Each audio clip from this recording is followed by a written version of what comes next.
In a desolate, war-torn desert area in the eastern region, the base of the Ten Commandments gang is located in a dim cave. A white man slowly awakens. A sharp pain strikes him like lightning, causing him to furrow his brows and cry out in agony. Ouch! Where on earth am I? He sits up slowly, but notices something pulling at him. He reaches up to pull the oxygen tube from his nose and glances at the iron lump connected to wires on his chest, his face filled with confusion. At that moment, a voice comes from beside him. If it were me, I wouldn't move around recklessly. You have a bullet fragment in your body, very close to your heart. If it weren't for this, you'd be dead. Hearing this, the man's expression changes drastically. He doesn't know whether what the old man says is true or not, but he doesn't dare gamble with his life. Just as he is about to ask more questions, a surge of intense pain suddenly sweeps through his mind, and a series of memory fragments flash rapidly in his brain like a movie. After a few minutes, the pain in his head eases somewhat, but his complexion becomes even worse, filled with bizarre and bewildered emotions. He had only taken a normal nap, but unexpectedly woke up having crossed over and becoming the famous Iron Man, Tony Stark. As a highly popular character in Marvel, Tony Stark is known worldwide, claimed to be able to match gods with mere human abilities. Realizing this, Tony is initially filled with joy. His previous life was unsatisfactory, and he had no significant attachments. Now, having crossed over to become such a character, what could he possibly be dissatisfied with? However, his joy does not last long, and his expression quickly darkens. The reason Tony Stark can match gods is not due to any mutation, but rather his exceptionally intelligent brain. Now, although he has taken on Tony's identity, he has not inherited his brilliant mind. Moreover, if he is not mistaken, he is currently in the plot where Tony Stark is kidnapped in the first Iron Man movie. At this point, Tony Stark hasn't even created the iron suit yet. This means that although he has inherited Tony's identity, he has also extinguished the existence of Iron Man.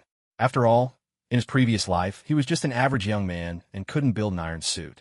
If it were only that, Tony might feel uncomfortable but wouldn't be too upset. He never had much interest in being a superhero, and being an ordinary billionaire was quite fine too. But now, his situation is that he is being kidnapped, and those kidnappers are about to threaten him to make missiles. But how could he possibly make missiles? If those terrorist kidnappers knew the truth, would he still be alive? They would probably chop him up and feed him to dogs. Thinking of this, Tony immediately panicked. While he was in a state of panic, a cold electronic synthesized voice suddenly sounded in his mind. Ding! You have become the heir of the Shadow Kingdom. The Dark Lottery system is at your service. Name: Tony Stark. Gender: male. Identity: heir of the Shadow Kingdom. Ability: none. Beginner's gift package, to be opened. Lottery chances: 0. Mission issued: escape the danger. Mission introduction: your current situation is extremely dangerous, and you could be armed and chopped up by kidnappers at any moment. Please escape this place as soon as possible to get out of danger. Mission reward: lottery chances +1. Control permission of the Shadow Kingdom Ninja Corps.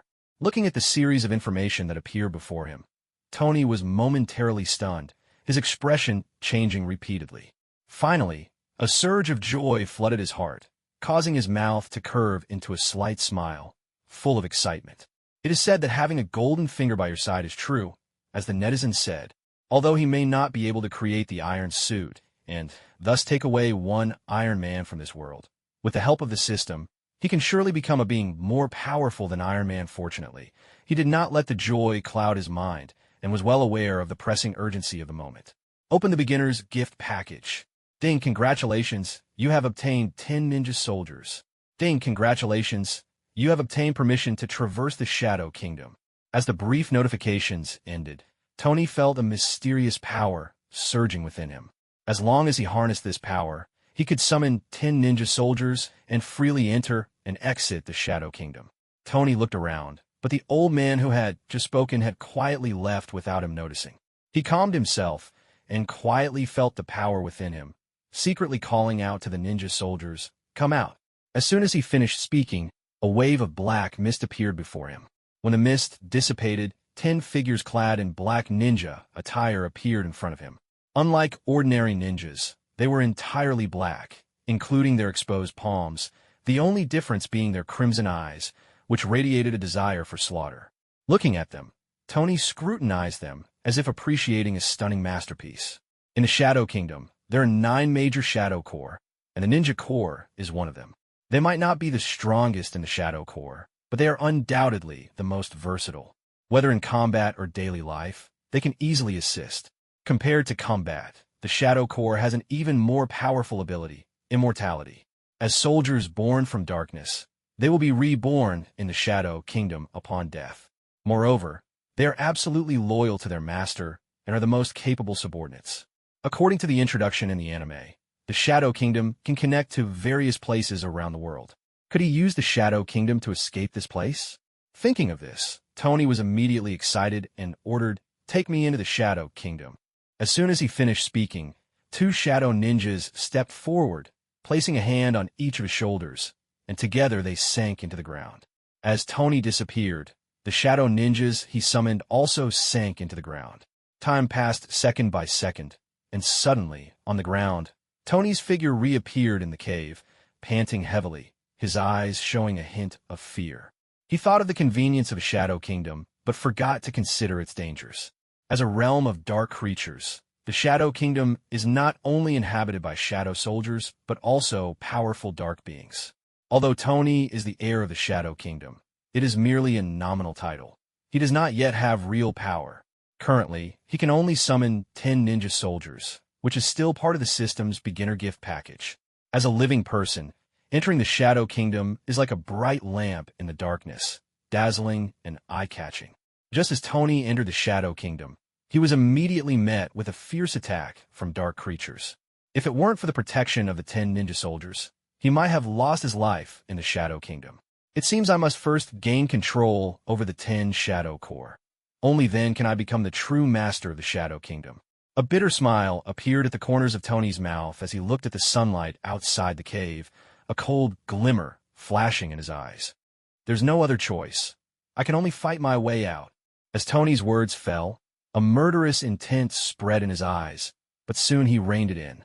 As part of the Dark Faction, the power of the Shadow Soldiers does not change with the day or night, but at night, they can unleash their full strength.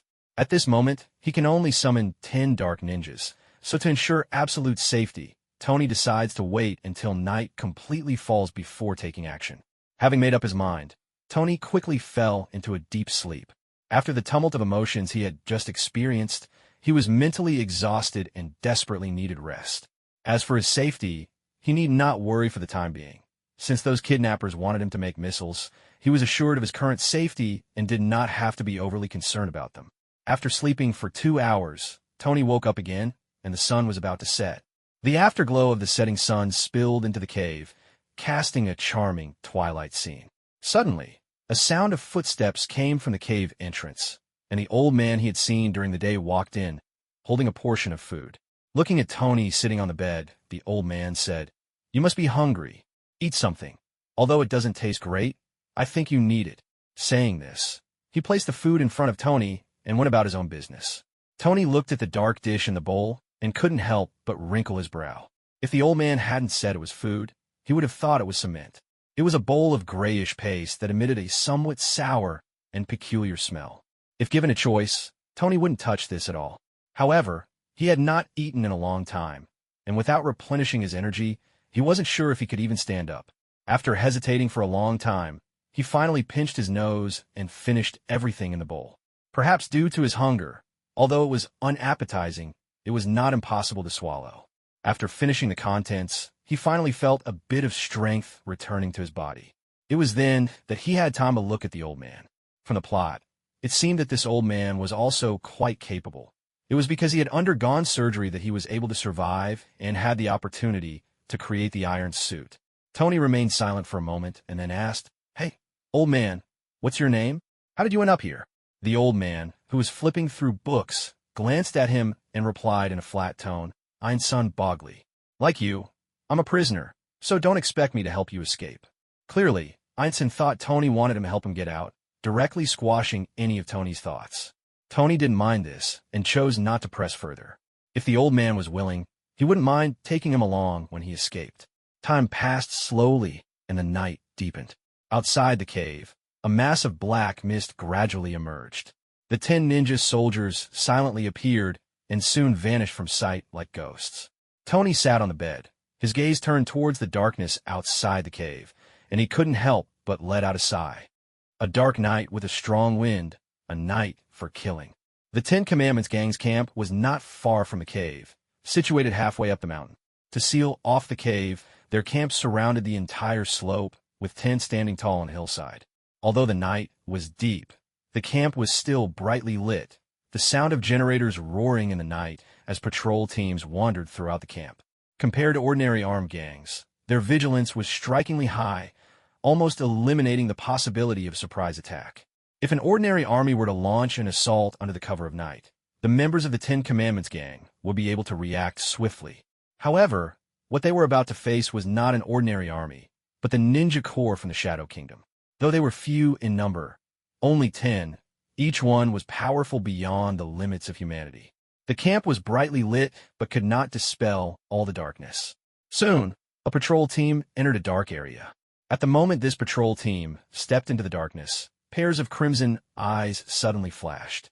Instantly, the members of the patrol team changed their expressions, each about to shout, "Puff, puff, puff." However, before they could make a sound, a series of blade-like sounds cut through the air. The entire patrol team felt a sharp pain in their throats as their life force rapidly drained away, collapsing to the ground, turning into lifeless bodies. As these men fell, the shadow ninjas slowly emerged from the darkness, one dragging a body and blending back into the shadows. Quickly, the scene was cleaned up thoroughly, leaving no trace of blood behind. The entire process was silent, and the cooperation among the shadow ninjas was seamless as the slaughter gradually spread through the darkness. What occurred in this corner went completely unnoticed by the Ten Commandments gang, as the shadow ninjas continued to lurk in the darkness, killing the patrol teams one after another. As long as someone stepped into the darkness, they would never come out again. This situation continued until midnight when the members of the Ten Commandments gang finally sensed something was amiss. Mountain Wolf, Nightingale, respond if you hear me, respond if you hear me. In one tent, a bald man held a walkie-talkie, speaking in a serious tone.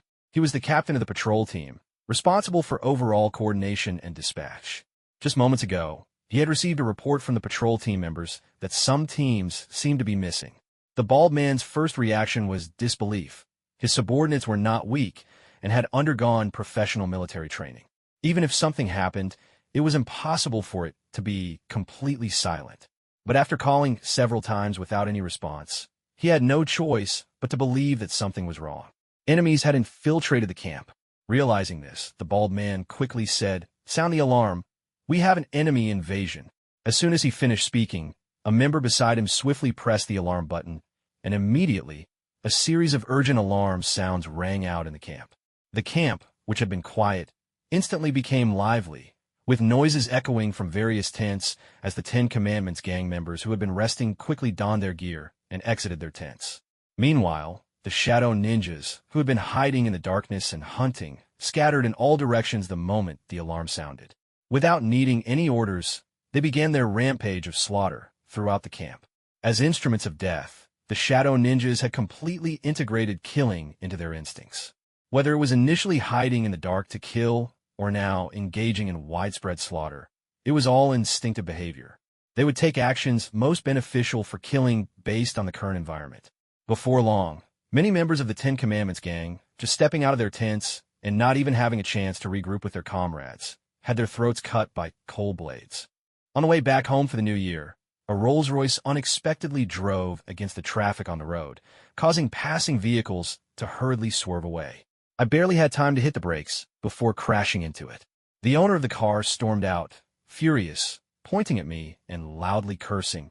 "Do you even know how to drive? Didn't you see me coming?" As I faced the wrath of the driver of the oncoming Rolls-Royce, I found myself in a similar situation in the camp, where scenes of slaughter were unfolding. Bodies were dropping one after another.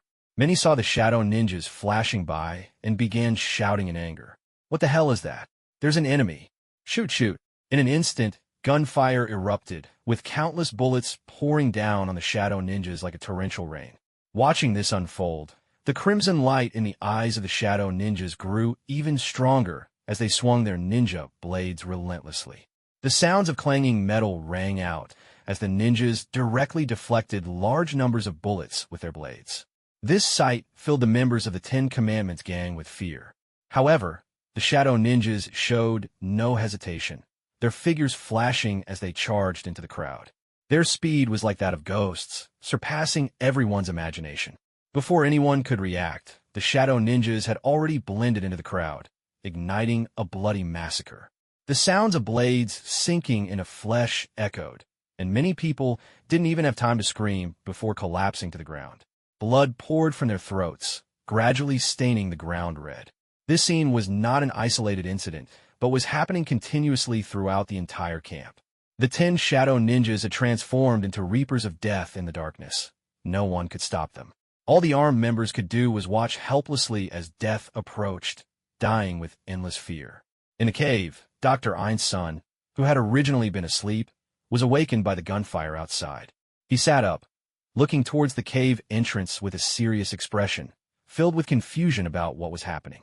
He glanced at Tony beside him and found Tony staring intently at the cave entrance. Ein's son couldn't help but ask, "Hey, what's happening outside?" Tony looked at him and nodded. "I know. My rescuers have arrived." "Rescuers?" Einson's mouth twitched slightly, shaking his head and not speaking further. When Tony was brought in, everything on him had been destroyed.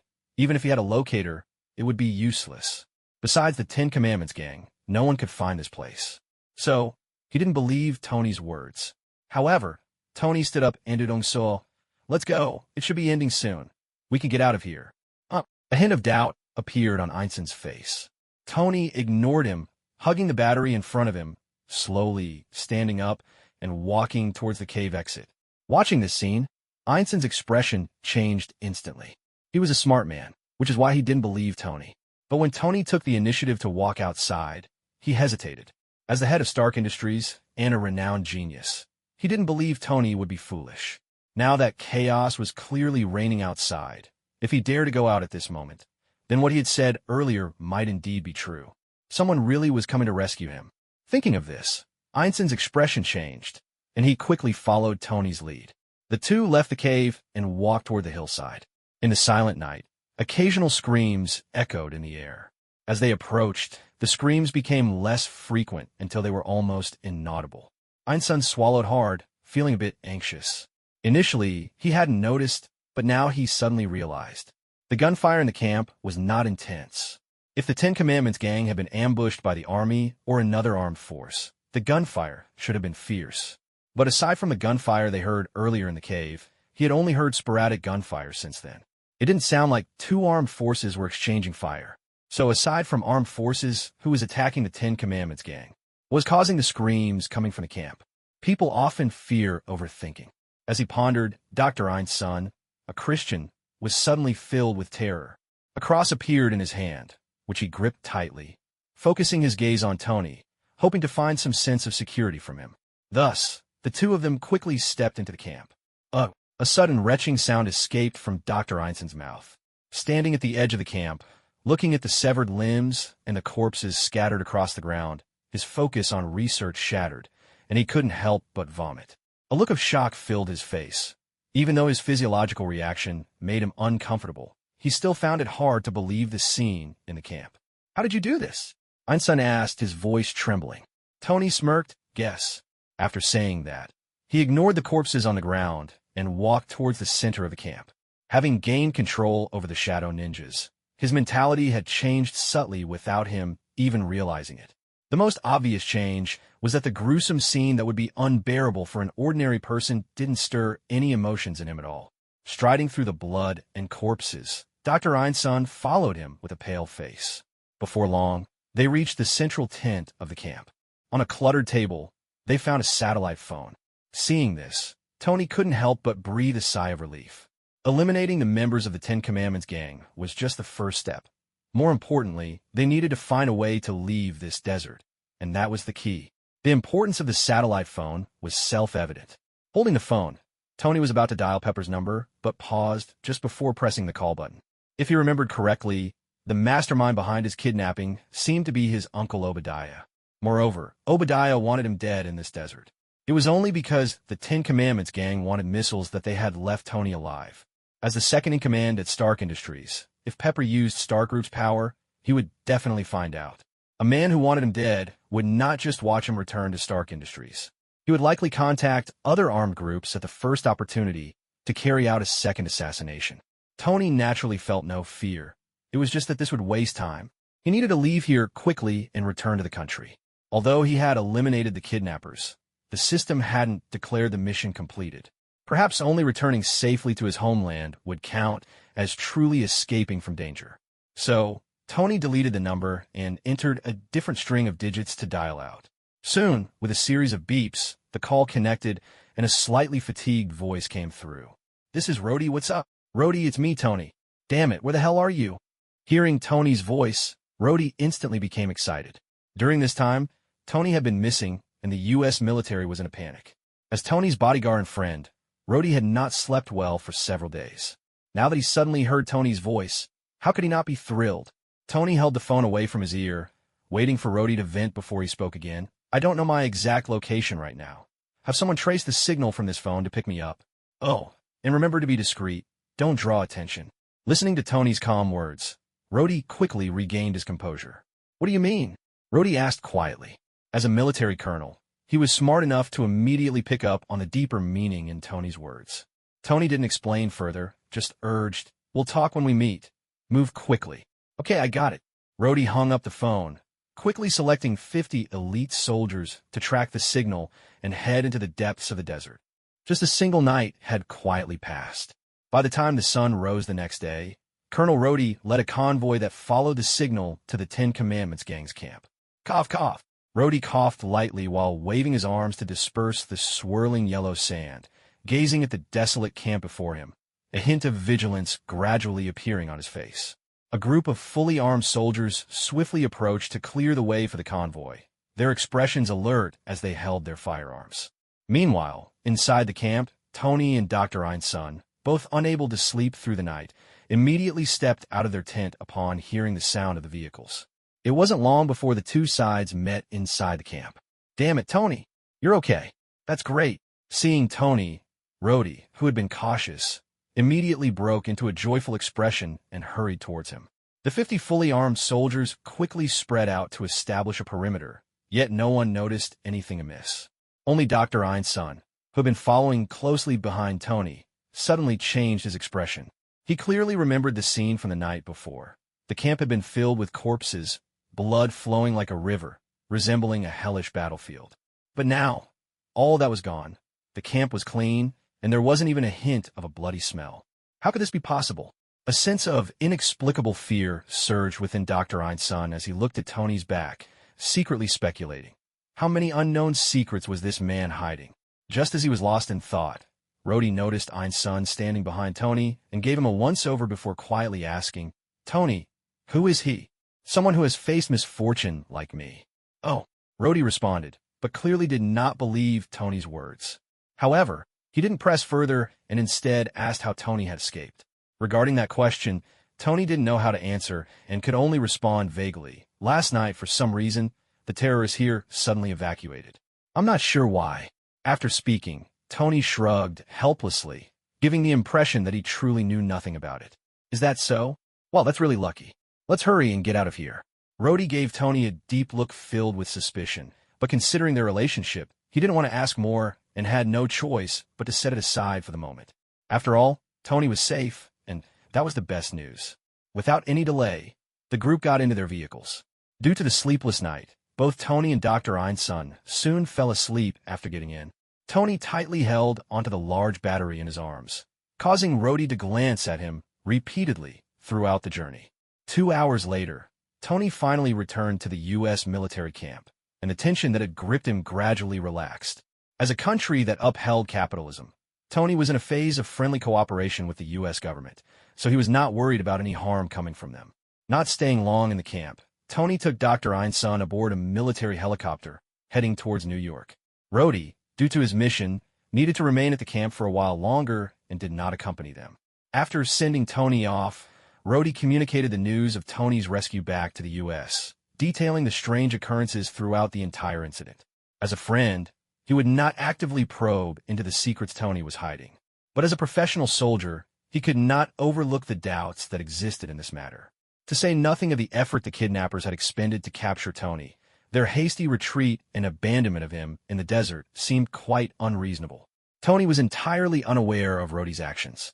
After a 3-hour journey, he finally returned from the desolate desert to the bustling Manhattan. As soon as the plane landed, Pepper and others almost immediately learned the news and rushed to the military district. Back in Manhattan, Tony no longer feared the threat posed by Obadiah and naturally did not need to continue hiding. At the entrance of the military district, as Tony and Dr. Einstein stepped out, his eyes immediately fell upon a row of luxury cars parked at the entrance.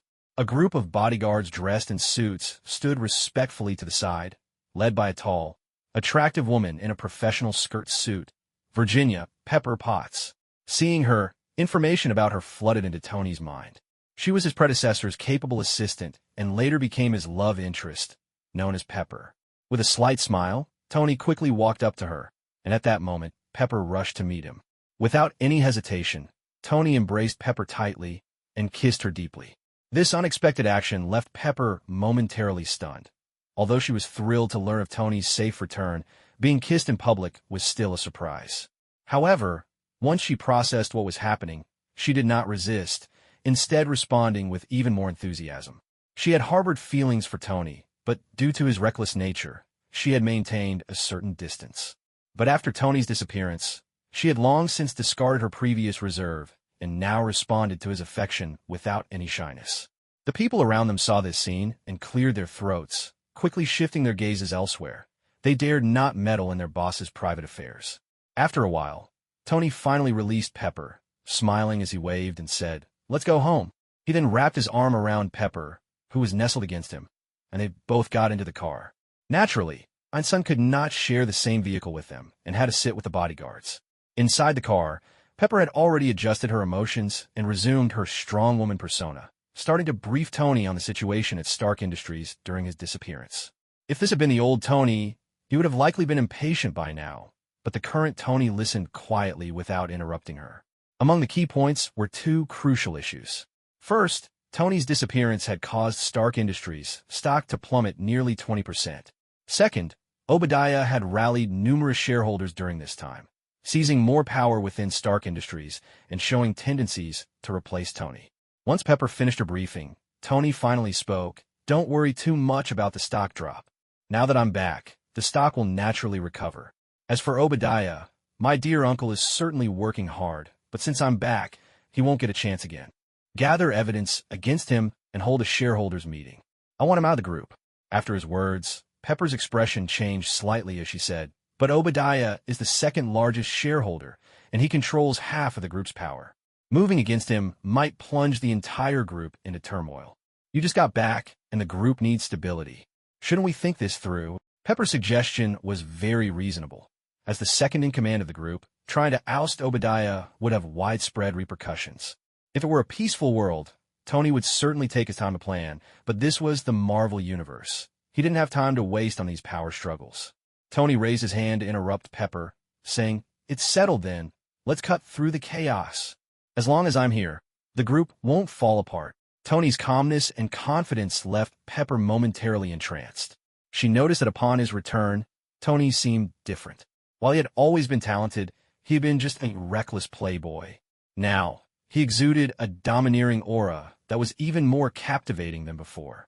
In the City of Freedom, Tony was in his seaside villa, devouring the exquisite dishes on the dining table with a ravenous appetite. Although he hadn't been in the desert for long, he had already felt a blandness in his mouth, and his first priority upon returning home was to satisfy his taste buds. Meanwhile, Pepper, after speaking with him, immediately set off to gather evidence against Obadiah. Einstein, under Tony's careful arrangement, was resting in another villa, currently alone in the entire estate. Of course, there was also the intelligent Jarvis. "Sir, given your current physical condition, it is not advisable to binge eat," Jarvis's voice echoed in the villa. Additionally, tests indicate that the energy consumption of the device on your chest is immense. If not addressed, your body will deteriorate rapidly. Tony, after swallowing the last bite of his steak, set down his knife and fork with satisfaction. "I know my situation well enough. I don't need you to remind me." Jarvis, Help me find a way to resolve this iron lump on my chest. Understood, sir. I am currently searching for a solution. With that, Jarvis fell silent, while Tony stared at the iron lump on his chest and the battery nearby, looking helpless. It turned out that the previous version of him relied on a miniature arc reactor to sustain his life and power the iron suit. But what was he to do now? Forget about the arc reactor. It was still in the research phase in various countries and not yet perfected. Furthermore, to create one the size of a palm was a challenge to his understanding. He didn't possess the same genius mind as his predecessor. Even if he wanted to build an arc reactor himself, it was impossible. For now, he could only hope that Jarvis might have alternative solutions. After a few minutes, Jarvis's voice returned. Sir, I apologize. Based on system searches, current technology cannot resolve the issue with the device on your chest. Even with the most advanced biotechnology, it can only prolong your life. As an AI, while Jarvis was highly intelligent, he lacked human emotions, making his tone somewhat cold. Hearing this answer, although Tony had anticipated it, he still sighed, showing a hint of resignation. It seems I need to find a way through the system itself, he muttered, undeterred. Seeking solutions from the outside world was merely an experiment. His trump card had never been the items from the Marvel world, but rather the system in his mind. Not to mention, if he could obtain a talisman that granted eternal life and youth to solve the issue on his chest, that would be a piece of cake. With that thought, Tony suddenly recalled the task he had completed after enduring so much. Just as he suspected, upon returning to the City of Freedom, the task had been completed. It was just that there had been too many people around before, and he hadn't had the time to claim his rewards. Name: Tony Stark. Gender: male. Identity: heir of the Shadow Kingdom. Ability: control over one of the 9 divisions of the Shadow Corps, not integrated. Lottery chances: 1. Mission: escape from danger completed. Looking at the updated personal data on the information panel, Tony first chose to integrate, bringing the Shadow Ninjas under his control. In an instant, an inexplicable power surged within him, and at that moment, his physical capabilities rapidly improved. He went from being able to control 10 Shadow Ninjas to having complete control over the entire division. The Shadow Corps was divided into 9 divisions, each with seemingly endless numbers. Now that he had complete control over a division of Shadow Ninjas, the enhancement to his influence was unimaginable. Whenever he stepped out, it would be as if he could summon massive forces at any moment. Even when facing 1,000,000 fully armed regular troops, he would have no fear. This power, while not much by the later stages of Marvel, was still formidable, especially in the earlier stages where controlling a division of Shadow Ninjas meant standing at the pinnacle of power in the world. Apart from beings like Dormammu or the Hulk, even other superheroes could be worn down in a battle of attrition. Moreover, the combat capabilities of the Shadow Ninjas were anything but low. Feeling pleased, Tony turned his gaze toward the lottery. If the Shadow Corps had enhanced his influence, then the abilities gained from the lottery would enhance his personal strength. To be honest, while the Shadow Corps was enticing, the power he possessed himself was even more appealing. Rubbing his hands together, he directly used his lottery chance. Instantly, a circular disc appeared before him. The disc was a solid black color, divided into 12 segments, each marked with a question mark. Without spinning it, he wouldn't know what was inside. As the pointer spun, Tony's mood grew tense. In just a few seconds, the pointer was spinning so fast it was almost invisible to the naked eye. Stop! He shouted internally, and the pointer's speed immediately slowed, gradually coming to a stop on one of the segments. A burst of light suddenly appeared before him, and a horse materialized. Nay! The sound of the horse's whinny echoed. The white horse transformed into a streak of light and directly entered Tony's mind. At the same time, an inexplicable piece of information emerged in Tony's mind, and he easily grasped the power of the horse. Staring at this sudden change, Tony was initially stunned, but soon his face broke into a joyful expression. In the adventure tale, there were 8 great demons, and the most powerful was the Fire Demon Lord, whose power came not only from the fire magic, but also from 12 talismans. The 12 talismans represented the 12 zodiac signs, and the little horse he just encountered was the power of the horse talisman among the 12. The horse talisman was not a combat talisman, but an auxiliary one that could heal all ailments, remove all negative states, and had powerful healing abilities. As long as there was still breath in a person, they could be revived on the spot. This made Tony, who had just been worrying about the issue on his chest, instantly overjoyed. With the power of the horse talisman under his control, he would become the best doctor in the world. If he wanted, he could even save someone who was destined to die. This reminded Tony of an ancient saying from his previous life. When the king of hell wants you dead at midnight, who dares to let you live until dawn? Tony thought to himself, I dare. Suppressing his inner excitement, he looked at the iron lump on his chest and, without a word, yanked it out. A sharp pain made Tony gasp, and a bloody hole appeared on his chest. But before any blood could flow out, a milky white light enveloped the wound in an instant. Suddenly, the hole began to heal at a visible speed. In less than a minute, the wound on Tony's chest was completely healed, and his previously pale face became rosy again. Sir, what exactly is going on? Is this some kind of special biological technology? Why have I never seen it before? And why is there no record of it in the system? Just as Tony's injuries were healing at an astonishing speed, Jarvis's mechanical voice suddenly rang out in the room. As an artificial intelligence, Jarvis lacked the rich emotions of humans, but that didn't prevent it from imitating a tone filled with astonishment, revealing its own shock. Hearing Jarvis's questions, a beaming smile broke out on Tony's face. You could consider it biological technology, but to me, I'd rather call this power magic. Tony spoke with delight, while Jarvis fell silent, seemingly deep in thought. Being purely a product of technology, it was completely unfamiliar with the concept of magic and preferred data-supported scientific explanations over mysterious and abstract ideas. Magic? It seems that the powers humans possess are far more complex than I imagined, Jarvis remarked, somewhat bewildered, before Tony's voice cut in again. Jarvis, help me check my current physical data. Of course, sir. Jarvis responded and quickly began scanning Tony's body, soon providing the results. Sir, your current physical condition is exceptionally healthy, and your physical capabilities have increased to 3 times that of an average person, healthier and stronger than ever before. Upon hearing this, Tony finally let go of his concerns and sighed in relief. Just then, a hurried phone ring interrupted the moment. Sir, Miss Potts is calling. Shall I connect the call? Yes, connect it. As soon as Tony finished speaking, Pepper's familiar voice filled the villa. Tony, I found some clues regarding the investigation you asked me to do. Obadiah has indeed sold a lot of important information about the company, but he destroyed all the evidence cleanly. I'm really sorry, but I couldn't find anything. Pepper's tone was filled with regret. Hearing this, Tony's brow furrowed slightly, but soon relaxed again. I understand.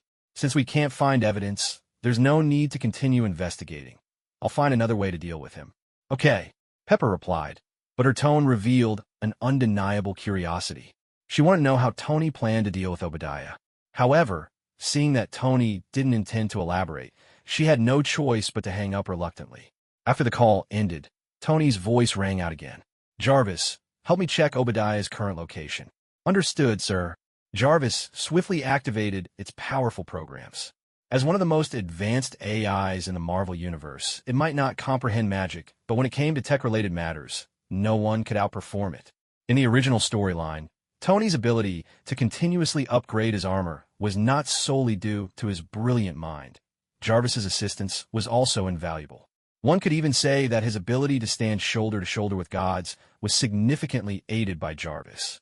Even though Tony had decided to abandon the tech route, Jarvis remained an indispensable assistant. Sir, I have located Obadiah. He is currently at his villa estate. Without a moment's hesitation, Tony immediately got dressed and hastily left the villa. He drove a supercar, racing towards the affluent area of the City of Freedom. Initially, he intended to use formal methods to remove Obadiah from the company, making him fall from his high position in an instant and then take his life. However, this old man was clearly shrewder than he had imagined, leaving no handle or evidence that could be utilized. Since that was the case, Tony had no choice but to resort to more forceful measures. On one hand, this direct approach was the fastest and most efficient. On the other hand, now that he had control over a division of shadow ninjas, he had enough confidence to face any potential dangers, and there was no need to keep pretending with Obadiah. It's important to note that although this guy was a major villain in the original story, without his powerful armor and supporting forces, he was nothing. In this life, Tony had decided not to pursue a technological path. Without the ability to create the iron suit with rudimentary conditions as he had in his previous life, it would be nearly impossible for Obadiah to create a similar behemoth piece of equipment. After a mere 20 minutes, Tony arrived at Obadiah's residence. Ding dong. He pressed the doorbell lightly, and a maid's voice came from the villa. Coming. Before long, the door slowly opened, revealing a maid. She saw Tony standing at the entrance and immediately greeted him respectfully. Mr. Stark. Is Uncle Stan home? I need to discuss something with him, Tony asked with a smile. The maid nodded and stepped aside to let him in. Yes, Mr. Stark. Please follow me. Since Tony was the head of Stark Industries, the maid didn't ask many questions and allowed him to enter the villa without further ado. When Tony arrived in the living room, a white man in his 50s, with a bald head, appeared before him. He was Obadiah Stane, the most powerful figure in the entire Stark Industries empire aside from Tony himself. Seeing Tony, a flash of surprise crossed Obadiah's face. He had indeed heard about Tony's return and intended to visit him, but Tony had rejected the visit. To his surprise, Tony had come to find him first. However, Obadiah was skilled at concealing his emotions. The momentary surprise quickly faded, replaced by a warm smile. Tony, welcome back. Your disappearance worried me to death. Thank God you were safe. Looking at Obadiah's seemingly sincere expression, if Tony hadn't already seen through his true nature, he might have been fooled. By the way, you just got back. Why aren't you resting at home? Why come to see me? Obadiah was filled with confusion and couldn't help but raise his guard. As someone who had always been reckless, Tony would rather be out partying than taking time to visit him, especially in such a formal manner. It was almost as if the sun had risen in the west, completely out of the ordinary. Seeing the puzzled look on Obadiah's face, Tony smiled slightly and said, Uncle Stan, I actually have something important to discuss with you today. I hope you can sell me the shares you hold. Here's the sale contract. You can take a look first. With that, Tony placed a contract on the table. As the second largest shareholder of Stark Industries, Obadiah held a significant amount of shares.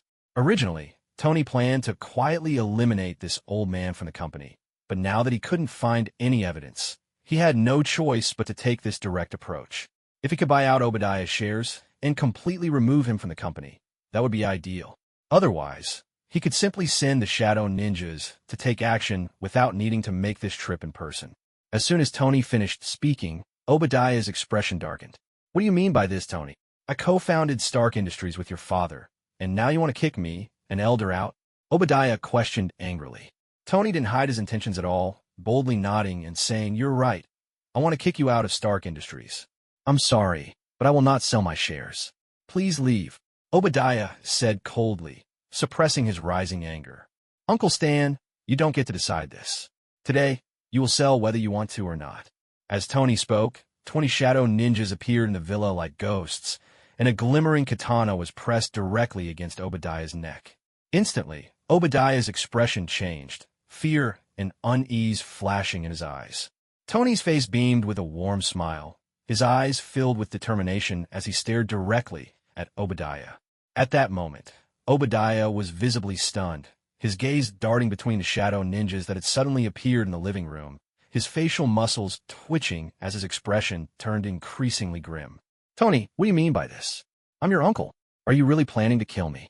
Seeing Obadiah's frightened demeanor, Tony quickly waved his hand, a sly glint flashing in his eyes. Uncle Stan, please don't misunderstand me. How could I do something so heinous? As long as you're willing to sell me your shares, I promise I won't make things difficult for you. Otherwise, Tony deliberately left his statement hanging, but Obadiah understood the underlying threat immediately, as if he had been electrocuted. Selling the shares might allow him to keep his life. Refusing to sell, however, meant he couldn't even imagine the dreadful consequences awaiting him. Through Tony's pressure, Obadiah started to perceive the situation more clearly. Previously, Tony had shown him some respect, but now he was suddenly so aggressive. The reasons were evident. Tony must have realized the shady dealings Obadiah had been up to. But how'd he find out? And where did these shadow ninjas, who were clearly not ordinary humans, come from? In that brief moment, a storm of thoughts swirled in Obadiah's mind, thousands of ideas racing through. Ultimately, he decided to compromise for now, better to avoid immediate losses. Gritting his teeth, he said, Fine, I'll sell. But you must swear in your father's name that you won't come after me again. Obadiah knew well that despite the apparent rift between Tony and his father, Tony still held deep respect for his father and wouldn't joke with his name. Without hesitation, Tony agreed, "All right, no problem. I swear in my father's name that as long as you sell me your shares, I will not make things difficult for you again." Hearing Tony's promise, Obadiah visibly relaxed, the fear in his heart easing somewhat. He no longer hesitated, quickly picking up a pen and signing his name on the share transfer contract on the table. Once he finished signing, Tony took the contract and carefully checked it. Confirming that everything was in order, he lightly flicked his finger and broke into a bright smile, saying, "Done. Now, can we let them release you?" Obadiah said with a grim expression. Tony's smile widened. "Of course. But I did say I would let you go. I never said they would let you go. You wanted to kill me, so I must retaliate. Deal with him. You bastard liar."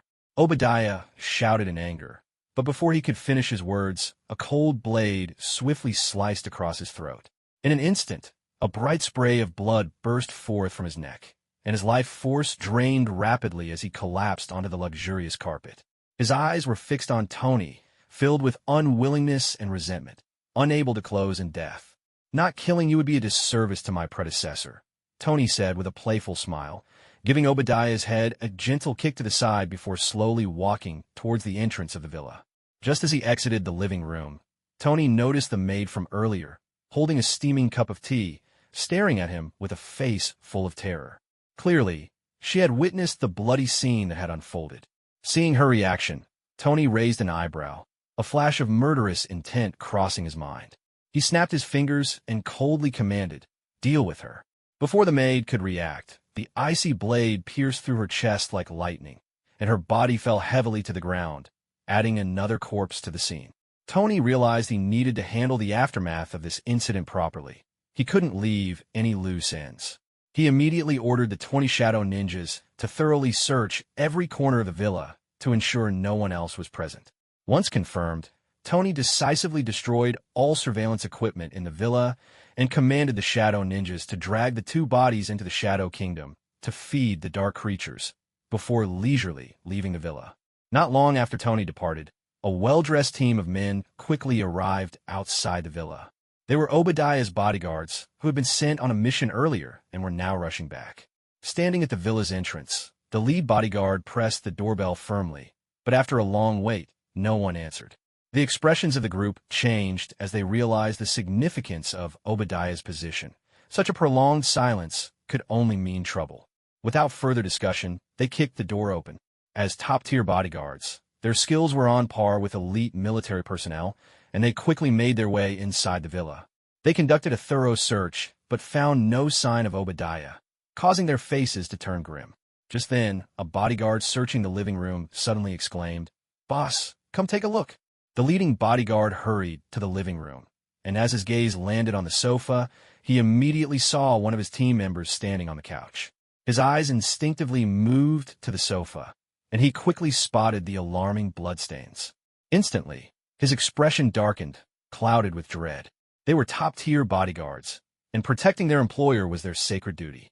Now, with their employer clearly having met with misfortune, it was a massive blow to them. What employer would want to hire a group of bodyguards who couldn't protect him? "Boss, what should we do now?" a bodyguard asked anxiously, his eyes filled with worry and helplessness. The head bodyguard remained silent for a long time before finally, sighing in resignation, saying, "Call the police." Soon, police personnel from the local precinct arrived quickly. They cordoned off the villa and began meticulously investigating every trace at the scene, attempting to uncover the truth. On the other side, Tony, having left the villa, did not pause for a moment and headed straight for the Stark Industries headquarters. On the way, he contacted Pepper, instructing her to arrange a shareholders' meeting as soon as possible. The share transfer had to be communicated to the other shareholders to take effect officially, and Tony also wanted to see if he could push all the shareholders out of the group and completely privatize Stark Industries. Of course, this idea was strong but not urgent. It was merely a thought in his mind. The share structure of Stark Industries was somewhat unique, with Tony holding 75%, Obadiah 20%, and the remaining 5% shared among 3 minor shareholders, with 2% circulating in the stock market. Now that Tony had obtained Obadiah's shares, his holdings had reached 95%, giving him absolute control. The remaining shares, whether recovered or not, wouldn't significantly impact his dominance. However, Tony preferred the perfect number of 100% over 95%. Before long, Tony arrived at Stark Industries headquarters and took the private elevator to his office. This was his personal domain, and no one else had the right to use this elevator. Seated comfortably in his office chair, Tony called for Pepper. As the door to the office slowly opened, Tony instinctively glanced toward the entrance. There stood Pepper, dressed in a black suit paired with a crisp white shirt, her long, slender legs encased in black stockings, the sound of her high heels clicking on the floor drawing Tony's attention. Fortunately, he remembered the matter at hand and quickly returned his gaze, asking, "Has the news of my return spread yet?" "Not yet. I was planning to arrange a press conference for tomorrow," Pepper replied with some confusion. "Good. I have a new task for you. Acquire the shares from those shareholders and buy them all back. That might be difficult. Obadiah certainly won't give us this opportunity." Pepper frowned, well aware of Obadiah's cunning and ruthlessness. He would never easily relinquish his interests. "He already knows I'm back." Tony smiled as he pushed the contract forward, saying, "Take a look at this." Pepper instinctively picked up the contract from the table, and as she read its contents, a look of shock immediately crossed her face. "How is this possible? How did you do it?" Pepper stared at Tony in disbelief, her eyes wide with shock. The fact that Obadiah had transferred his shares to Tony was beyond her imagination. Observing her startled expression, Tony's smile remained unchanged as he slowly said, "In any case, Obadiah can no longer be an obstacle for us. Go ahead and do what you need to do." "All right," Pepper replied softly, her expression quickly regaining its composure. No matter how Tony achieved this result, she just needed to handle the remaining minor shareholders. Soon, Pepper left the office and headed toward the conference room, which was on the same floor as Tony's office. It wasn't long before Tony, sitting in his office, heard a series of furious shouts coming from outside the door. Clearly, the minor shareholders couldn't contain themselves upon hearing about the buyback of their shares. However, Tony paid them no mind. He knew that professional matters should be handled by professionals. In the business realm, Pepper was undoubtedly the most capable. He trusted that she would manage everything well. Just then, the cool voice of the system echoed in his mind. "Ding, mission issued. Main quest. Form the Dark Alliance. Mission content. Recruit enough capable individuals to form the Dark Alliance and spread darkness throughout the world. Mission reward. Successfully recruit one person. Reward with one lottery chance and one division of the Shadow Corps." Looking at the suddenly appearing system panel, Tony's expression turned serious, and he couldn't help but twitch the corner of his mouth.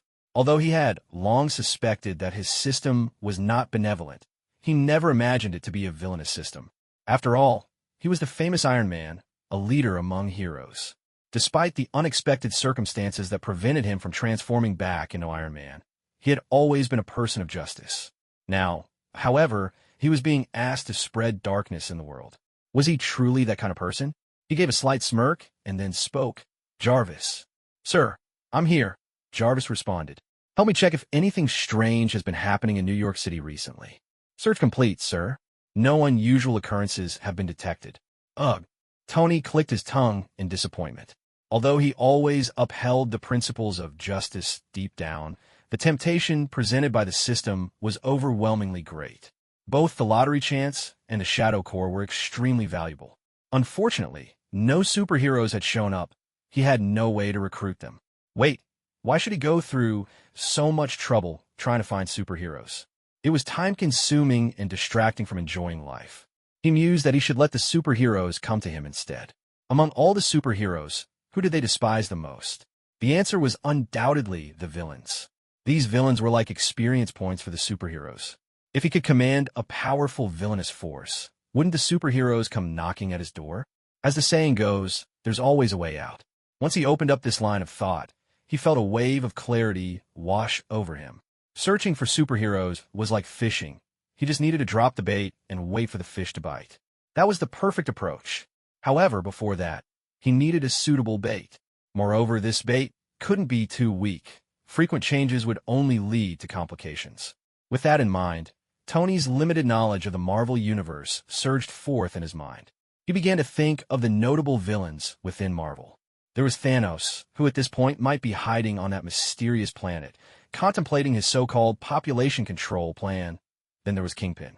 Among all the characters in Marvel, Iron Man and Kingpin were the most similar. One could match gods with a mere mortal body, while the other fought against a slew of superheroes with ordinary strength. In this regard, both were outstanding figures, prodigies in their own right. Moreover, Kingpin's influence was vast. His business spread across the entire United States, and he was known as the Underground Emperor of New York. Almost all superheroes disliked him and loved to create trouble for him, making him an excellent bait, or rather, a collaboration target. With Kingpin as an attraction, he could continually fish. At that point, forming the Dark Alliance would become an easy task. With this thought, a proud smile appeared on Tony's face. As he pondered how to deal with Kingpin and reach a collaboration, in the conference room, Pepper successfully acquired the shares held by the minor shareholders for $400 million. Although this amount seemed substantial during Stark Industries' peak, those shares were worth 10 digits each. Acquiring them for $400 million was akin to finding a massive bargain. Now, Tony's shareholding had increased to 98%, with only 2% circulating in the market. Looking at Tony, who had regained control over the entire group so quickly, a complex expression flickered in Pepper's eyes. What should we do next? It seems your voice is the only one that matters in the entire group now. Delist, Tony said flatly, and Pepper's expression instantly changed. Are you crazy? Do you know the impact delisting will have? Once we delist, your wealth may shrink by half in an instant. Pepper exclaimed, unable to contain her voice. However, Tony was unfazed. Having reached this point in the share buyback, delisting was already inevitable. Even if it meant suffering significant losses, he was determined to follow through with it. This wasn't about holding a grudge against money. It was because if the group didn't delist, they would have to endure daily government oversight and public scrutiny.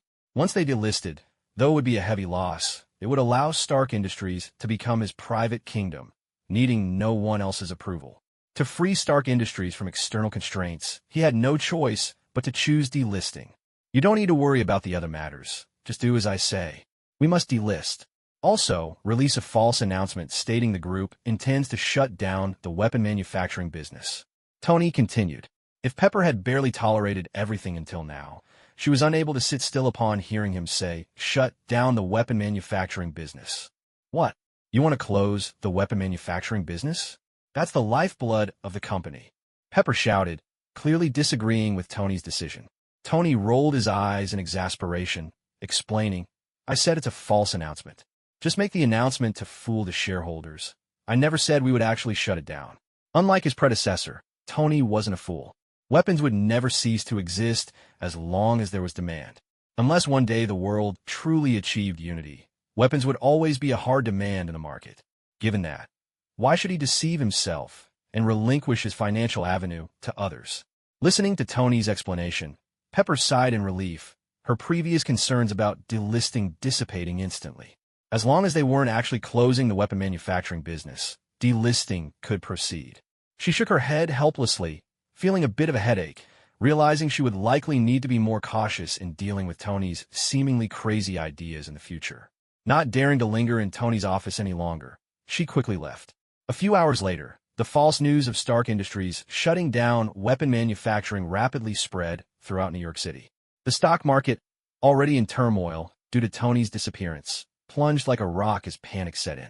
In the U.S. stock market, after news related to Stark Industries circulated internally, everyone began to sell off their stocks in frenzy, and many people started to curse Tony, filled with resentment. They could hardly imagine that just a few days ago, Stark Industries was viewed as a blue-chip stock, and now it had fallen to such a state. To avoid greater losses, they had no choice but to sell their stocks. During the frenzied selling process, Potts had quickly organized a professional team to purchase all the stocks that were being sold off. However, this was undoubtedly a massive and arduous task that could not be completed in just a day or two. So, after delegating this task, Tony stopped paying attention to the stock market and instead asked Jarvis to look up some information about Kingpin and began to research deeply. Kingpin, who hailed from the Hell's Kitchen slums, quickly rose to a high position due to his fierce tenacity in the underworld. Later, there was a major upheaval in Hell's Kitchen, and the power that Kingpin belonged to began to decline. However, this ambitious man decisively swallowed his former employer, achieving a complete rise to power. Just from this point alone, it is evident that Kingpin is an extremely dangerous character.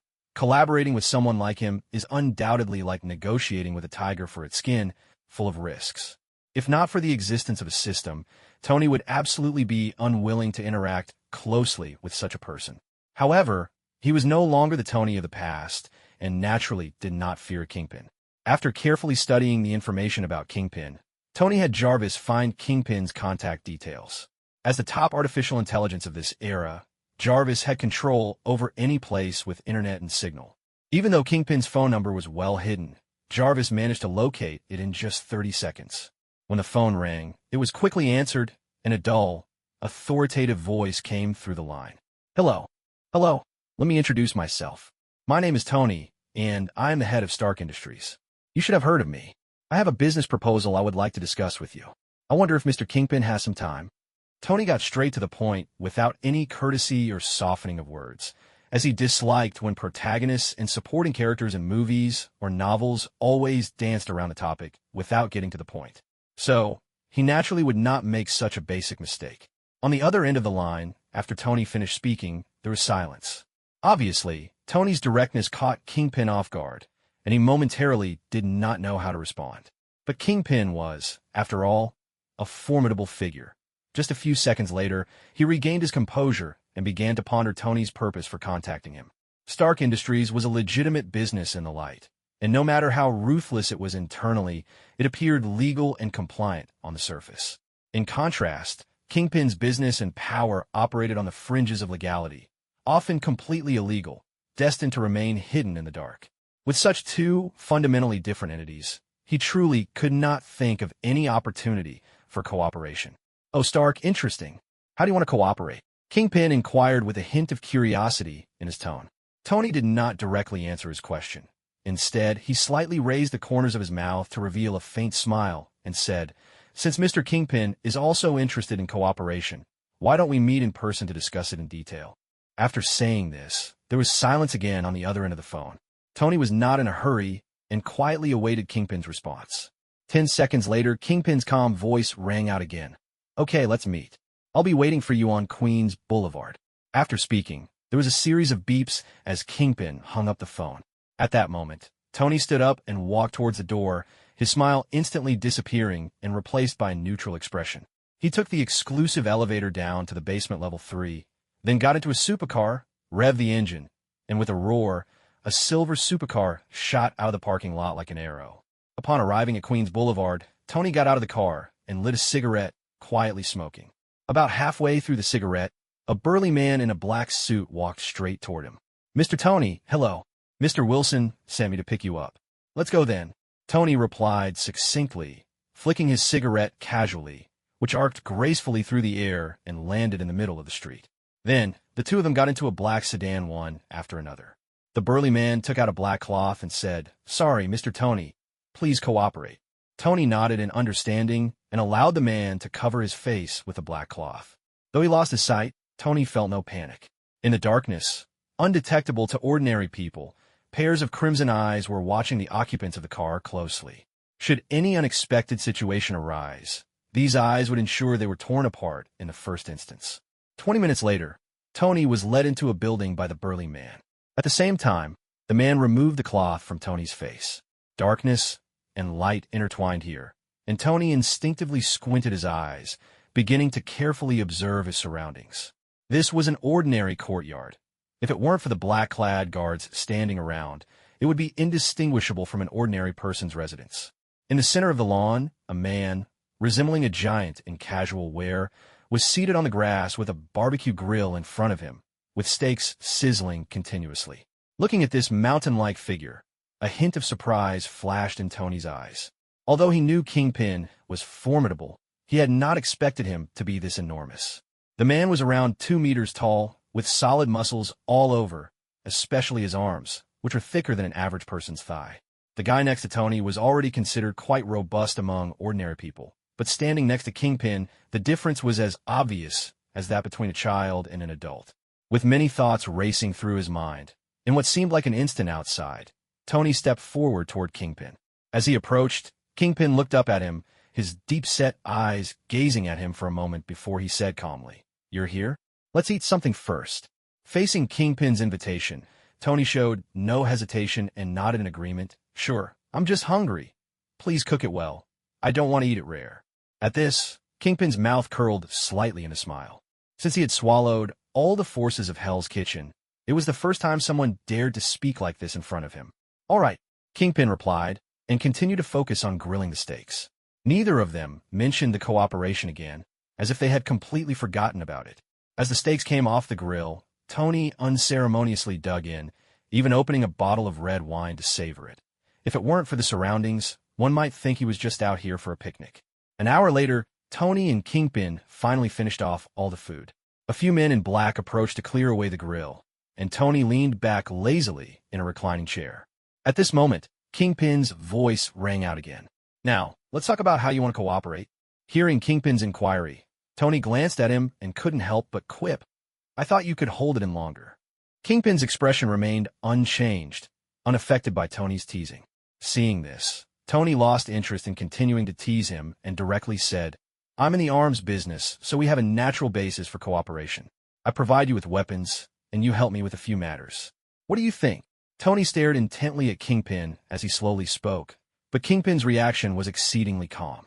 "As for weapons, I have the capability to acquire them myself. I don't necessarily need to collaborate with you. If those are the only terms you're offering, you won't be able to persuade me," Kingpin replied, shaking his head slightly, seemingly dissatisfied with the proposed conditions. Tony's brow raised slightly in surprise. "Oh, is that so? Can you obtain new military-grade weapons?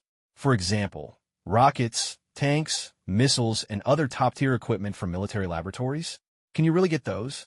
Tony fired off a series of questions, and for the first time, a shift in expression appeared on Kingpin's face. "What exactly do you want to do?" Kingpin asked.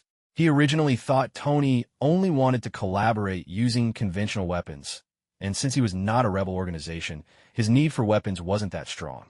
However, hearing Tony's tone, he sensed that Tony seemed to be offering him high-tech weapons. These items were strictly prohibited by the military on the market, and no matter how powerful his organization was, without special channels, he couldn't get his hands on them. Thus, the indifference he had shown earlier was now replaced by a serious demeanor. Seeing Kingpin's reaction, a smug smile appeared on Tony's face. He nodded and said, "I provide you with weapons, and you provide me with some intelligence on certain people. Of course, if you can directly deliver those people to me, I would be even happier." "Who exactly are these people?" Kingpin pressed further. "Some individuals with special abilities. You'll definitely be dealing with these people often in the future, and by then, you'll understand what I mean." Tony didn't lay everything out, but believed that when Kingpin truly encountered those individuals, he would have a sudden realization. Kingpin didn't press further, but fell into deep thought. The conditions Tony proposed were exceptionally simple, almost overly so. Had it been any other terms, Kingpin might not have chosen to collaborate with him. Who knows if Tony had bigger schemes in mind. However, the channel for high-tech weapons was so rare that he couldn't bear to give it up. After much contemplation, he ultimately decided to agree to collaborate with Tony. As for using other means to force Tony, Kingpin had considered it, but that thought quickly faded. Stark Industries was a giant in the military-industrial sector, with immense influence in the U.S. If he dared to move against Tony, he would truly have nowhere to stand in America afterward. Forcing Tony to cooperate through other means was simply impractical. With Kingpin agreeing to the partnership, the two officially reached a cooperation agreement. Tony didn't linger and directly stood up to take his leave. Now that the bait had been successfully laid out, he was just waiting for those superheroes to bite. Finally, he could enjoy life without running around like before. That night, Tony gathered a large group of Hollywood starlets for a party, starting to indulge in his wealthy lifestyle. Meanwhile, on the other side, in a place called the Department of Homeland Strategic Defense and Logistics, Alexander Pierce was carefully studying Tony's related documents. These documents included the circumstances surrounding Tony's disappearance and sudden return, as well as the strange death of Obadiah. Both incidents were shrouded in mystery, piquing Pierce's strong interest. Just then, a soft knock sounded at the office door, and a stunningly beautiful woman walked in. With her wavy long hair and dressed in a black leather outfit, she was both alluring and captivating. "Director, you called for me?" the woman asked. "Natasha, you came at the right time. I need you to investigate something. Here's the information on the relevant target. Pierce replied immediately, pushing the documents on his desk toward Natasha. Natasha quickly bent down to review the materials, and for a moment, silence engulfed the office. Before long, Natasha finished reading all the documents, and a strange light flickered in her eyes. Tony Stark? What has this playboy done to warrant our investigation? As someone who frequently appeared in entertainment headlines, it was hard for Natasha not to know him. Because of this, she felt puzzled.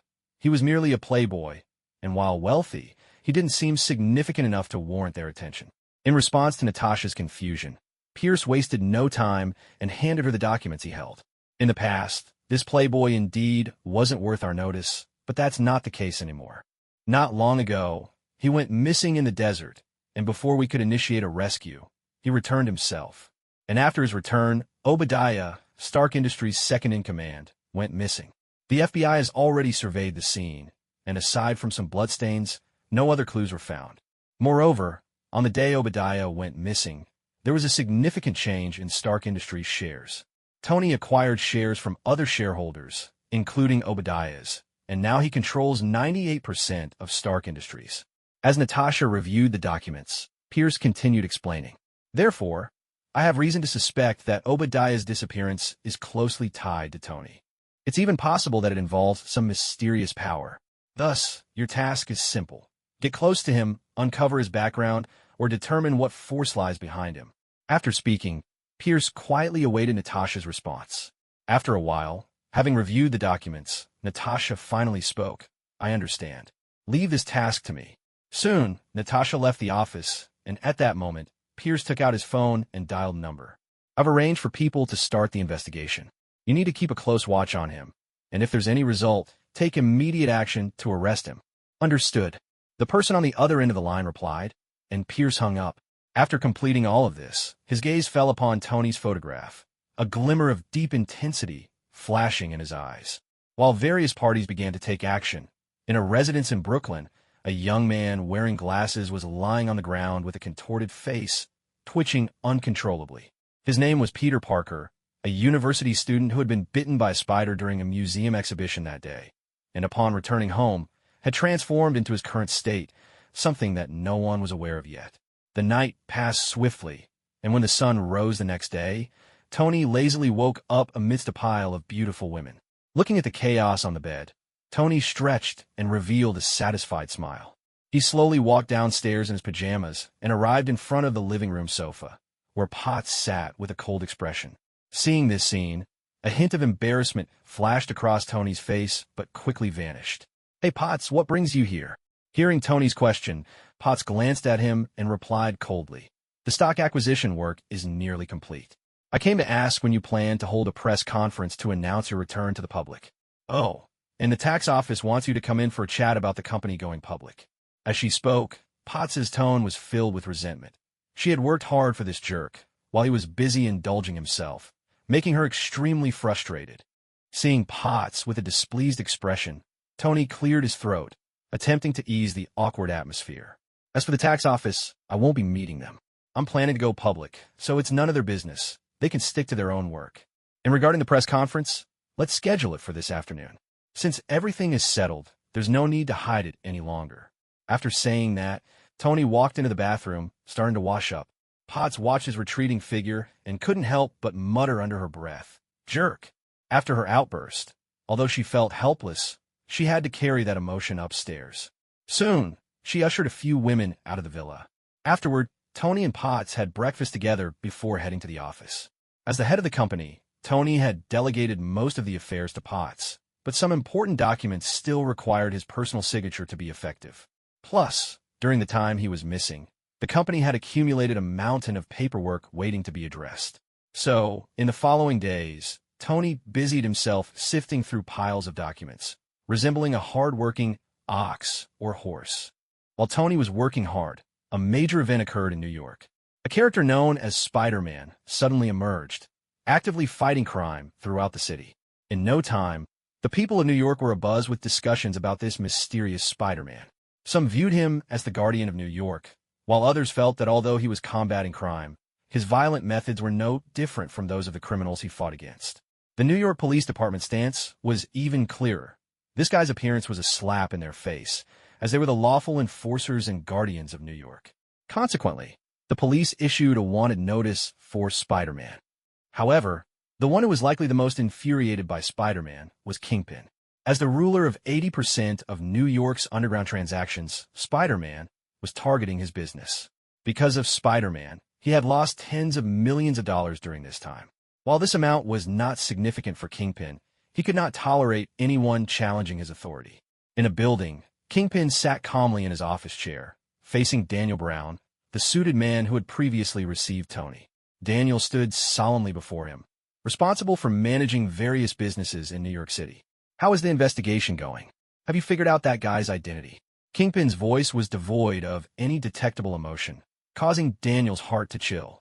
He knew that the calmer Kingpin appeared, the angrier he truly was. At this moment, he dared not provoke him and quickly replied, "Mr. Wilson, I'm sorry, but I haven't found out his specific identity. That guy moves too quickly. We can't keep up with him, and he always appears without warning.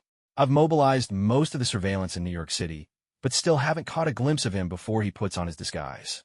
After speaking, Daniel lowered his head, fearful that Kingpin would explode in anger and it might affect him. Fortunately, Kingpin did not lose his temper, but turned to look out the floor-to-ceiling windows, murmuring, "Is this the person you're trying to find?" After that, Kingpin picked up his phone and dialed Tony's number. At that moment, Tony, busy at Stark Industries, heard his phone ring. Jarvis put it through. "Of course, sir." The next second, Kingpin's voice echoed in the office. "I believe the person you're looking for has appeared." Tony paused in his review of documents, a hint of surprise flashing in his eyes as he asked, "So soon? Where is he?" "I don't know," Kingpin replied matter-of-factly, causing Tony's mouth to twitch slightly. "What's his name?" "Spider-Man." Upon hearing this name, Tony raised his eyebrows slightly, though there was little surprise in his eyes.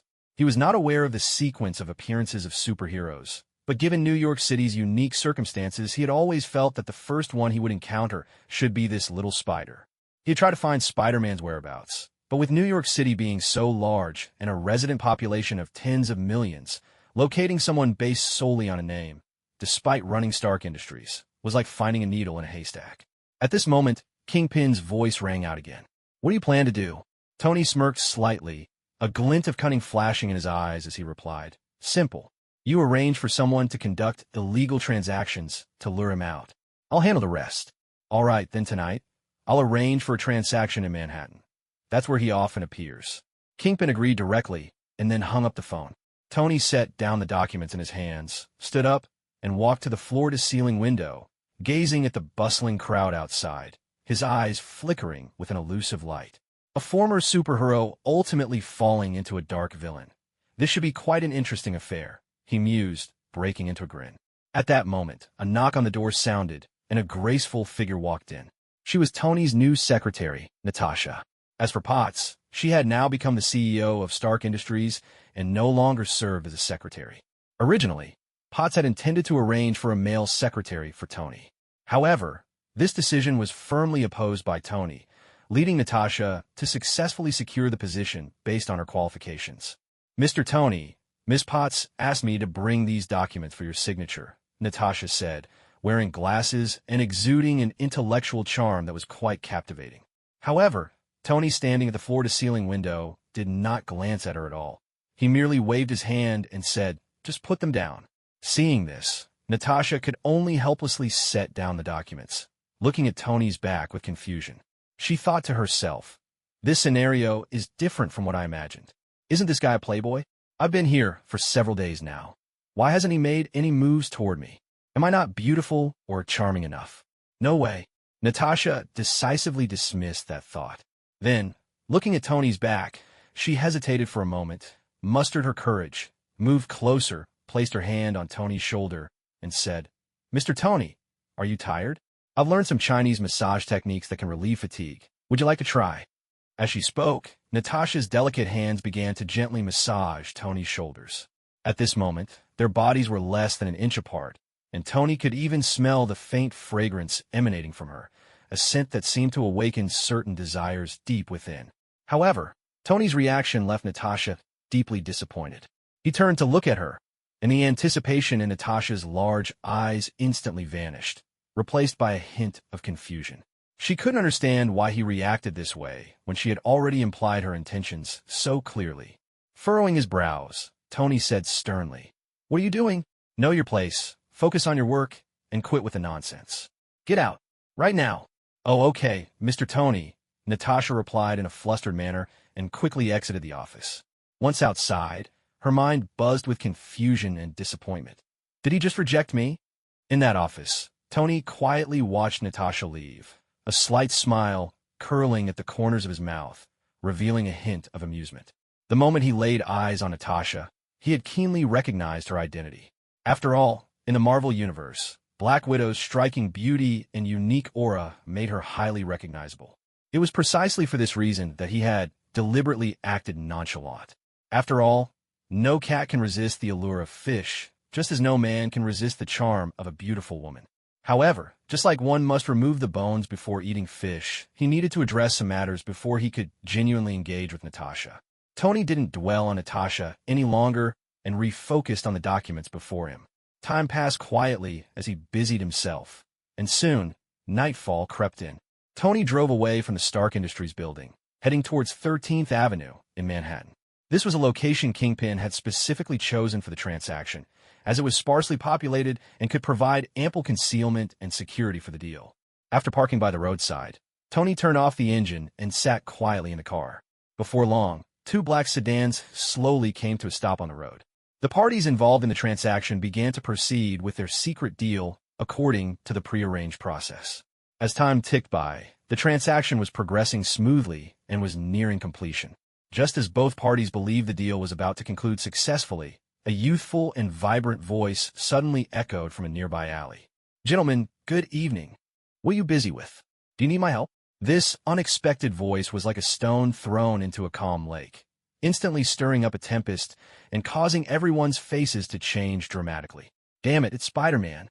Open fire, shouted one of the transaction leaders, and in an instant, both parties raised their guns and began firing wildly. The dark street erupted with gunfire as countless bullets rained down towards Spider-Man's direction. However, Spider-Man, who had just been hanging upside down at the alley's entrance, vanished like a ghost the moment the gunfire erupted. The next second, he leaped forward like a cheetah, appearing right in front of the crowd. His wrist shooters fired webs like bullets, weaving into a dense net that took down everyone in an instant. In just a few breaths, the fierce battle was over. All members of both parties were captured by Spider-Man, immobilized on the ground. "Gentlemen, it seems you need me to help you call the police," Spider-Man said, looking at the items from the transaction on the ground. He bent down and pulled a phone from one of the members, preparing to dial. However, just as his finger was about to press the dial button, he suddenly halted, his gaze sharp as an eagle scanning the surroundings. Bang! Bang! Bang! The sound of smoke bombs exploding rang out successively, and dark figures appeared around him like phantoms. These individuals were wrapped in black ninja attire, their eyes gleaming with crimson light. Indeed, they were the mysterious Shadow Ninja Legion. Seeing these suddenly appeared shadowy ninjas, Peter's eyes flashed with shock. Thanks to his heightened spider sense, he sensed that these people seemed to have materialized out of thin air, as if they were not human but beings from another realm. Instantly, Peter's alertness shot up to its peak. He looked at the numerous shadow ninjas and shouted, "Hey guys, who are you?" However, the shadow ninjas naturally did not answer his question. The sound of long knives being unsheathed echoed in the darkness, resembling the call of death. The next second, the many shadow ninjas surged towards Peter like a black whirlwind, their speed making his heart skip a beat. At this moment, Peter had no time to think about anything else. He rapidly fired his web shooters, aiming to stop the shadow ninjas from getting closer. However, the shadow ninjas were no ordinary foes. They dodged and slashed, using their exceptional skills and coordinated teamwork to evade his web attacks, and quickly closed in on Peter. In an instant, the sounds of swords slicing through the air rang out, accompanied by sharp gusts of wind aimed straight at Peter's vital points. Peter reacted swiftly, his body seemingly driven by instinct as he jumped and dodged, narrowly avoiding these lethal strikes. His speed was so quick that even an ordinary person would struggle to keep up, yet these shadow ninjas were clearly not ordinary enemies. As Peter continued to evade, the shadow ninjas quickly kept pace, throwing shuriken that rained down on him like a hailstorm, directly slashing through his once durable spider suit. Peter had originally planned to hold back and avoid causing too much harm to the shadow ninjas, but seeing this scene, he could no longer afford to show mercy. He launched a counterattack with all his might. Thanks to his genetic mutation, his strength and speed had reached terrifying levels. A single punch could break steel, and a kick could send a car flying. While the shadow ninjas were powerful, they were still individuals, and under Peter's full assault, many were instantly pulverized, dissipating into clouds of black smoke in the air. However, Peter did not feel joy at this sight. Instead, his expression grew increasingly grave. He noticed that the number of shadow ninjas seemed to be multiplying, like an endless tide washing over him.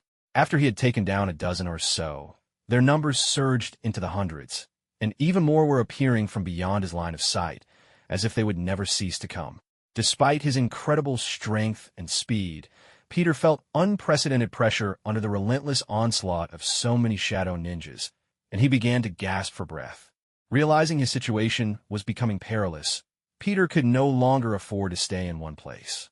He frantically shot his web, using its recoil to propel himself out of the dangerous area.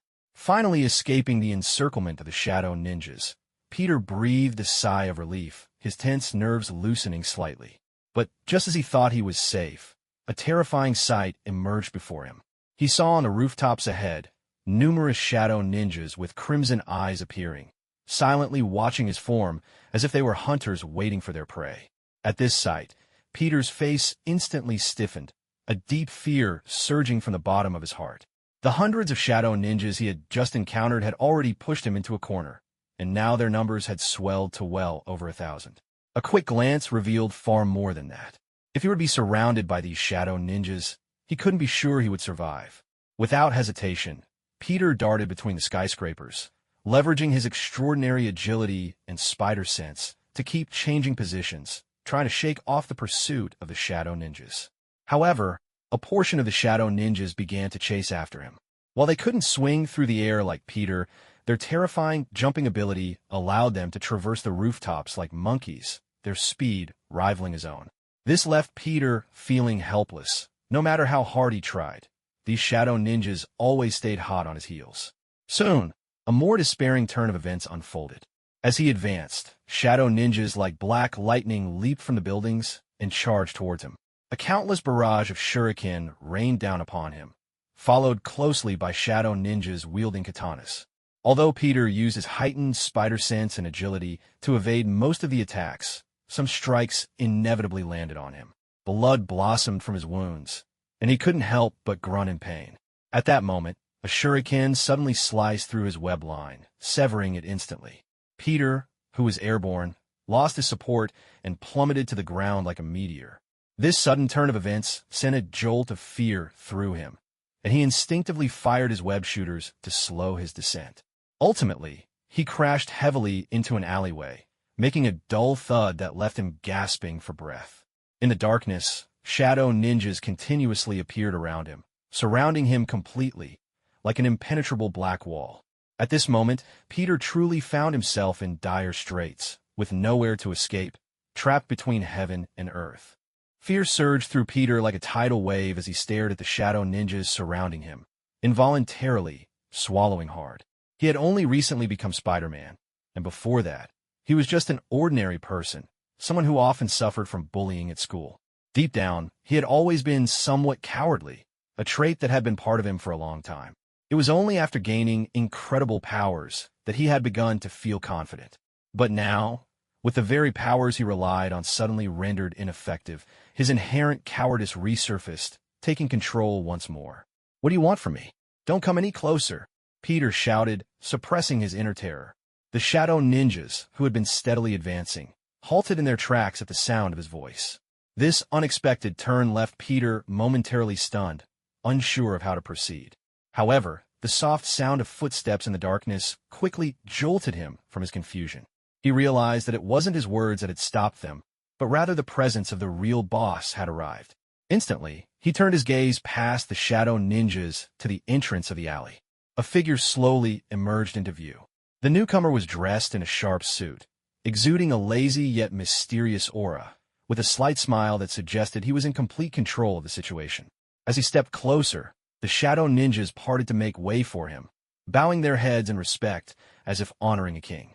Witnessing this scene, Peter's fear amplified once more, his eyes fixated on the approaching figure, filled with terror and unease. "Good evening, our Spider-Man. Let me introduce myself. My name is Tony Stark." As Tony drew near, he looked down at Peter and spoke slowly. When Peter finally recognized Tony's face, it felt as though he had been struck hard, his mind racing with disbelief. Tony Stark, the notorious playboy of New York City, was a figure of endless gossip and humor among the city's residents. His exploits had sustained countless tabloids and entertainment journalists. Peter had admired him and even fantasized about working at Stark Industries. He never imagined they would meet in such a bizarre and terrifying scenario, nor did he foresee the dark side of this famed playboy. For a moment, Peter was frozen, speechless. "It seems our Spider-Man has recognized my identity," Tony said with a smile, observing Peter's reaction with a hint of pride. Peter shivered, and various conspiracy theories surged through his mind. According to the typical movie tropes, since he knew Tony's identity, his own fate was likely sealed. Thinking quickly, Peter said, "Mr. Stark, let's talk this over. What do you need from me? I'll do whatever I can to help." Snap! Tony snapped his fingers and replied with a grin, straightforward. "I like dealing with straightforward people. Actually, it's not a big deal. I just need you to kill someone for me. What do you think?" Tony smiled at Peter, who had just been confidently offering his assistance.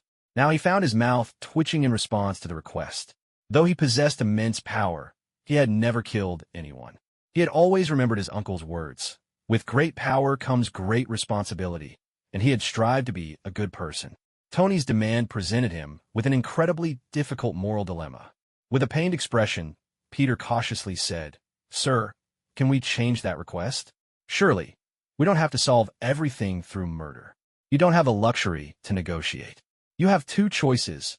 Either you die, or someone else dies. Choose." Tony interrupted Peter, his tone casual and indifferent, as if human life meant nothing to him. Seeing Tony's attitude, Peter realized he was out of options. His face shifted between despair and resolve. Killing went against the principles he had always held dear. But if he didn't comply, his own life would likely be at stake. If things had gone according to his original path, he would have adhered to his principles, preferring death over harming the innocent. But there were no what-ifs in real life. He had only been Spider-Man for a few days and had not fully transformed from an ordinary citizen into a true superhero. His own life mattered more than that of others. Thus, after a lengthy internal struggle, Peter finally spoke.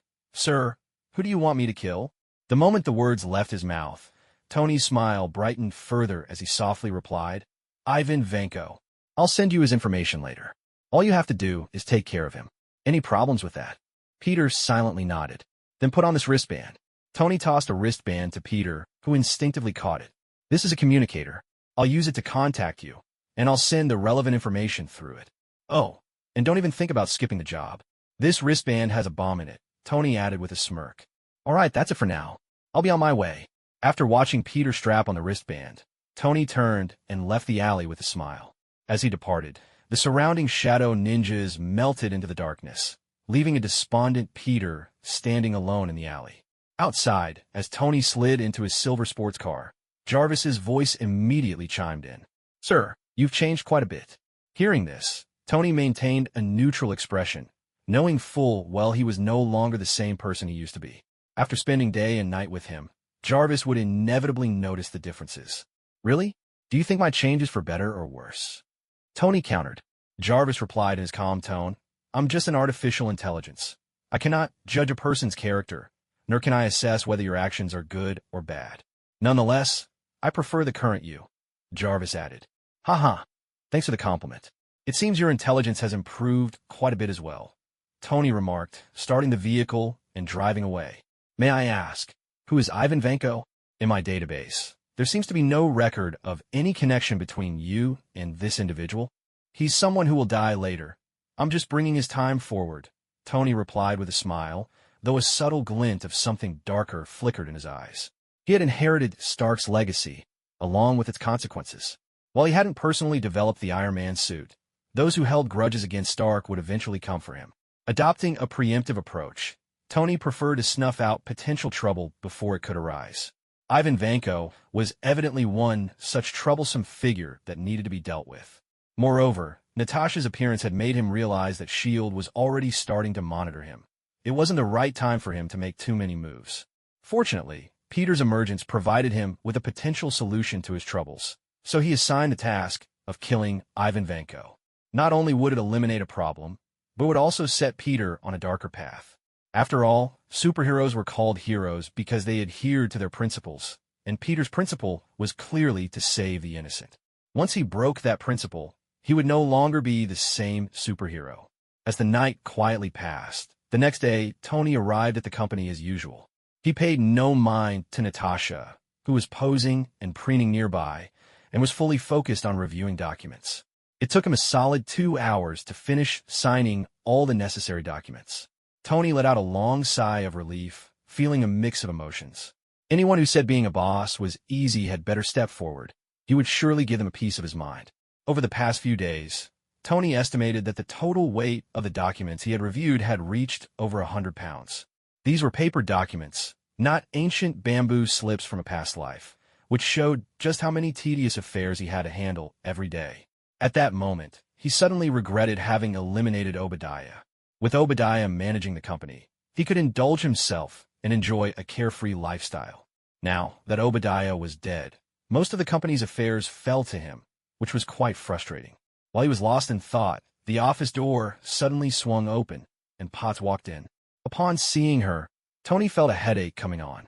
"Beautiful Miss Potts, I think I need to take a break. I'm giving you full authority to handle the company's affairs. How's that sound?" Tony said, looking at Potts while mentally preparing himself for her inevitable complaints. Potts rolled her eyes at him, but she understood how exhausted Tony had been lately, so she refrained from pressing the issue. "All right, once you finish this last matter, I'll give you a break. No more complaining," she replied. "Really?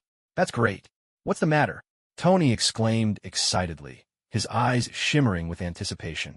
He was eager to escape the office, and this news felt like a godsend. "The military's procurement invitation has come in. It starts at 3 this afternoon. You need to attend and try to secure more orders," Potts said, handing him an invitation before hurriedly exiting the office. As the president, Potts was even busier than Tony. After all, Tony only needed to handle major affairs, while Potts had to manage the entire group, putting their workloads on entirely different levels. Watching Potts leave, Tony shook his head in resignation, muttering to himself, "Why is this woman so driven?" Returning to his thoughts, Tony opened the invitation and examined its contents. There was nothing substantial, just the usual invitation information. Yet his curiosity kept him engrossed. Military procurement was a primary source of profit for major arms companies. Each year's procurement meeting was like a lavish feast for defense contractors. Everyone wanted to grab as much food from the table as possible, resulting in fierce competition. In past procurement meetings, it was not uncommon for leaders of various groups to come to blows, making for quite a lively atmosphere. At 2 o'clock in the afternoon, Tony left the building surrounded by a group of bodyguards, stepping into a Rolls-Royce as he headed to the procurement meeting. By the time he arrived, it was almost 3, and the meeting was set to begin shortly. Happy, along with 2 bodyguards, closely followed him into the venue. The remaining bodyguards stayed outside, ready to respond to any potential situations. As soon as they entered the venue, a cacophony of voices hit them. Hundreds of people were engaged in lively discussions, creating a very energetic atmosphere. This venue gathered around 80% of America's arms dealers. However, when Tony walked in, nearly everyone turned to look at him, their eyes filled with awe. As one of the top defense contractors in America and the world, it was impossible for Tony's entrance to go unnoticed. Ignoring most of the attendees, Tony made his way to the front row. Compared to the crowded back, the front row had only a few people. Behind these individuals stood companies that were not weaker than Stark Industries. Hammer Industries, led by Justin Hammer, primarily dealt in arms and had a long-standing partnership with the Department of Defense, making them Stark Industries' main competitor. Pym Technologies, founded by Hank Pym, specialized in researching Pym particles that could change the size of objects and also produced weapons, although weapon production was not their main focus. Oscorp, a family-run business with Norman Osborn at the helm, focused on biotechnology and had made significant strides in the military sector, subtly threatening to surpass Hammer Industries. Advanced Idea Mechanics, AM, founded by Killian, focused on genetic engineering and had minimal involvement in the arms industry, mainly just there to join the fray. Roxxon Corporation, a dominant force in the American energy sector, started with oil but had expanded into various industries, making them one of the largest conglomerates in the world. Hammer Industries and Oscorp were represented by their leaders, while the other companies sent vice presidents. After all, this was a military procurement meeting, and since their main businesses weren't arms, it was difficult for them to compete with the three giants, Stark Industries, Oscorp, and Hammer Industries. Thus, sending a VP was sufficient. As Tony arrived, several vice presidents nodded to him in greeting, while Hammer smirked and taunted. "Tony, I heard you almost didn't make it back from the desert. I was ready to pop some champagne to celebrate your demise, but here you are again. What a letdown." As Stark Industries' primary competitor, the rivalry between the two companies had a long history, so Hammer wasn't holding back at all. Settling into his seat, Tony shot back with equal sarcasm. "Really? What a shame. But don't waste that champagne. I see your eternal second-place position is about to become unstable. Once you drop to third, I'll help you drink it." After saying this, Tony turned to give Osborne a nod with a smile. Osborne's expression darkened. What was originally a fierce rivalry between Hammer Industries and Stark Industries had now pulled Oscorp into the fray, which was hardly a pleasant development for him. Indeed, Hammer, who had been focused on Tony, took a moment to glance at Osborne. Over the past 2 years, Oscorp had been capturing an increasing share of the military procurement market, posing a real threat to Hammer Industries. Originally planning to compete with Tony, Hammer now decided to switch tactics and first suppress Oscorp. As the clock struck 3, the military procurement meeting officially commenced. Under the guidance of military procurement personnel, various defense contractors present began to secure orders.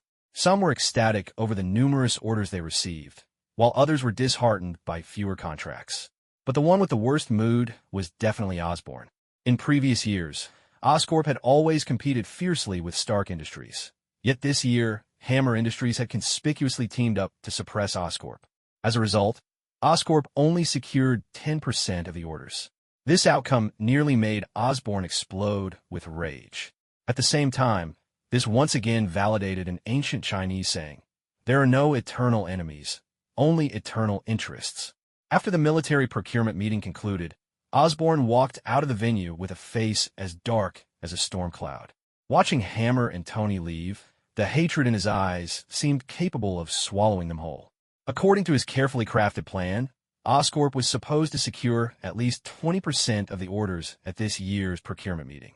However, due to the combined pressure from Tony and Hammer, Oscorp only managed to obtain half of that, just 10%. This figure was dismal compared to previous years. The annual military budget in the U.S. was a staggering $400 billion, with just 1 percentage point of profit amounting to hundreds of millions, even billions of dollars. Under the joint forces of Tony and Hammer, Oscorp lost not just 10 percentage points, but potentially even more, resulting in losses exceeding tens of billions. Such a massive hit could drive anyone to madness. To make matters worse, Oscorp's recent situation was also grim. In a bid to secure more military contracts and surpass Hammer Industries and Stark Industries, they had invested hundreds of billions in developing military products like flying hoverboards, powered armor, and human enhancement agents. Yet, despite pouring in so much capital, the company was facing severe losses, and the major shareholders were becoming increasingly dissatisfied with the situation. Osborne had been eagerly anticipating this year's military procurement to secure more orders and pacify the shareholders. Now, with all hope shattered, he felt as though a knife had pierced his heart, leaving him bleeding inside. Taking a deep breath, he suppressed his inner pain and got into his car, preparing to return to the office. At the same time, news of the military procurement meeting spread like wildfire through various channels. When Osborne returned to the company, his secretary rushed into his office, looking frantic. "Mr. Osborne, it's bad. All the shareholders are here, waiting for you in the conference room." Upon hearing this, Osborne's emotions, which had just begun to stabilize, erupted into a storm once again. "Damn it! Who let them in?" Osborne roared angrily, his expression fearsome enough to frighten his secretary, who began to tremble and stutter. "Mr. Osborne, they came on their own. It seems they got wind of the procurement meeting results, and they all look unhappy," she replied nervously. Osborn felt as if a massive boulder had crashed onto his heart. His worst fears had come true. "Just leave me for now," Osborn said impatiently, waving his hand. The secretary quickly took her leave, relieved to escape. Once he was alone in the office, the pent-up anger within him erupted like a volcano. "Fuck, those bastards." With a flurry of noise, he smashed everything in the office in a fit of rage, turning the room into a chaotic mess. After some time, Osborn gradually calmed down, collected himself, and slowly left the office, heading toward the conference room. When he pushed open the door to the conference room, as he stepped inside, a wave of silence fell over the shareholders gathered within. They all turned to face him, their expressions devoid of warmth, creating an atmosphere that felt hellish.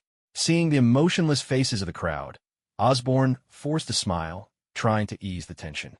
Why is everyone here? However, the shareholders were not going to let him off easily. They immediately launched into their grievances. "Mr. Osborn, I heard that this year our group only secured 10% of the military procurement orders. Is that true?"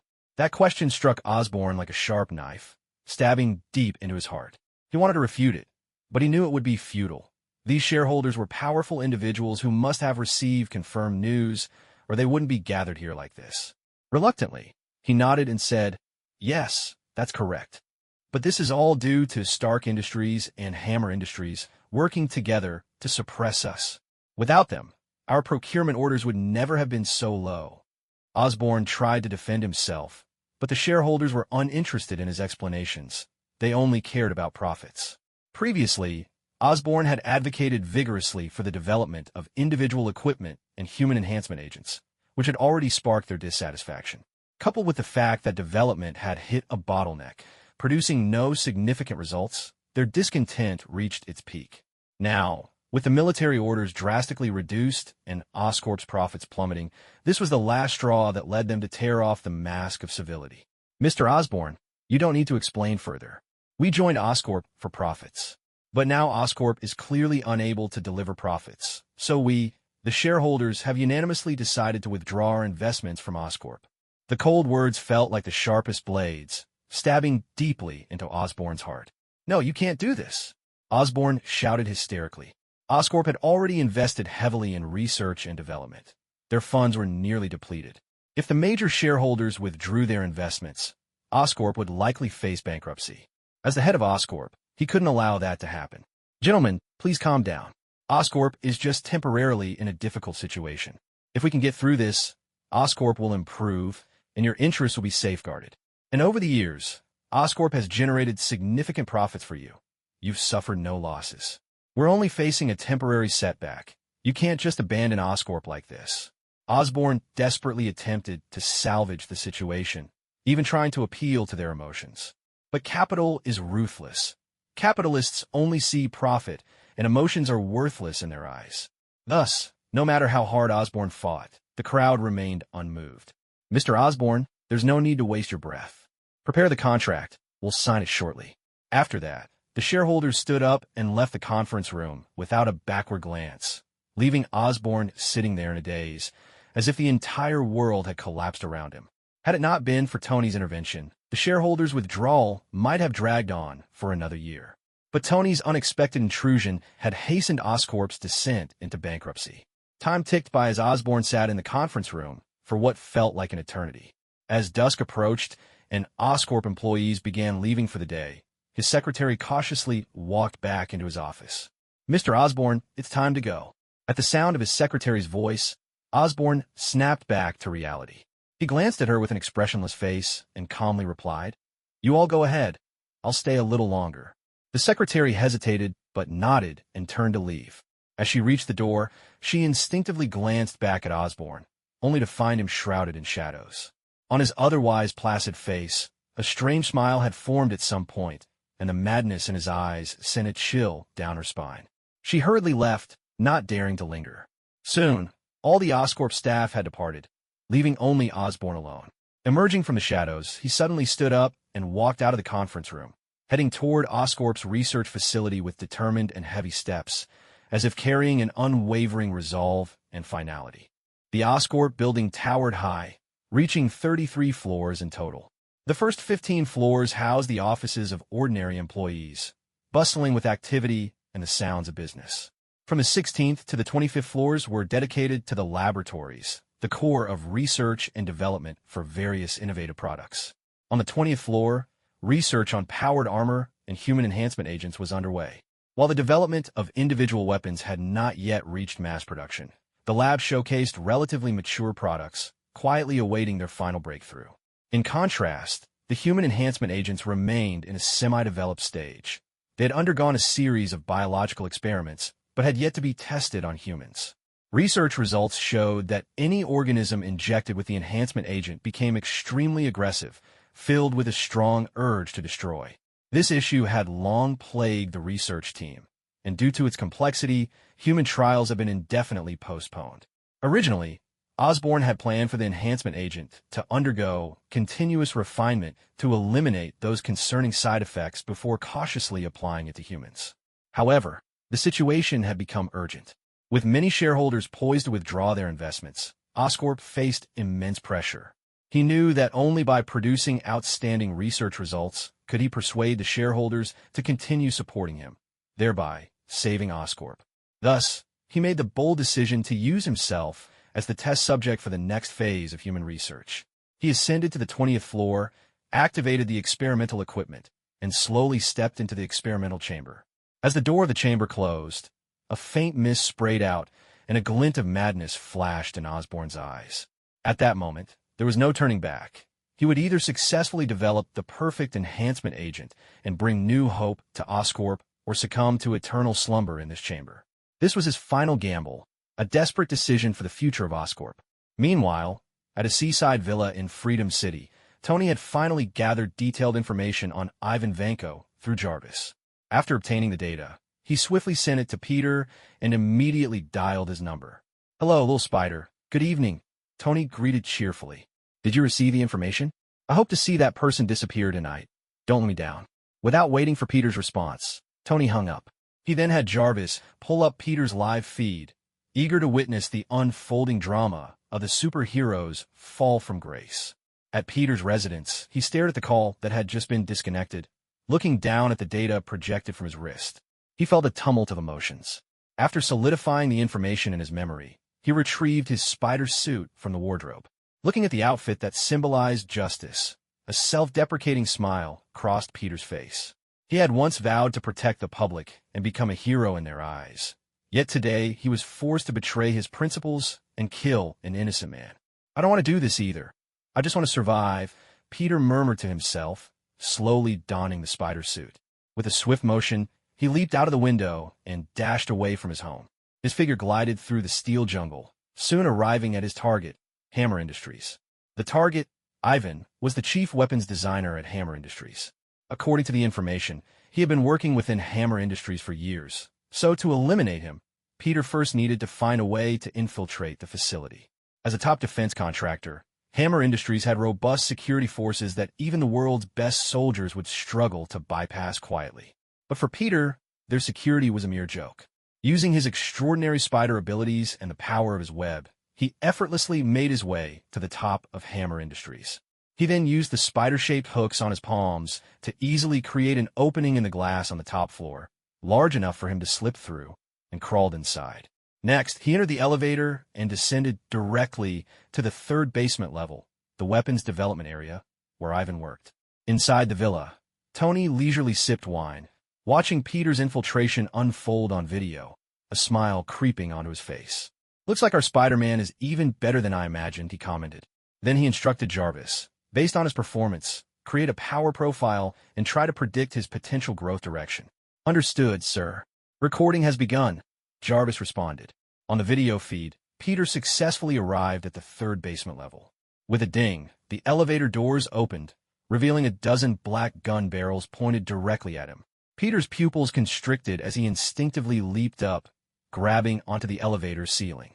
In the next moment, gunfire erupted, bullets whizzing past like a torrential downpour, the intense heat of the rounds leaving dark marks on his spider suit.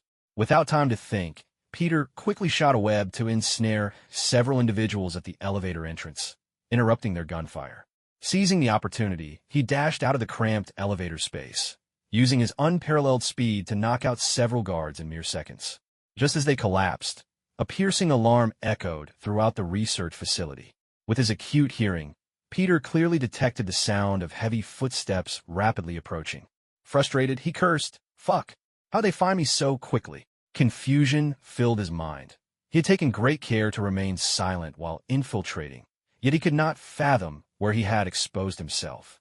Lost in his thoughts, he failed to realize that, as a new weapons development area, this location had security measures that were 3 times stricter than outside.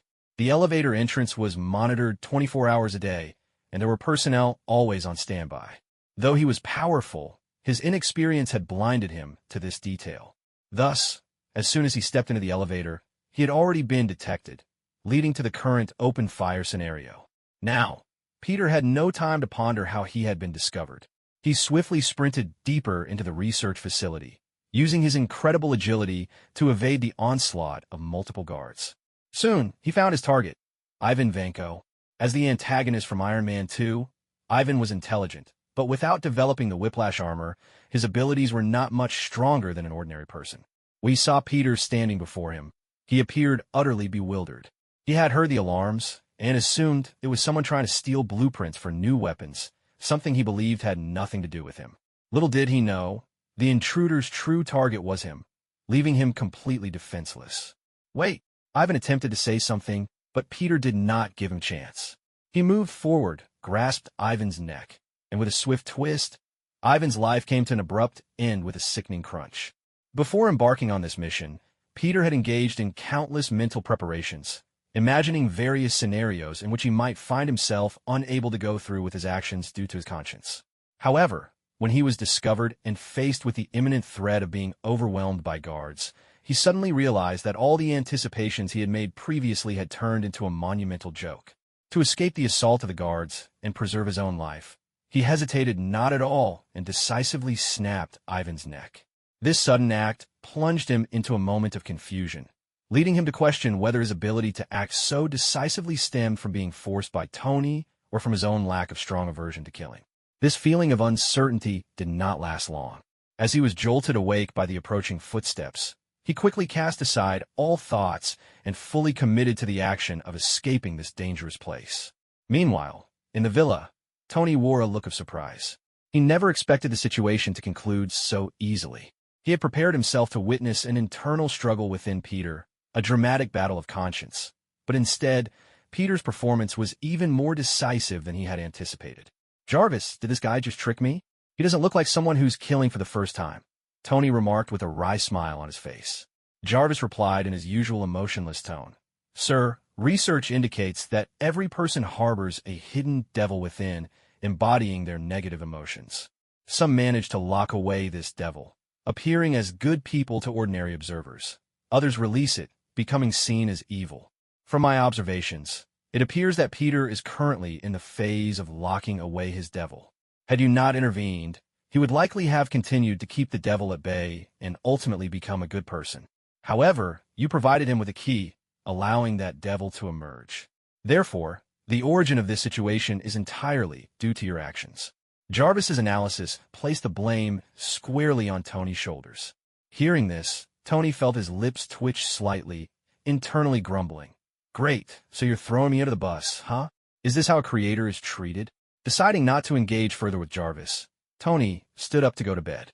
After all, the matter was concluded, and there was no longer a need to keep watching. While Hammer Industries guards were formidable, they were far from capable of trapping Peter. Tony had no interest in wasting more time on such mundane scenes. Just as he stood up, however, Jarvis's voice echoed again. "Alert, alert! An unidentified flying object is rapidly approaching." Tony's footsteps halted abruptly as he turned to look at the large screen. The display had switched to an outside view of the villa, where a green figure was riding a hoverboard-like flying device, rushing toward the villa at breakneck speed. Tony could even see the demonic mask on the person's face, its sinister expression causing his brow to furrow and a playful smile to form at the corners of his mouth. "How interesting, Green Goblin Osborn. I was just about to look for you, and here you are, delivering yourself right to my doorstep," Tony thought to himself. In his view, The best candidates for assembling a dark alliance were the notorious villains in the Marvel Universe. These individuals were naturally inclined toward darkness, making it much easier to recruit them than superheroes. Thus, after encountering Osborn at the military procurement meeting, he had resolved to pull him into the Dark Alliance. He had only planned to provoke Osborn a little to hasten his transformation. He never imagined that events would progress so quickly. Just a day after his earlier provocation, Osborn had transformed into the Green Goblin and come looking for him. With a smile still on his lips, Tony's eyes flashed with a glint of coldness. He understood that recruiting villains and superheroes were entirely different matters. Superheroes required guidance and nurturing, while villains needed only to be subdued by strength. As Tony recognized Osborn's arrival, outside the villa, Osborn gazed at the structure with a maniacal grin behind his mask. To save Oscorp, he had to personally participate in the human trials. Unexpectedly, the experiments had gone smoothly, and he had successfully enhanced his own body. However, he also felt the effects of the serum altering his personality drastically. He had effectively split into two personas, the calm and rational leader of Oscorp, and the brutal, chaotic Green Goblin. Now, he was the Green Goblin, filled with a thirst for blood. Osborn had many enemies and harbored a great deal of resentment. If he were to compile a list of his adversaries, Tony would undoubtedly be at the top. Had it not been for Tony, Oscorp could have secured more military contracts, and the shareholders would not have rushed to withdraw their investments, pushing the company to the brink. Had it not been for Tony, he would not have had to serve as a test subject for the enhancement serum. While the potential dangers had been initiated when he ordered the development of new equipment and enhancement agents, Tony was the one who lit the fuse on this ticking bomb. Therefore, he came as the Green Goblin, seeking revenge on Tony, the man who had driven Oscorp to the edge of ruin. Fueled by a strong desire to kill, Osborn hurled 2 pumpkin bombs towards Tony's villa. These newly developed grenades, crafted at great expense by Oscorp, packed a powerful punch, equivalent to the explosive force of 20 kilograms of TNT. 2 of them could easily collapse the villa, burying Tony under the rubble. However, just as he threw the pumpkin bombs, shadows began to emerge from the darkness, their crimson eyes fixed on Osborn, seemingly intent on consuming him. The next moment, 2 shurikens flew from one of the shadow ninjas, striking the pumpkin bombs with lightning precision. Boom! Boom! The explosive sounds echoed in the night sky, illuminating it with fiery bursts. What was that? Osborn thought to himself, a hint of confusion crossing his face. But before he could ponder further, the shadow ninjas, like phantoms, lunged toward him. Their katanas glinted ominously in the darkness, unleashing a flurry of deadly strikes aimed directly at him. Wearing his specially designed armor, Osborn chose not to evade. He intended to withstand the onslaught of the shadow ninjas. However, as the katanas made contact with his armor, sparks flew, revealing that the seemingly indestructible suit was being sliced open, leaving fine wounds across its surface. Realizing this, Osborn's expression darkened. He had never anticipated that the weapons used by these shadow ninjas would be sharp enough to easily cut through his armor. As he formulated a counter-strategy, he utilized the maneuverability of his hoverboard to swiftly escape the encirclement of the shadow ninjas. Originally planning to storm the villa and eliminate Tony, he hesitated upon seeing the multitude of shadow ninjas outside. Doubt crept into his mind. It seemed the situation was not what he had envisioned. These unexpected adversaries were evidently guarding Tony. While the individual strength of the shadow ninjas was not on par with his own, their sheer numbers posed an unprecedented pressure. After hesitating in midair for a moment, Osborn ultimately decided to abandon the idea of directly storming the villa. He piloted his hoverboard and quickly vanished into the vast night sky. Back in the villa, Tony watched Osborn retreat, a knowing smile dancing on his lips. He's running away? Now, that's interesting, he mused. He felt a surge of anticipation for this unexpected encounter, recognizing it as just a minor episode in the process of forming the Dark Alliance. More thrilling developments were sure to await him. Danger has been resolved, sir. What exactly were those things? Jarvis's voice echoed in the villa, maintaining its usual calm and steady tone, but Tony could sense a hint of curiosity underlying it. As he slowly turned toward the bedroom, a faint smile graced his lips as he replied, "Just a bunch of strange creatures lurking in the shadows." You'll definitely get the chance to see more bizarre things in the future. With that, he closed the bedroom door behind him, ready to rest. The thrilling events he had just experienced seemed to leave not even a trace in his heart. His mind was as tranquil as a still lake, unaffected by the external disturbances. Time passed swiftly, and when the sunlight spilled onto the earth the next day, Tony did not head to the office as usual. After all, he had already promised Potts that he would take a break, and he wasn't about to go back on his word. After enjoying a hearty breakfast, he drove his silver sports car away from the cozy villa. As for Happy and the other bodyguards, he had coldly left them behind at the villa. Happy felt a deep sense of helplessness. Ever since their boss returned from his disappearance in the desert, he had become increasingly carefree and spontaneous, often leaving without taking them along.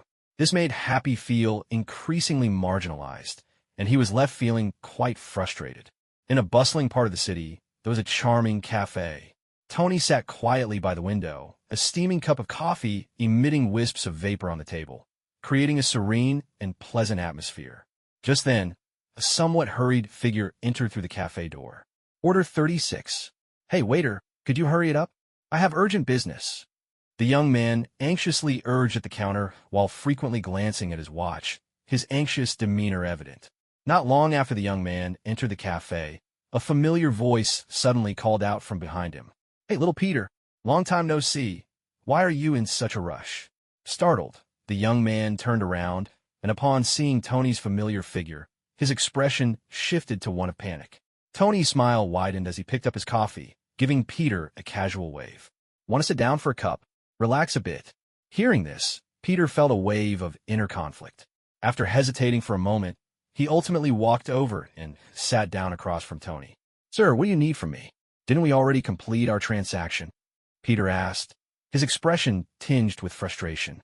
He felt a deep aversion to this man who had forced him to take a life, but he was painfully aware that his own life was still firmly in Tony's grip, leaving him with little choice but to comply. Look at this. The mighty Spider-Man, New York's guardian, has been reduced to delivering coffee. How unexpected! Tony exclaimed, sipping his coffee with a smug expression, as though he were intentionally provoking Peter. Taking a deep breath, Peter struggled to suppress his rising anger and replied, Sir, if there's nothing else, I should really get going. I need to deliver the coffee before I'm late. Don't be in such a hurry. Tony put down his coffee cup, a mischievous glint in his eyes. I have another job for you. Are you interested in hearing about it? Not interested, Peter replied without hesitation, refusing to get involved in any more dangerous situations, especially ones that could harm his friends and loved ones. However, Tony's unhurried voice continued, seemingly ignoring Peter's refusal, which caused Peter to wear a face of resignation. He thought to himself, why is this guy so persistent? I need you to capture someone, the head of Oscorp, Norman Osborn. Tony's voice was low and firm. Just bring him to me alive. Damn it, I refuse. Peter stood up in a flash, his eyes flashing with anger. Don't think you can use this method to make me do something so morally wrong. I won't agree to it. Peter's reaction was understandable. His best friend, Harry Osborn, was Norman Osborn's son. There was no way he could harm the family of his closest friend, and that was simply unacceptable to him. Looking at Peter's agitated expression, Tony maintained his smile, replying casually, $10 million. Just bring him to me, and this $10 million will be yours. Think about your current life, struggling and facing the girl you like without the courage to confess. How frustrating it must be. With that $10 million, you could change your situation, buy a nice house for your family, and take your loved one on spontaneous trips. You wouldn't have to toil for a living anymore. Can you still say no to that? At this moment, Tony sounded like a cunning devil, continuously tempting Peter with money and a brighter future, trying to lure him into the depths of corruption. Peter, who had been filled with agitation just moments ago, found himself sitting down again, his expression shifting between uncertainty and conflict. The images of Mary Jane and Aunt May filled his mind, those who had supported him and given him warmth and strength throughout the years. Now, Tony's words were causing him to waver. He began to wonder if having that money could truly improve their lives. But I can't hurt Harry. He's my best friend, Peter exclaimed, his expression filled with anguish. Tony, still smiling, raised the offer, $20 million, and I have no intention of hurting him. You don't need to feel guilty.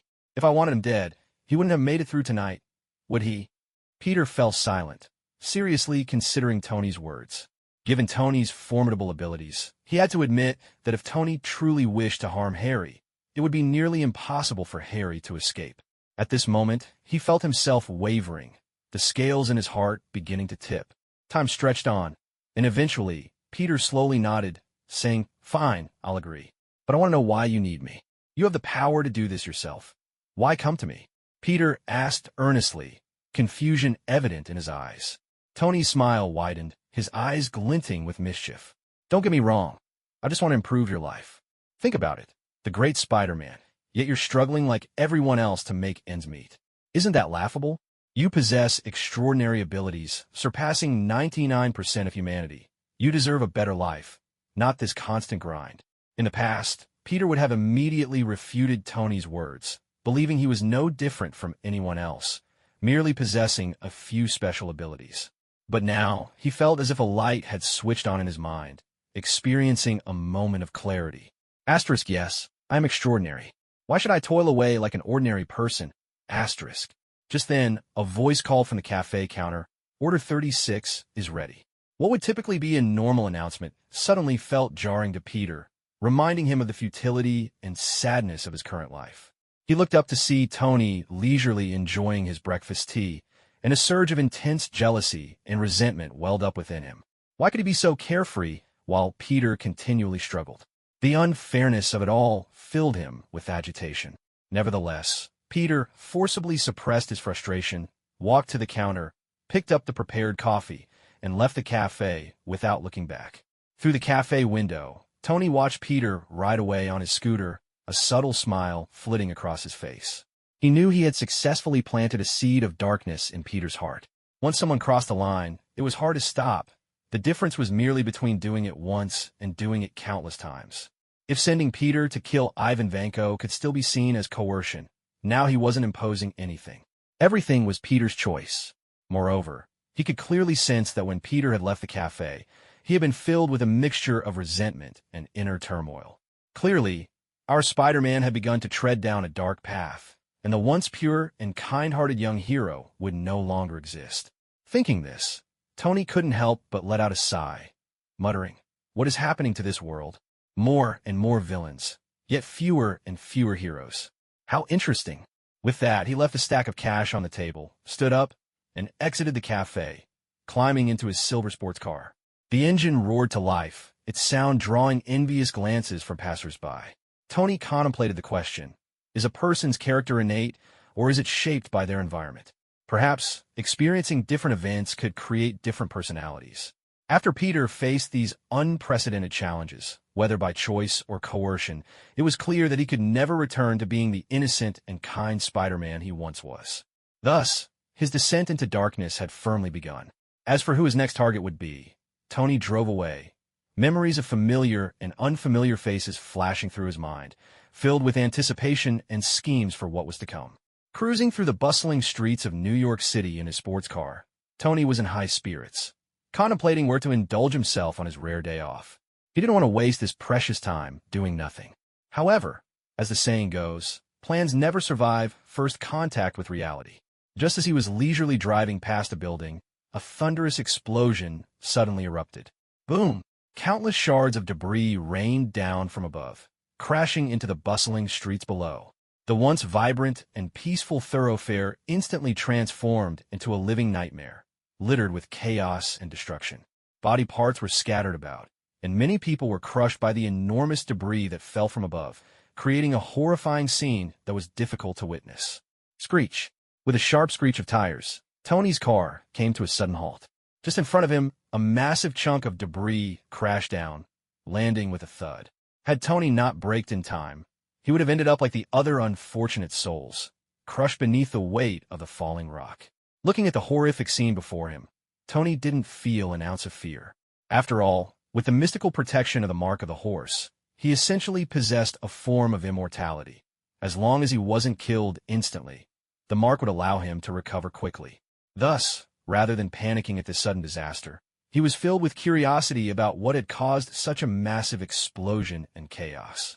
As he pondered, Tony quickly exited the car and looked up at the precariously standing building above. Suddenly, a large figure caught his eye, and his pupils constricted in shock. Boom! Another deafening explosion rang out as a green figure descended from the sky like a meteor. The immense force caused the ground to tremble violently, and shockwaves radiated outwards, creating spiderweb-like cracks in the pavement. The giant, filled with rage, threw back his head and let out a roar that shook Manhattan. The sound wave was like a storm, causing those who had narrowly escaped the earlier explosion to faint from the sheer force of it. Only Tony, with his superior physique and mental fortitude, remained unscathed, silently observing the chaos. After the roar, the giant showed no regard for the confusion and casualties around him. Instead, he angrily sprinted toward the distant cityscape, mercilessly tearing apart or discarding everything in his path. Watching the giant retreat, a mix of exasperation and resignation crossed Tony's face. Why was the Hulk showing up right now? This was seriously ruining his good mood. Was he ever going to have a chance to enjoy himself? As a significant bug hero in the Marvel Universe, the Hulk's sudden appearance had undoubtedly disrupted the balance of power across the Marvel world. However, Tony didn't remain in a daze for long. He quickly gathered his thoughts and decided to follow the Hulk. Although his appearance was somewhat unexpected, this was the real world, not a fictional movie scene, so he could accept it. What he was considering was not how to deal with the Hulk's presence, but rather what benefits he could gain from it. Could he recruit him into his dark alliance? Please, that would be a joke. The Hulk was like a ticking time bomb, and Tony didn't want to spend every day cleaning up the mess he left behind. Once the Hulk grew stronger, it might be easier to control him, but right now, he was simply a madman. Once transformed, he couldn't distinguish between friend and foe, and Tony couldn't guarantee he wouldn't turn on him the moment he brought him into the alliance. So, the Hulk was essentially off the table for the Dark Alliance. Yet, the Hulk's value extended beyond just his terrifying strength. In the later stages of Marvel, people had managed to replicate his genes using his blood, creating a being known as Abomination, a copy of the Hulk. While this copy didn't possess the infinite enhancement capabilities of the original, he was remarkably stable, able to control himself effectively both before and after transformation, showcasing considerable strength. Suddenly, an idea sparked in Tony's mind. He didn't necessarily have to seek out those hard-to-control superheroes. He could create his own. With thoughts racing through his mind, Tony maintained his speed as he drove through the deteriorating urban landscape like a bolt of lightning. Before he could even reach the area where the Hulk was located, he heard the Hulk's reckless roar echoing from afar. As the saying goes, when the heavens rage, humans face disaster. The Hulk's current arrogance would undoubtedly attract attention. General Ross, the Hulk's father-in-law, had mobilized a large military force to prepare for a confrontation with the Hulk. When Tony arrived at the edge of the battlefield, he saw numerous soldiers firing frantically with various weapons, and tanks charging like beasts into battle. The thunderous sounds of artillery filled the air, resonating throughout the entire district. Despite the intense bombardment, the Hulk was being forced back, but this was merely a superficial appearance. As the smoke and dust began to clear, onlookers were astonished to find the Hulk completely unscathed, still vibrant and lively, even tearing apart a tank for amusement. Witnessing this scene, Tony decisively sought refuge in a tall building, choosing to watch from above. He had no intention of getting involved. He was fully aware that with his current physique, he wouldn't be able to withstand a single punch from the Hulk. He certainly didn't want to risk his life. The battle continued, with soldiers suffering heavy losses.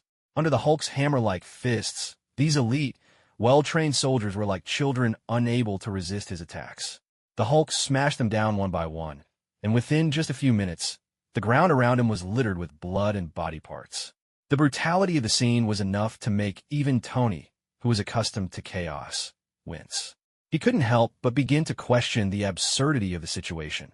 This guy had killed so many people, yet he was still considered a superhero. What were the people at S.H.I.E.L.D. thinking?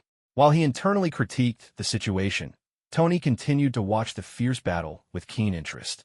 Finally, the Hulk's transformation time came to an end. The law of conservation of energy is a fundamental principle of the universe, and even a bug like the Hulk could not ignore this law. After rampaging for so long, he finally exhausted his energy and began to weaken.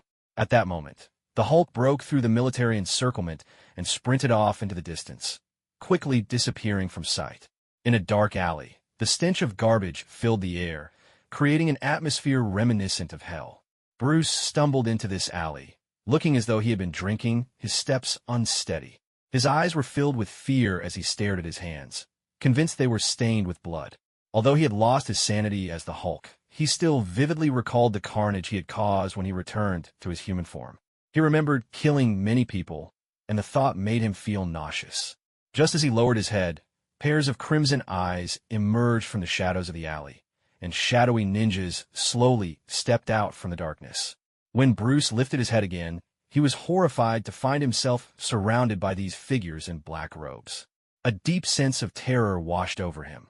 He was no longer the invincible Hulk, but merely a defenseless scientist. "Who are you?" Bruce shouted in panic. However, the shadow ninjas had no intention of answering him. One of them swiftly moved in front of him, delivering a swift strike to his neck. In an instant, Bruce's vision went black, and he collapsed unconscious. Easily subduing Bruce, a faint sound of footsteps echoed from outside the alley. Tony's figure slowly emerged into the alley. Looking at the unconscious Bruce, a triumphant smile spread across his face. The situation had unfolded even more smoothly than he had anticipated. He had effortlessly captured the Hulk, an unexpected stroke of luck. "Take him away." Tony waved his hand, and a shadow ninja stepped forward, hoisting Bruce up. The others then vanished into the darkness. Tony tossed Bruce in the sports car and drove away quickly, filled with a sense of pride and satisfaction. Today's excursion had yielded him a Hulk for free. His luck was truly extraordinary. After bringing the Hulk back to the villa, Tony injected him with a powerful sedative. He had developed a few inventions that could induce a deep sleep lasting up to a month. To ensure the Hulk's well-being, Tony placed him in a nutrient pod to maintain his bodily functions. Once that was done, a tricky dilemma arose in Tony's mind. Who could he find to replicate the Hulk's genes? He certainly couldn't do it himself. Even in his past life, he had never ventured into this field since his research focus had been elsewhere. He could consider reaching out to the character known as Mr. Blue in the films for assistance, but Mr. Blue worked under General Ross. Involving him would expose Tony to the scrutiny of the U.S. military, and he wasn't ready to confront them just yet, so that option was off the table. Aside from Mr. Blue, there were numerous brilliant scientists, but most were hard to track down. After dismissing several candidates, Tony quickly zeroed in on one, Reed Richards. Reed was an even more outstanding scientist than Tony had ever been, proficient in mechanics, engineering, artificial intelligence, alien biology, physics, genetics, and many other disciplines. He filed countless patents each year, with each invention sitting at the cutting edge of technology. Additionally, Reed had another identity. He would eventually become the superhero Mr. Fantastic. With his capabilities, he would undoubtedly be able to help Tony replicate the Hulk's genes. Of course, beyond Reed's brilliance, he was also in a vulnerable position. He was undoubtedly a genius, but geniuses often have their pursuits. Reed's ambition was to unlock the secrets of human genetics. However, the mysteries of human genes were vast and complex, and even the most brilliant minds struggled to grasp them fully. As a result, progress on his research had been slow, leading to severe cuts in funding from the government. According to Tony's memory, Reed was currently seeking investors to support his project, but unfortunately, major corporations were skeptical about his research. After all, this field was fraught with uncertainties, and without a clear path to profitability, capitalists were reluctant to invest. In stark contrast, Tony had no shortage of funds. Therefore, Reed was undoubtedly a suitable target. Moreover, once Reed underwent his transformation, Tony could directly recruit him into his dark alliance, making it a win-win situation. Why not pursue this opportunity? Having settled on his target, Tony wasted no time. "Jarvis, get me in touch with Reed Richards." "Understood, sir. Connecting you now." In another office, Reed sat wearily in his chair. His research had hit a wall, not due to a lack of intelligence, but purely because of funding shortages. Researching human genetics felt like a bottomless pit of expenses. Although he had sold numerous patents and secured some funds, it was still a drop in the bucket for the scale of his research. For nearly a month, he had not slept well in his efforts to secure investments, but results had been meager. No company or consortium seemed willing to back his project. Was he really going to have to give up? Reed constantly asked himself, but his unwillingness to yield made it hard to let go. Just then, the phone on his desk rang, breaking through his frustration. The ringing echoed through the office, but Reed barely acknowledged it, feeling no desire to answer. He had mortgaged his property for research, and the banks had been relentless in their calls for debt repayment. He had grown terrified of the phone, not wanting to answer any of them. However, this call seemed particularly persistent, ringing for over 10 minutes without stopping, as if it would only cease if he picked up. Finally, Reed reluctantly answered, bracing himself for a debt collector. To his surprise, the voice on the other end was not a debt collector, but someone sounding slightly exasperated. "Mr. Richards, are you really so busy that you can't take a moment to connect a call?" If Reed had known it was Tony Stark, he would have been much more attentive. "Who is this?" Reed asked, puzzled. "I want to invest in your research. Can we talk?" Tony replied.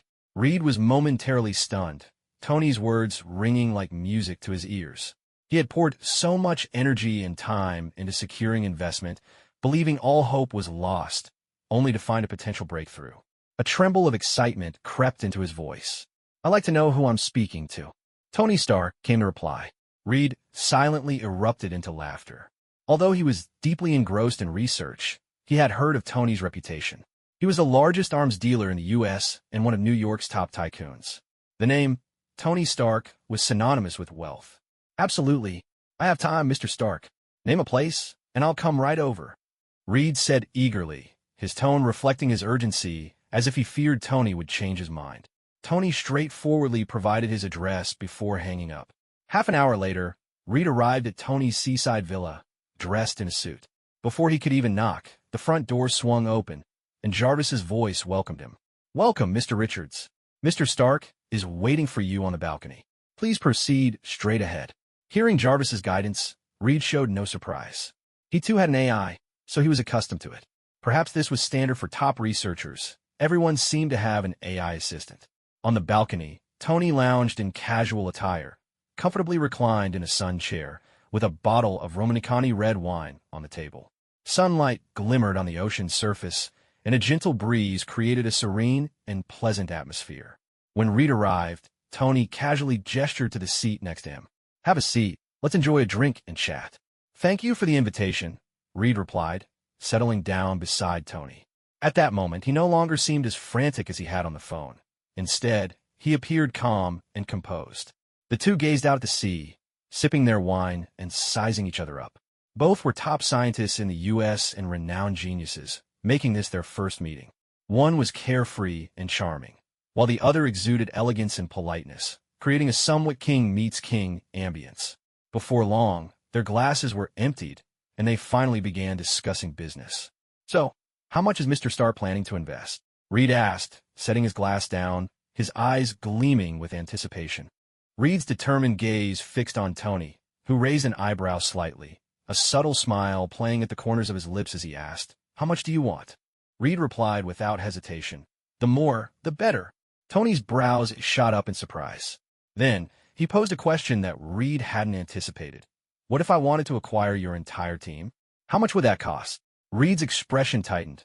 He had come to discuss an investment partnership, not to sell himself and his team. With a serious demeanor, he responded, "Mr. Stark, I don't serve anyone or any corporation. I only accept commercial investments." However, Tony laughed dismissively, as if he had expected this reaction. "Everyone has their value, and everyone has a price. Your refusal just shows that my offer isn't enticing enough. Let's do this. I'll make you an offer, and you can consider it." Before Reed could refuse, Tony continued, "I'm offering $500 million a year for your research funding.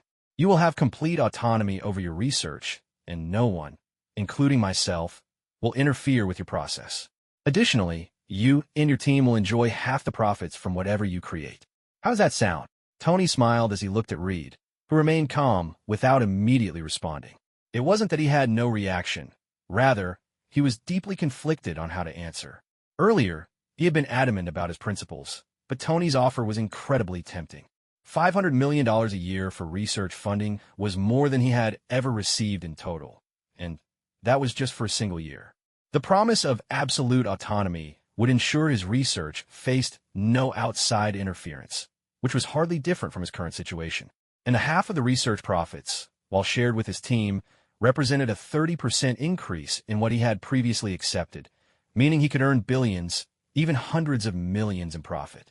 Such temptation made him want to refuse, yet the words stuck in his throat. Thus, he settled into silence. Tony was not surprised by Reed's reaction. To him, people lived in pursuit of fame and fortune. This was a real world, not a fictional movie. Superheroes were still people. They needed money to live, to enjoy good food, and to be surrounded by beauty. Did anyone truly believe that everyone would selflessly dedicate themselves to the protection of humanity without any personal gain? That was pure fantasy. While a few might possess noble ideals, the notion of a group of extraordinary individuals gathering only to serve as free caretakers for others was unrealistic. Many films had forced heroes to embody lofty ideals for narrative purposes, but in reality, everyone was just ordinary people, and most endowed with extraordinary abilities, and who wouldn't appreciate wealth, status, and companionship. After a moment, Reed asked, his tone somewhat dry, "What I need to give up?" He was no longer fixated on refusing, because the prospect of such benefits made it hard to believe he could get something for nothing. Tony shrugged casually. "It's simple. You'll need to work for me, and I'll need your help with certain tasks that you cannot refuse." "That's it," Reed pressed. "Yep, that's it," Tony confirmed with another shrug. With that, Reed fell into contemplation once more. Undoubtedly, if he accepted this contract, he and his team would be forever tied to Tony, unable to escape. Was it worth it? This was a question that required serious consideration, and he needed to discuss it with his team members. Realizing this, Reed apologized to Tony. "Mr. Stark, I need to think it over. Give me 3 days, and I'll come back once I've made a decision." Tony nodded, smiling. "No problem. I'll be waiting for your news in 3 days." As Reed left the villa, he felt somewhat dazed, the prospect of such immense benefits throwing off his usual calmness. Upon returning to his company, he immediately gathered his team members.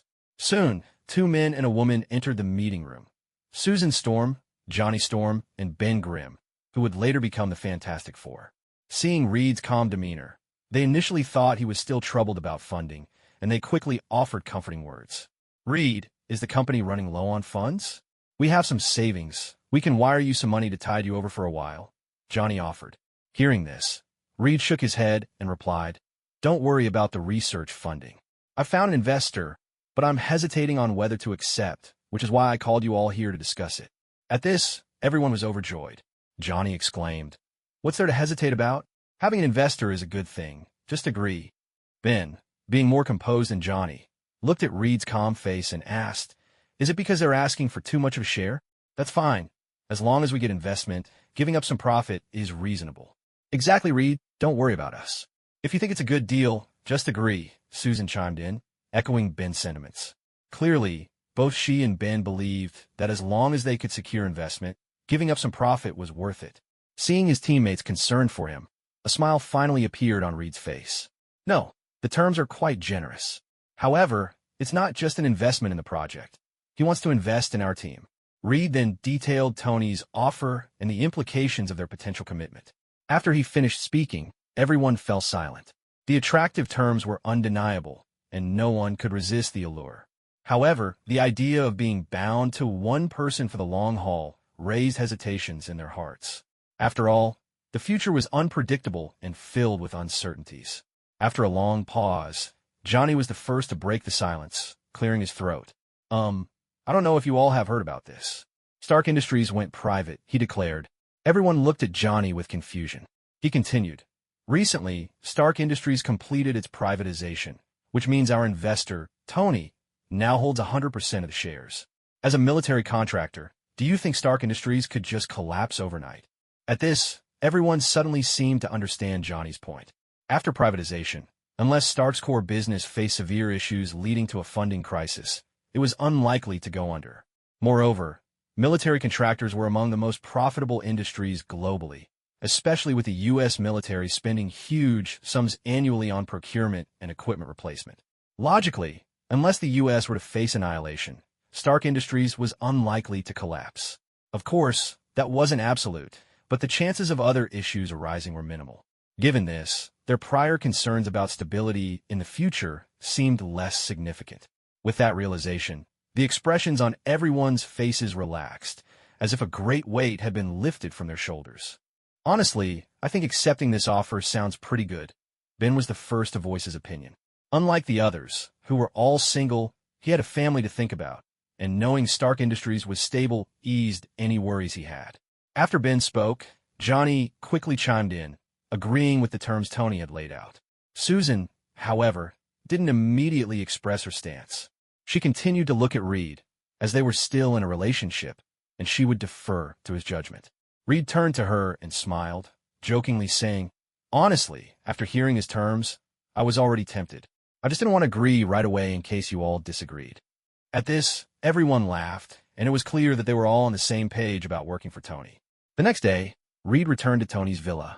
"It seems you've made up your mind," Tony said with a smile. Reed nodded without hesitation. Having made a decision, he saw no reason to drag it out. "So, I guess I'm your employee now. When do we sign the contract?" "Right now," Tony replied. He produced a contract that had been prepared in advance. Reed reviewed it carefully, ensuring that all the terms were acceptable before signing his name. Once the contract was signed, Reed's demeanor shifted immediately. He eagerly asked, "Boss, when will the research funding be available?"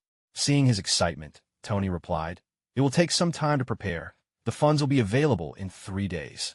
But first, I need you to help me with something," Tony added. "What is it?" Reed asked, puzzled. Without explanation, Tony stood up. "Follow me." He led Reed to the underground research lab in his villa, and Reed quickly followed, reaching the lab in no time. Inside, Reed was taken aback by the sight of Bruce Banner sleeping in the nutrient pod. His expression changed dramatically, confusion filling his eyes. "Boss, what is this?" "Bruce Banner, the guy who turns into the Hulk. You must have seen the news," Tony explained. As soon as Tony mentioned it, Reed recalled the most talked-about news story of the moment: the green monster wreaking havoc in New York, causing significant civilian casualties. Just yesterday, that news had spread throughout the U.S., and even if Reed wasn't particularly attentive to the news, he had definitely seen the reports. "Are you saying he's the monster terrorizing New York?" Reed asked, astonished. "Exactly," Tony confirmed. "I was at the scene when it happened, and I brought him back after he passed out," Tony added casually. Reed was stunned. He had seen clips of the Hulk's terrifying rampage on the news. The sheer terror surrounding the creature made people hesitate to get close. The fact that his boss had brought the Hulk back to his villa while he was unconscious was incredibly audacious. After his surprise wore off, Reed's gaze turned intense as he looked at Bruce. For any scientist, the opportunity to study the Hulk was irresistible, and Reed was no exception. Realizing that this guy was no ordinary person, Reed asked directly, "What do you want me to do?" "It's simple. Replicate his genes and create miracles," Tony stated, his voice firm and clear. Reed shuddered with excitement, not from fear, but from exhilaration. Having witnessed the Hulk's destructive power, who wouldn't want to possess such strength? The phrase "create miracles" sent a thrill through him. "I promise you, boss, I'll uncover the secrets behind him," Reed assured, thumping his chest. Tony nodded in satisfaction. "Great, then you'll research him here. A tip, you can start with his blood." "I understand," Reed replied, immediately diving into his work. Tony left the lab without interrupting him, confident that Reed wouldn't disappoint him and that he'd see results soon. Meanwhile, while Tony was busy acquiring the Hulk's power, Peter was plotting how to capture Osborn. Although he felt a pang of guilt regarding Harry, as the saying goes, once the valve of desire is opened, it's hard to close it again. Using his friendship with Harry, Peter easily gathered information about his home. As night fell, Peter donned his spider suit and left his home once again. His form danced agilely between the tall buildings, soon arriving in Manhattan's affluent district, gazing at the luxurious villas. In the past, he hadn't given them much thought, but now feelings of envy, jealousy, and resentment surged within him. He was a person with superpowers. Why did he have to live in poverty while these people could lead decent lives here? If there were a corruption meter above his head, it would be rapidly ticking up with +1, +1, +1. Based on the information he had collected during the day, Peter successfully located Harry's villa. He swung down, hanging upside down from a tree outside, quickly assessing the situation inside. A middle-aged man in pajamas, several servants, but Harry was nowhere to be found. Without hesitation, Peter's gaze locked onto the middle-aged man sitting on the couch, reading a newspaper, Norman Osborn. Without a second thought, Peter launched his attack. Crash! The glass shattered instantly as Peter burst in. Assuming Norman was just an ordinary man, he forced his way into the villa. As he entered, the servants screamed at the sight of him. Peter quickly reached Norman, grabbing him by the collar to drag him away. But just then a fist suddenly slammed into his chest. Caught completely off guard, he had no time to react, and his body was sent flying like a cannonball. Bang! Bang! A loud crash echoed throughout the villa as Peter doubled over, surrounded by shattered glass. His mind went blank. Who am I? Where am I? What am I doing? He had thought he could easily succeed, but that single punch had sent him flying several meters. Was this guy really just an ordinary person? A barrage of confusion flooded his mind as he fought through the pain to stand up and look in Norman's direction. To his shock, Norman had vanished from the couch. Peter quickly scanned his surroundings, searching for Norman's whereabouts. Just then, a strange laugh echoed through the villa. The next moment, a figure on a green hoverboard, wearing a devil mask, charged straight at Peter. Seeing this, Peter's pupils dilated, and he swiftly twisted his body, but he was still a moment too late as the flying skateboard crashed violently into his waist. Guh! Peter tasted blood in his mouth as he staggered, the metallic tang filling his senses. Not daring to think further, he pushed through the pain and sprinted towards the villa's exit. The intel had been wrong. This guy was definitely not an ordinary person. Peter didn't dare linger any longer and quickly fled the villa, disappearing into the night. Reed's steadfast gaze locked onto Tony, who smiled slightly, a hint of mischief in his expression as he asked, "How much do you want?" Reed replied without hesitation, "The more, the better." Tony's eyebrows shot up in surprise. Then he asked a question that caught Reed off guard. "What if I wanted to acquire your entire team? How much would that cost?" Reed frowned tightly. He was there to discuss an investment partnership, not to sell himself and his team. "Mr. Stark, I don't serve anyone or any corporation. I only accept commercial investments." However, Tony laughed nonchalantly, as if he had anticipated this reaction. "Everyone has their value, and everyone has a price. Your refusal just shows that my offer isn't enticing enough. Let's do this. I'll make you an offer, and you can consider it." Without giving Reed a chance to refuse, Tony continued, "I'm offering $500 million a year for your research funding. You will have complete autonomy over your research, and no one, including myself, will interfere with your process. Additionally, you and your team will enjoy half the profits from whatever you create. How does that sound?" Tony smiled as he looked at Reed, who remained calm, not immediately responding. It wasn't that he lacked a reaction. Rather, he was deeply conflicted about how to answer. Earlier, he had been adamant about his principles, but Tony's conditions were incredibly tempting. $500 million a year for research funding was more than he had ever received in total, and that was just for a single year. The promise of absolute autonomy would ensure his research faced no outside interference, which was hardly different from his current situation. And the half of the research profits, while shared with his team, represented a 30% increase in what he had previously accepted, meaning he could earn billions, even hundreds of millions in profit. Such temptation made him want to refuse, yet the words stuck in his throat.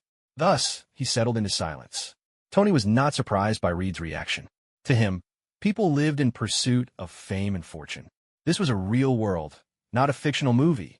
Superheroes were still people. They needed money to live, to enjoy good food, and to be surrounded by beauty. Did anyone truly believe that everyone would selflessly dedicate themselves to the protection of humanity without any personal gain? That was pure fantasy. While a few might possess noble ideals, the notion of a group of extraordinary individuals gathering only to serve as free caretakers for others was unrealistic. Many films had forced heroes to embody lofty ideals for narrative purposes, but in reality, everyone was just ordinary people, and most endowed with extraordinary abilities, and who wouldn't appreciate wealth, status, and companionship. After a moment, Reed asked, his tone somewhat dry, "What do I need to give up?" He was no longer fixated on refusing, because the prospect of such benefits made it hard to believe he could get something for nothing. Tony shrugged casually. "It's simple. You'll need to work for me, and I'll need your help with certain tasks that you cannot refuse." "That's it," Reed pressed. "Yep, that's it," Tony confirmed with another shrug. With that, Reed fell into contemplation once more. Undoubtedly, if he accepted this contract, he and his team would be forever tied to Tony, unable to escape. Was it worth it? This was a question that required serious consideration, and he needed to discuss it with his team members. Realizing this, Reed apologized to Tony. "Mr. Stark, I need to think it over. Give me 3 days, and I'll come back once I've made a decision. Tony nodded, smiling. No problem. I'll be waiting for your news in 3 days. As Reed left the villa, he felt somewhat dazed, the prospect of such immense benefits throwing off his usual calmness. Upon returning to his company, he immediately gathered his team members. Soon, 2 men and a woman entered the meeting room. Susan Storm, Johnny Storm, and Ben Grimm, who would later become the Fantastic Four. Seeing Reed's calm demeanor, they initially thought he was still troubled about funding and quickly offered comforting words. Reed, is the company running low on funds?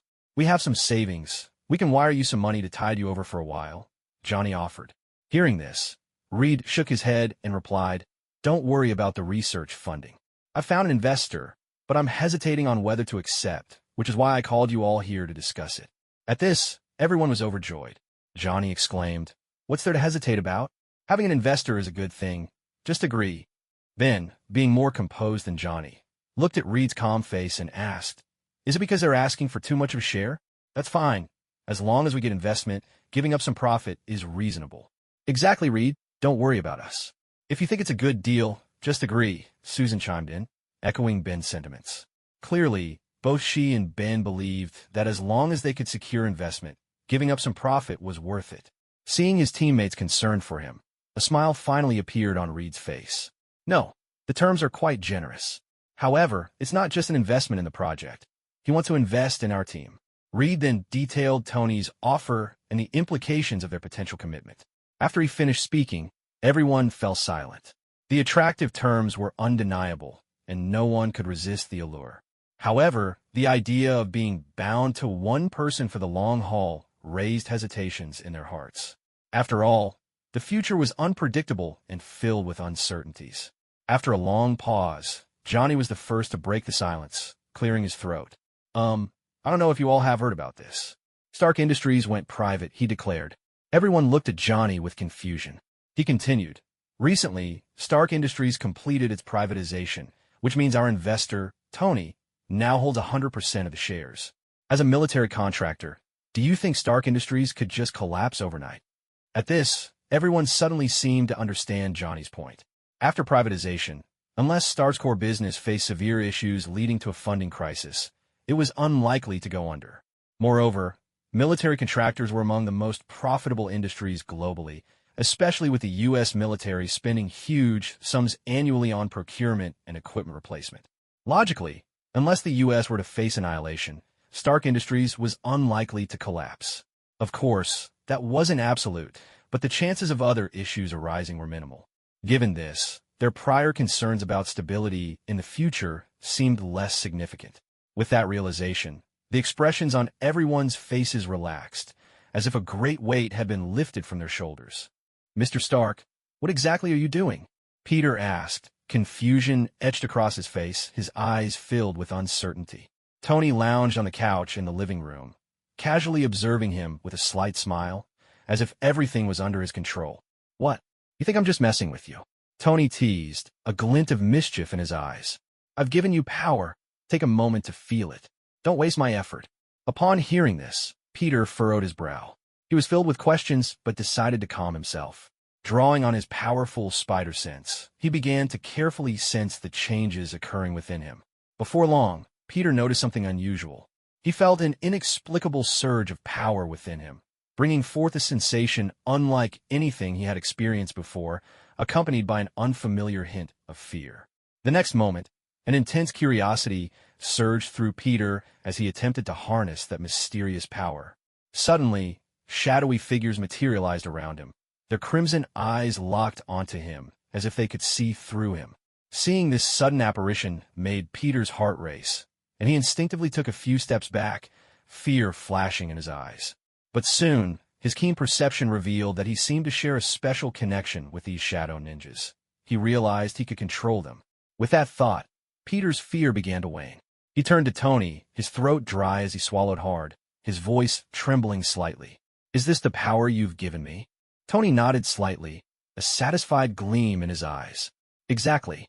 This is the power you can control. Use it wisely, and you'll find it incredibly useful. Excitement ignited in Peter's eyes as he recalled how helpless he had felt when facing these shadow ninjas before, fleeing like a scared dog. Now, with the chance to command these formidable beings, what did Norman Osborn mean to him? A surge of confidence washed over Peter as he began to manipulate the shadow ninjas, treating them like toys to his delight. Tony watched this unfold with an impassive expression, showing no emotion as if it were detached from him. He knew that as the master of the shadow ninjas, he could implant the shadow mark on anyone, allowing them to command a shadow army. Of course, the ultimate control still lay with him. Peter was merely borrowing the power of these shadow ninjas. Whenever he chose, Tony could sever that connection and strip Peter of that power. This not only bolstered the strength of the Dark Alliance, but also ensured Peter was entirely under his watch. Truly a win-win scenario. All right, now you can go complete your task. Remember to bring Norman back to me, and don't keep me waiting too long, Tony said casually. Got it, Mr. Stark. I won't let you down, Peter replied excitedly, nodding eagerly before turning to leave the villa. After Peter departed, Tony didn't linger in the villa. He immediately contacted a few acquaintances and went out to enjoy himself. He had been busy with various affairs for some time and felt it was finally time to unwind. Meanwhile, in a S.H.I.E.L.D. conference room, Peter sat at the head of the table, flanked by elite agents on either side. Everyone was focused on their documents. The only sounds filling the large room were the rustling of papers and the quiet atmosphere. After a long pause, Pierce lightly tapped the table and cleared his throat. Has everyone finished reviewing the materials? Now, what are your thoughts on Tony Stark? Mysterious and unpredictable. Extremely dangerous. He could pose a threat to us at any moment. There's a possibility he has anti-government tendencies. We must remain vigilant. One by one, S.H.I.E.L.D. agents voiced their concerns, a deep sense of unease and wariness filling the room. Since the Obadiah incident, Pierce had been closely monitoring Tony and had deployed significant resources to investigate him. Beyond sending Natasha to infiltrate Stark Industries for intel, he had also placed informants within S.H.I.E.L.D. to keep tabs on Tony's every move. In this era of omnipresent surveillance, it was relatively easy for S.H.I.E.L.D. to monitor an individual. Thus, under SLD scrutiny, Tony's actions had mostly been laid bare, from his use of the Shadow Army's mysterious powers to his interactions with Peter, all meticulously documented. While these actions alone might not have led to the current level of tension, it was Tony's capture of Bruce that piqued SLD's interest. The Hulk's rampage in New York was not something they could ignore.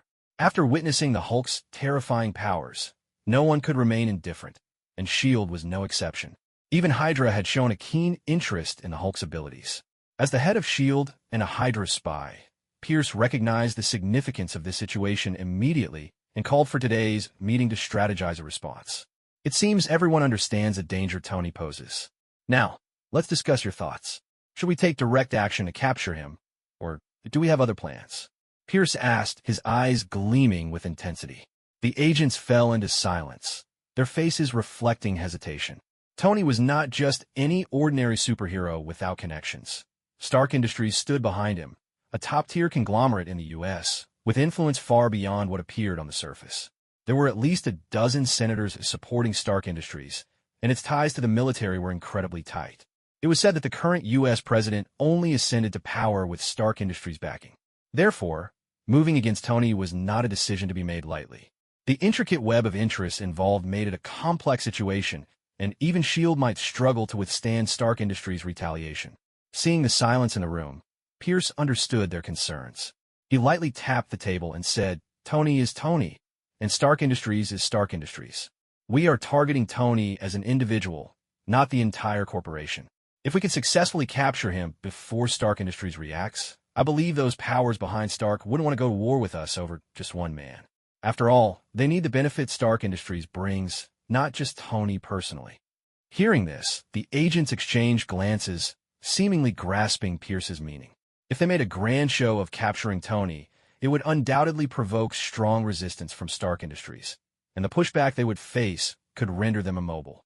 But if they could carry out a covert operation, once the deed was done, the powers supporting Stark Industries might not be willing to engage in a full-blown conflict with S.H.I.E.L.D.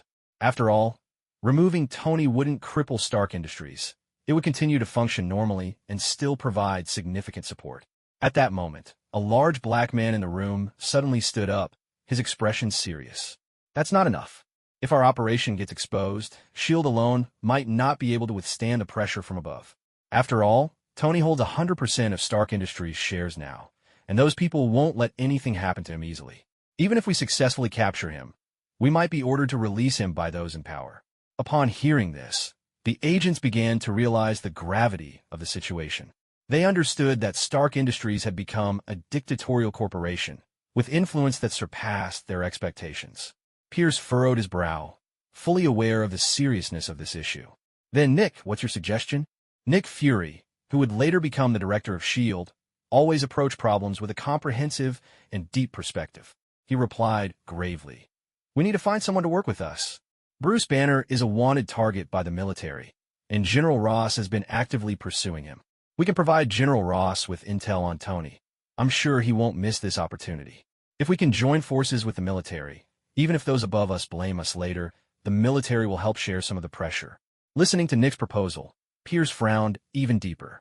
The main goal behind capturing Tony was to harness Bruce's power.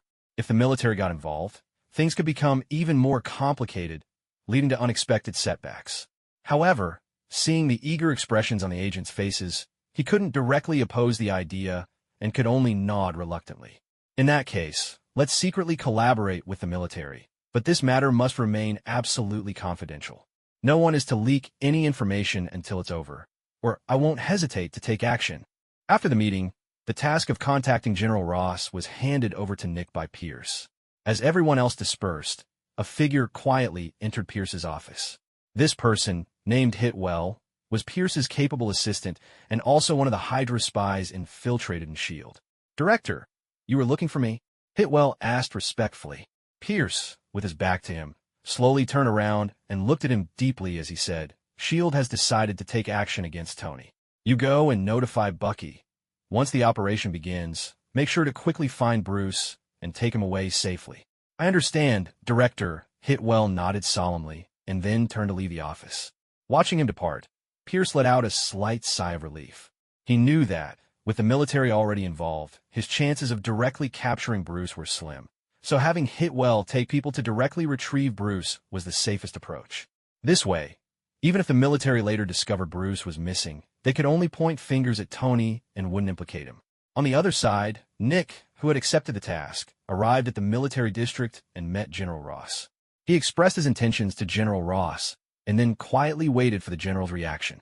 "Knock, knock, knock." General Ross rapped on the table, his sharp gaze fixed intently on Nick, his tone calm, yet filled with coldness. "Are you serious? Bruce is really in Tony Stark's hands?" "That's right, General. The information has been confirmed from multiple sources. It is absolutely true," Nick Fury affirmed. "So, you plan to take action against Tony?" General Ross continued to ask, "Do you know how many weapons Stark Industries provides to the military each year? If you go after Tony, aren't you afraid the military will just stand by?" Seeing General Ross's reaction, Nick was not the least bit flustered. Instead, the corners of his mouth slightly lifted into a barely perceptible smile. He knew there was leverage to be gained here. Wherever there are people, there are conflicts, and the military is no exception. The U.S. military is divided into Hawks and Doves, and the Dove faction has a closer relationship with Stark Industries. As a political rival of the Dove faction, the Hawks naturally have no goodwill towards any forces that are friendly with the Doves. They might coexist peacefully under normal circumstances, but once something happens, they will have no reservations. The same goes for the Doves. This was one of the reasons why Nick dared to approach General Ross so openly. Raising an eyebrow slightly, General Ross maintained his calm expression and asked, "If that's the case, just say it directly. What does S.H.I.E.L.D. need me to do? Help us block the pressure from the military, and afterward, we will hand Bruce over to you," Nick said. "Not enough." General Ross shook his head directly. "I can send people to capture Bruce myself. I don't need S.H.I.E.L.D. to intervene. If you want me to help you, then show me enough sincerity." General Ross's decisive rejection made Nick unable to help but curse the old fox in his heart. However, he was well prepared, so after General Ross's refusal, Nick continued to propose a condition: the design blueprint for the laser gun. As soon as he finished speaking, General Ross's pupils suddenly constricted, and even his action of knocking on the table came to an abrupt halt. The laser gun is S.H.I.E.L.D.'s exclusive equipment, extremely powerful, and the military has long coveted it. However, Since it was independently developed by S.H.I.E.L.D., they couldn't force S.H.I.E.L.D. to hand over the blueprint.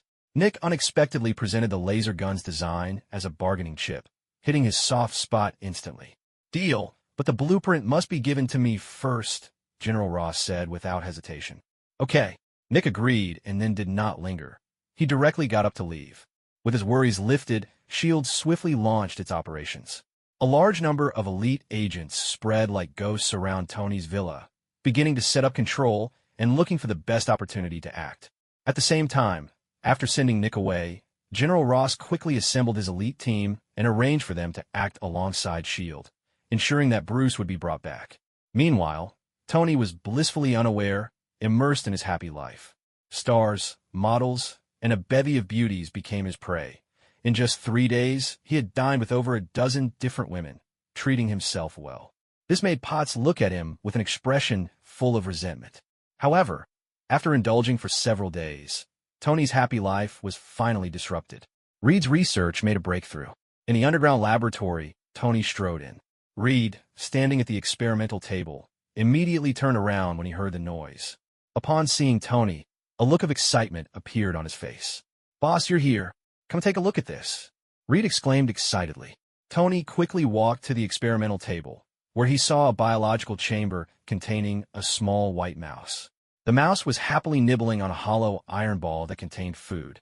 Reed, at this moment, began to introduce it with great excitement. "I successfully eliminated the violent factor from that guy's blood, leaving only the enhanced genes.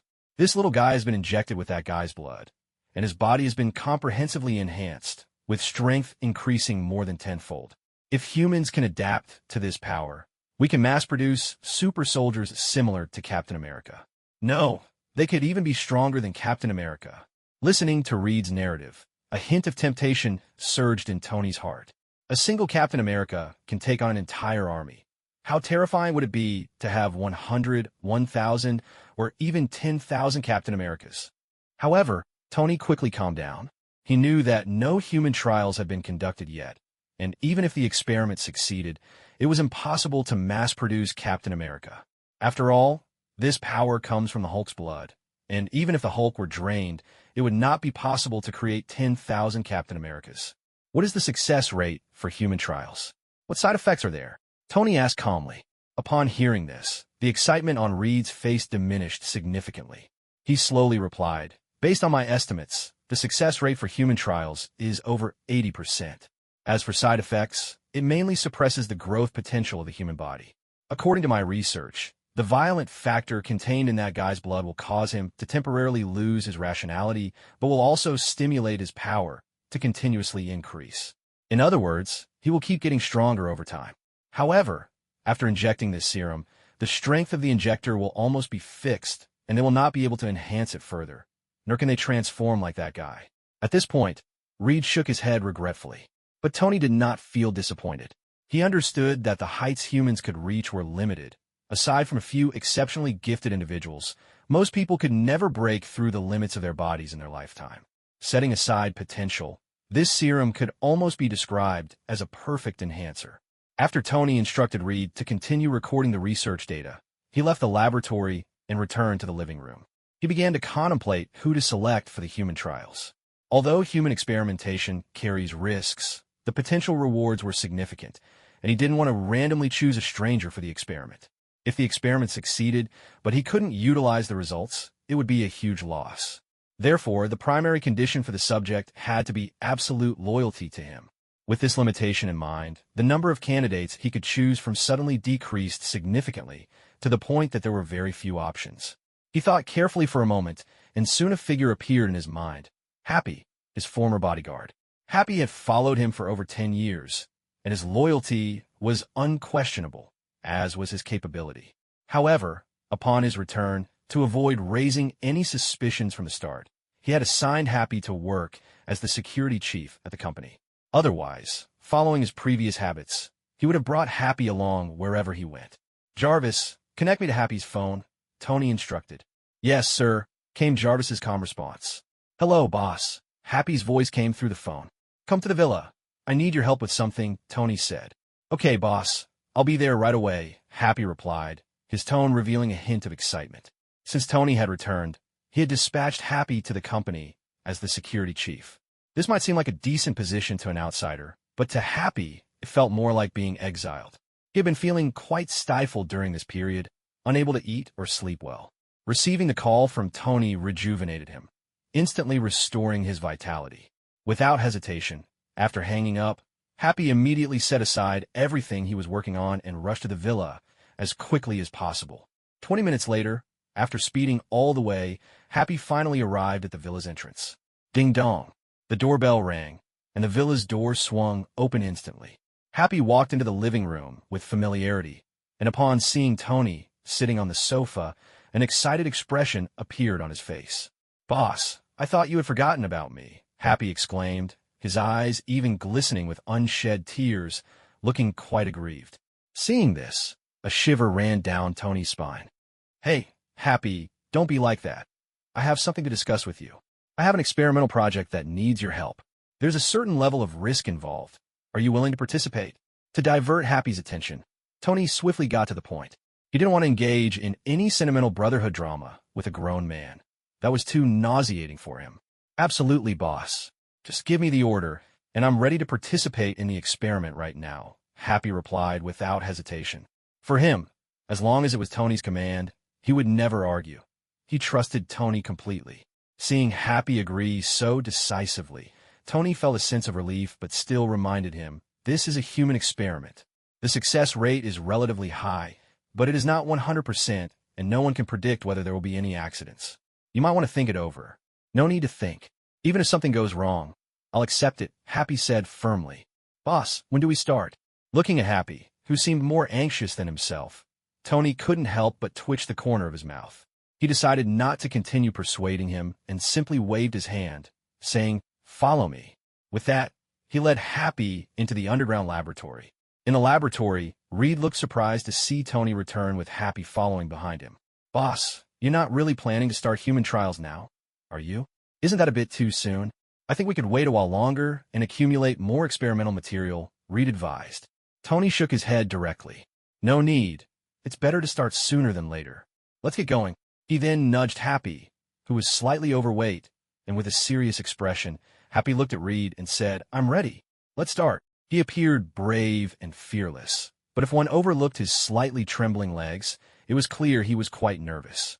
After all, this was a matter of his life. He couldn't remain completely indifferent, but he firmly believed in Tony, knowing that Tony wouldn't joke with his life. And indeed, Tony was not joking with his life. The reason he decided to start the human experiments immediately was that he was confident, even if the experiment failed, he had the ability to save Happy. Let's not forget, he had acquired the power of the horse talisman, which had miraculous effects. Even in the event of an accident, he could quickly heal Happy. Because he had the horse talisman as a backup, this experiment appeared filled with risk, but in reality, it carried no risk at all. He naturally didn't want to waste any more time, so he decided to proceed directly with the human trials. If it succeeded, they would all be joyful. Even if it failed, they could start over. Seeing that both Tony and Happy had this attitude, Reed shrugged helplessly and said, "All right, you're the boss. You get to decide." He then began to prepare for the human experiment. After all, it wasn't he who would be lying on the experimental table, so he didn't mind. The essence of human experimentation wasn't much different from experimenting on little white mice. The only difference was that human experiments required safety measures to ensure the subject's safety, while mice did not need to consider such matters. Though Tony's laboratory was not large, it was fully equipped, so within half an hour, Reed had everything prepared. Happy stripped off his clothes and lay down in the experimental chamber. Due to his nervousness, he kept adjusting his breathing. Soon, Reed's voice came from outside. "Are you ready? I'm about to begin.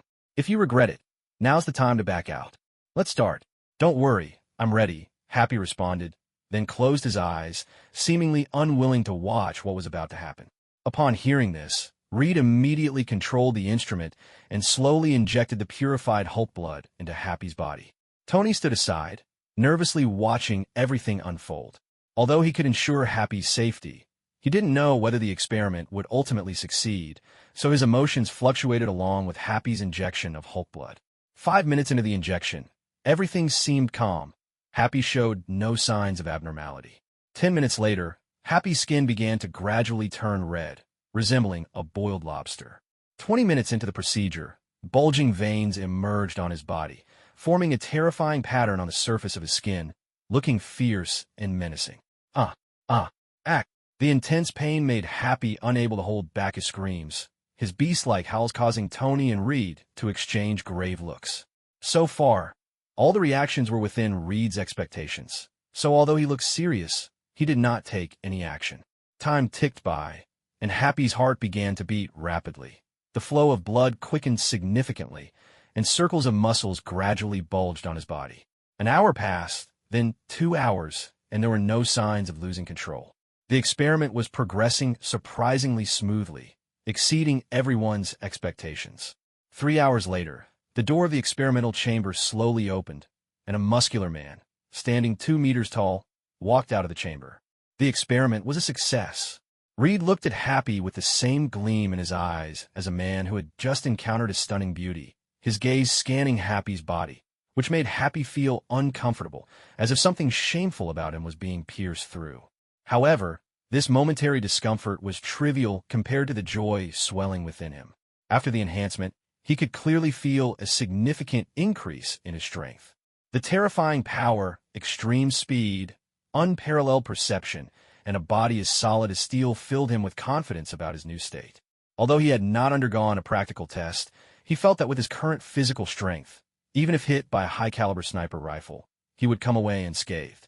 Just as he began to doubt whether this was an illusion, a sudden gunshot rang out.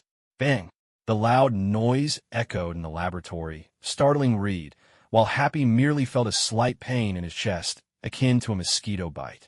The two turned their heads, almost simultaneously, toward the source of the sound, only to see Tony holding a modified handgun, with faint smoke rising from the barrel, clearly the one who had just fired the shot. Not bad. Just this defensive capability alone makes you suitable to be a competent meat shield, Tony commented. Hearing Tony's words, Reed snapped back to reality, unable to suppress a twitch at the corner of his mouth as he said helplessly, "Boss, I think you should be a bit more careful. What if the enhancement doesn't achieve the desired effect, and you accidentally kill him?" Tony waved his hand dismissively, unconcerned. "As long as he's not dead, I have ways to bring him back. No need to worry." Having the power of the horse talisman gave him enough confidence and assurance. Happy, however, had no complex thoughts. After hearing Tony's praise, he broke into a wide grin and said, "Don't worry, boss. From now on, I'll be your personal bodyguard. I won't let you down." Reed, hearing this, shook his head helplessly, thinking to himself, "These two are a pair. One is as shrewd as a monkey, the other as honest as a bear. It's truly baffling." "All right, you can stay with me from now on as my personal bodyguard," Tony replied. Upon hearing this, Happy immediately scratched his head and nodded with a silly grin. Tony paid them no further mind and turned to Reed, saying, "Try to produce more of these enhancers. I plan to send this guy out later." "Why?" Reed asked, puzzled. "Isn't it better to keep him around and continuously obtain enhancers? Plus, he's a great research subject. I have many ideas I want to try." Tony shook his head, not explaining his reasoning. What Reed didn't know was that this guy was someone he had taken from the military.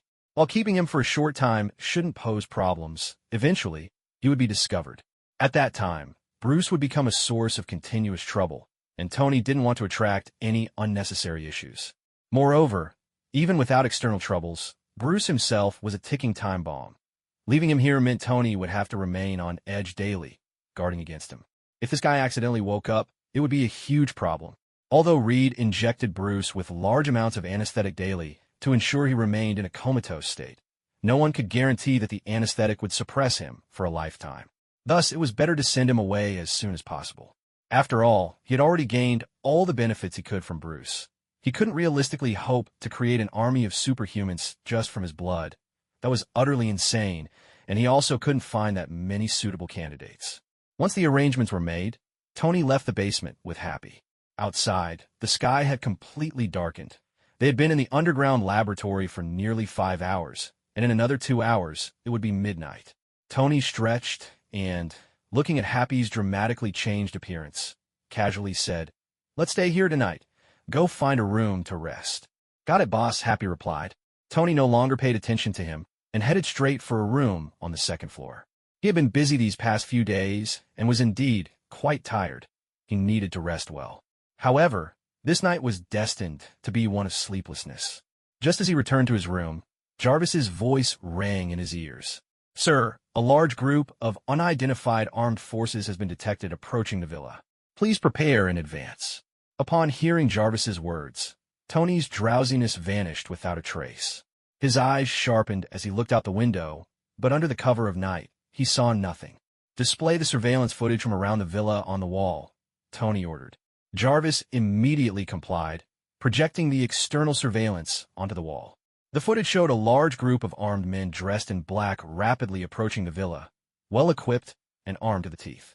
As he observed these individuals, Tony's brow furrowed tightly, and he began to speculate about their identities. The Ten Rings? Impossible. Judging by their equipment, they were using the most advanced weapons in the world, and the Ten Rings didn't have access to such gear. Aside from the Ten Rings, he didn't recall offending any forces upon returning to New York. Could it be? Suddenly, Bruce's figure flashed through Tony's mind. If there was anyone causing him significant trouble, it was undoubtedly Bruce. Although he had taken Bruce away from a small alley and confirmed there were no surveillance cameras nearby, if someone was determined enough, they could have discovered his actions. After all, the direction in which Bruce had disappeared perfectly aligned with where Tony had appeared. That was too coincidental. However, according to his calculations, even if the military could notice him, they certainly wouldn't act this quickly. Therefore, someone must have seen him take Bruce away, prompting such a rapid response. The only forces capable of monitoring his movements in real time in New York were few. Kingpin was one, the military was another, but neither had any reason to surveil him. Besides these two powers, there was only S.H.I.E.L.D. left. Realizing this, Tony raised an eyebrow, beginning to consider where he had exposed his whereabouts. Although everything seemed complicated, in his mind, it was a matter of an instant. He had already pieced together all the events into a clear line of reasoning. Although he lacked concrete evidence, he was 80% sure that those outside were definitely connected to S.H.I.E.L.D., and it was even possible that military personnel were involved. "Go. Kill them all," Tony coldly uttered. While he had guessed the identities of the intruders, he had no intention of showing mercy. When he had first crossed over, his strength was insufficient, so he had thought about hiding. But now, with his powerful abilities and the immense support of Stark Industries behind him, anyone who dared to cause him trouble would find themselves swiftly dealt with. Moreover, S.H.I.E.L.D. was not the all-powerful organization it would become in the future. Since they dare to set their sights on him, they shouldn't expect him to hold back. As soon as Tony's voice fell, a wave of dark figures surged up from the ground, rushing toward the villa like a tide. Among them was a level 6 S.H.I.E.L.D. agent named Gil, who was one of the elite among the elite, having successfully completed numerous perilous missions involving the assassination of foreign dignitaries without ever failing. At this moment, he was just a step away from becoming a level 7 agent in S.H.I.E.L.D., so when the higher-ups issued this mission, he eagerly volunteered to gain some accomplishments and advance his career. Despite the target being the renowned Tony Stark of New York, Gil was not worried at all. With so many elite agents working together, they were confident they could capture not just a playboy like Tony, but even the President of the United States. In his view, this mission was practically a guaranteed success, an effortless execution of duty. With this relaxed mindset, Gil quickly approached Tony's villa, having already plotted out his action route. He imagined breaking through a window and dramatically announcing, "You're under arrest," envisioning how cool and impressive that moment would be. His mouth curled into a slight smile, as if he could already see the accolades waving at him. Soon, Gil reached the perimeter of the villa. Just as he was about to step inside, a shadow suddenly obscured the light behind him. "What is that?" Gil muttered in confusion, instinctively turning to look behind him. However, in the next moment, a figure clad entirely in black robes, with limbs resembling sharp blades, appeared before him. "Who are you?" Gil quickly asked, immediately aiming his gun at the shadowy figure. As an elite agent of S.H.I.E.L.D., he was confident he could subdue the intruder before they could respond. But soon he sensed something was off. Why was he suddenly flying into the air? It felt as though his hands and feet had lost control. What was happening? Was he poisoned? Filled with confusion, his gaze drifted downward, and a familiar figure suddenly came into view. Who is this? Why does he look so familiar? Where's his head? Why is there only a body left? A series of questions flooded his mind, but quickly, he realized that the headless corpse was indeed his own. No wonder it looked so familiar. In that instant of realization, his consciousness was completely engulfed in darkness. This series of events unfolded in an instant.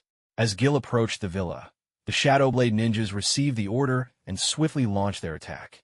Their claws traced an eerie arc in the air, effortlessly decapitating Gil.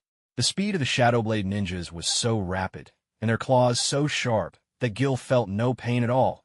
It wasn't until his head fell that he suddenly realized he was dead. What transpired here was merely a small reflection of the larger picture. With the assault of the Shadowblade Legion, over half of the SHIELD members had suffered severe casualties even before they could get close to the villa.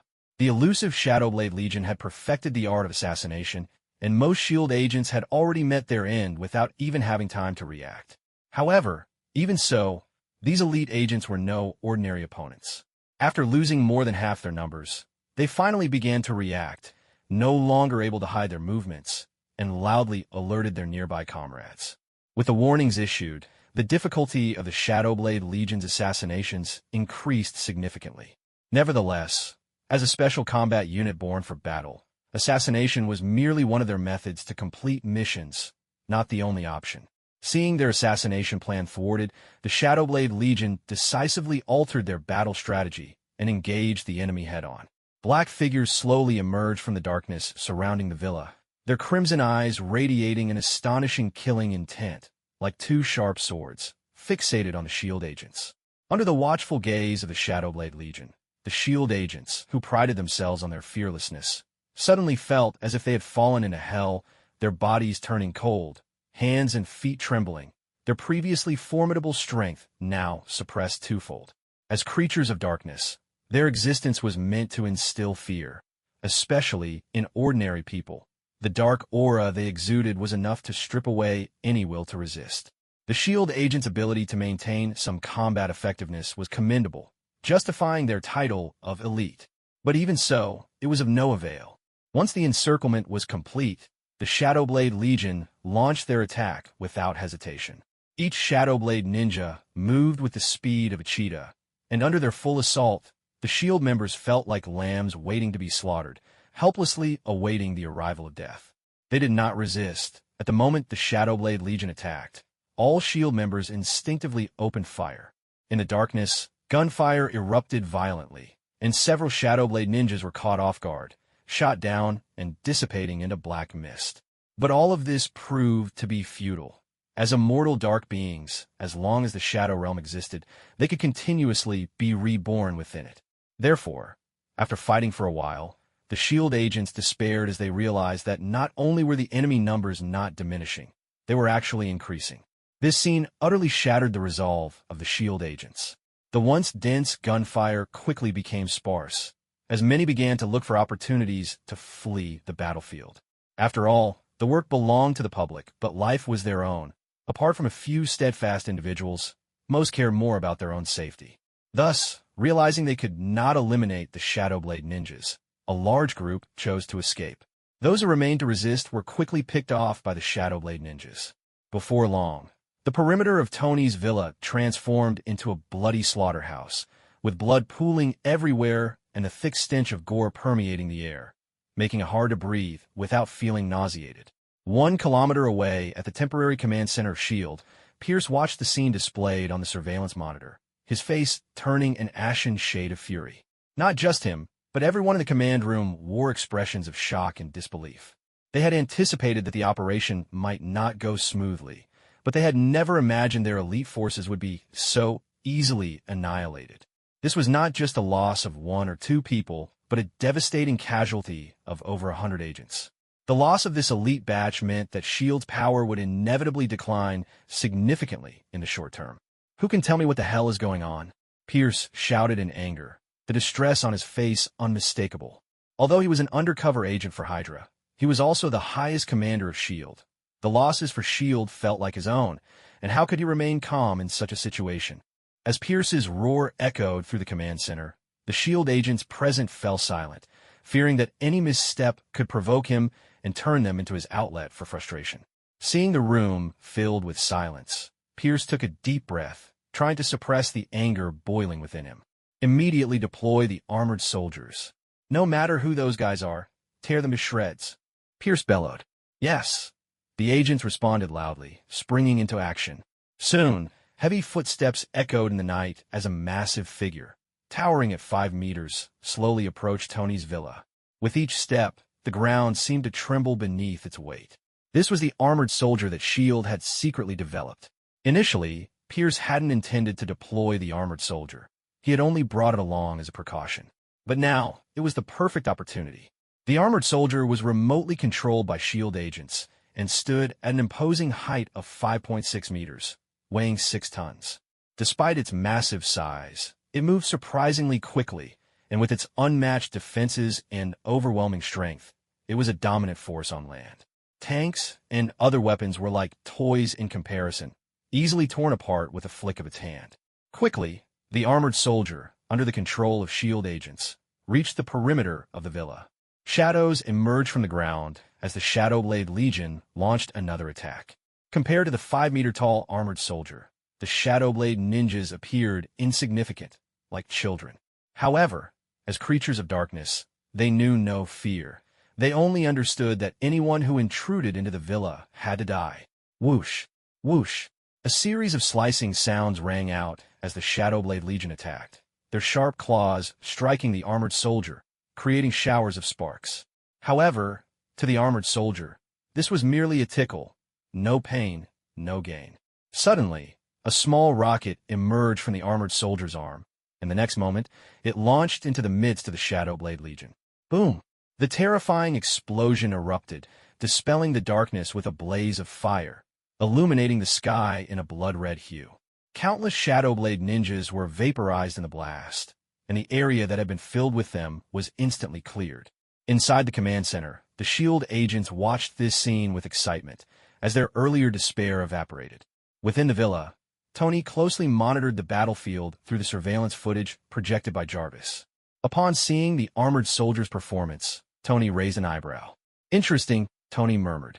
It seems S.H.I.E.L.D. has some capability after all, developing such a weapon of war. I wonder how this mech compares to Happy. A playful smile crept onto Tony's face. Happy, Tony called out. Boss, I'm here. What's up? Happy's footsteps approached as he quickly appeared at the door. Thanks to the villa's excellent sound insulation, even with chaos erupting outside, there was no noise within, leaving Happy completely unaware of the situation. Come take a look. I want you to face off against this metal hunk. What do you think? Tony gestured for Happy to enter. As Happy stepped into the room and saw the projection on the wall, he became excited. Having just gained superhuman strength, he was eager to showcase it and felt no fear at Tony's request. Instead, he was filled with anticipation. Since you're so confident, go for it. I'll be watching your performance, Tony said with a smile. Don't worry, boss. I'll rip that metal hunk's head off, Happy declared as he strode confidently toward the villa's exit. Meanwhile, on the battlefield outside, the battle between the Shadow Blade Legion and the armored soldier continued. Although the ninjas couldn't breach the armored soldier's defenses, their immortal nature allowed them to engage in a back-and-forth fight. However, once Happy arrived on the battlefield, the attacking Shadow Blade Legion suddenly halted, one by one disappearing into the shadows. This was, of course, at Tony's command. He wanted to see whether the Hulk-enhanced Happy was stronger or if S.H.I.E.L.D.'s secret weapon, the armored soldier, was superior. Hey, big guy, now your opponent is me. Happy taunted the armored soldier, even beckoning with his finger, completely dismissing the mechanical giant. As a pure war machine, the armored soldier had no emotions, but its operator did. Through the armored soldier's eyes, the operator clearly saw Happy's provocation. Instantly, the pilot let out a string of curses, commanding the armored soldier to advance towards Happy, intending to make this arrogant guy pay the price. Seeing the armored soldier approach, Happy's expression grew serious. Happy let out a loud shout, his muscles bulging as he threw a punch at the armored soldier. The clash between flesh and steel was theoretically like an egg hitting a stone. However, after injecting the Hulk serum, Happy's punch collided with the armored soldier, producing a resounding metallic clang. To everyone's astonishment, the massive armored soldier was actually pushed back by Happy's punch. This scene left the S.H.I.E.L.D. agent stunned. Was this guy still human? How could he push back the armored soldier with a single punch? The armored soldier weighed 6 tons. To send it back meant Happy had to have an explosive force of at least 15 tons. How is that possible? Everyone stared in disbelief at the scene unfolding on the battlefield, with only a few noticing that the area where Happy struck the armored soldier had already begun to crack. This meant that the armored soldier, capable of withstanding direct cannon fire, might not be able to endure Happy's fists. Thinking of this, many SHIELD members felt a chill run down their spines. Use a rocket launcher. Blow this monster to pieces. Pierce's roar echoed again in the command center. The armored soldier's operator, drenched in sweat, quickly complied with the order. Suddenly, a cavity appeared in the armored soldier's chest, and a medium-sized rocket emerged, its power several times that of the small rockets. Whoosh! The rocket, trailing flames, shot out, striking Happy directly before he could react. Boom! Boom! Boom! An explosion erupted that was several times more ferocious than before, engulfing Happy in flames. We hit him! We hit him! Cheered the armored soldier's operator, his face beaming with excitement, and others joined in the celebration. But soon, all cheers abruptly ceased. A dark figure slowly emerged from the flames, still standing tall and firm. Seeing this, a wave of fear washed over all SHIELD members. Was this guy really still human? Happy strode out from the roaring flames, his steps firm and steady, excitement gleaming in his eyes.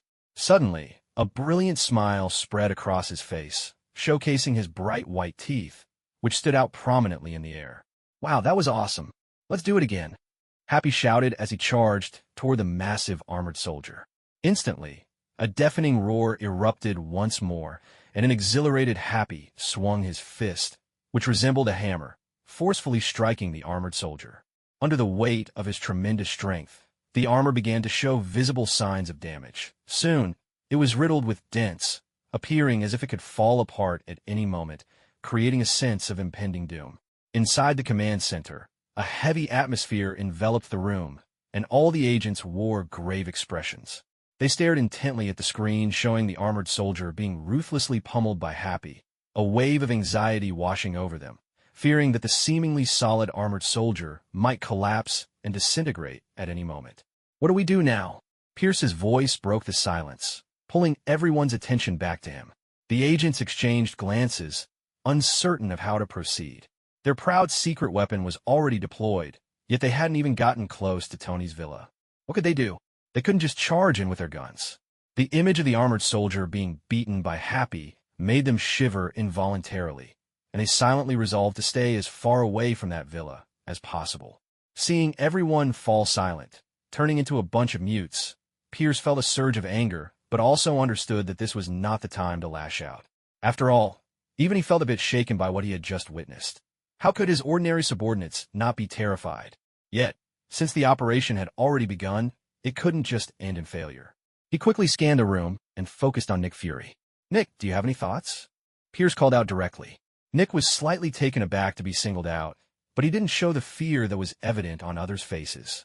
After a moment to gather his thoughts, Nick responded, "I think we've missed the point. The target of this operation is Tony and the bruise he took, not to engage in a death match with that seemingly powerful armored soldier. Since the armored soldier can't break through that guy's defenses, we should let it keep him occupied while we infiltrate the villa from another direction and capture Tony directly. Based on our intelligence, that seemingly powerful guy is just Tony's personal bodyguard, and his presence here means that Tony's security is relatively weak. If we act quickly, we can catch Tony off guard. At that point, even if that guy is formidable, he'll have no choice but to surrender." Listening to Nick's clear analysis, the agents nodded in agreement. However, Pierce furrowed his brow at this moment, reminding them, "Don't forget about those mysterious creatures. Even without that bodyguard's protection, those elusive monsters are still out there." Nick smiled confidently and said, "I won't forget about them. But from what I observed earlier, while those monsters are powerful, their defenses are quite weak. As long as we can hit their weak points, they will disappear too. If we prepare in advance and don't let them catch us off guard, dealing with them shouldn't be too difficult." Pierce fell into thought for a moment before finally nodding. "You make a valid point. In that case, choose a group of elite agents to infiltrate with the military. I'll help distract them here." Pierce endorsed Nick's plan and entrusted him with this dangerous task. Nick couldn't help but twitch the corners of his mouth at this. He looked at Pierce with a hint of resentment, knowing that what he had just said was merely theoretical. No one knew if Tony had any hidden tricks up his sleeve. Just like Happy, according to the data, he was just an ordinary bodyguard, but look at how he was currently smashing the armored soldier into the ground. He was far from ordinary. Director, I think we should reconsider the choices for the operation. Nick attempted to salvage the situation. But before he could finish his sentence, Pierce had already turned his attention back to the screen, ignoring him completely. Seeing this, Nick sighed in resignation and turned to leave the command center to select the operatives. After Nick left, Pierce composed a text message on his phone and hit send. There's an old saying in China, while the mantis stalks the cicada, the yellow bird waits behind.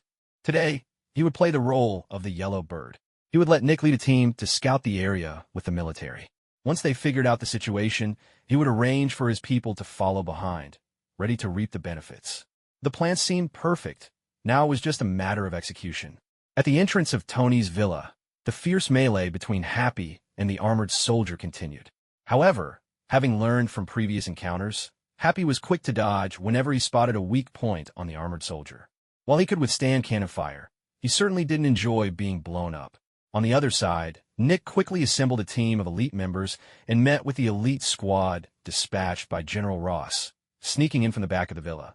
Here, it's worth mentioning the unique layout of Tony's villa.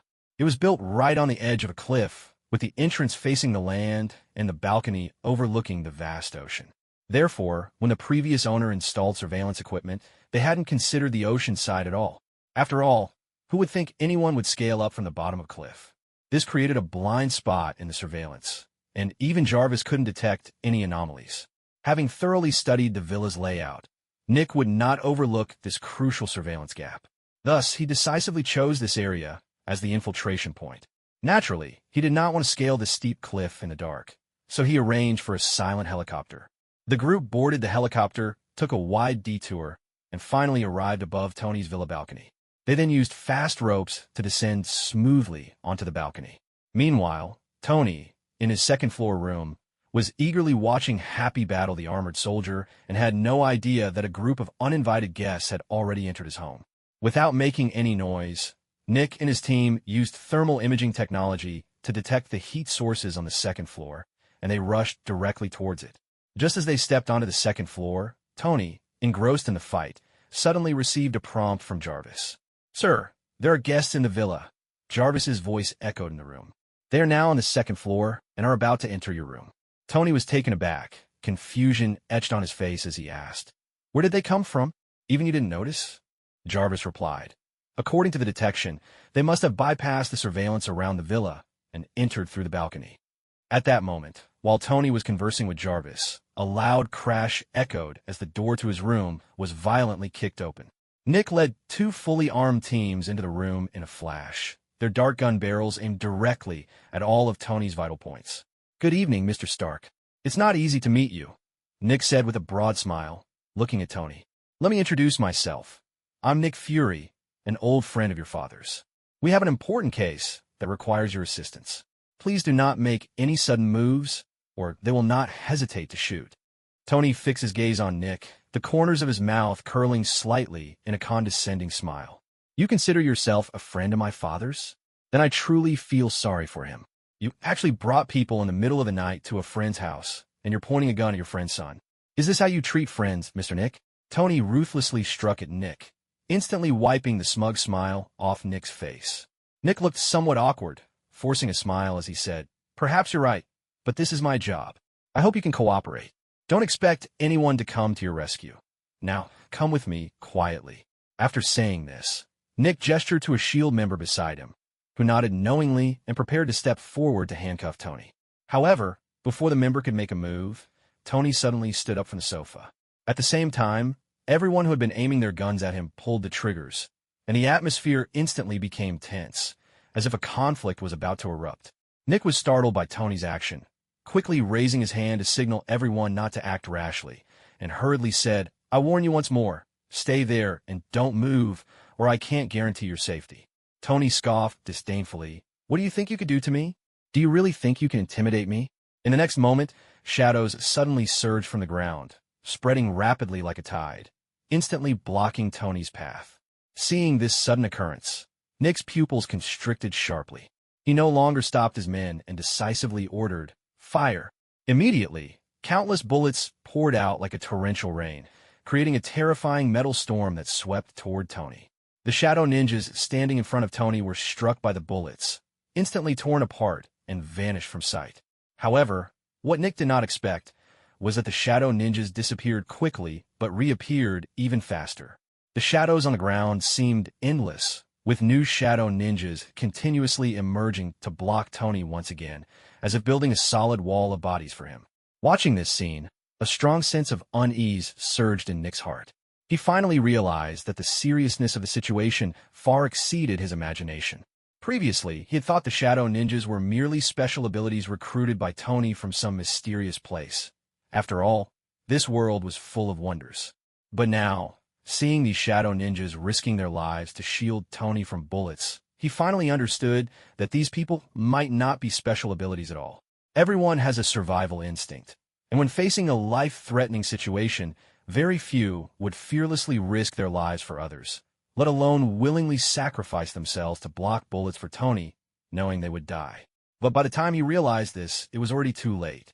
Not only in front of Tony, but around them, more shadow ninjas were continuously appearing, their sharp claws slicing through the air with a terrifying sound, and screams suddenly erupted among the crowd. Even though they had prepared for this, when the sudden attack truly came, everyone still seemed a bit flustered, unable to handle the situation effectively. At the same time that the battle broke out in the room, a figure quietly entered the underground laboratory. Reed, who was focused on recording data, heard the noise and turned around abruptly. When he saw the unfamiliar figure before him, a look of alertness instantly appeared on his face. "Who are you?" Reed asked nervously. The newcomer ignored him and directly fixed his gaze on Bruce, who was sleeping in the nutrient pod. Confirming that he was the target of this mission, the newcomer walked straight toward the nutrient pod without saying a word. "Stop! Don't move!" Reed warned loudly, while pulling out a gun from who knows where, aiming it at the newcomer. However, he clearly underestimated the newcomer's terror. Watching him with the gun, the newcomer flashed like a ghost, appearing before him at a speed almost impossible for the naked eye to catch, then delivered a powerful punch to his stomach. Instantly, Reed's body was sent flying backward as if hit by a cannonball, crashing heavily into a pile of experimental equipment with a dull thud. After doing all this, the newcomer turned around and opened the nutrient pod, effortlessly lifting Bruce out and slinging him over his shoulder, then walked back outside. He did not notice that the moment Bruce was taken out of the nutrient pod, his eyelids twitched slightly. To keep Bruce in a state of sleep, the nutrient pod was mixed with a large amount of anesthetic in addition to the nutrient solution. Now that Bruce was out of the nutrient pod, it meant he could awaken at any moment. Stepping out of the lab and into the living room, Tony, dressed in casual clothes, was leisurely sitting there, while Nick, covered in wounds, lay on the floor, groaning in pain. Seeing the figure walk out from the lab, Tony's expression remained calm, showing no hint of surprise. Thanks to Gervais's presence, every corner of the villa was under his surveillance, and no movement could escape his eyes.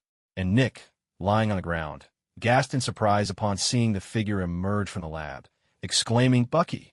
Hearing this name, Tony couldn't help but take another look at the newcomer. Bucky, full name Bucky Barnes, was a friend of Captain America, who had once been brainwashed by Hydra and transformed into the Winter Soldier. Interesting, S.H.I.E.L.D., the military, and now even you Hydra are involved. Today is indeed quite lively, Bucky said expressionlessly as he looked at Tony and Nick, showing no sign of panic at being recognized. He set Bruce down beside him and slowly drew a long knife from behind, the blade gleaming coldly like snow. Seeing this, Tony remained relaxed on the sofa, with shadows continuously appearing beside him. In the Marvel Universe, there are many superpowered individuals, but most extraordinary beings are merely enhanced in strength and speed. For such extraordinary beings, the Shadow Army was sufficient to handle them, so Tony had no desire to move at all. "Kill," Bucky said softly, swinging his long knife with a fierce momentum toward the Shadow Ninjas, who also rushed to meet him, and both sides instantly engaged in a fierce battle, with the sounds of metal clashing echoing throughout the villa. Bucky's strength was indeed formidable. The long knife in his hand seemed to come alive, moving flexibly under his control as he beheaded Shadow Ninjas one after another. But he was just one person. Unless he possessed absolutely overwhelming strength, he would eventually be overwhelmed by the sheer numbers of the Shadow Army. Clearly, he had not yet reached that level of power. As time passed, Bucky gradually fell into a predicament, surrounded by shadow ninjas. Tony sat on the sofa, watching the battle between the two sides with great interest, but at that moment, a dull grunt suddenly sounded. In a chaotic battlefield, the sound was barely audible, but Tony's expression changed instantly, and he immediately turned his gaze to behind Bucky. He saw Bruce, who had just been left behind by Bucky, sitting up from the ground with a pained expression, holding his head. He was only wearing a pair of shorts, and his eyes revealed confusion as he surveyed the messy scene around him, deepening the look of bewilderment in his eyes. Then a sudden, intense headache struck him, and a series of memory fragments surged through his mind like a tide. He remembered that he had mutated, rampaging through the streets, then escaped from encirclement, coming to an alley, after which a man in black had knocked him out and brought him to this laboratory, even drawing his blood. Fragmented memories surged through Bruce's mind like a tide. Although he couldn't clearly recall the specifics, he understood from those remnants that he seemed to have become a test subject, placed on a cold operating table and subjected to inhumane experiments. In an instant, a powerful rage erupted like a volcano within him. He had once been the operator of these experiments, controlling everything, but now he had fallen to the status of a test subject. This contrast was unbearable for any normal person, let alone for someone with his already volatile temperament. Roar!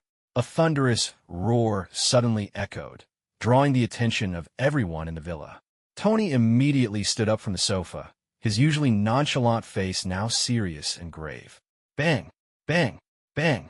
Bruce let out his furious roars, striking the ground wildly. His figure began to change at an astonishing speed, gradually turning green, and his strength continued to rise. In just a few breaths, the Hulk, who had rampaged through New York City days before, reappeared before the world. Transformed Bruce completely lost his reason. Anger dominated his body, and he began to destroy everything in his path. The first unfortunate victim was Bucky, simply because he was closest to the Hulk.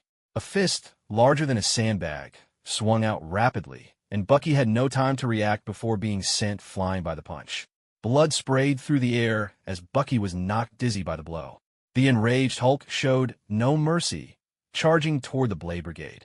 His terrifying strength and absolute defense rendered their sea of tactics a mere joke. The Hulk tore through the ranks of the Blade Brigade like a rampaging Tyrannosaurus Rex from the Cretaceous period, wanton and unstoppable. Lying at Tony's feet, Nick witnessed this scene, his eyelids twitching uncontrollably as he swallowed hard.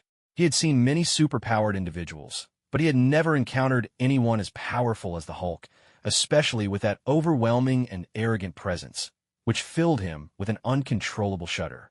Tony, who had been watching from the sidelines, could no longer sit still. If this continued, his beloved villa would surely be completely destroyed, and he didn't want to go through the hassle of rebuilding again. Boom! A blazing fireball suddenly appeared in his hand, flames igniting out of thin air, causing the surrounding space to shimmer and distort slightly from the heat. "Hey, big guy," Tony called out loudly, instantly capturing the Hulk's attention. In an instant, the flames in his hand shot forth like an arrow, racing toward the Hulk. Boom! The initially palm-sized flame exploded, enveloping the Hulk in mere moments. His formidable defenses crumbled like paper under the intense heat and were easily breached. Roar! A scream filled with pain echoed through the air, and the Hulk, who had just been displaying his might, was now rolling on the ground, transformed from invincible ruler into a pitiful clown, with the difference between them being merely a wall of fire. Nick stared at this scene and turned to look at Tony, his expression akin to seeing a ghost, filled with shock. What a joke! A notorious playboy from New York possessed such terrifying strength? He had just instantaneously taken down the Hulk. Oh my God, are you kidding me? A torrent of questions flooded his mind, leaving him utterly numb. In stark contrast to Nick's shock, Tony showed no signs of relaxation. He knew that what made the Hulk most terrifying was not his unparalleled defense or terrifying strength, but his limitless potential for growth. In the early stages, the Hulk struggled to take on a single army, but later, he could face gods head-on without fear. This alarming rate of increase in strength was something no one else could accomplish aside from the Hulk himself. Therefore, watching the current state of the Hulk, Tony dared not let his guard down and remained on high alert, ready for anything. Sure enough, just as Tony had predicted, Despite the flames continuously burning on the Hulk, there was no sign of weakness in his voice, only the sound of pain. In fact, as time passed, his voice grew stronger. Soon, the Hulk, engulfed in flames, managed to stand up with great difficulty, his furious gaze fixed squarely on Tony. Bang! He stomped his foot, instantly shattering the villa's floor, and the fiery Hulk appeared right in front of Tony. His enormous fist struck out with a thunderous boom. It looked as if the punch would send Tony flying, yet he remained rooted to the spot, unmoving. Bang! A resounding thud echoed as a wall of fire, formed from the flames, appeared before Tony, firmly blocking the Hulk's punch. The dragon sigil not only granted Tony the ability to create fire, but also a mastery over its rules. With the power infused by the dragon sigil, the flames in Tony's hand became like a toy, easily controlled. While the Hulk's strength was immense, he could not break the rules embodied in the fire. Thus, in Nick's eyes, the Hulk frantically pounded against the firewall, trying to break through it, but to no avail. Meanwhile, a calm smile emerged at the corner of Tony's mouth as he watched the enraged Hulk, as if everything was under his control. Finally, having had enough fun, Tony enveloped the flames in his right hand and looked at the Hulk, delivering a powerful punch. Boom! The Hulk's massive form flew out like a cannonball, crashing through the villa's wall and leaving a huge hole in the ground outside. The Hulk's size rapidly shrank, and the flames that had engulfed him were extinguished in an instant, clearly having been punched back to his original form by Tony. Footsteps echoed as Tony stepped out from the hole, glancing at the already unconscious Bruce before turning his attention to Happy, not far away. As if sensing Tony's gaze, Happy slowly turned around, wearing a goofy grin. At his feet, shield mech soldiers lay in disarray, reduced to a pile of scattered parts. Boss! Happy quickly made his way to Tony, his clothes tattered from the earlier fierce battle. If one weren't familiar with him, they might think he had just returned from a war-torn area. Clean up, and take the people back to the basement, Tony casually instructed. Happy nodded, and Tony then turned to walk outside the villa, his figure quickly disappearing into the darkness. In the temporary command center, the atmosphere had become almost frozen. The previous series of failed operations left everyone in confusion, unsure of what to do next. For a moment, everyone turned to Pierce, waiting for the director to provide a solution. At that moment, shadows began to emerge one after another around them. The sight startled everyone, causing them to quickly huddle together. They had witnessed the terror of the Shadow Army firsthand, and how could they remain calm when faced with these frightening foes? Pierce was also taken aback by the situation, but his composure was evidently better. He shouted loudly, "Tony, what do you want? We are S.H.I.E.L.D., part of the U.S. government. Surrounding us now is a crime. Do you understand?" As he spoke, Pierce nervously glanced at the door, waiting for Tony to appear. At that moment, footsteps echoed from outside as Tony casually walked into the temporary command center. Tony's sudden appearance made all the S.H.I.E.L.D. members present collectively breathe a sigh of relief. They had been worried that Tony would recklessly order their execution, especially since there was no solid evidence to prove he was behind everything. Therefore, Tony's presence here meant that the terrifying outcome they had feared would not happen. "Nice to meet you. I'm Alexander Pierce, director of S.H.I.E.L.D. Pierce quickly straightened his outfit and stepped forward to introduce himself to Tony. Looking at Pierce's outstretched hand, Tony's lips curled slightly, revealing a faint smile. Then he asked, "So, you commanded them to come to my house to apprehend me?" At Tony's question, Pierce's eyelids involuntarily twitched. He could not admit to that fact. He hurriedly insisted, "This is all a misunderstanding. We received news that the Green Goblin was hiding here, so we gathered personnel to conduct a raid. You know, the Green Goblin's appearance a few days ago caused great panic among the citizens of New York. We had to provide an explanation to the public, but we didn't know this was your residence." One must admit, Pierce had remarkable skills. In such an urgent situation, he could concoct a plausible lie with so much reasoning that it was hard to find any flaws. Unfortunately, Tony was not here to reason with him. Slap! A crisp sound of a slap echoed in the command center, and the sudden noise stunned everyone. The director of S.H.I.E.L.D. had been publicly slapped by Tony. Even Pierce himself was taken aback, completely unprepared for Tony's sudden action. A flash of anger flickered in Pierce's eyes, but he quickly concealed it, even managing to force a smile as he asked, "Feel better now?" Observing Pierce's reaction, Tony gave him a deep look, secretly thinking that this guy indeed had some skills. He then said slowly, Not really. What do you plan to do to make me feel better? He also casually flexed his right hand, giving the impression that he could slap him again at any moment. Slap! Another loud slap rang out, but this time it was Pierce who slapped himself. This scene left everyone present dumbfounded, and even Tony was shocked. He realized that this Pierce was not simple, capable of such self-deprecating actions. Now how about it? Do you feel better? Pierce asked again with a smile. Tony did not answer his question, but looked at him with interest and slowly said, "Interesting. But you should know, the more you behave like this, the more I want to kill you. A barking dog may be annoying, but a hidden snake is far more terrifying." Hearing Tony's words, Pierce's breathing quickened slightly, as he truly felt the killing intent emanating from Tony. But the more intense it became, the less he dared to make any other moves. He could only continue to force a smile, saying, "Mr. Stark, please don't joke around. Today's incident was indeed a mistake on our part and affected you. Rest assured, I will take full responsibility for your losses, and S.H.I.E.L.D. will help you resolve any subsequent issues, ensuring you face no further troubles. I hope you can show mercy and let us off the hook." As Pierce continued to back down, the murderous intent stirring within Tony gradually subsided. This was not because he intended to let Pierce go, but rather because Pierce's words had moved him. So many people had died last night. If not handled properly, it would certainly lead to huge troubles the following day. Although Stark Industries had the ability to solve these issues, it would require a considerable amount of relationships and be quite troublesome. Therefore, Tony was naturally willing to accept Pierce's promise to help him resolve the troubles. Moreover, once a person had value, they earned the right to live. Now, Pierce had secured that right for himself. In addition to this reason, there was another reason Tony decided to spare Pierce.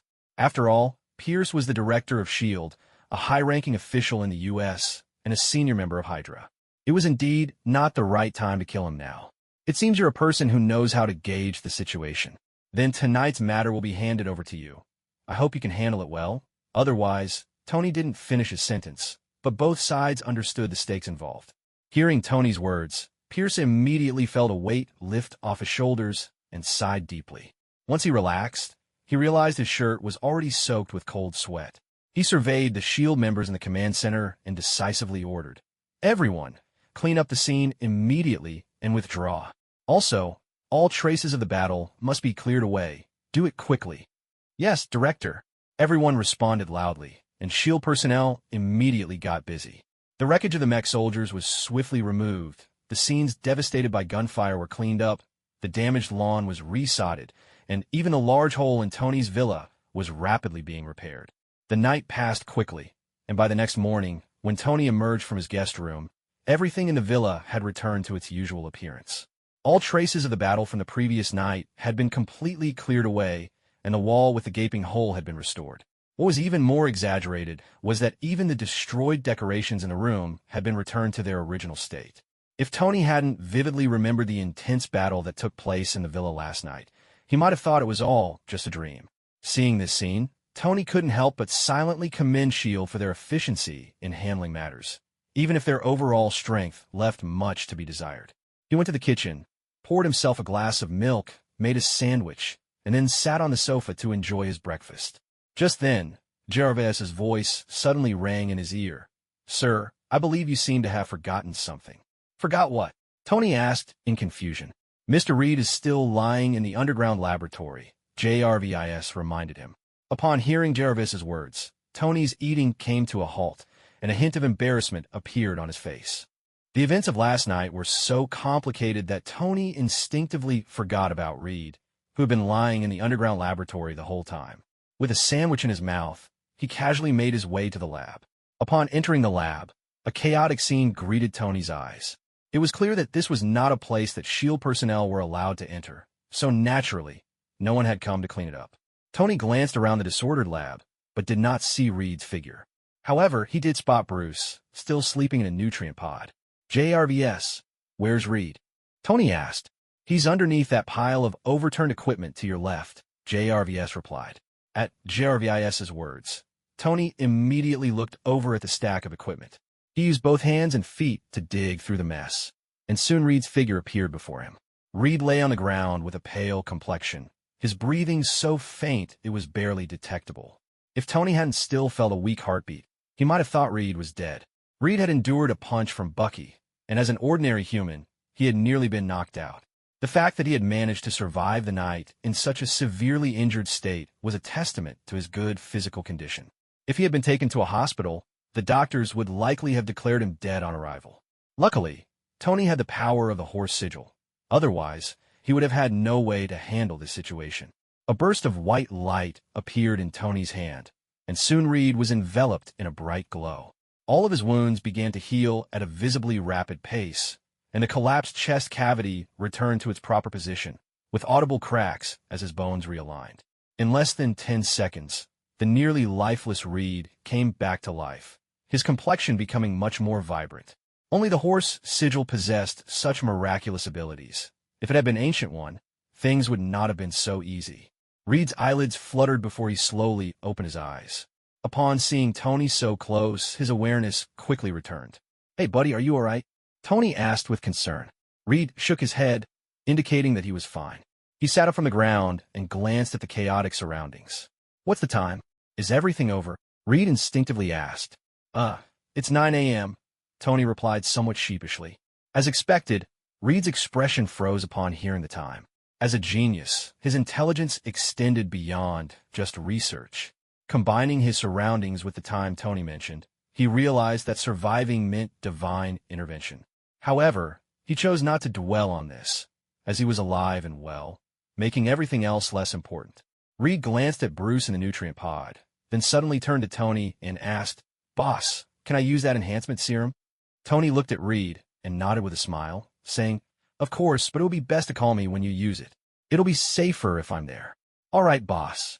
Just give me a moment," Reed replied, and quickly got to work, showing no signs of wanting to rest. Before yesterday, Reed had always viewed himself as a researcher, so even after witnessing Happy's terrifying strength post enhancement, he hadn't thought much about it. However, after experiencing the near-death encounter with Bucky, he understood that being a researcher also posed high risks. Without some strength, he could die unexpectedly. Thus, his urgency to enhance his own abilities. Watching Reed busy himself, Tony's eyes flickered with a strange light. He wondered if Reed would mutate after injecting the serum. If there were any incompatibilities leading to unforeseen consequences, that would be troublesome. But since this was Reed's choice, he wouldn't interfere. He believed that everyone was different. Perhaps Reed would become even stronger after undergoing the enhancement, especially after experiencing a cosmic storm. Such things were unpredictable, so there was no need to prevent it. As Reed busied himself with the enhancement serum, Tony was also occupied. Besides S.H.I.E.L.D. and the military, Bucky was one of the attackers on his villa. While he couldn't directly confront S.H.I.E.L.D. and the military, he had let Nick, who had survived last night, leave. But Bucky was different. He was also a superhero, and Tony's Dark Alliance needed more hands. He couldn't forget about him.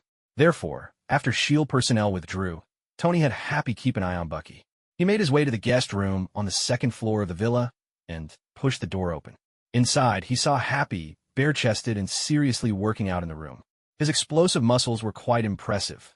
If he walked out like that, many middle-aged women would surely drool. "Boss, you're here," Happy said, immediately stopping his workout and beaming at Tony. Tony nodded slightly and casually remarked, "Your strength is fixed now. No amount of training will increase it further. Don't waste your time." "Boss, I know.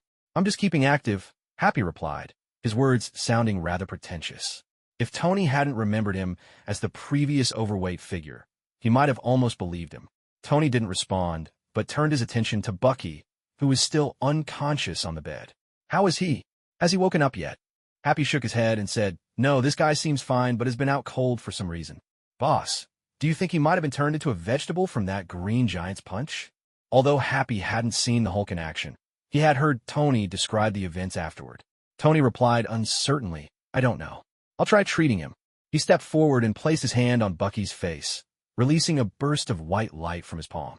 After 10 seconds, Tony withdrew his hand and waited quietly. Soon, Bucky, who had previously been unconscious, began to tremble his eyelids before slowly opening his eyes. Seeing this, Tony immediately understood. He had indeed suffered a concussion from that punch. Who are you?" Bucky's bewildered voice rang out as he looked at Tony and Happy, clearly confused. Noticing Bucky's reaction, Tony realized something was off. This guy was completely different from last night, losing all of his previous cold demeanor. In an instant, a guess formed in his mind. "Who is Steve Rogers to you?" Tony asked. "You know Steve? I'm his friend. Where is he now?" Bucky exclaimed excitedly, while Tony helplessly slapped his forehead, realizing he might have overdone the treatment. The person Tony had seen last night must have been Bucky after his memory loss, later transformed into the Winter Soldier by Hydra. And the person in front of him now should be the original Bucky. After his treatment, he not only awakened from his coma, but also regained his past memories.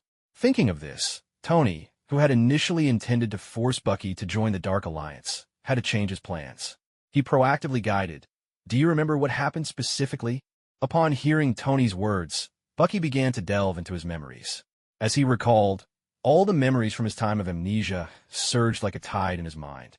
Simultaneously, the memories of last night also clearly presented themselves in his consciousness. Once he sorted through his thoughts, the look he cast at Tony and Nick became complex. He kept apologizing, trying to explain to himself, "I'm sorry about last night. I really didn't mean to. I don't know how I became like that." A gentle smile appeared on Tony's face as he said, "It's okay. I know what happened last night wasn't your intention." With Tony's understanding, Bucky seemed to feel much better. He suddenly remembered something and asked, "By the way, I knocked someone away in the lab last night. Is he okay?" Tony waved his hand nonchalantly and said, "He's fine. I saved him. Also, I saved you." He wasn't a selfless person. Saving people was often for future returns.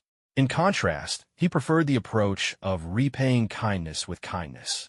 After all, it was true that he saved Bucky, and it was only right for Bucky to repay him. Hearing that it was Tony who saved him, Bucky felt even more embarrassed and said, "So, it was you who saved me. Thank you. But I really don't have anything to repay you with. How about I help you with something?" Of course, it can't be anything illegal. It was clear that the Bucky who had regained his memory had become a kind person. Tony felt a surge of joy in his heart and smiled, saying, "What a coincidence. I happen to have something I need your help with.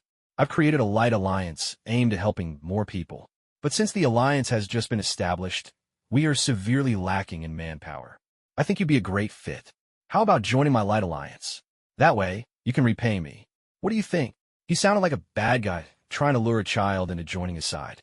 Bucky felt something was a bit off, but since he had just regained his memory and was still a bit dazed, coupled with the fact that Tony was his savior, he indeed felt he should repay him. After thinking for a moment, he nodded and said, "All right then, I'll join."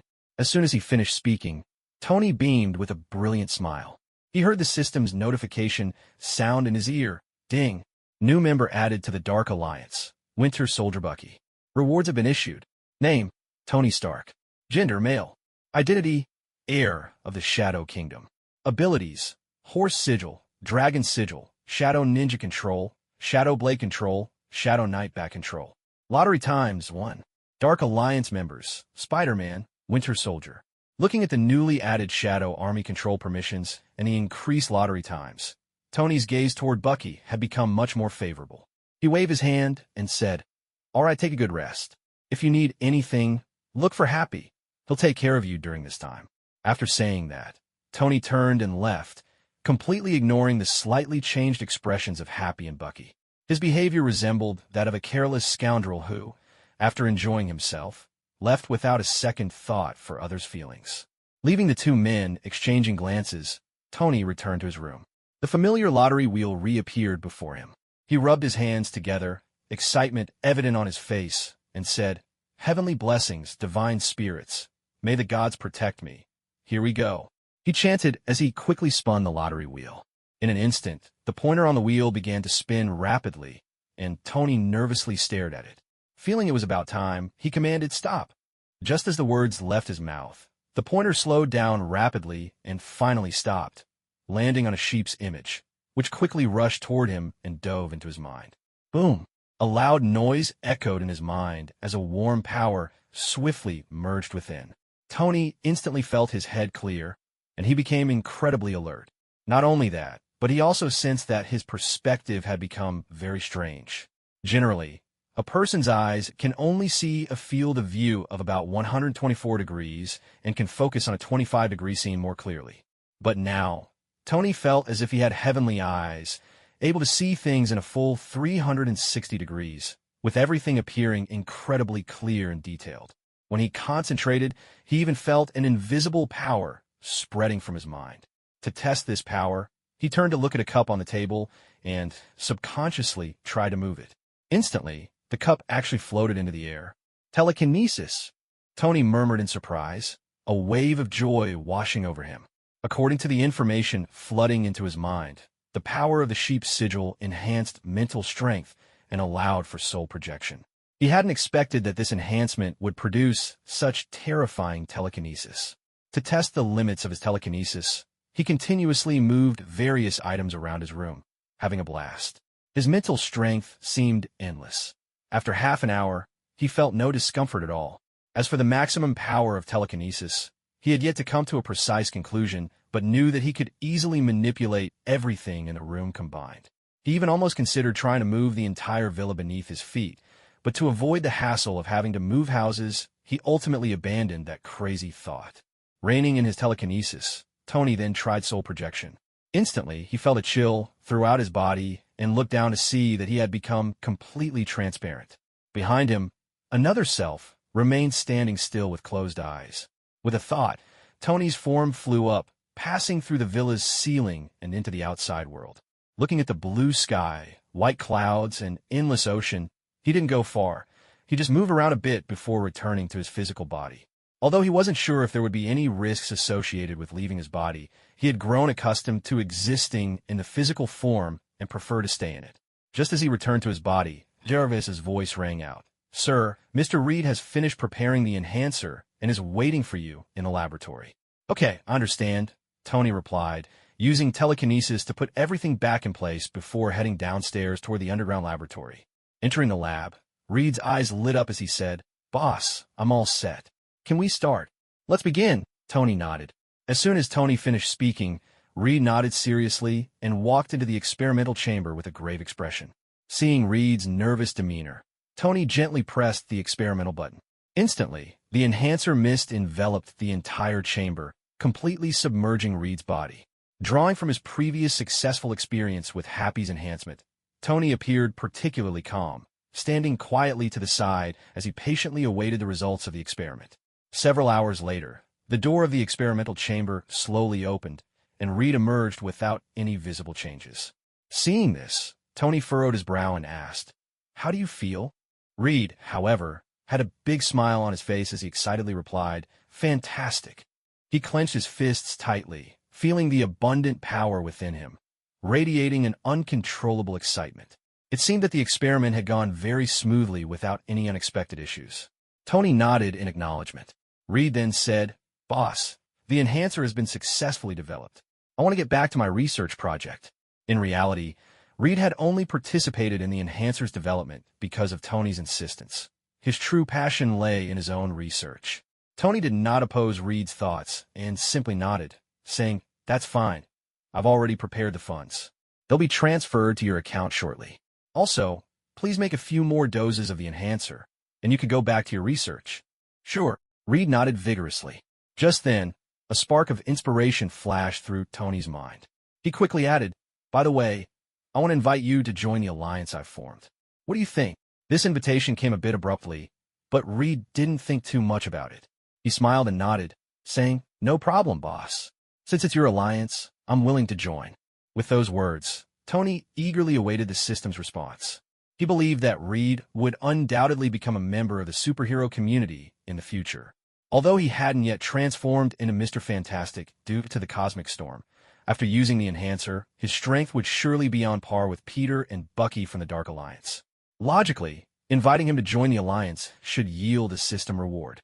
However, after waiting for a long time, the system's voice did not sound, as if it had crashed. Tony's heart sank at once, but he did not express this emotion outwardly. He encouraged Reed a few times before leaving the laboratory. Back in his room, Tony couldn't help but ask, "System, what's going on?" He subconsciously inquired, completely forgetting that the system itself lacked intelligence and could not answer him. Luckily, he quickly adjusted his mindset and began to compare Reed with Peter and Bucky. He pondered deeply, needing to at least understand why the system failed to respond to Reed's inclusion. In terms of strength, that could be temporarily set aside. After all, Reed's power after using the enhancer was not weaker than that of the other two members of the Dark Alliance. So where did the difference lie? Tony furrowed his brow, his thoughts racing as he carefully compared the three of them. After some exclusion and contemplation, he quickly identified the differences. Both Peter and Bucky had gained recognition in the outside world. One was Spider-Man, and the other was the Winter Soldier. Anyone who had encountered superpowered individuals would have some understanding of them. In contrast, Reed, while notable in the scientific community, was only known as Mr. Fantastic to Tony, with no one else outside recognizing him. Thus, Tony began to wonder uncertainly. Could it be that to join the Dark Alliance, one must be a renowned superhero or villain? He didn't know if his guess was correct and would need further verification. With that in mind, he quickly said, "JRVS, help me contact Peter." "Understood, sir." Soon, Peter's phone call was connected, and Tony's calm voice echoed in the room. "How's the mission going?" On the other end of the line, Peter hesitated, a hint of embarrassment flashing across his face as he stammered, I still need a bit more time." It turned out that after gaining some command over the Shadow Army, he had gotten a bit carried away and hadn't yet dealt with Norman. Now confronted by Tony, he felt a surge of panic. Hearing Peter's response, a look of disbelief crossed Tony's face. It had been several days, and they still hadn't resolved this. He was at a loss for words. His tone suddenly became stern. "I want to see Norman tonight. That's final." After saying this, he hung up the phone, leaving no room for Peter to refuse. Tony let out a slow breath, temporarily setting that matter aside. He changed into a different outfit and drove his sports car at high speed, quickly arriving at Stark Industries. As he walked into the company, numerous employees greeted him along the way. Tony simply nodded at them, passing by with a neutral expression. He took the exclusive elevator up to his office, where Natasha, informed of his arrival, also walked in. "Mr. Stark, long time no see. Coffee or red wine?" Natasha asked. "Give me a cup of tea," Tony replied casually as he shrugged off his suit jacket and tossed it onto the sofa. Natasha paused slightly at his response but quickly nodded, saying, "All right, sir." Soon, she returned with a cup of green tea. Tony took a light sip of the tea and said flatly, "Help me call Pepper." "Understood, sir." Natasha turned and left again. Before long, Pepper, dressed in professional attire with black stockings and high heels, walked into the office. After a few days apart, she looked even more charming. "Tony, what do you need?" "I have a mountain of documents waiting for me to sort through." Pepper complained slightly, her gaze toward Tony full of dissatisfaction. While Tony enjoyed being a hands-off manager, someone had to handle the group's affairs. As the president, Pepper naturally had to clean up his mess, so seeing her expression made Tony feel a bit awkward. He cleared his throat and said, "Don't get excited. I was just caught up in things." "What could be so important? Aren't you just busy flirting with girls again?" Pepper shot back without holding back, her eyes revealing a hint of resentment. Hearing Pepper's words, the embarrassment on Tony's face deepened. Luckily, this time he had a legitimate reason, so he wasn't flustered. "I wasn't flirting. I was attacked last night." Tony recounted what had happened the previous night, and Pepper's expression changed instantly. "Damn it! How dare they attack you?" Pepper exclaimed angrily. "Just wait. I'll make them pay." With that, she stood up, her pretty face filled with fury. Tony was her Achilles heel. Despite her usual attitude toward him, if anyone harmed him, she would go to great lengths to retaliate.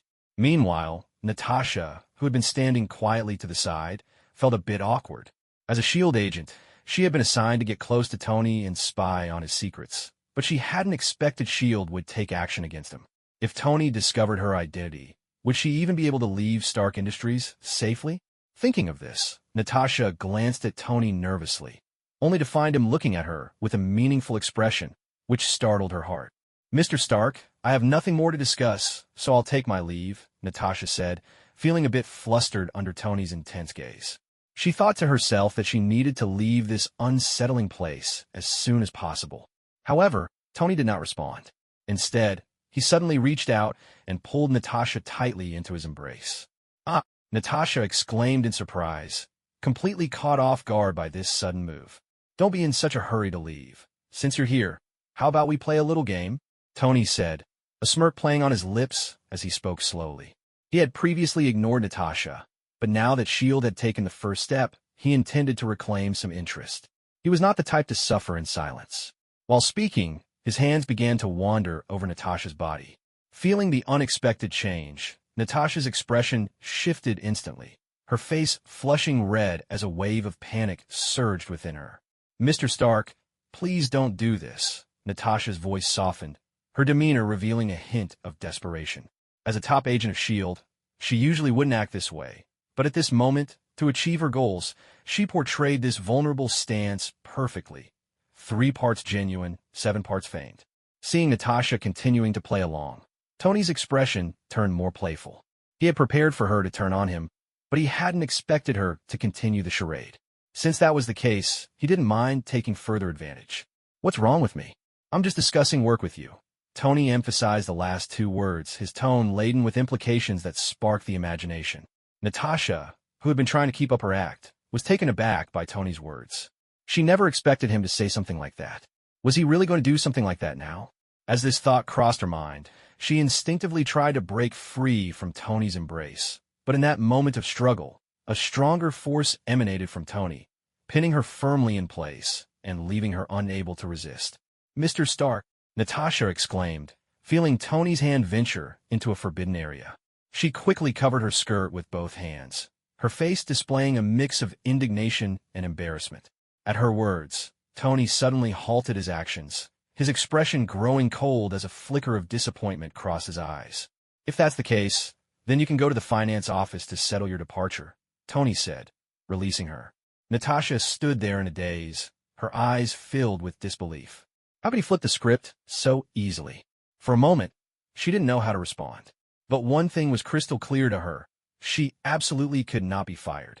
She was here on a mission, and if she were dismissed before completing it, she would certainly face severe punishment upon her return. Thoughts raced through her mind, and in just an instant, she realized that Tony was about to pull his hand away. Without thinking, she reached out and pressed her hand against his. "Mr. Stark, please don't do this." The pleading tone was the same as before, but this time it carried a hint of submission in her eyes. Seeing Natasha's transformation, a smile returned to Tony's lips. 20 minutes later, Natasha emerged from Tony's office, covering her mouth and wearing a complex expression. It had to be said that Natasha had quite a knack for handling certain situations. After Natasha left, a pleased and invigorated Tony immediately had JRVS dial Rhodes' number. "Hey Tony, what's up?" Rhodes' voice came through the phone. Without beating around the bush, Tony got straight to the point. "I was attacked, and the assailants were military personnel. I expect an explanation." On the other end of the line, Rhodes was momentarily stunned and incredulously asked, "Who had the audacity to do that?" After regaining his composure, he suppressed his anger, his voice tinged with tension. Meanwhile, Tony remained flat and composed as he said, "You can check who it was yourselves. I provided the military with so many affordable and exquisite weapons. And this is how you treat a partner? You must give me an explanation for this matter, or I'll give you one." Tony's words were filled with a threatening undertone, and Rhodes felt a jolt of shock. Stark Industries supplied nearly a third of the military's weapons. If Stark were to halt supplies, the military would undoubtedly find themselves in a dire situation. Realizing the dreadful consequences, Rhodes quickly replied, "Don't act impulsively, Tony. We will definitely give you an explanation." "Let's hope so. Keep me updated." After that, Tony hung up the phone, leaving Colonel Ross to immediately walk into his superior's office. At the same time that Tony was on the phone, Pepper was also busy making calls. Soon, news spread rapidly through the upper echelons of American society that Tony Stark, the head of Stark Industries, had been attacked by government officials. This news immediately caused a stir, and the previously calm upper echelons of America became turbulent, with phone calls flooding into the White House. The forces from various financial sectors began to reveal their sharp fangs. The American government faced immense pressure not only from Stark Industries, but also from major groups like Pioneering Technologies and Hammer Industries. These groups usually fought endlessly for profits, and Hammer Industries was Stark Industries' sworn enemy, with conflicts between them almost irreconcilable. Yet now, Hammer Industries stood alongside Tony, joining in applying pressure on the government. They believed the government had broken the rules, which were meant to protect not just one individual, but the interests of all financial factions.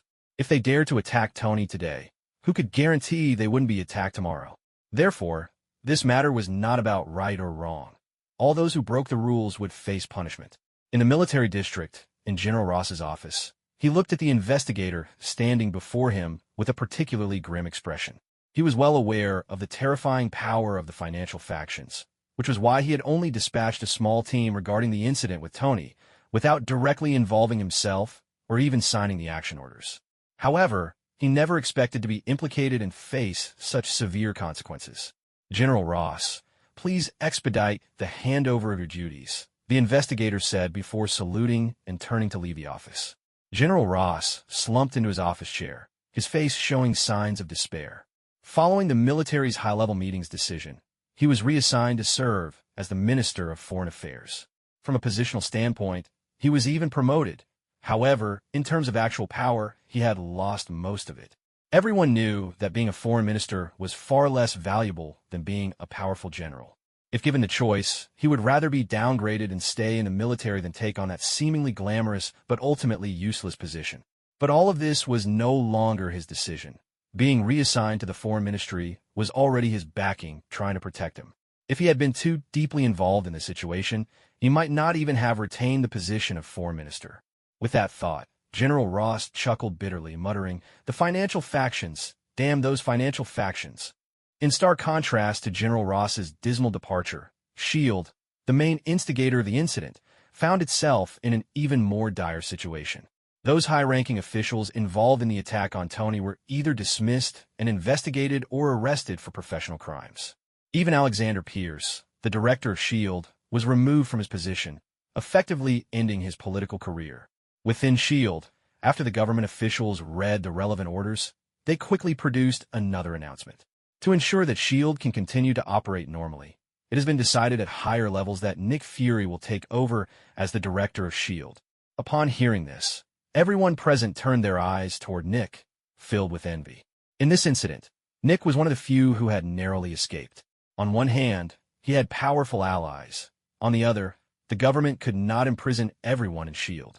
After some friendly negotiations, Nick had successfully dodged the purge and even benefited from it by stepping into the role of director. Facing the congratulations of his many colleagues, Nick smiled and nodded in response. Meanwhile, the recently dismissed Pierce watched this scene with a face so dark it could have dripped water. He snorted coldly and turned to leave, heading straight back to his office. Not long after Pierce entered his office, Hit entered through the door. "Boss," Hit greeted respectfully. Pierce took a deep breath, trying to suppress the anger stemming from his dismissal. "Hit, I can no longer stay in S.H.I.E.L.D. You will now be the highest-ranking leader lurking within S.H.I.E.L.D. It's currently chaotic. It's not the time for too many moves. Order all members to enter a dormant state and await awakening. I will contact you through other means in the future." Pierce instructed as Hit listened attentively, nodding occasionally. Once everything was settled, Pierce packed his things, holding a box as he stood up, ready to leave the office. Observing this scene, Hit, who had remained silent, finally spoke up. "Boss, where are you planning to go next?" Hearing this, Pierce shook his head helplessly. "I intend to leave the United States directly. Without official protection, it's too dangerous for me to stay here. I've booked a flight, and I'll be leaving shortly." Being open with his trusted confidant, Pierce's words were filled with resignation. He knew he had made many enemies during his time as director, especially after orchestrating the attack on Tony. Knowing Tony, he realized the man was not one to forgive easily, so the best course of action was to leave New York as soon as possible. Otherwise, he feared he might not see the next sunrise. "I'll drive you, boss," Hit offered proactively. Pierce hesitated for a moment, but ultimately nodded. All right. The two of them then left S.H.I.E.L.D., driving toward the airport. As they traveled, Pierce closed his eyes to rest, while Hit focused intently on driving. However, he occasionally glanced at Pierce through the rearview mirror, feeling a sense of unease growing within him. Time passed quietly, and the two approached the airport. Suddenly, the roar of cars echoed from outside the window as several black sedans appeared, pulling up alongside the vehicle carrying Pierce and blocking its path. With a screeching halt, Pierce's car was forced to stop. In the back seat, Pierce swayed slightly and immediately opened his eyes. The calm expression he had was replaced by a darkening gaze as he looked outside. Quickly, Nick, who had just taken over as director of S.H.I.E.L.D., stepped out of one of the cars, accompanied by several S.H.I.E.L.D. members. Seeing this, Pierce's premonition of unease intensified, and his gaze shifted to Hit in the driver's seat. He hadn't told anyone about his trip to the airport besides Hit, so the fact that S.H.I.E.L.D. was able to catch up to him so quickly clearly indicated that someone had leaked information. "What?" Pierce said in a low voice, his tone laced with intense, killing intent. He couldn't believe that someone he had trusted so deeply would betray him. "Boss, I had no choice before, but now I want to be a good person." "Surrender," Hit said calmly. Pierce, now filled with rage, laughed bitterly. "Surrender? I can't die with a traitor like you still alive." With that roar, he reached into his jacket and pulled out a gun. Hit had long been prepared. He swiftly opened the car door and rolled out. Losing his target, Pierce wasted no time in opening his door and stepping out as well. Seeing this, Nick and the others surrounding the car raised their weapons. "Pierce, you're under arrest. I'm charging you with espionage. Put down your weapon and cease all futile resistance, or I have the right to execute you on the spot." Nick warned loudly, while Hit took the opportunity to hide behind the S.H.I.E.L.D. agents. Realizing his situation was dire, Pierce understood he was finished but refused to surrender. He shouted Hydra's motto and fired his gun, aiming at Hit. As a traitor, Hit was the person he hated the most, and he disregarded everyone else, aiming his weapon directly at Hit. At the same time Pierce fired, the S.H.I.E.L.D. operatives who had been aiming at him also opened fire, and the sound of gunfire erupted. Moments later, the chaos on the highway ceased. Pierce, the former director of S.H.I.E.L.D., was ultimately shot dead by S.H.I.E.L.D. members on the road. His body was riddled with bullet holes, looking particularly gruesome. Alongside him lay another victim, Hit. He had been shot through the forehead by one of Pierce's bullets, his eyes filled with disbelief. As a spy trained by Hydra, Pierce was also an excellent agent with remarkably precise aim. In his fervor to kill, Hit ultimately could not escape the clutches of death. After eliminating Pierce, Nick and the others lowered their weapons, and two S.H.I.E.L.D. members rushed forward to check on Pierce's condition. "Report confirmed dead." "Okay, I understand. Clean up the scene," Nick ordered, then turned and returned to the car, while several S.H.I.E.L.D. members began tidying up the area. Sitting in the car, Nick wearily rubbed his temples. Even when he was under Pierce, he had harbored doubts about Pierce's identity, but since he was his superior, he had to keep quiet. Even without Hit's betrayal, Pierce would not have been able to leave the United States today, so Hit's betrayal merely confirmed Nick's suspicions. Therefore, the deaths of both men were not a cause for sadness. The only regret was that they had died too quickly and hadn't allowed for all the mice within S.H.I.E.L.D. to be uncovered. Fortunately, the upper echelons of Hydra had been completely eliminated, and the remaining small fries would no longer be able to stir up trouble. The thoughts in Nick's mind flowed like a gentle stream as he quickly set aside the matters concerning Pierce and his interactions with Tony. At this moment, his thoughts drifted to the elusive figure of Tony Stark. The immense power Tony displayed was truly a source of headache for Nick. Given S.H.I.E.L.D.'s current capabilities, they were simply unable to contend with beings like Thor, which was undoubtedly a troubling situation for the agency. Although Tony's identity meant he wouldn't pose a direct threat to S.H.I.E.L.D. like Pierce might, at least he wouldn't resort to assassinating high-ranking officials. However, as a potential destabilizing factor, S.H.I.E.L.D. needed to have the means to counterbalance him. They couldn't just let him be and allow him to develop unchecked. Nick pondered these issues silently, letting out a resigned sigh that revealed a hint of worry on his face.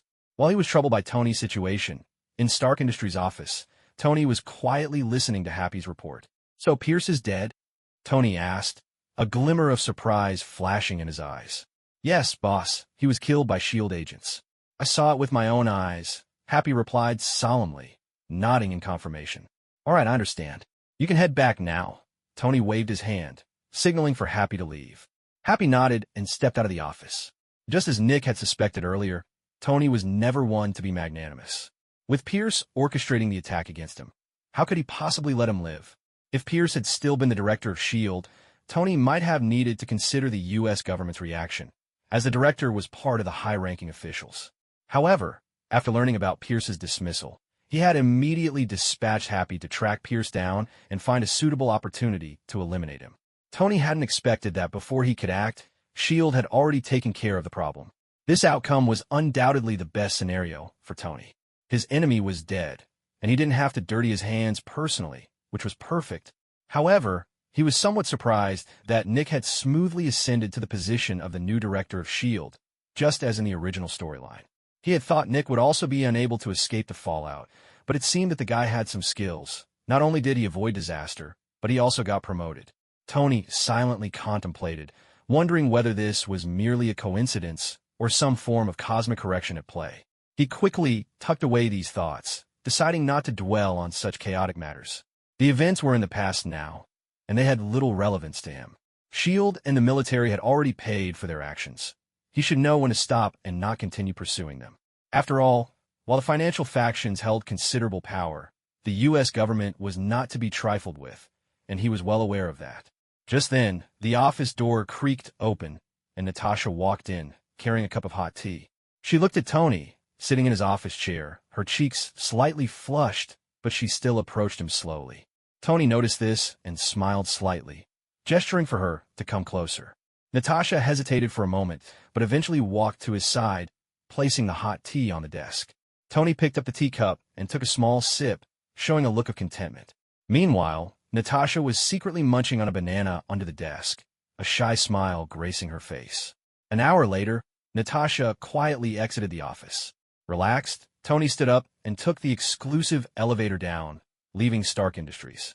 Most of the daily affairs at Stark Industries were handled by Pepper, and he had little to do there, so he didn't want to linger. He wandered around outside for the entire day and returned to the villa at night with two beautiful women, ready to enjoy the lavish life of the wealthy. Meanwhile, Peter, as a worker, had to suit up and head out on a mission while his boss indulged himself. Moving like a ghost through the skyscrapers, Peter skillfully arrived outside the villa district where Norman lived. The previous attack had failed, and he was determined to take down Norman this time. However, he learned from his past mistakes and wouldn't act impulsively again. This time, he had his own minions, the Shadow Ninjas, so he didn't need to charge him personally. He summoned that inexplicable power within him, and soon, shadows appeared around him.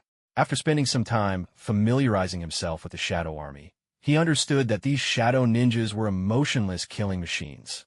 So, without further ado, he issued an order: take down everyone in the villa, eliminate anyone who resists.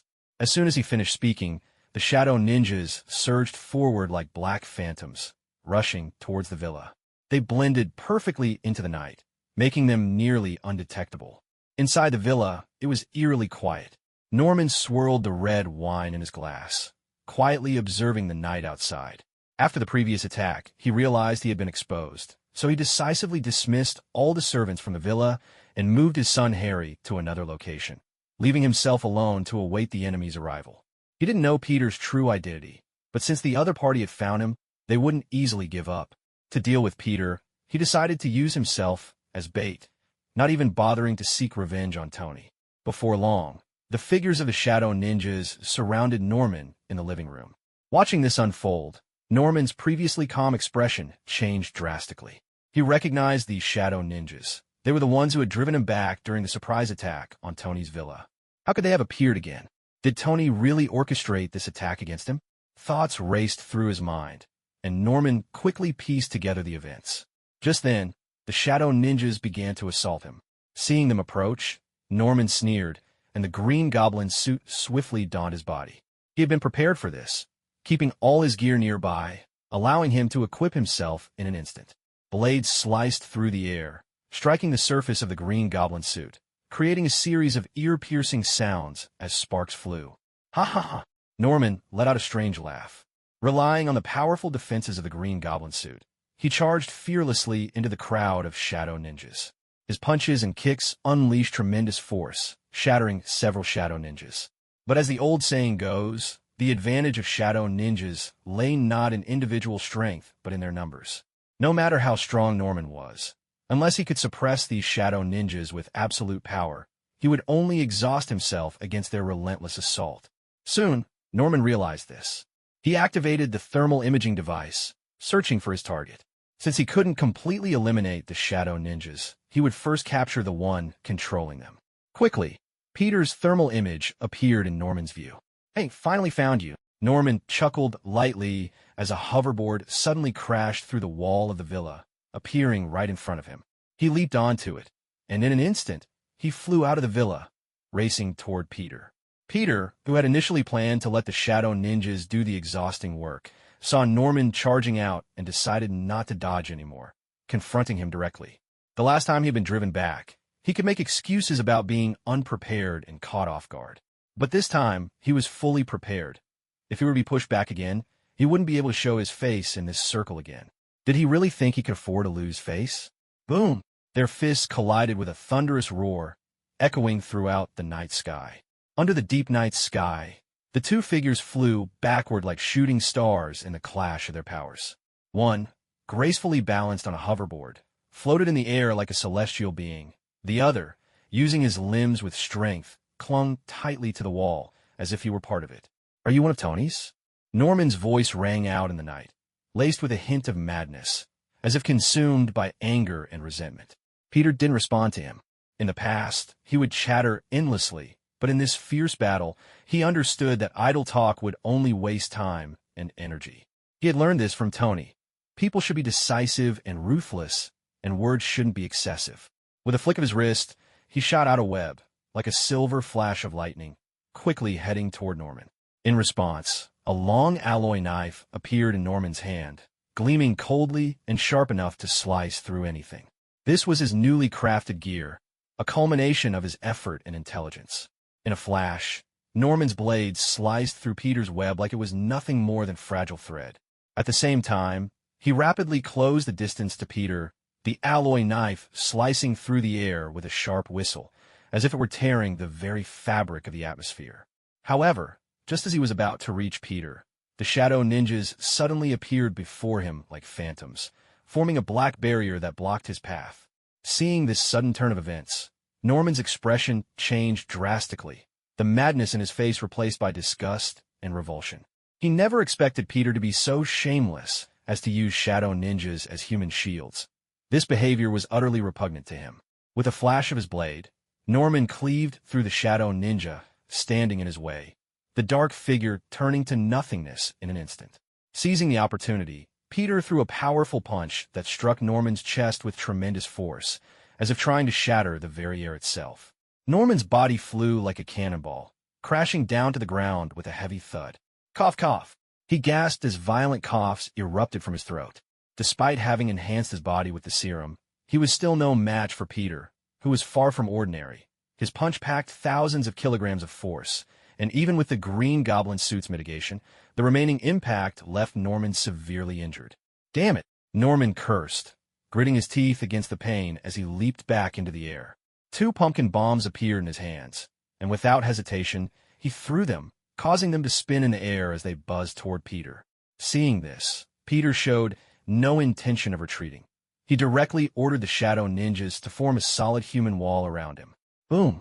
The massive explosion erupted, vaporizing the surrounding shadow ninjas into nothingness, their forms dissipating like specks of light in the night sky. Meanwhile, Peter stood at the center, seemingly untouched by the chaos, his spider suit not even showing a hint of damage. Witnessing this, Norman was left speechless. His anger and frustration surged like a tide, especially when more shadow ninjas began to emerge from the darkness. He couldn't help but want to scream in frustration. What kind of battle was this? His attacks were easily thwarted by the shadow ninjas, while Peter's assaults landed squarely on him. This was an utterly shameless tactic. At that moment, a strong desire to retreat surged within Norman. He knew that continuing the fight was meaningless. He would only suffer more harm. Just as he was preparing to back down, Peter, fueled by adrenaline, rushed forward again. Unlike Norman's frustration and despair, Peter was completely energized. He discovered he could attack his enemies freely while they couldn't inflict effective damage upon him. And that feeling was exhilarating. His enthusiasm for battle soared, and he seemed to transform into a fighting machine. The sound of fists connecting with flesh echoed continuously as the shadow ninjas assisted, attacking and defending, trapping Norman in an unprecedented predicament. He was being battered mercilessly, as if every bone in his body ached. Finally, the hoverboard beneath Norman's feet kicked into action, sending him soaring into the sky as he attempted to escape the battlefield. Seeing this, Peter's eyes gleamed. He couldn't allow this guy to escape so easily. He quickly shot out his web, which latched onto the hoverboard like a silver rope. With a powerful tug, the once steady Norman's form suddenly wobbled, and in the next moment, he plummeted to the ground with a heavy thud, crashing down hard. Boom! The ground was smashed into a massive crater, and Norman felt as if his internal organs were about to shatter. Before he could rise, Peter had already appeared swiftly in front of him, delivering a punch squarely to his mask. Clang! The sound of metal colliding reverberated through the night sky, and Norman's head felt as if it had been struck by a freight truck, leaving him dazed and unconscious. After gaining the upper hand, Peter didn't let up. He unleashed a flurry of punches on Norman, each impact ringing out like a drumbeat, as if he intended to crush Norman's body entirely. After a full minute of relentless assault, Peter finally paused. The Green Goblin mask had been completely warped and twisted into a mess. As for Norman, he had lost consciousness entirely. Despite his extraordinary physical prowess, he could not withstand Peter's furious onslaught, just as an ordinary person could not endure the crushing force of several trucks.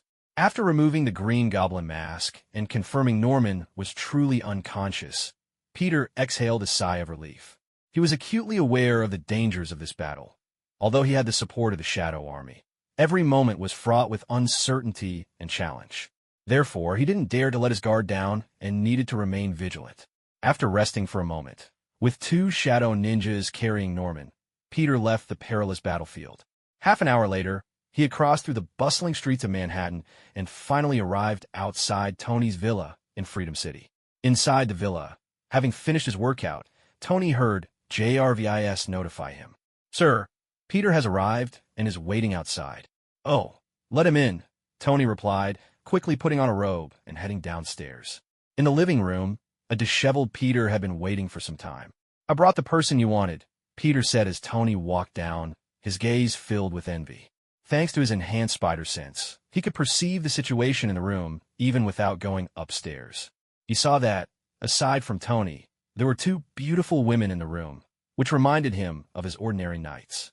Comparing that to Tony's lavish lifestyle, the young Peter couldn't help but feel a pang of envy. However, he only envied. Having completed his mission, he would earn a reward of $20 million, allowing him to live as lavishly as Tony one day. With that thought, a hint of hopeful excitement crossed Peter's face. Unbeknownst to Tony, who was oblivious to Peter's thoughts, he glanced at Norman, lying carelessly on the floor, and a satisfied smile spread across his face. "Well done, you've earned it," he praised, then turned to the guest room on the first floor and called out Bucky. As soon as he finished speaking, the door to the guest room opened, and Bucky stepped out. "Boss, what's up?" Bucky asked, a hint of confusion in his eyes. "This guy is under your watch now. He's no pushover, so be careful," Tony said, pointing at Norman on the ground. Bucky glanced at him and nodded. "Don't worry, boss. I'll keep an eye on this guy."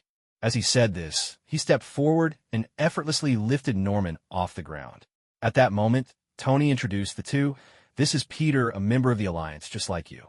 Hearing this, Bucky nodded at Peter, who politely returned the gesture. However, neither was particularly chatty, so there wasn't much exchange. The atmosphere between them felt somewhat awkward, as if they didn't know how to interact with each other. Tony didn't mind this. He simply wanted them to be aware of each other's presence to avoid any future conflicts if they happened to cross paths. Whether they could get along, well, was not something he needed to concern himself with. He had more important matters to deal with and no time to fuss over trivialities. Before long, Bucky took Norman away, and at that moment, Peter shyly spoke up. "Mr. Stark, when will you fulfill the reward you promised me?" At his words, a mysterious smile appeared on Tony's face. "Right away." As soon as Tony heard this, he raised an eyebrow, intrigued. "Oh, you want to talk?" He leaned back in his chair, a smirk playing on his lips. "Yeah, he says he has a few things he wants to discuss regarding the future of Oscorp," Bucky replied, his expression neutral but attentive. Tony considered this for a moment. Norman's predicament was precarious, but he was also a cunning businessman. If he wanted to negotiate, it might be worth hearing him out. After all, there could be potential benefits in leveraging their relationship to gain control over Oscorp. "All right, bring him in," Tony instructed, his tone casual but with an underlying seriousness. He wanted to see how Norman would navigate this situation, knowing full well that his position was no longer as secure as it once had been. Bucky nodded and stepped away to fetch Norman. As he walked through the villa, the morning light streamed through the large windows, illuminating the lavish decor and emphasizing the stark contrast between Tony's life and Norman's current struggles. A moment later, Bucky returned with Norman in tow. Norman, still bearing the marks of his earlier defeat, entered with a guarded expression. He had shed the arrogance he once held, replaced now with a cautious demeanor. "Tony," Norman began, his voice steady but lacking its usual bravado. "Thank you for allowing me to speak with you." "Cut the pleasantries, Norman. We both know why you're here," Tony replied, leaning forward slightly, his interest piqued. Norman took a breath, collecting his thoughts. "I want to discuss the possibility of a partnership. You mentioned before about investing in Oscorp, and I believe we can both benefit from this arrangement." Tony let out a small chuckle. "So, you're willing to entertain the idea of me entering your world after everything that's happened? You do realize that I could have crushed you when I had the chance, right?" Norman grimaced at the reminder, but pressed on. "I understand that my position is weakened, but I also know that Oscorp's resources, combined with Stark Industries, could create something powerful. We could dominate the tech and weapons sectors together." Tony raised an eyebrow, intrigued. "And what guarantees can you provide that you won't stab me in the back once you regain your footing?" "Trust is a two-way street, Tony.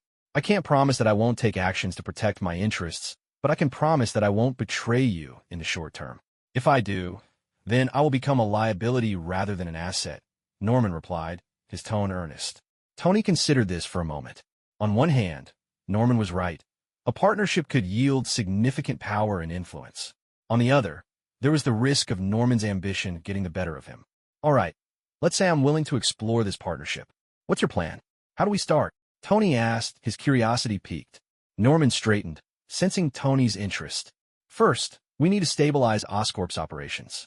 I need to regain the trust of our stakeholders and ensure that our technology remains at the forefront. With your support, we can present a united front that will deter any competition." Sounds simple enough, but I'm not just going to hand over resources without some assurances. Tony leaned back, crossing his arms. "Then let's negotiate terms," Norman suggested, his eyes glinting with determination. As they began to discuss the details, Tony couldn't help but feel a surge of excitement. The prospect of merging their powers could reshape the landscape of their respective industries. It was a dangerous game, but that was what he thrived on. Meanwhile, Bucky stood to the side, observing the interaction.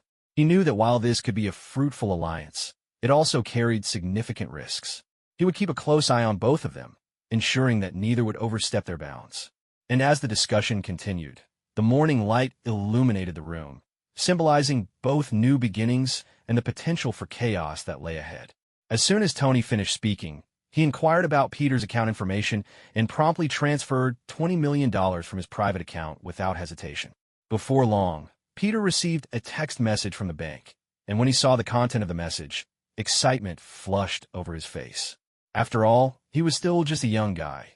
Despite his maturity due to his mutation, the sudden influx of wealth stirred the same feelings of exhilaration as it would for anyone else. "Thank you, Mr. Stark." Peter expressed his gratitude, and after receiving Tony's approval, he left the villa. As he watched Peter's retreating figure, Tony couldn't help but chuckle to himself. He knew exactly what Peter planned to do next, likely indulge in the sudden wealth. Tony had no intention of stopping him or getting involved.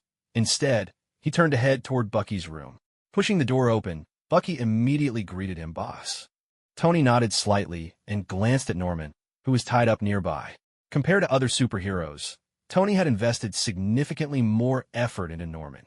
Not because Norman was superior or stronger, but because he had the Osborn Group backing him. Despite the Osborn Group's recent poor financial performance, they remained one of the top conglomerates, and Tony was keen on absorbing Norman into the Dark Alliance, while also aiming to take control of the Osborn Group. Once the two massive conglomerates merged, Stark Industries would become an unmatched behemoth. Unless Tony openly rebelled, no official power would dare to challenge him again, and incidents like the previous attack would become a thing of the past. Of course, this was contingent on successfully absorbing the Osborn Group. Otherwise, while Stark Industries would still be among the top factions in America, it would still be at a disadvantage in terms of power. "Find a way to wake him up," Tony instructed. Bucky nodded in response. Although he had regained his memory, he was once part of Hydra and was familiar with interrogation and investigation techniques. He took a towel and a bottle of mineral water, placing the towel over Norman's face and allowing the water to drizzle onto it. Before long, Norman, who had been in a coma, began to stir. His body thrashed violently, and if not for his restraints, he would have likely shot up from the floor. After stopping the water, Bucky removed the towel from Norman's face. Ugh, ugh, ugh. A series of heavy gasps escaped Norman's lips, as if he were a drowning man suddenly gasping for fresh air. As he scanned the room, his gaze finally locked onto Tony. "It's you," Norman rasped. Tony's lips curled into a slight smile. "Mr. Osborn, long time no see. I didn't expect to meet under these circumstances. I apologize for that." "What do you want from me?" Norman asked, his tone laced with defiance. "That question should be directed at you, don't you think?" Tony replied, shrugging. "It seems you were the one who initiated the attack on me." Norman's tone faltered for a moment. "All right, I admit it was my fault. Now that I'm in your hands, you should state your intentions," Norman conceded, his voice tinged with resignation. "Of course, if this is just about revenge for my previous attack, then I'll keep quiet." As a leader of a conglomerate, Norman was undoubtedly competent. He didn't lack calmness or rationality. Even in his dire situation, he managed to keep a clear head, unlike a typical person who would shout in panic. "Talking to a smart person is refreshing." Tony smiled, his bright white teeth glinting ominously in the light, resembling a predator ready to pounce. "Not a chance. You'll never get away with this," Norman shouted angrily, his voice echoing throughout the room. He could accept anyone investing in the Osborn Group, but he could not accept another conglomerate's entry. As a fellow member of the elite, he knew too well the nature of such companies. They were like greedy beasts that would devour everything, leaving nothing behind. If Stark Industries gained shares in the Osborn Group, it could easily swallow a whole. Moreover, he had personal grievances with Tony. He hadn't forgotten that Tony had significantly contributed to the downfall of the Osborn Group. Tony, unfazed by Norman's rejection, maintained his calm demeanor. "Do you think you still have a choice? I know you want to maintain the integrity of the Osborn Group, but if you disappear, who can keep it afloat? Your incompetent son? Or those merciless capitalists?" The Osborn Group is currently teetering on the edge of bankruptcy, barely holding on. As long as you're alive, there's a chance to find a way to survive. But if you're dead or missing, the entire Osborn Group will collapse in an instant. So, letting me invest isn't such an unreasonable request, and I can even promise not to interfere in the operations of the Osborn Group. You can still remain at the helm. What do you say? Think it over. Tony's words, though seemingly calm, were sharp like daggers, piercing into Norman's heart. At this moment, a fierce battle raged in Norman's mind between rationality and emotion. His rational side told him that Tony was right. Accepting Stark Industries' investment could provide a lifeline for the Osborn Group. However, his emotional side screamed not to trust Tony, knowing that all financial factions were inherently evil and that he could not allow them to infiltrate the Osborn Group, or else it would surely change hands. Seeing Norman's internal struggle, Tony realized he wouldn't be able to reach a decision right away. So, he instructed Bucky to keep a close watch on Norman and then turned to leave the room. Back in his own room, glancing at the two beauties on the bed, a mischievous glint flickered in Tony's eyes. He shed his robe and slowly approached them. The night was still long, and he had no intention of wasting such a beautiful moment. The next morning, Tony had the remnants from the previous night cleared away and sat in the living room enjoying breakfast. Just then, Bucky emerged from the room and approached Tony, saying, "Boss, that guy wants to see you. He says he wants to talk." Tony looked up intrigued. "Oh, bring him in." In the S.H.I.E.L.D. office, Nick quietly listened to his subordinate's report, his expression impassive, making it impossible to gauge his inner thoughts.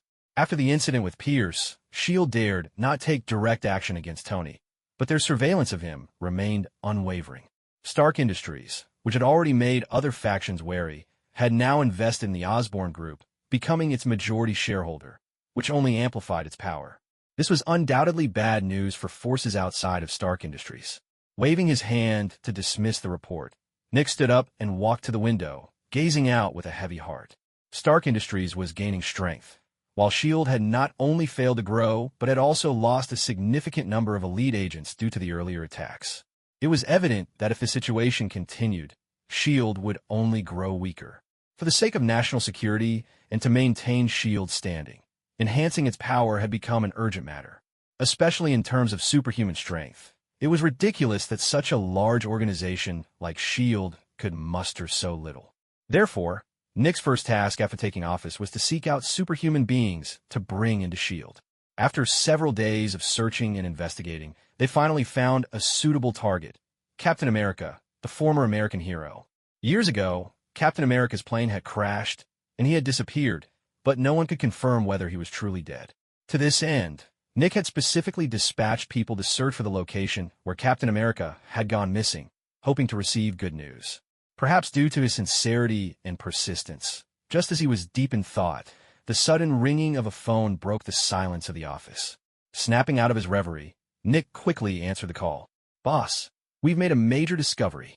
There's a massive chunk of ice in the North Sea, and it appears to be encasing someone who looks a lot like the legendary Captain America," his subordinate exclaimed, excitement palpable in his voice.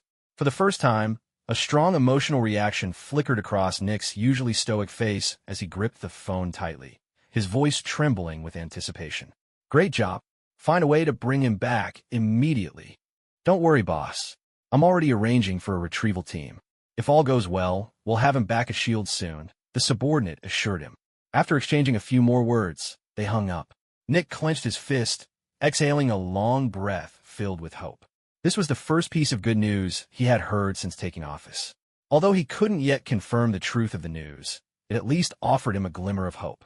Time passed quietly, and 3 days later, a massive block of ice was secretly transported into S.H.I.E.L.D. In the agency's research lab, scientists began the process of thawing the ice, gradually revealing the figure encased within. Nick stood tense outside the lab, filled with anticipation. If this succeeded, S.H.I.E.L.D. would gain its first superhuman asset. As for whether Captain America would join S.H.I.E.L.D., Nick was never worried. After all, anyone who knew Captain America understood he was a pure patriot. As long as an official institution extended an invitation, he would surely not refuse. Soon, the ice in the lab began to melt, and the astonished exclamations of the researchers rang out. "Unbelievable! This guy's vital signs are gradually returning. Oh my gosh, he really has been frozen for 70 years. Wow, he's coming back to life. This is nothing short of a miracle."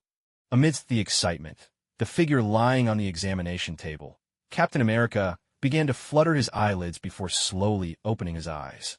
Seeing this, Nick could no longer maintain his composure. He rushed into the lab, eager to make contact with Captain America. In stark contrast to the buzz of S.H.I.E.L.D., Tony's villa was unusually quiet.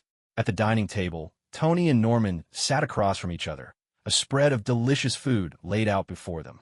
With Stark Industries successfully investing in the Osborn Group, Tony had no reason to keep Norman restrained, and thus Norman had regained his freedom.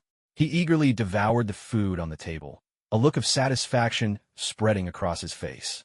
During his days of confinement, although Tony had not mistreated him, he had only ensured his basic survival needs, making it impossible for him to enjoy a proper meal. Therefore, now that he was free, he intended to treat himself well. After filling his belly, Norman wore a satisfied smile. "How's the food? Not bad, right?" Tony asked, sipping his tea with a smile. Norman glanced at him and nodded, then said, "Thank you for keeping your promise. Since there's nothing else, I'll be on my way. The group has many matters waiting for me." "Not so fast," Tony interjected, waving his hand to interrupt Norman. "There's something else I want to discuss with you. Given that we've already delayed for so long, what's one more day?" Hesitating for a moment, Norman, who had been about to rise, eventually sat back down. "All right, what do you want to talk about? You know, the world has been getting weirder, and the number of superhumans like us is increasing," Tony said, his expression serious. "This isn't good news for us. The more superhumans there are, the less secure we become. To address this, I've formed an alliance where we unite to support each other against this perilous world. What do you think? Are you interested in joining?" Tony looked at Norman, a sincere smile on his face. Norman's expression turned strange. He thought to himself, this guy is already a huge troublemaker. It's a miracle if he doesn't bring me danger, and now he's worried about others causing trouble for him? Who would be that foolish? However, he didn't outright reject Tony's invitation. Instead, he countered, "What are the benefits of joining this alliance?" While he found Tony's words hard to believe, he had to admit that the world was indeed becoming increasingly dangerous. Having a support system wouldn't hurt. More importantly, Tony had become the major shareholder of the Osborn Group, making their relationship much closer. Given that, why not take it a step further? This could not only provide him with security, but also better protect the Osborn Group. After all, as allies who would dare to undermine their own interests. What benefits? How about this? Tony said, his mind racing, and suddenly, shadow ninjas appeared before them. Norman's expression shifted instantly. What does this mean? He had suffered greatly at the hands of the Shadow Ninjas and had a deep understanding of their terrifying power. By joining the Alliance, you can gain some control over them and have them assist you, Tony explained with a smile. Hearing this, the reserved Norman instantly discarded his previous hesitations. Deal, he replied without a moment's hesitation, accepting Tony's invitation. Ding! New member added to the Dark Alliance. Green Goblin Norman Osborn. Rewards have been distributed. With a notification ringing in his mind, Tony's smile grew even wider. Congratulations on making a wise choice.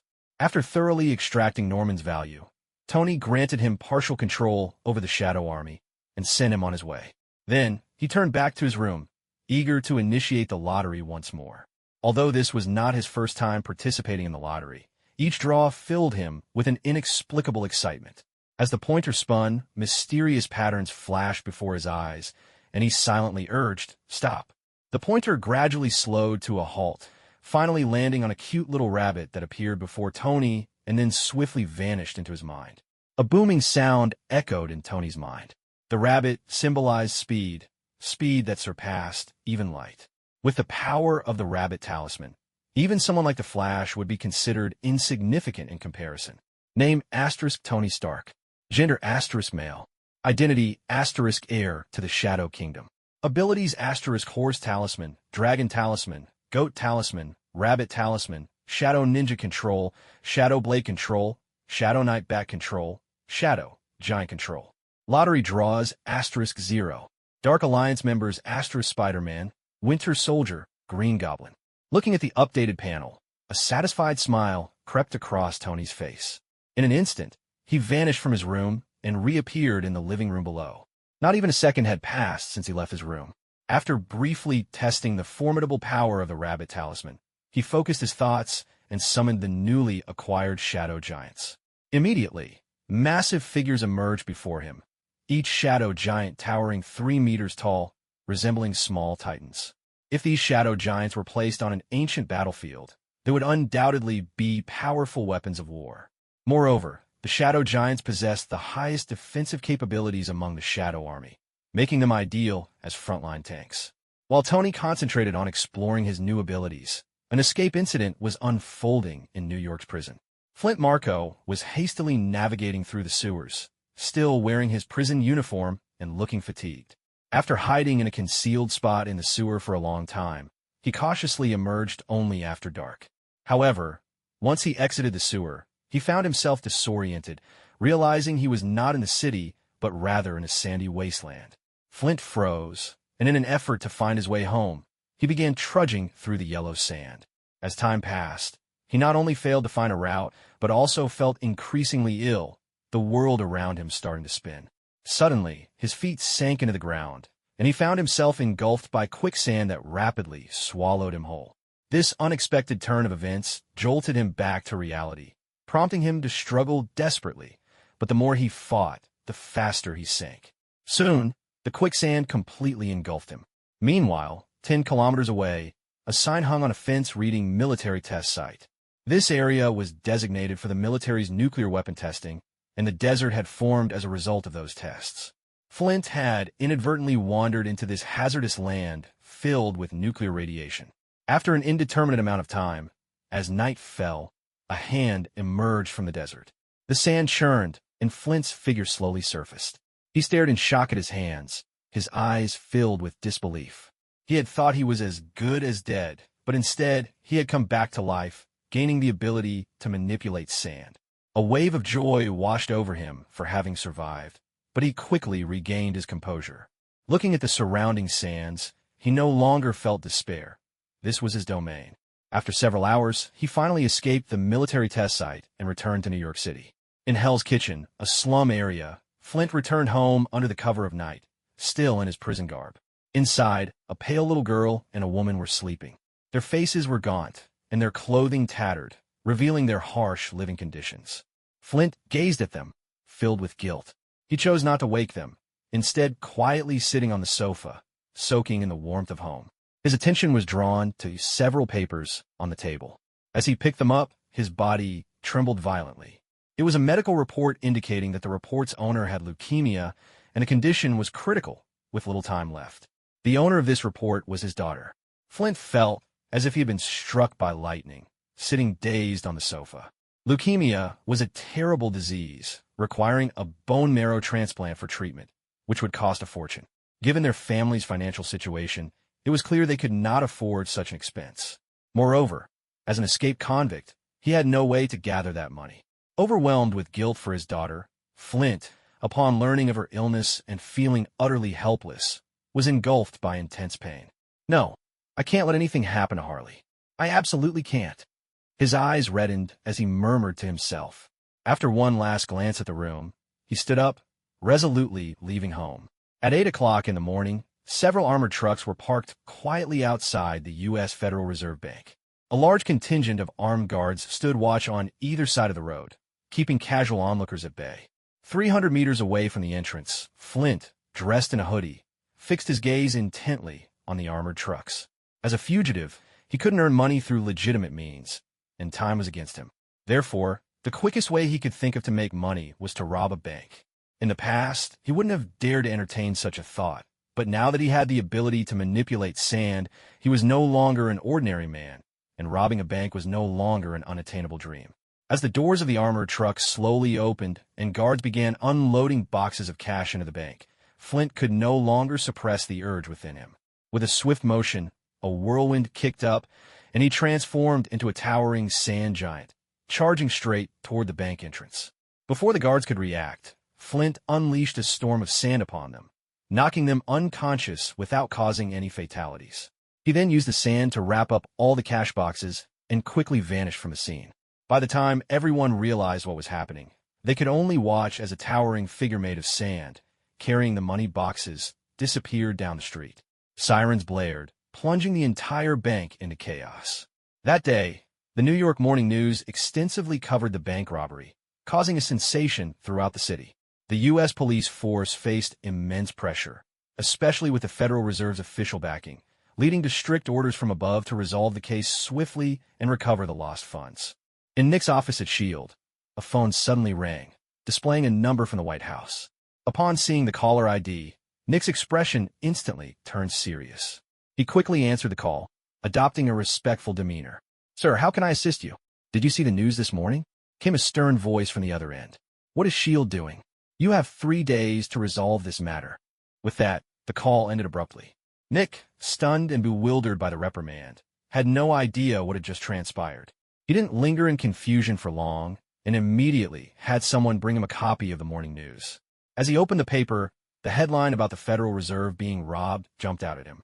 As he scanned the details, an angry curse escaped his lips. Damn it, those bastards. The Federal Reserve held a position in America akin to the 4 major banks in China, controlling the economic lifeblood of the nation. The robbery was a major incident, and all the pressure immediately shifted onto the police. However, they were reluctant to take responsibility for it. So what could they do? They could only shift the blame. If it had been a typical robbery, they wouldn't have been able to offload the responsibility so easily, but this incident involved superhumans. As the agency responsible for managing superhuman affairs, S.H.I.E.L.D. found itself unjustly shouldering the blame. No wonder Nick was so furious. After venting his anger, Nick quickly calmed down. Although he was outraged by the police's attempt to shift blame, the emergence of an unfamiliar superhuman in New York warranted serious attention. S.H.I.E.L.D. had just weathered a storm, and if they mishandled this situation, they would inevitably be branded as incompetent. Who knew what further repercussions they might face? Having sorted through his thoughts, Nick swiftly called for S.H.I.E.L.D. members to mobilize. The first order of business was to investigate the identity of the robber. Although Flint had transformed into a massive, monstrous figure, he still retained basic facial features. Through federal data comparisons, S.H.I.E.L.D. was able to quickly identify Flint's information. While it would have been challenging for the police to achieve such results, S.H.I.E.L.D.'s authority far surpassed theirs, allowing them to accomplish what would have taken the police considerable time in a mere morning. With the identity information in hand, the investigation was much more straightforward. S.H.I.E.L.D. promptly checked Flint's recent activity records and discovered he was an escaped convict. SHELD's criminal psychology experts surmised that escaped convicts typically return home first, prompting the agents to rush to Flint's residence. In Hell's Kitchen, a slum area, A convoy of black vehicles came to a stop as Nick led a team of SHIELD members out. Normally, he wouldn't need to be personally involved in such matters, but for some special reasons, he chose to take charge. Knock, knock, knock. The sound of knocking echoed as a woman opened the door. Upon seeing Nick and the team, her face instantly turned tense, and she nervously asked, "Who are you?" Just as a SHIELD member next to Nick was about to explain, Nick raised his hand to stop them. He smiled and said, "Ma'am, hello. I'm a friend of your husband Flint. Is he home?" The woman shook her head and replied, "My husband has been arrested and is in prison. If you're looking for him, you should go to the prison." With that, she attempted to close the door. After all, she was just an ordinary woman, and facing a group of strong men filled her with anxiety. Wait! Nick reached out to prevent her from shutting the door. He then pulled out a business card from his pocket and handed it to her. "This is my number. If your husband comes back, have him give me a call, and tell him that hiding won't help. Things need to be resolved sooner or later. Even if he doesn't care about himself, he should think about his family." With that, Nick turned and left without waiting for the woman's bewildered expression to fade. Back in the vehicle, as they drove away, one of Nick's aides asked, "Director, why don't we search the place? We might find other clues." Nick shook his head. "No need. They likely don't know anything. Let's wait for news back at headquarters." With that, he fell silent. Though his aide looked puzzled, they could only remain quiet. Initially, Nick had indeed wanted to capture Flint quickly. However, he later reconsidered. He noticed that although Flint had robbed the Federal Reserve, he hadn't killed anyone. All the guards were merely knocked unconscious. This led him to another thought. Perhaps he could recruit Flint. SHIELD already lacked superhuman capabilities, and now that one had finally appeared, they couldn't afford to let him slip away. Although Flint had a checkered past, the fact that he hadn't killed anyone indicated he wasn't entirely irredeemable. Additionally, he learned that Flint's daughter had leukemia, which made his desperate actions somewhat understandable. Therefore, Nick didn't mind giving Flint a chance. As the ancient Chinese saying goes, this was about recruiting and turning an enemy into an ally. Not long after SHIELD departed, Flint, wrapped in his hoodie, appeared at his doorstep. He had seen everything unfold just moments before and had nearly lost control, wanting to lash out at the SHIELD agents. Fortunately, they hadn't made any moves. He barely managed to calm himself down. Knock, knock, knock. The door was knocked on again, and when the woman opened it, her expression froze in surprise. "Flint," she exclaimed. "You're back. Come in." With that, she pulled Flint inside. Flint embraced her tightly, guilt washing over him as he whispered, "Vanessa, I'm sorry for making you suffer." "I'm fine. Aren't you in prison? How did you get back?" she asked, concern evident in her voice. "Someone came looking for you. Are they government agents?" "You need to run. They might come back at any moment," Vanessa said, her face filled with worry. Seeing her distress, Flint felt even guiltier. He composed himself and said, "Don't worry about me. Listen carefully to what I'm about to say." He leaned in and whispered the location of his hidden stash of money, instructing her to take their daughter for treatment. Afterward, he asked what Nick had said to her. Vanessa did not hold anything back and recounted everything, even handing Flint the business card Nick had given her. "I understand now. You don't need to worry about this. Leave it to me," Flint said firmly. "Take care of our daughter's illness. I can't stay here any longer. I have to go." He hugged Vanessa once more before steeling himself and turning to leave. Navigating the streets, Flint toyed with the business card in his hand. He didn't know Nick's exact identity, but he recognized the truth in Nick's words. Even if he could escape, what about his wife and daughter? This situation had to be resolved, or else they would suffer the consequences. With that thought, Flint finally made up his mind to call Nick. In a Manhattan's Brew Cafe, Nick sat quietly in a corner by the window, his expression mixed with anticipation as he patiently waited. It wasn't long before a slightly thin figure clad in a hoodie, with their face obscured, entered the cafe. When Nick spotted him, a subtle smile tugged at the corners of his mouth, and he raised his hand slightly to signal the newcomer. "Over here." Flint glanced over, and though a flicker of hesitation crossed his eyes upon seeing Nick, he ultimately made his way over, sitting down across from him. "Let me introduce myself. I'm Nick Fury," he said, maintaining a warm smile and a tone that suggested sincerity. "I'm glad you decided to take my call." Flint studied him for a moment, biting his lip before slowly responding. "You work for the government, don't you? What do you want with me?" This was the question that had been nagging at him. After all, there had been no prior connection between them. One was a cop and the other a robber. Yet Nick had claimed he wanted to help him. which left Flint feeling perplexed. "It's simple. Your abilities give you value," Nick replied, his eyes glinting with interest. "I've reviewed your file. Although you have a checkered past, you're still one of the more conscientious individuals among those who tread the darker paths. I can't bear to see someone with your potential go down the wrong road. Therefore, I would like to offer you a chance to join us and work for the government. If you agree, I can help you clear your past records and allow you to start anew, living openly and honorably. Of course, you'll need to return the money you took." "Not a chance." Flint's emotions flared up immediately, anger and resentment flashing in his eyes. However, Nick, who had already thoroughly examined Flint's background, remained composed, a steady smile still on his face. "I know you robbed the bank to pay for your daughter's treatment. But rest assured, if you join us, your daughter's illness will no longer be a problem. I'll help you find the right bone marrow match and arrange for the best hospitals and doctors to perform her surgery. What do you think?" Flint's emotions began to calm at Nick's words. The reason he had robbed the bank was indeed to pay for his daughter's treatment. If Nick could truly fulfill his promises, then returning the stolen money would be an acceptable compromise. However, Flint was not one to trust easily. He looked directly at Nick and said, "I can't agree, but you must help my daughter with her surgery first." "Okay, no problem," Nick replied with a nod, feeling a wave of relief wash over him. The process of recruiting Flint was proving to be smoother than he had anticipated. In fact, the moment Flint called that number, the chances of successfully bringing him on board had soared to nearly 90%. As long as he could help Flint resolve his immediate issues, there was no reason for Flint to refuse. Meanwhile, as Nick successfully recruited a superhuman, Tony was seated in a luxury car, heading to a scientific conference. The event was organized by Otto Gunther Octavius, more famously known as Dr. Octopus. Coincidentally, Dr. Octopus's research project was funded by the Osborne Group, and now that Stark Industries had become a major shareholder of the Osborne Group, Tony had to review the group's research projects. It was during this research that he stumbled upon the mechanical arm project, prompting him to attend the conference. As he watched the figure on stage, resembling the Dr. Octopus from the movies, Tony pretended to listen attentively to his speech while inwardly strategizing how to bring him under his wing. After all, Dr. Octopus was quite powerful. In comparison to Peter, one Dr. Octopus could easily match 3 Spider-Men. In the movies, if it weren't for Dr. Octopus's change of heart at the end, Spider-Man might have been finished. However, Tony wasn't in a hurry. Dr. Octopus was currently a scientist under the Osborne Group, and as a major shareholder, he essentially belonged to Tony's camp.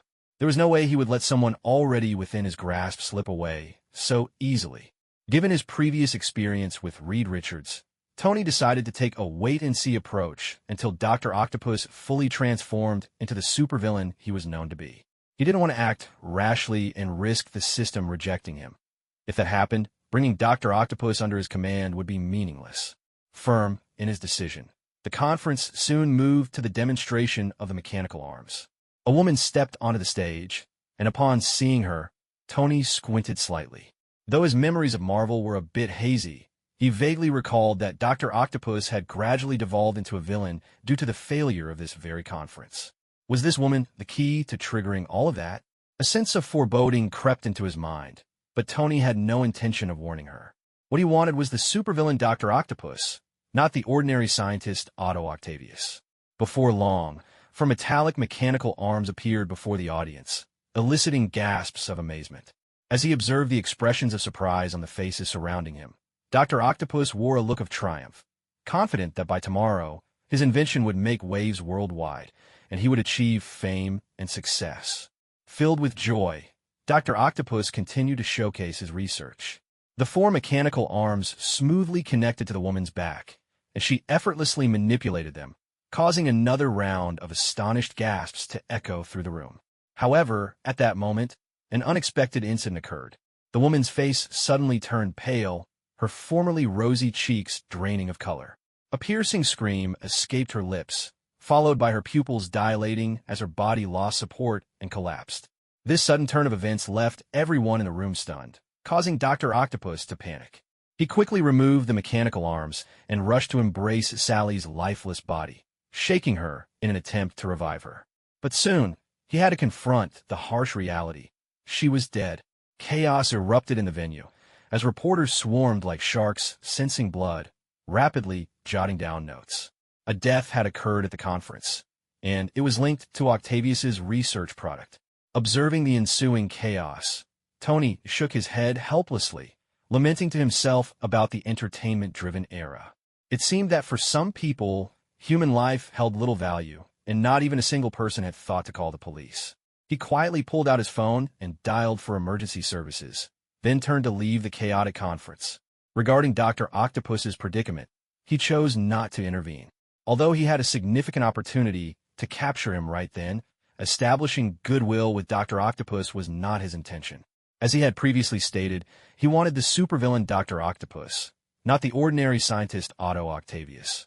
Clearly, this was just the beginning of his transformation.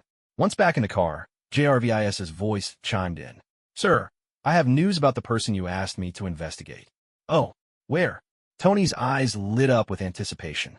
He had been preoccupied with Stark Industries' affairs, but that didn't mean he was indifferent to what was happening in New York. He had also seen the news about Flint, prompting him to have JRVS begin searching right away. But now, when it came to tracking people, no one could compare to the official agencies. It was only now that JRVS had finally gathered information. "Sir, I've scanned through all the surveillance footage across New York and found the person you mentioned. Just moments ago, he met with Nick and joined S.H.I.E.L.D. Hearing Jervis's words, Tony was taken aback, his mind racing with disbelief. What? Flint Marko has joined S.H.I.E.L.D.? This is outrageous. He had never expected S.H.I.E.L.D. to snatch away someone he had been eyeing right under his nose. The feeling of being outmaneuvered left him feeling quite frustrated. Looks like my presence is truly starting to turn the story on its head, Tony thought to himself, making an effort to shake off his irritation. He understood that this kind of situation was bound to occur. After all, his involvement had disrupted the original narrative, and changes were inevitable. What surprised him most was Nick's audacity to recruit a criminal into S.H.I.E.L.D. Moreover, the agency's recent actions were quite unusual, as they had begun actively recruiting superhumans. While the increase in superhumans might be a contributing factor, Tony was unconvinced that S.H.I.E.L.D. didn't have ulterior motives directed at him. The conflict between him and S.H.I.E.L.D. had become irreconcilable. Although he could leverage Stark Industries' power to keep S.H.I.E.L.D. at bay for now, no one could guarantee what the future held. With S.H.I.E.L.D. actively recruiting superhumans, it was a clear indication that they were strengthening their power. "It seems it's time to assign some tasks to my little friends," Tony murmured to himself as he drove toward a bar, following Jarvis's navigation. Since receiving that $20 million, Peter's life had undergone a dramatic transformation. Night after night of revelry hardly described his current lifestyle. Once a diligent student and upstanding young man, he was now a regular patron of bars and nightclubs. The boy who had never even held a girl's hand had turned into a playboy who switched women as easily as changing clothes. When Tony arrived at the bar, he spotted Peter dancing joyfully with two girls in the dance floor. Observing Peter's flamboyant moves, Tony raised an eyebrow, a knowing smile creeping onto his face. "They say money corrupts a man, and it's true," he mused, reflecting on how the once good kid had succumbed to the allure of wealth. With that thought, Tony stepped onto the dance floor, placing a hand on Peter's shoulder and pulling him out. "Ooh!" Peter shouted, spinning around to throw a punch at the intruder. Tony effortlessly caught Peter's fist, maintaining his relaxed demeanor. "Easy there, little Peter. Your courage seems to have grown while I wasn't watching." Upon recognizing Tony, Peter's face shifted into a sheepish grin. "Mr. Stark, what brings you here? You could have just called me. No need to come all this way." Peter had always felt a natural trepidation around Tony, and this feeling had only intensified since gaining partial control over the Shadow Army. Seeing Peter's reaction, Tony released his grip and smiled. "There is something I want to discuss with you. Come with me." With that, Tony led Peter out of the bar and into his car. Once in the passenger seat, Peter asked, "Is this about a new mission, Mr. Stark?" "Sort of, but it's not entirely about that." "This matter concerns you," Tony replied. This only deepened Peter's confusion. Tony continued, S.H.I.E.L.D. recently brought someone on board, a guy named Flint. He was imprisoned for robbery after he and his accomplices killed a taxi driver. I believe you knew that driver, Ben Parker. At this, Tony paused, and Peter's eyes instantly filled with tears. Everyone had their regrets, and Peter's biggest one was the loss of his uncle. He had stood by as his uncle fell in a pool of blood, a pain that would haunt him forever. Although he had sent the killer to prison, now knowing another accomplice had been released and had joined S.H.I.E.L.D. while thriving stoked the flames of pent-up anger within him. "Where is he now?" Peter asked, his voice hoarse with emotion. He didn't doubt the truth of Tony's words and immediately inquired about the robber's whereabouts. Tony provided the location of the cafe, and without hesitation, Peter exited the car, disappearing down the street. Watching Peter's retreating figure, a smug smile crept across Tony's face. As the saying goes, if they are not useful to me, then let them disappear. He thought to himself, knowing that since S.H.I.E.L.D. was destined to be his enemy, he couldn't just sit back and watch them grow stronger. By igniting Peter's anger, he was sending him to sever S.H.I.E.L.D.'s ties. Peter was no longer the young idealist he once was. He had matured and understood that in the adult world, only blood could bring about vengeance. Meanwhile, outside the cafe, Nick and Flint were leaving together, both satisfied with their respective outcomes. Nick was pleased to have recruited a fierce ally, while Flint felt hopeful about his daughter's treatment. Both men wore smiles of contentment. However, just as they exited the cafe, a dark figure appeared in the sky above, rapidly growing larger. A silhouette fell like a meteor, landing a fierce kick on Flint, who had just stepped out. Boom! The glass door of the cafe shattered instantly as Flint was sent flying, as if struck by a cannonball. Nick, witnessing this unfold, felt his expression freeze in shock. He couldn't comprehend that the superhuman he had just recruited was being kicked away right in front of him. He stood there, stunned and filled with confusion. As he slowly processed the situation, he turned to see the newcomer. Upon recognizing the figure clad in a spider suit, he quickly realized what was happening and shouted, "Wait!" He had initially thought Peter would come to the rescue, given that Peter had always been portrayed as a hero. Despite Peter's recent indulgence in nightlife, Nick was well aware of his true identity. However, Peter showed no signs of stopping, completely ignoring Nick's call and charging into the cafe. Soon, the sounds of violent explosions reverberated within, sending terrified patrons fleeing from the building.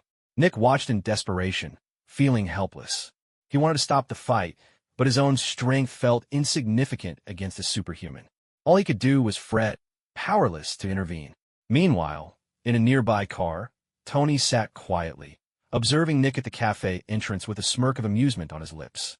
He knew his plan was unfolding step by step, and trouble for S.H.I.E.L.D. was sure to follow. Boom! Boom! The continuous explosions echoed through the air, and the once bustling cafe was reduced to chaos under the fierce battle between Peter and Flint. The scene was unimaginable, and one could only imagine the cafe owner had collapsed in despair in the restroom. Suddenly, shadow ninjas emerged like phantoms from the ground, quickly appearing beside Flint. Before he could react, sharp blades struck him like lightning, piercing into his body. Thud! Thud! The chilling sounds of punctures filled the air as Flint was instantly pierced by numerous blades. However, contrary to Peter's expectation of a gruesome, bloody scene, tiny grains of sand began to trickle down Flint's body instead. Seeing this, Peter's pupils dilated in disbelief. What the hell? Is this guy even human?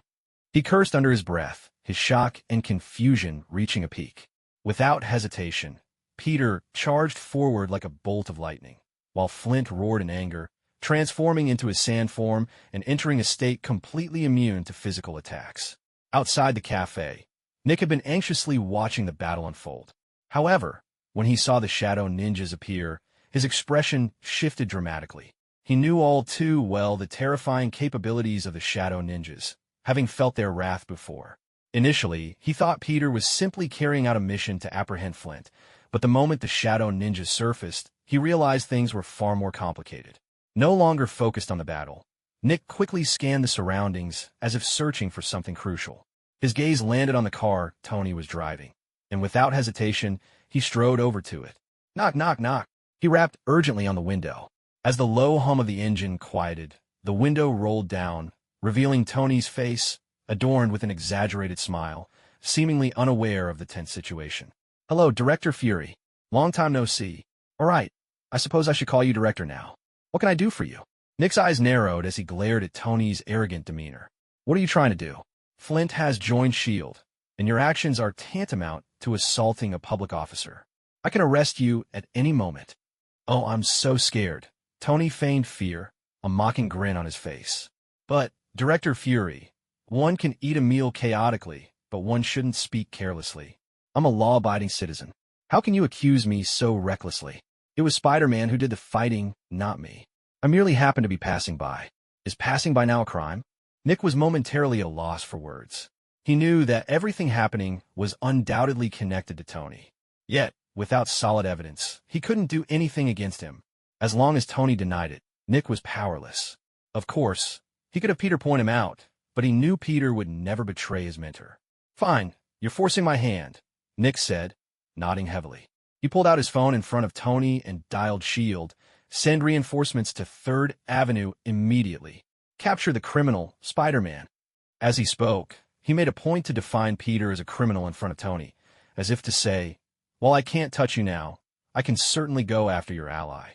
Watching Nick's actions unfold, Tony merely raised an eyebrow, a cold smile forming, but he remained silent. Soon, a contingent of elite S.H.I.E.L.D. agents arrived on the scene. Nick wasted no time in issuing orders. Aim and fire at Spider-Man. Casualties don't matter. Following the command, the agents sprang into action, and the sharp sounds of gunfire erupted as bullets rained down on the cafe. Inside, Peter and Flint were locked in a fierce struggle, with Flint showing no concern for the incoming bullets. Having transformed into sand, he was entirely immune to their threat. In contrast, Peter wasn't so lucky. Despite his immense strength, he was still fundamentally human, and a shot to a vital area could spell his end. He had no choice but to dodge the barrage of bullets. As Peter continued to evade, he inadvertently gave Flint an opportunity. Seizing the moment, Flint landed a powerful punch on Peter, sending him flying as if he'd been struck by a cannonball. Outside the cafe, the S.H.I.E.L.D. agents quickly adjusted their aim, unleashing a torrent of bullets toward Peter. If nothing intervened, Peter would be riddled with bullets in the next heartbeat. Despite his superhuman abilities, evading a hail of gunfire would be nearly impossible. Just when it seemed Peter was doomed, massive black figures appeared before him, resembling giants. They quickly formed a solid wall, blocking all incoming attacks. The whistling bullets struck these shadow giants, yet they merely lodged into their muscular forms, unable to penetrate. The S.H.I.E.L.D. agents stared in shock at the sudden appearance of these shadow giants, their faces pale with fear. "Oh my God, what kind of monsters are those?" They cried in panic, eyes wide with shock and terror. But none of that could change the fact that the shadow giants had already emerged. Their numbers swelled, and while some guarded Peter, the rest began to march toward the S.H.I.E.L.D. agents with heavy steps. Bang, bang, bang. The ground shook with each thud of the shadow giants' footsteps, and their fearsome presence soon became evident. In the face of such overwhelming power, the firearms that had once represented the pinnacle of human weaponry now seemed utterly useless, akin to sticks in front of the shadow giants. As they barreled into the crowd, their massive hands effortlessly crushed the elite S.H.I.E.L.D. agents, turning them into mere pulp. This terrifying scene sent a chill down the spines of those present, and Nick turned back to glare at Tony, his teeth grinding in anger. Though he had never personally encountered the shadow giants, he understood that this was all part of Tony's scheme. Yet, he felt utterly helpless. He knew, while aware of the truth, he had no means to confront Tony. Now, he faced two choices: either retreat and allow S.H.I.E.L.D.'s reputation to suffer another blow, or tough it out and find a way to deal with these terrifying shadow giants. Simply abandoning the situation was not an option. If he backed down, S.H.I.E.L.D.'s reputation would be irreparably damaged, impacting how the upper echelons of America viewed the agency. Moreover, after finally recruiting as superhuman, surrendering so easily would send a message that no one would dare join S.H.I.E.L.D. again. How could Nick accept such an outcome? Thus, the so-called two paths had already narrowed down to one. Resolute, Nick clenched his jaw and said, "Request air support to strike. Blow those bastards to pieces." His assistant's expression shifted dramatically. "Director, this is the heart of Manhattan. Do as I say." Nick bellowed, and the assistant, helpless, quickly contacted the Air Force to prepare for an aerial strike. Whoosh, whoosh, whoosh. A series of extremely intense helicopter roars suddenly echoed across the sky of Manhattan, causing countless citizens to stop in their tracks and look up, filled with confusion and speculation about what monumental event had occurred. Sitting in his luxurious sports car, Tony heard the deafening noise above, and a glint of deep meaning flashed in his eyes. He glanced at Nick and thought to himself, "This guy is determined to go against me." With this thought, A slight smile curved up at the corners of Tony's mouth, revealing a cold grin. Since Nick wanted to play, then he would indulge him and see who would laugh last. At this moment, as Tony's mind stirred, black figures began to appear like ghosts atop the buildings within a 3-kilometer radius centered around him. These figures had wings, resembling bats. They were the highly specialized flying troops of the Shadow Legion, Shadow Knight Bats. As the helicopter gradually approached the battlefield, the Shadow Knight Bats, who had been on high alert, soared into the sky. Instantly, the citizens of New York witnessed an unforgettable scene. The number of Shadow Knight Bats seemed infinite, like a black cloud that obscured the sky, quickly spreading darkness like a tide, covering 1/3 of Manhattan. The once brilliant sunlight disappeared in an instant, plunging the entire city into a dim haze. This sudden turn of events threw countless people into a panic, and some criminals with ill intentions seized the opportunity of the enveloping darkness to commit one crime after another. Boom! A dazzling wave of light shot from the palms of the Shadow Knight Bats. The 3 helicopters that had just approached Manhattan were instantly met with devastating strikes. The explosions booming like thunder, and blinding flames flashed across the sky. The wreckage of the helicopters fell to the ground like shooting stars, igniting numerous residential buildings ablaze. The once prosperous Manhattan, the political center of America, was suddenly thrown into chaos. Everything happened too quickly. By the time Nick reacted, Manhattan was already a sea of flames, thick smoke billowing everywhere. His face turned pale, and panic finally showed in his eyes. He realized that things had spiraled completely out of control. If the situation was still somewhat manageable before, now with the chaos in Manhattan, everything was beyond his reach.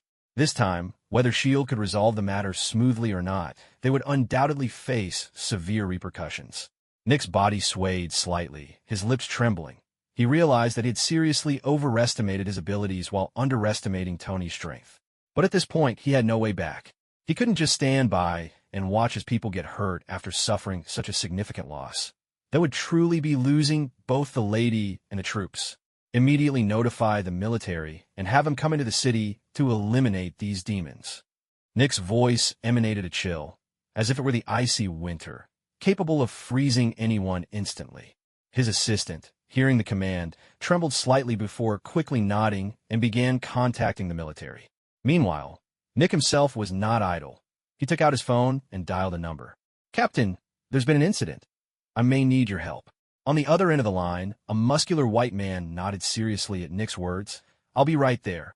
After saying that, he hung up the phone. On the battlefield, Nick let out a slight sigh of relief. This white man was none other than the former Captain America, the last ace he had kept up his sleeve. He really didn't want to use this trump card unless absolutely necessary, but now it seemed he had no other choice.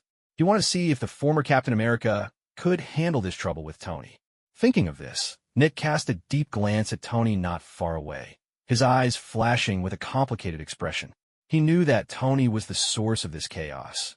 If he could deal with Tony, perhaps everything could come to an end. However, he also clearly remembered Tony's power. Even the Hulk had almost been taken down by a single punch from him. So now, even knowing Tony was the root of the chaos, he didn't dare let his subordinates target Tony easily. However, the appearance of Captain America kindled a glimmer of hope within him. He looked forward to Captain America bringing them a surprise and resolving this tricky problem. Just as Nick hung up the phone, Tony in the sports car slightly raised the corners of his mouth, revealing a smug smile. It turned out that he had already fused with the sheep talisman, granting him the powerful ability of telekinesis. Besides displaying unimaginable strength, telekinesis could also be used for eavesdropping. Coincidentally, at the beginning of the battle, his telekinesis had already quietly enveloped the entire battlefield, allowing him to hear every word of Nick's phone call without missing a beat. "I didn't expect Captain America to have been revived. That truly surprises me. In that case, let's see whether your Captain America is stronger or my Winter Soldier is superior," Tony mused with a smile, and then his voice echoed in the car. "JRVS, connect me to Bucky." "Of course, sir." Soon, Bucky's voice came through the car's communication device. "Boss, what's up? Come to 3rd Avenue in Manhattan. Your old friend is on the way," Tony said. After this, Bucky was left confused on the other end, but since it was Tony's request, he naturally wouldn't refuse. "Okay, boss, I'll be there right away." After finishing, Bucky hung up the phone and quickly headed out toward 3rd Avenue in Manhattan. Meanwhile, Captain America was also rushing towards 3rd Avenue at the earliest opportunity. Minutes passed swiftly, and at this moment outside Manhattan, a massive army slowly entered the city. Tanks, artillery, helicopters, these human-made killing machines were once again put into action. And what awaited them was the overwhelming Shadow Legion. The airborne Shadow Nightbats, the ground-running Shadow Claw Shadows, the meat-shielding Shadow Trolls, and the stealthy assassins of the Shadow Ninjas. All 4 armies were assembled, turning Manhattan into a battlefield and engaging in a thrilling confrontation with the American soldiers. Boom! Boom! Boom! The sound of even fiercer artillery fire erupted, and the entire Manhattan was engulfed in smoke. Citizens in other nearby districts were dumbfounded upon hearing the intense cannon fire from the direction of Manhattan, filled with confusion and fear. What was happening today? Was America facing a disaster? Why were there people firing cannons in the city? Countless people were filled with questions, while a layer of inescapable shadow loomed over their hearts. On the streets of Manhattan, ordinary citizens had long hidden away.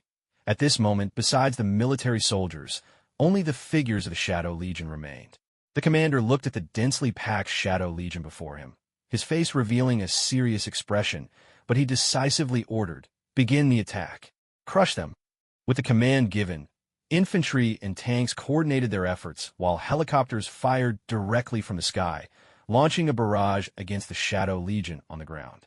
Rockets fell like shooting stars into the Shadow Legion, and the sound of explosions erupted one after another, causing numerous Shadow soldiers to be torn apart by the bombardment. Even the Shadow Trolls, known for their unmatched defense, suffered significant losses under the intense artillery fire. However, just as the American soldiers thought they were on the verge of victory, excitement surging within them, they were shocked to find that black gas was continuously gathering on the ground, with large numbers of Shadow soldiers seemingly appearing out of thin air, quickly resurrecting in place. The number of Shadow soldiers not only did not decrease due to the artillery onslaught, but instead doubled. Such a scene instantly stunned the American soldiers on the opposite side. Their excitement was instantly replaced by fear. And in the moment of their daze, the regrouped Shadow Legion launched a fierce counterattack.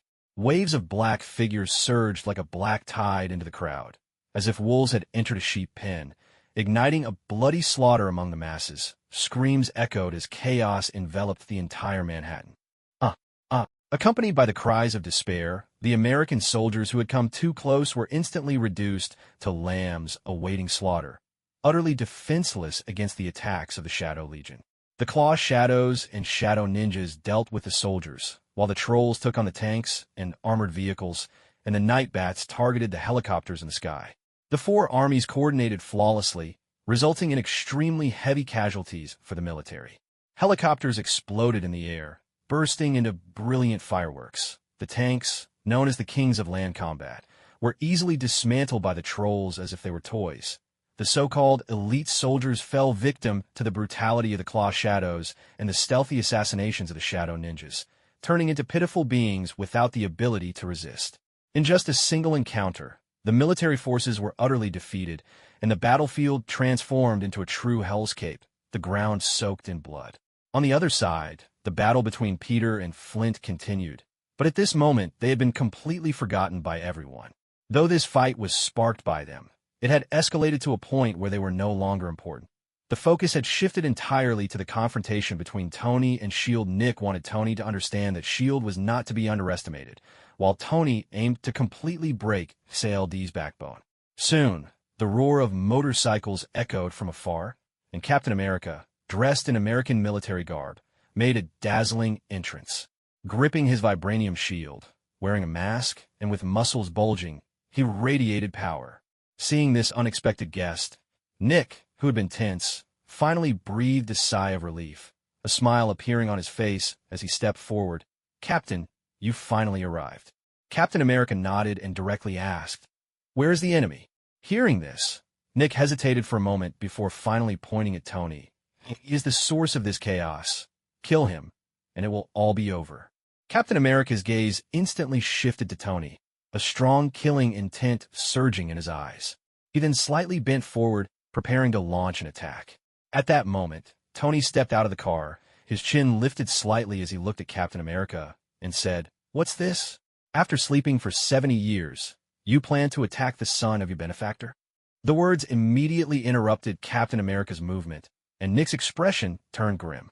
It was at this moment that he recalled a crucial fact. The super serum injected into Captain America was developed with the involvement of Tony's father, making it not an exaggeration to say that Tony was Captain America's benefactor. Would Captain America still strike at Tony under these circumstances?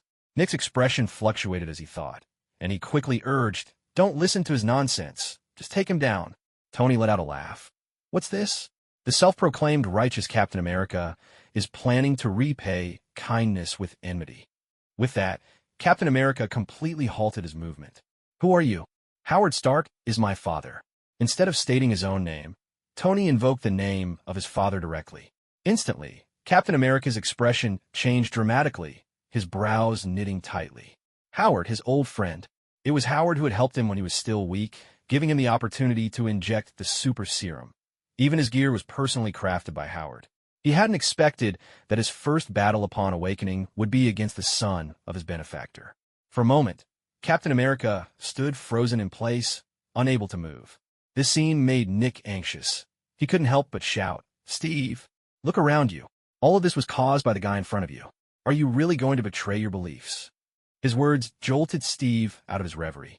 Looking at the corpses strewn about, his hesitation instantly vanished. "No matter whose son you are, you should abide by the law. America is a land of freedom, but it does not allow for chaos." With that, Steve once again took an offensive stance. Seeing this, Tony was not surprised. Everything was within his expectations. In the Marvel Universe, there are many superheroes, but few possess a steadfast belief, and Steve happened to be one of them. In his heart, faith was the most important thing, and everything else took a back seat. Therefore, Tony's previous words were not merely to establish a connection, but rather to test whether Steve was truly as rumored. It seemed that was indeed the case. Of course, that didn't stop Tony from throwing some dirt on him. "TSK, you don't even spare the son of your benefactor. You truly are a heartless wolf. In Chinese, we would say you're an ungrateful, white-eyed wolf." Hearing Tony's taunts, Steve's expression remained unchanged. Though he appeared youthful, he was actually an old relic and no longer swayed by external words. However, not everyone could maintain composure like Steve. After Tony's words, the members of S.H.I.E.L.D. began to look at Steve with subtly altered gazes. Previously, Steve had been viewed as a paragon of virtue, comparable to a saint. But now, his image was beginning to crack. Look at that. The legendary Captain America who fought for the nation and its people was actually willing to strike at the son of his benefactor. This change was quiet and subtle, seemingly inconsequential, but one must understand that human hearts are very strange things. A good person who has always done good can be seen as irredeemably bad for committing a single wrong act. Meanwhile, a person who has done nothing but bad can be considered reformed after doing just one good deed. Steve's situation was similar. In the short term, it might not seem harmful, but in the future, who could say? "Enough chatter, come with me." Steve snorted coldly and charged directly at Tony, this time without holding back. Watching this, Tony's smile remained unchanged. He stood obediently in place, showing no signs of resistance.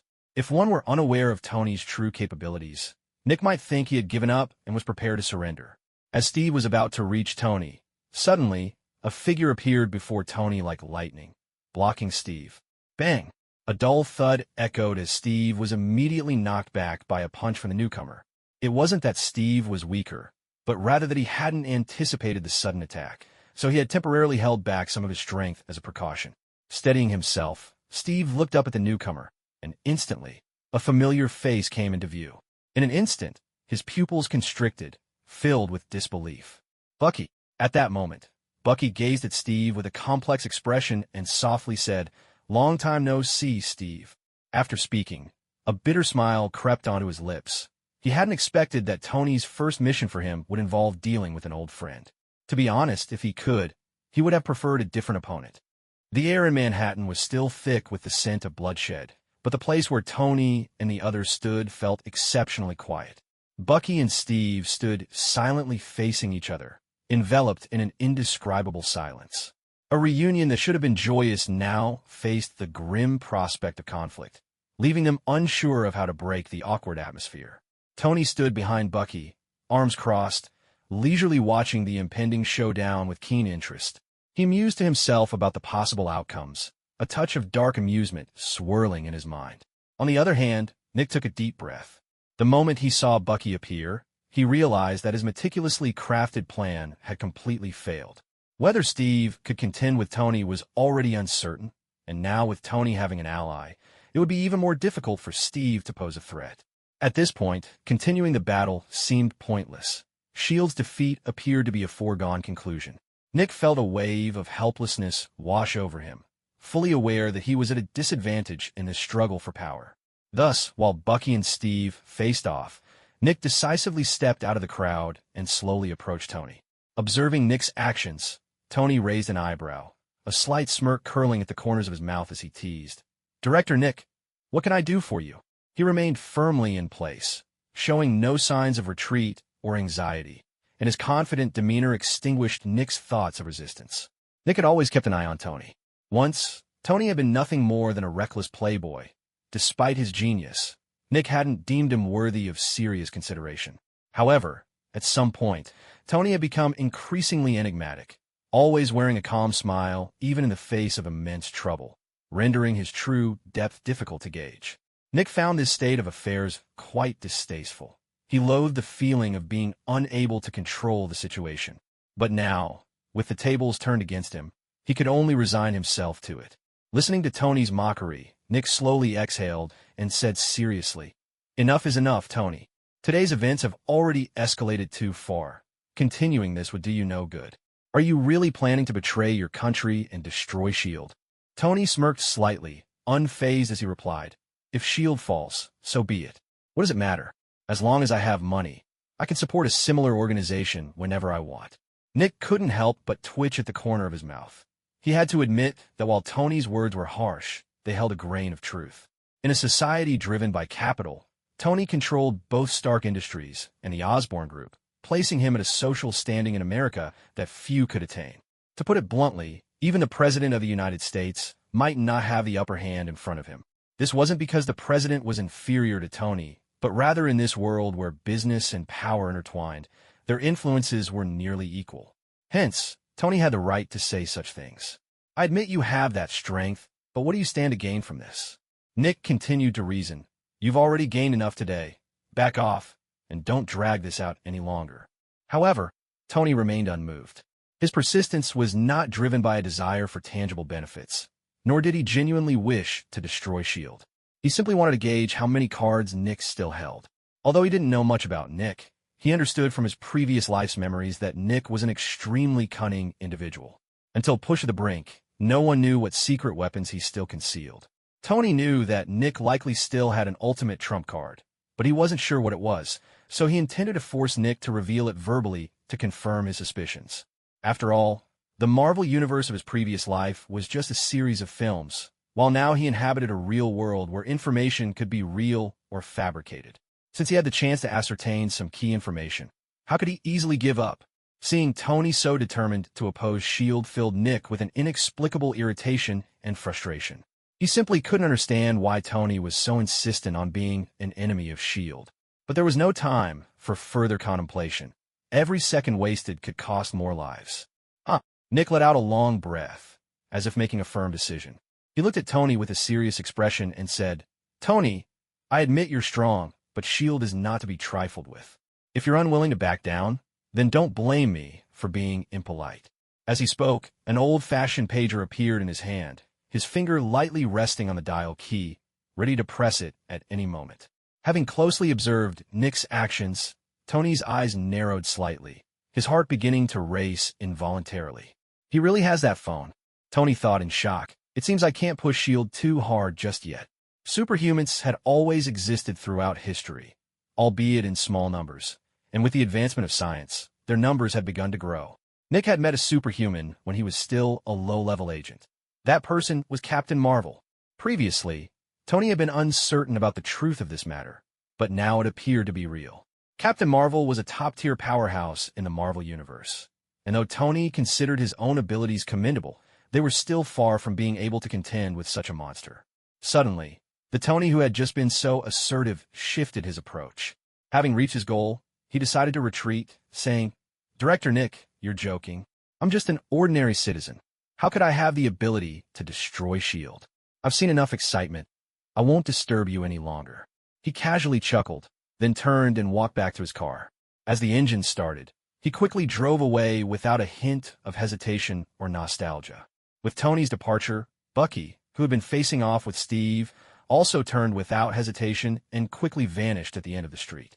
Meanwhile, the Shadow Legion, locked in fierce combat with the military, seemed to receive a command, swiftly sinking into the ground and disappearing without a trace. With Tony's exit, the chaos in Manhattan ended in mere moments. Of course, Spider-Man remained at the scene, still fiercely battling Flint, but he too didn't keep Nick and the others waiting long. Soon, Spider-Man emerged from the cafe, leaping skyward and disappearing into the horizon. Due to the rapid conclusion of events, everyone was momentarily at a loss. Nick's face was filled with perplexity. He couldn't shake off the feeling that Tony had been waiting for him to produce that pager. Did he already know about that trump card? This left him utterly baffled. But before he could ponder further, a series of troublesome matters began to flood in, completely disrupting his thoughts. Tony had walked away, but the mess left behind still needed to be cleaned up, and he had clearly become the one responsible for doing so. Frustration welled up inside him. But no matter how he felt, the turmoil had finally come to an end. In Manhattan, half a month had passed since the riot. Thanks to his control over two powerful conglomerates, Tony remained unharmed, and Nick didn't even bother reporting the incident upwards, knowing full well that such a report would be futile. However, this left Nick and S.H.I.E.L.D. in quite a predicament. As the economic center of the United States, Manhattan had experienced such a violent event, and someone had to take responsibility. Despite S.H.I.E.L.D.'s formidable strength, they had suffered 2 consecutive defeats, making them the undisputed scapegoats and subject to harsh penalties. S.H.I.E.L.D. had taken a heavy hit, with its budget slashed by a third, nearly making Nick spit blood in anger. The more critical issue was that the battle had resulted in significant property damage for countless civilians, and S.H.I.E.L.D. naturally had to cover these losses. However, it was utterly impossible to expect the U.S. government to foot the bill. As the president had stated, those who caused the trouble had to resolve it. Thus, S.H.I.E.L.D. was required to come up with a sum to compensate the citizens. But an awkward situation arose. S.H.I.E.L.D. was out of money.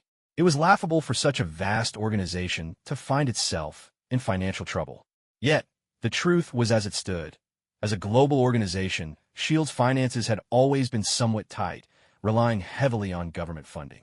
Now, with a third of its budget cut, S.H.I.E.L.D. was struggling to maintain its daily expenses, let alone pay compensation to the affected citizens. Therefore, as absurd as it seemed, S.H.I.E.L.D. was indeed facing a cash crisis. When Nick heard the report from his subordinate, he was left utterly stunned. "Fuck, what did you say?" "No money left." Nick roared in anger. His assistant timidly nodded, not daring to meet Nick's fiery gaze. "Director, I can't help it. Our current budget won't even cover internal expenses for S.H.I.E.L.D. The assistant's tone was filled with grievance, causing Nick to feel a splitting headache. He knocked his head forcefully with his fist. "Got it. You can go for now. I'll figure out the money situation." Nick waved his hand, dismissing his assistant, then slumped back in his office chair. He felt like the most unsuccessful director in S.H.I.E.L.D. history, worrying about money. That was utterly ridiculous. But reality was staring him in the face, and he had to confront the issue. The chaos in Manhattan had just recently subsided, and if compensation wasn't arranged swiftly, who knew what further trouble might arise? If a large-scale protest broke out at this time, he would truly be forced to resign. But where was he supposed to find money?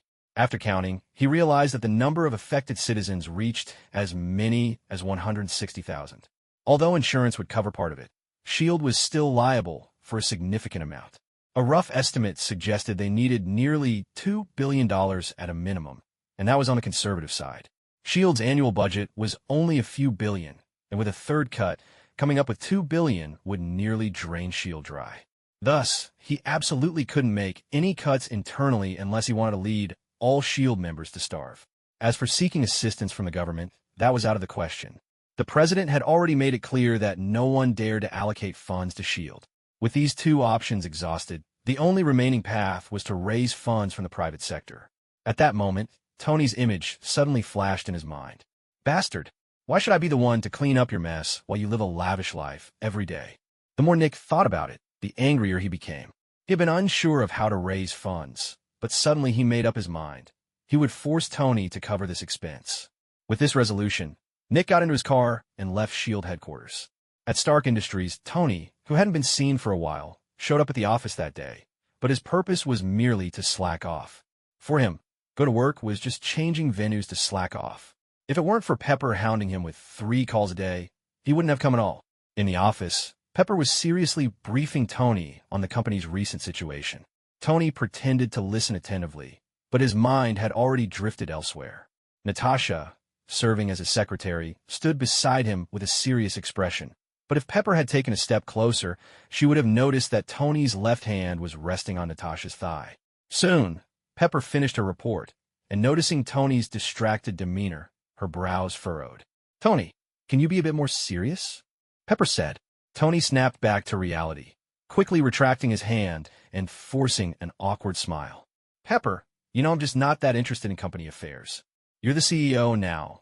Just make the decisions without asking me." Tony could be cold and ruthless outside, but facing Pepper, he felt a bit insecure. It wasn't out of fear, but rather a sense of guilt. For a long time, Pepper had been managing the company, while he had merely been a hands-off owner. Although he hadn't personally run the company, he was well aware of how exhausting it was to oversee such a large entity as Stark Industries. And all of this had been silently shouldered by Pepper. It could be said that his current carefree lifestyle was entirely thanks to her hard work. Because of this, Tony always felt a bit guilty when facing her, not due to capability, but purely psychological. In the past, his predecessor could handle situations well, being a genius who occasionally produced inventions to help the company thrive. But Tony didn't possess such a brilliant mind. He was merely coasting along. Hearing Tony's words, Pepper shook her head in exasperation. She realized that Tony was getting lazier. If she hadn't called him 3 times a day, he might not have come to the office once in a year. So, seeing the guilty look on Tony's face, she decided to abandon any argument and left the office. As the real captain of Stark Industries, she was much busier than Tony and didn't have time to waste in idle chatter. Watching Pepper leave, Tony breathed a sigh of relief. Just then, a pair of small hands landed on his shoulders. The previously serious Natasha stood directly behind Tony, massaging his shoulders while softly whispering in his ear, "I see Miss Potts has been quite busy lately. Why don't I go help her out?" As she spoke, Natasha leaned slightly forward, pressing her weapons against Tony's back, causing him to feel a wave of enjoyment. However, the next second, Tony's cold voice rang in Natasha's ear. "Just behave as a pretty vase, or you know the consequences." The allure on Natasha's face vanished in an instant, replaced by a glimmer of tension in her eyes. During this time, even though Tony rarely showed up at the company, he did occasionally take Natasha out, and their relationship progressed rapidly. Natasha initially thought she had secured a certain position in Tony's heart. However, it seemed she still couldn't compete with Pepper, filling her with a sense of grievance.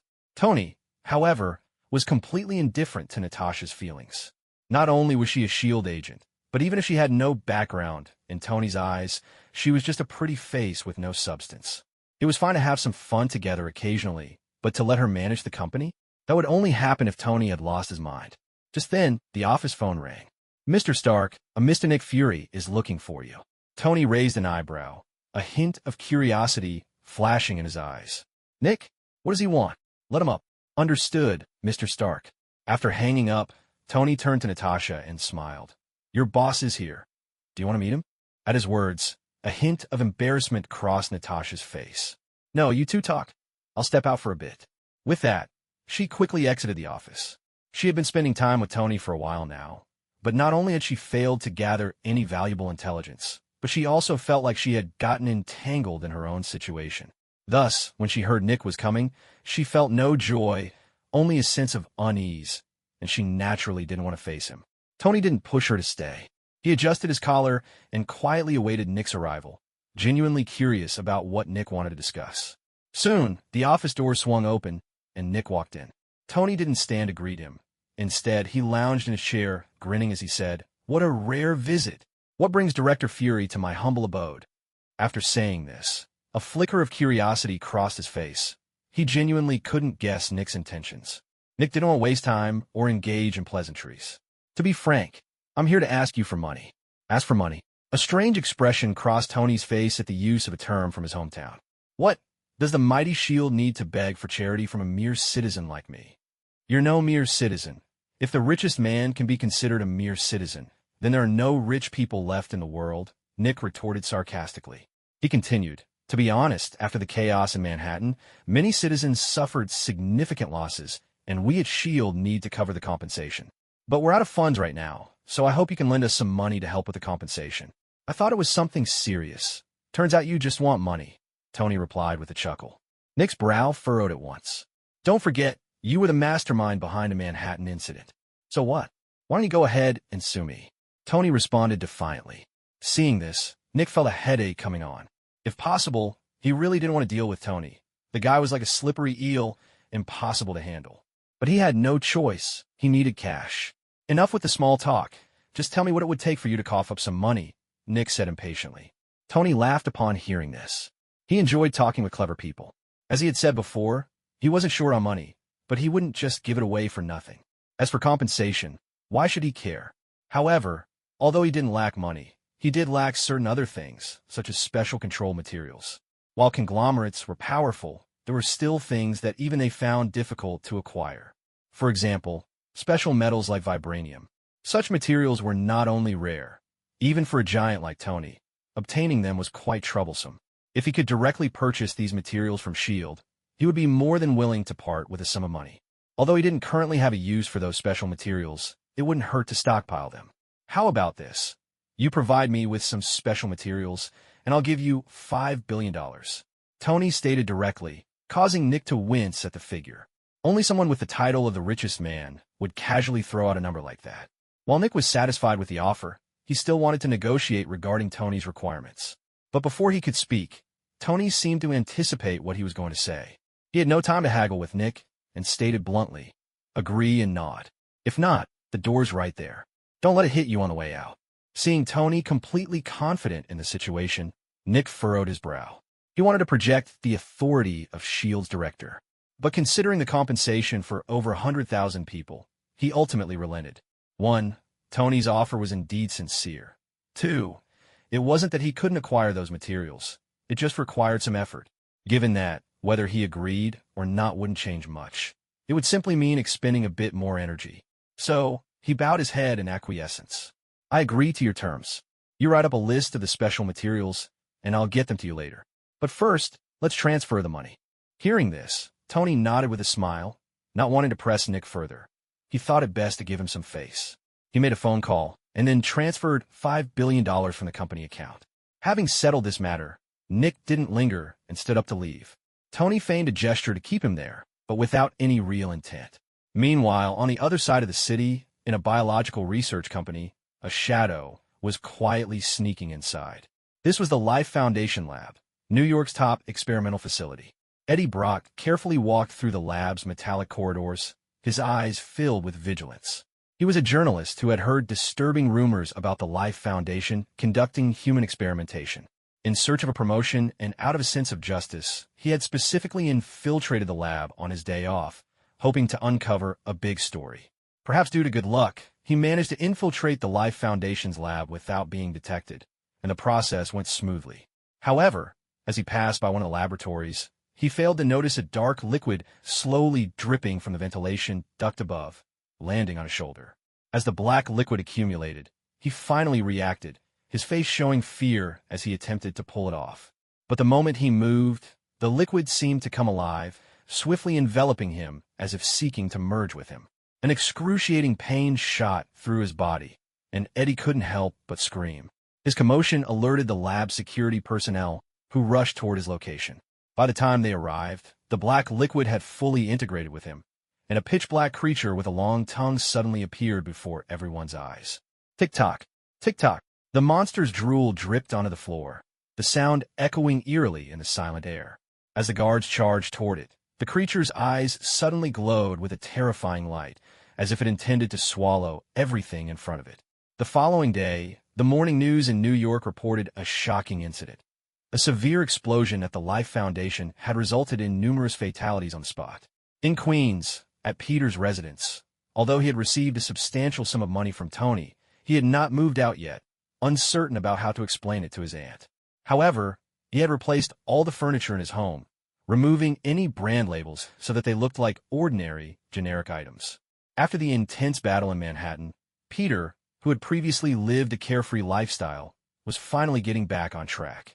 The enemy he despised day and night was right in front of him, yet he felt utterly powerless, forcing him to confront his shortcomings. Over the past few days, he had been diligently training himself. Although the results were not immediately apparent, it was better than doing nothing at all. Perhaps it was fate, or perhaps it was merely coincidence. While Peter was in his room working hard to train, Eddie was standing in front of a mirror in a nearby building, his face filled with terror. Since being engulfed by the black liquid, he couldn't fully control his body, but his consciousness remained clear. He was acutely aware that a monster was occupying his body, and this monster possessed its own consciousness, filling him with endless fear. "Get out of me!" Eddie shouted angrily at his reflection. Suddenly, a monstrous face appeared on his chest, its long tongue dripping with saliva as it spoke in a strange voice. "Stop struggling. We are one now. I am you, and you are me." "Damn it, shut up. I'm not a monster." Eddie's mood turned volatile, and he lost control.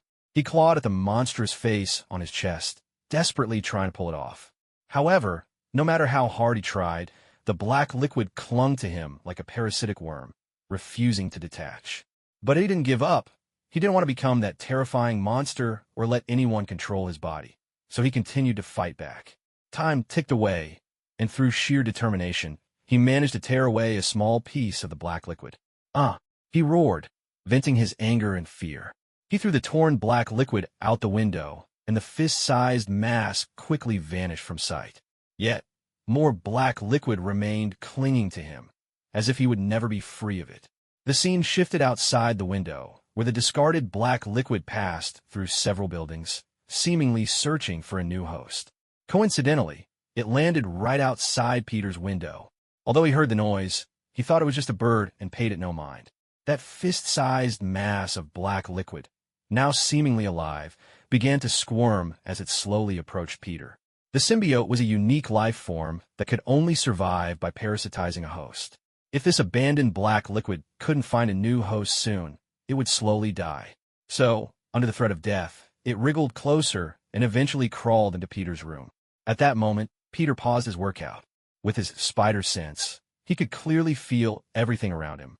So when the black liquid entered the room, his gaze immediately fell on it. "What is that?" Peter asked, puzzled as he looked at the black mass. It resembled a living organism, but lacked a head or limbs, appearing quite bizarre. At this moment, Peter didn't sense anything wrong.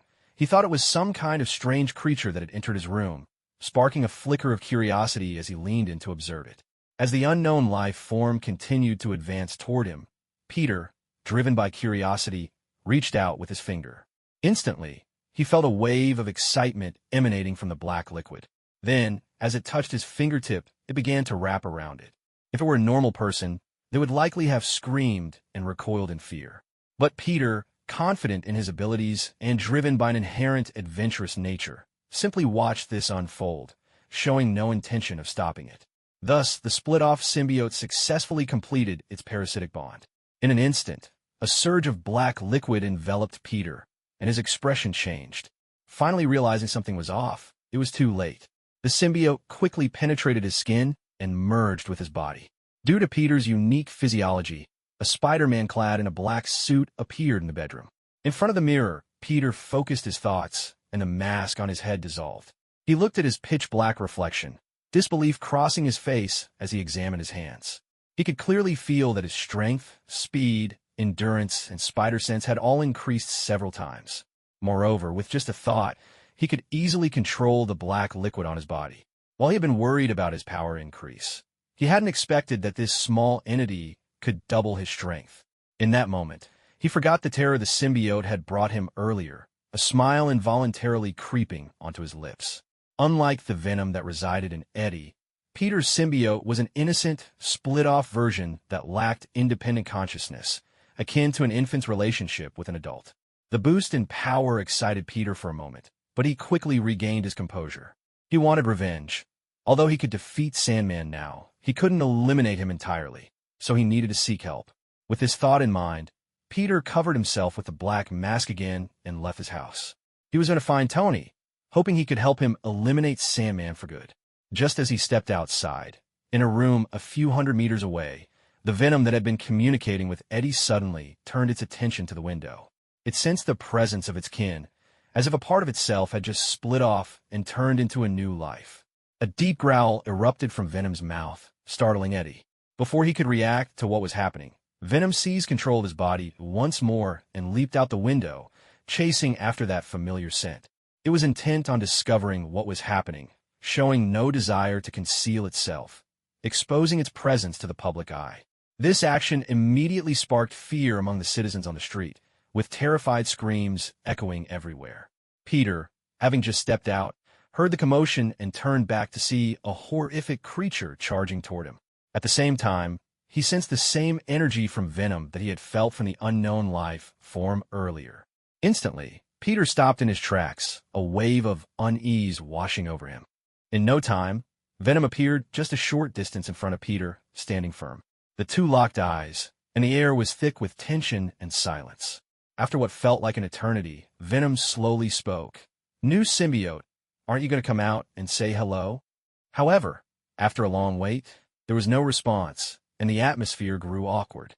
In reality, the symbiote on Peter was a split-off from Venom, but after merging with Peter, it had become a new life form, completely separate from Venom. Moreover, the newly born symbiote's consciousness was still in a state of confusion, leading to the current embarrassing situation. Venom, not receiving any response, grew furious. To it, the symbiote on Peter originated from itself, and should inherently obey its commands. The fact that it dared to ignore Venom was nothing short of an affront. Roar! With a furious roar, Venom assumed an aggressive stance. Seeing this, Peter, who had been confused until now, instantly switched to combat mode. While he had wanted to investigate what this creature was, witnessing Venom's full-on assault changed his mind. He decided to subdue it first and study it later. Boom! A loud crash echoed as a huge crater formed in the ground, and Peter instantly vanished, striking like lightning toward Venom with a fierce attack. His fist, propelled by a strong gust of wind, slammed hard into Venom's face. This action ignited Venom's fury. To it, being attacked by the new symbiote was a serious offense. Without backing down, Venom roared and threw a punch, colliding fiercely with Peter's fist in midair. Boom! With a tremendous sound, Venom was forced back, losing ground under the impact. Its eyes widened in disbelief, waves of shock crashing through its mind. How could a symbiote that had just split off from it be so powerful? Unbeknownst to Venom, it was not actually fighting a true new symbiote, but Peter himself.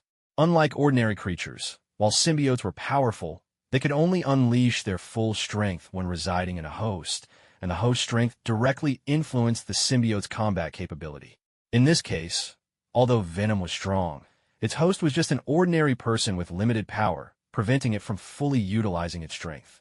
Meanwhile, Peter was naturally strong, and after merging with the new symbiote, a violent chemical reaction occurred, significantly boosting his power, which led to Venom being completely suppressed.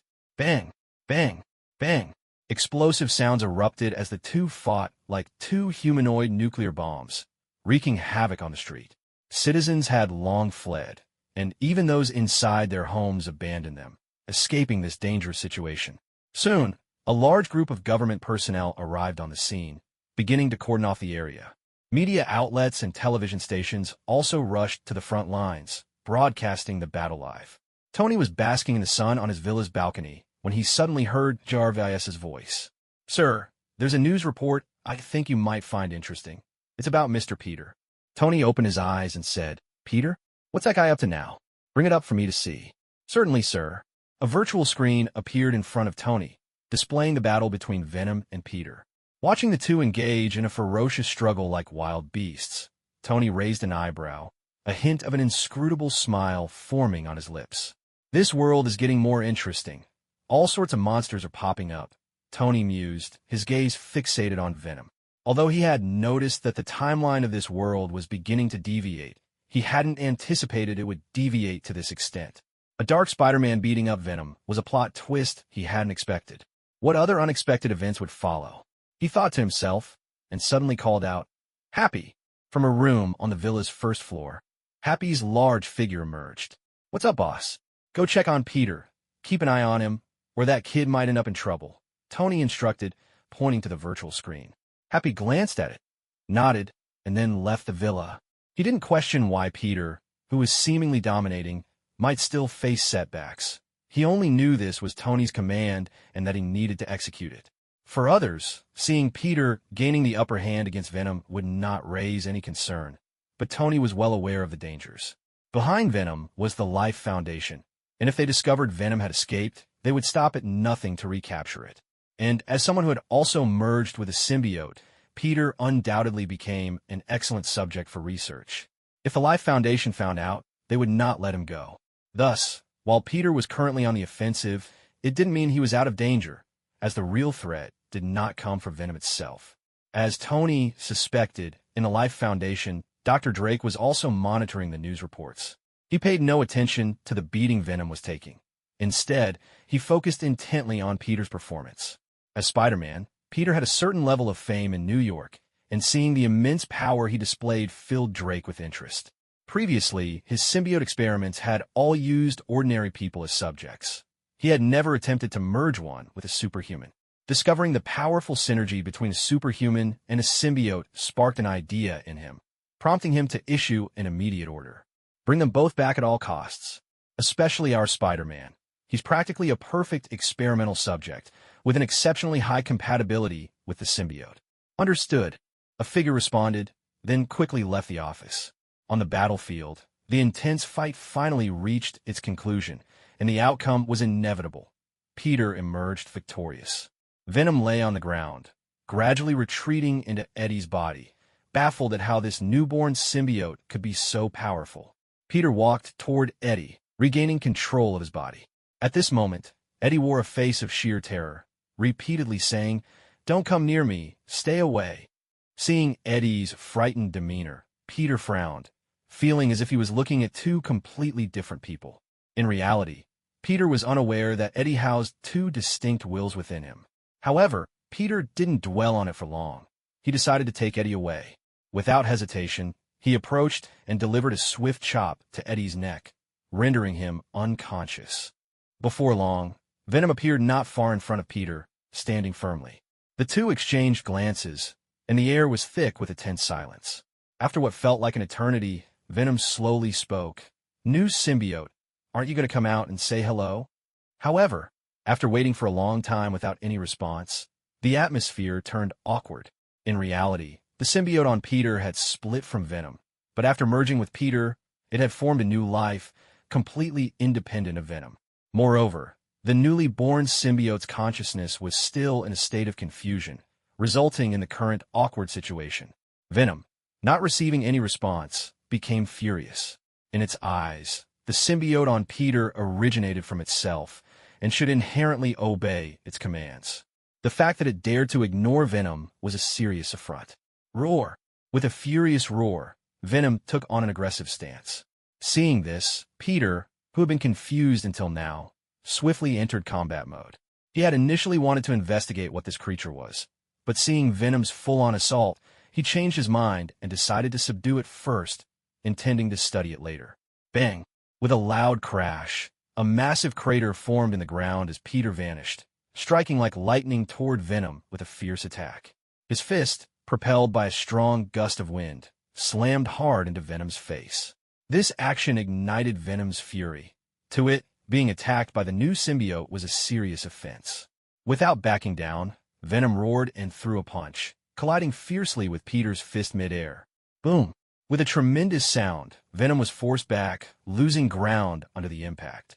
Its eyes widened in disbelief, waves of shock crashing through its mind. How could a symbiote that had just split off from it be so powerful? Unbeknownst to Venom, it was not actually fighting a true new symbiote, but Peter himself.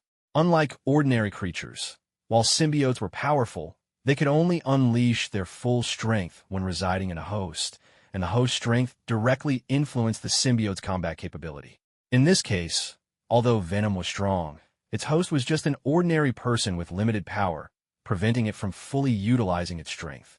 Meanwhile, Peter was naturally strong, and after merging with the new symbiote, a violent chemical reaction occurred, significantly boosting his power, which led to Venom being completely suppressed. Bang! Bang! Bang! Explosive sounds erupted as the two fought like two humanoid nuclear bombs, wreaking havoc on the street. Citizens had long fled, and even those inside their homes abandoned them, escaping this dangerous situation. Soon, a large group of government personnel arrived on the scene, beginning to cordon off the area. Media outlets and television stations also rushed to the front lines, broadcasting the battle live. Tony was basking in the sun on his villa's balcony when he suddenly heard Jarvis's voice. "Sir, there's a news report I think you might find interesting. It's about Mr. Peter." Tony opened his eyes and said, "Peter? What's that guy up to now? Bring it up for me to see." "Certainly, sir." A virtual screen appeared in front of Tony, displaying the battle between Venom and Peter.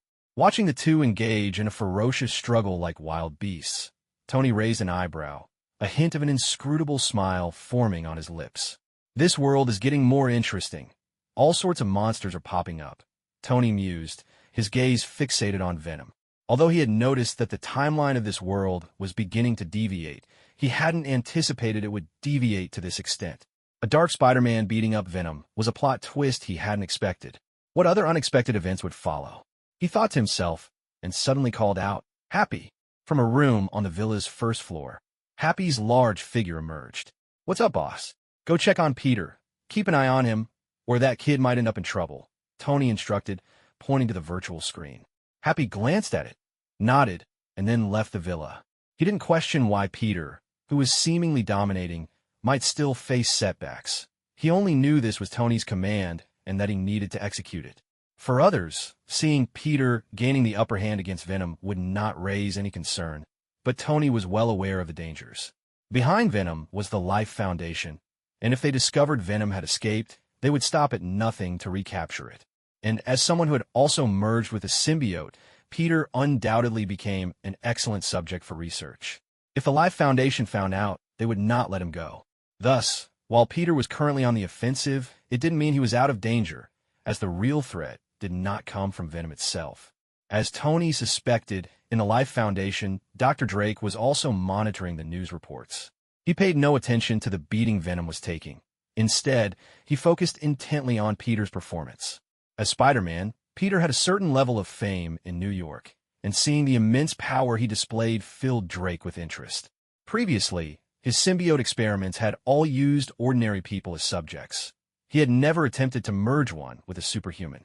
Discovering the powerful synergy between a superhuman and a symbiote sparked an idea in him, prompting him to issue an immediate order. Bring them both back at all costs, especially our Spider-Man. He's practically a perfect experimental subject with an exceptionally high compatibility with the symbiote. Understood, a figure responded, then quickly left the office. On the battlefield, the intense fight finally reached its conclusion, and the outcome was inevitable. Peter emerged victorious. Venom lay on the ground, gradually retreating into Eddie's body, baffled at how this newborn symbiote could be so powerful. Peter walked toward Eddie, regaining control of his body. At this moment, Eddie wore a face of sheer terror, repeatedly saying, "Don't come near me, stay away." Seeing Eddie's frightened demeanor, Peter frowned, feeling as if he was looking at two completely different people. In reality, Peter was unaware that Eddie housed two distinct wills within him. However, Peter didn't dwell on it for long. He decided to take Eddie away. Without hesitation, he approached and delivered a swift chop to Eddie's neck, rendering him unconscious. As Peter focused his attention on the two symbiotes, they immediately sensed his gaze. Their expressions changed drastically. If it had been before, they would have attacked without hesitation, confident in their ability to take Peter down, especially with the Shadow Legion assisting them. After all, with a 2-on-1 advantage, their chances of victory were quite high. However, they hesitated now because they had not anticipated that the Shadow Legion could directly eliminate symbiotes. This realization significantly increased the threat level posed by the Shadow Legion, filling them with apprehension. So when Peter looked at them, they instantly recognized his intentions. Without a moment's hesitation, the two symbiotes vanished like ghosts, slipping away from the scene. They left behind their fallen comrades, disregarding them completely. In their eyes, these were merely failures, expendable and easily forgotten. Originally prepared to intercept the two and use the Shadow Legion's power to eliminate them, Peter was momentarily taken aback by their swift departure. He never expected them to retreat so decisively, even abandoning their own. Peter's lips twitched involuntarily, but he had no choice in the matter. The speed of the two symbiotes was no less than his own, and even if he pursued, he would likely struggle to catch up. Besides, the noise they had made had already attracted the attention of S.H.I.E.L.D. He could see their personnel arriving at the scene. Thus, he had to abandon any thoughts of capturing the two. After that, Peter quickly teamed up with the Shadow Legion to clean up the remaining symbiotes at the scene, then swiftly carried Eddie away from this place of trouble. As both parties departed, S.H.I.E.L.D. personnel arrived late, starting to clean up the battlefield. It was a sad state of affairs. The once mighty S.H.I.E.L.D. had fallen to the point where they were reduced to cleaning up after battles. Outside the cordon, Happy parked the car and looked at the battlefield, feeling like he had arrived too late. With no other option, he drove back to the villa. In the seaside villa in Freedom City, Tony was sitting on the balcony, gazing out at the horizon, deep in thought. The news footage had been interrupted almost immediately, but Tony had used JRVS to access the surrounding cameras, watching the entire battle unfold. Thus, he noticed the peculiarities of the Shadow Legion. He never expected that they would have such a powerful counter against symbiotes, which surprised him. Out of curiosity, he summoned a Shadow Ninja for examination. However, after studying it for a while, he still couldn't find any principles explaining the Shadow Legion's effectiveness against symbiotes, which made him chuckle to himself. Looks like I've perfectly missed out on any scientific talent, he joked, deciding not to dwell on it further. Although he didn't understand why the Shadow Legion could counter symbiotes, knowing they had the ability was enough. This meant the threat of symbiotes was reduced significantly for him. However, while symbiotes posed little threat to him, they remained incredibly powerful against others. So, could he perhaps cultivate two symbiotes for experimentation? Tony silently contemplated this, finding the idea highly feasible, which sparked plans in his mind. Just as Tony began thinking about symbiotes, Nick was also pondering how to leverage them for SHLD's benefit. He had watched the battle footage between Peter and the two symbiotes. Although filmed by security cameras and not very clear, it didn't diminish his sense of the symbiote's power. Ever since Tony emerged, Nick had developed a kind of fear of insufficient power, wanting to gather all superhumans under his banner. This was evident from his decision to recruit Flint. In the past, he would never have considered bringing someone with a criminal record into S.H.I.E.L.D. But the situation had changed. New superhumans appeared in New York regularly, and S.H.I.E.L.D. lacked the power to suppress them, often finding themselves relegated to merely cleaning up afterward. Furthermore, the ever-present threat from Tony loomed over Nick. Thus, whenever he encountered superhumans, Nick felt compelled to recruit them to strengthen S.H.I.E.L.D. He no longer cared whether they upheld justice. Of course, he still had his limits. He would never recruit someone with a truly heinous past. The symbiotes, though appearing terrifying, could inhabit human hosts, making them excellent candidates for recruitment. Just then, the door to Nick's office opened, and his assistant walked in. "Director, I have the information you requested." "Go ahead," Nick replied without looking back. The assistant nodded and opened the folder in hand, beginning to read. "According to our investigation, the individuals who fought Spider-Man are from the Life Foundation. The male is named Lee Price, and the female is Donna Diego. A few months ago, they were both ordinary people without any superhuman abilities. However, a few months back, there was an incident involving a meteorite crash, which the Life Foundation contained. According to intel from our informant within the Life Foundation, they discovered an alien organism on that meteorite, known as Venom, classified as a symbiote, which can inhabit humans and grant them immense power. After research, the Life Foundation was able to create or split off numerous symbiotes from Venom. The two who fought Spider-Man are called Scream and Riot. However, the original Venom escaped from the Life Foundation recently and attached itself to a reporter, the one Spider-Man took away. After finishing, the assistant closed the folder. Nick fell silent for a moment before nodding, saying, "I understand. You can go now." Mark this information as top secret and file it away. Understood, Director. The assistant acknowledged and promptly left the office. Once the assistant was gone, Nick returned to his chair, muttering to himself, "Looks like I need to have a serious talk with Drake." He dialed Drake's number, arranging a meeting. After confirming his identity, Drake agreed to the meeting. Meanwhile, back at Tony's villa, he smiled as he watched Peter bring Eddie into the villa. "Just as I was planning to mess with some symbiotes, Peter brings me Eddie.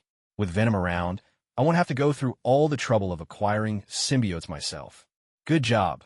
Take him to the basement." Tony patted Peter on the shoulder, complimenting him, causing Peter to feel a bit overwhelmed and respond quickly, "Sure thing, Mr. Stark." Tony sent Eddie to the underground research facility, and Peter returned to the living room. Sitting on the sofa, Tony smiled as he looked at him and said, "I believe in rewarding achievements and punishing mistakes. You brought this guy here, so you've done well. Now what do you want?" Hearing Tony's words, Peter's mind raced, his thoughts spinning like wheels. Money? He hadn't spent all the money he had received, so he didn't need it right now. Power? Since merging with the symbiote, his abilities had already improved significantly. What else could he want? Just then, Peter remembered the performance of a Shadow Legion. He smiled shyly and said, "Can I gain control over part of the Shadow Legion?" Peter felt a bit embarrassed. Although he already had some ability to summon the Shadow Ninjas, he knew Tony had access to other types of units.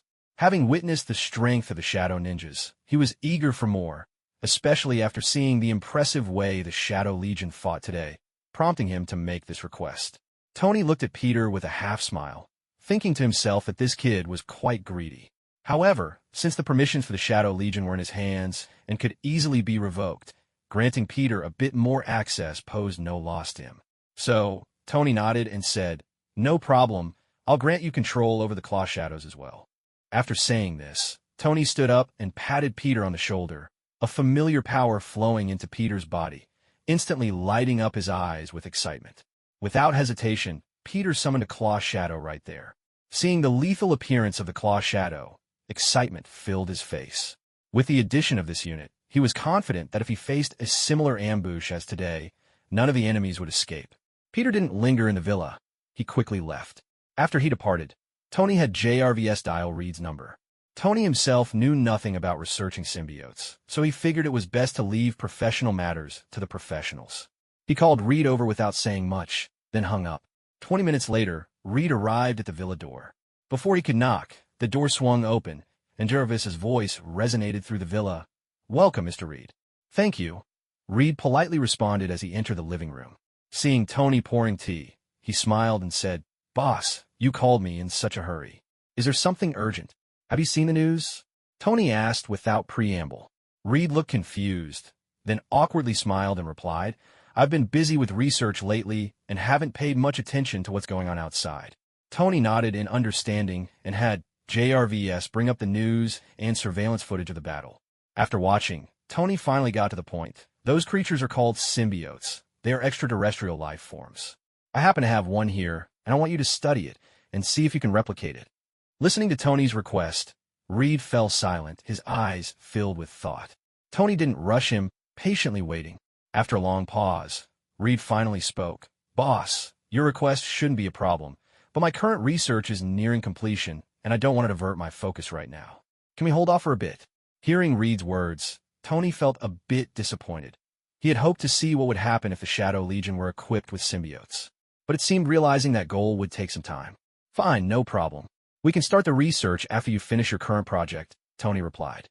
He then curiously asked a few more questions about the progress of Reed's research. Reed willingly shared every detail, and the two engaged in a pleasant conversation. Meanwhile, in Drake's office at the Life Foundation, Nick strode in, led by his secretary. Drake had a lean physique, but exuded a strong, commanding presence. Had Nick not known he was a scientist, he might have thought he was a military man. Drake gestured for Nick to sit down, and after the secretary delivered 2 cups of coffee, she left the office, leaving the two of them facing each other. "Director Nick, I've heard a lot about you. What brings you here today?" Drake said as he took a sip of his coffee, smiling. Nick didn't want to beat around the bush. Westerners were more straightforward than Easterners, and he didn't want to waste time. "I'm here for one purpose, to discuss a potential collaboration." "Collaboration on what?" Drake seemed somewhat puzzled, but Nick could tell he was feigning ignorance. Mr. Drake, since I'm here, I naturally know a bit about your situation. We're both smart people, so let's not act like I'm a fool, Nick said bluntly, and a glint flashed in Drake's eyes. Since Director Nick has put it that way, I won't be coy. I'm not interested in collaborating with any faction right now. If that's all, you can leave, Drake replied, his ambition evident. The symbiote was his secret weapon. Why would he easily collaborate with another faction, especially with an official organization like S.H.I.E.L.D.? So from the outset, he had no intention of collaborating. Agreeing to meet Nick was merely a courtesy. Nick had anticipated Drake's refusal. He had a personality analysis report on Drake sitting on his desk, so he remained unfazed. Don't jump to conclusions. Whether or not we collaborate isn't solely up to you. Are you threatening me? Drake narrowed his eyes, a dangerous glimmer flashing within. Nick tapped the desk, his voice steady as he replied, I'm not threatening you. Tony Stark is threatening you. Perhaps you don't know, but the Spider-Man you fought against previously is one of his. Nick's tone was calm and devoid of any emotion, as if he were discussing an ordinary matter. Upon hearing his words, Drake's eyes widened in shock. Ever since he successfully researched the symbiote, he had been captivated by its immense power, believing there was no force greater than that of the symbiote. However, the battle with Spider-Man had shattered that belief. The Shadow Legion could kill symbiotes with mere cold weapons, which deeply surprised him. It was clear that the Shadow Legion had some form of restraint over the symbiotes, and when Nick told him Spider-Man was a part of Stark Industries, he could no longer sit still. This meant that if Stark Industries decided to target them, given this counter-relationship, the Life Foundation would likely suffer severe losses. With this thought, Drake's mindset shifted significantly. He said in a low voice, What do you propose for this collaboration? Nick didn't answer him directly, but instead countered with a question, What progress have you made in your research on the symbiotes? Why don't you tell me about their capabilities? After all, knowing yourself and knowing your enemy is key to formulating the most suitable collaboration plan, don't you think? Nick smiled as he requested the Life Foundation's core information right from the start. If the situation hadn't involved the symbiotes being restrained, Drake would have ignored him entirely, even sending him away. But now, with the threat from Stark Industries looming, he couldn't turn down SHLD's proposal, no matter how displeased he was. He understood that while restrained symbiotes posed little threat, a direct confrontation with Stark Industries could lead to severe consequences, even if it didn't cost him his life. Suppressing his anger, Drake took a deep breath and spoke coldly. Symbiotes are extraterrestrial organisms that cannot survive independently. They must inhabit human hosts to form a symbiotic relationship. According to our research, the stronger the host, the greater the power granted by the symbiote. You can think of a symbiote as a cheat in a game. Merging with one is like activating cheat mode. Upon hearing this, Nick's eyes lit up. He hadn't expected the symbiote's power to be so closely linked to its host. Flashes of Flint and Captain America crossed his mind. Both were superhumans, and if they merged with a symbiote, their power would undoubtedly be greatly enhanced. With their strength, even if they couldn't defeat Tony for the time being, they wouldn't be as helpless as they were now. While his mind raced with possibilities, Nick kept his composure. There were still crucial questions that needed answering. He asked, For what I've observed, symbiotes have their own consciousness. After merging, who takes the lead, the host or the symbiote? This was crucial. If the symbiote became dominant, Nick wouldn't dare to experiment lightly. After all, if the symbiote could be tamed by the Life Foundation and then merged with someone like Flint or Captain America, it would be as if sending a meat bun to a dog. There would be no return. Understanding Nick's concerns, Drake didn't provide a direct answer. Instead, he explained, Generally, when an ordinary person merges with a symbiote, the host will predominate in everyday situations, but in combat, the symbiotes will take over. However, if the host is exceptionally powerful, there will remain dominant after merging. Only if the host is too weak and has a feeble will might the symbiote take charge. Nick nodded, refraining from giving any immediate opinions. He couldn't fully trust Drake's words. This required further verification.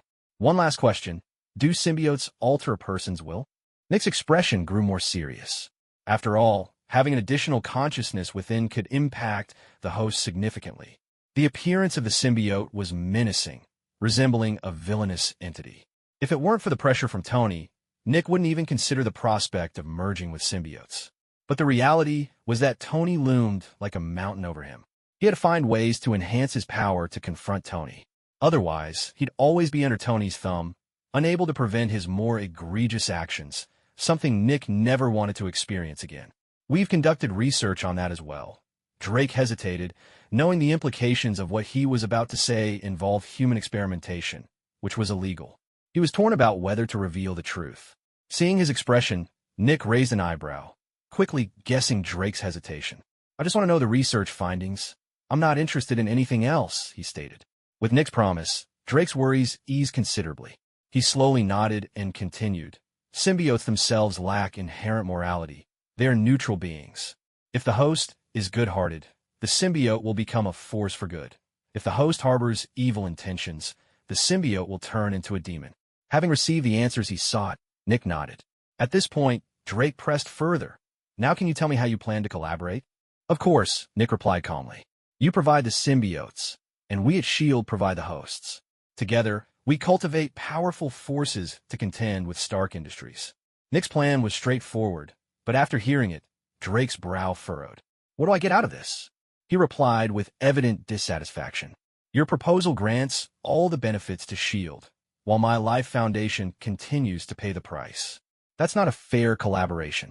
Drake's words were laced with coldness, clearly displeased with SHIELD's intention to reap benefits without contributing. You can't say it like that. We at S.H.I.E.L.D. will handle the pressure from Stark Industries, ensuring your safety. Isn't that enough? Nick shrugged helplessly.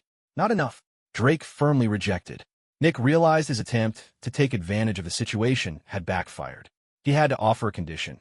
You provide the symbiotes, and if we successfully strike Stark Industries, you can receive half of Stark Industries' assets, including all research results. What do you think? At this, Drake's eyes widened, a look of interest crossing his face. Stark Industries was massive, certainly more so than the Life Foundation. Securing half of Stark Industries' assets and research would result in a significant leap for the Life Foundation. However, as a businessman driven by profit, Drake was not satisfied despite being intrigued. He stated resolutely, I also want half of Stark Industries' patents. Tony had sent Eddie to the underground research facility and returned to the living room. Sitting on the sofa, he looked at Peter with a smile and said, I believe in rewarding achievements and punishing mistakes. You brought this guy here, so you've done well.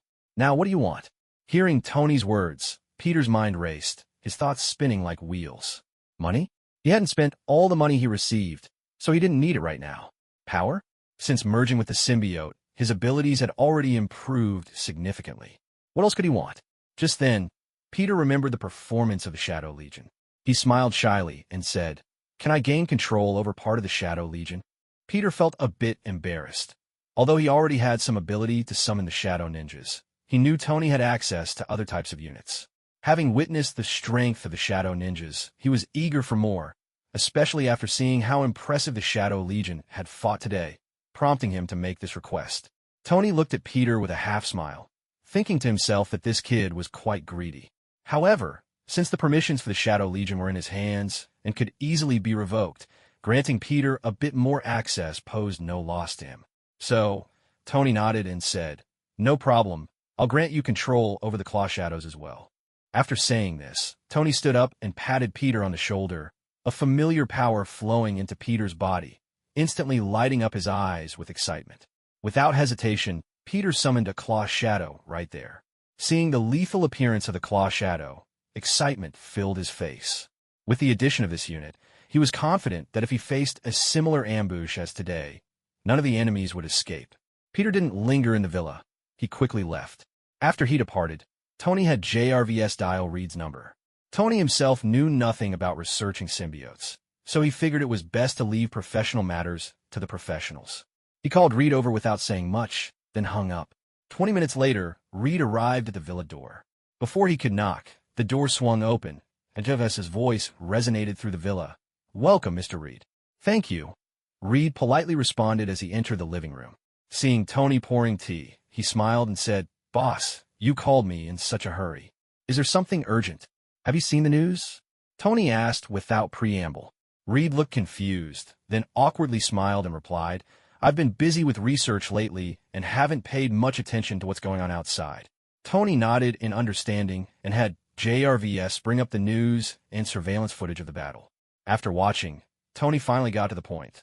Those creatures are called symbiotes. They're extraterrestrial life forms. I happen to have one here, and I want you to study it and see if you can replicate it.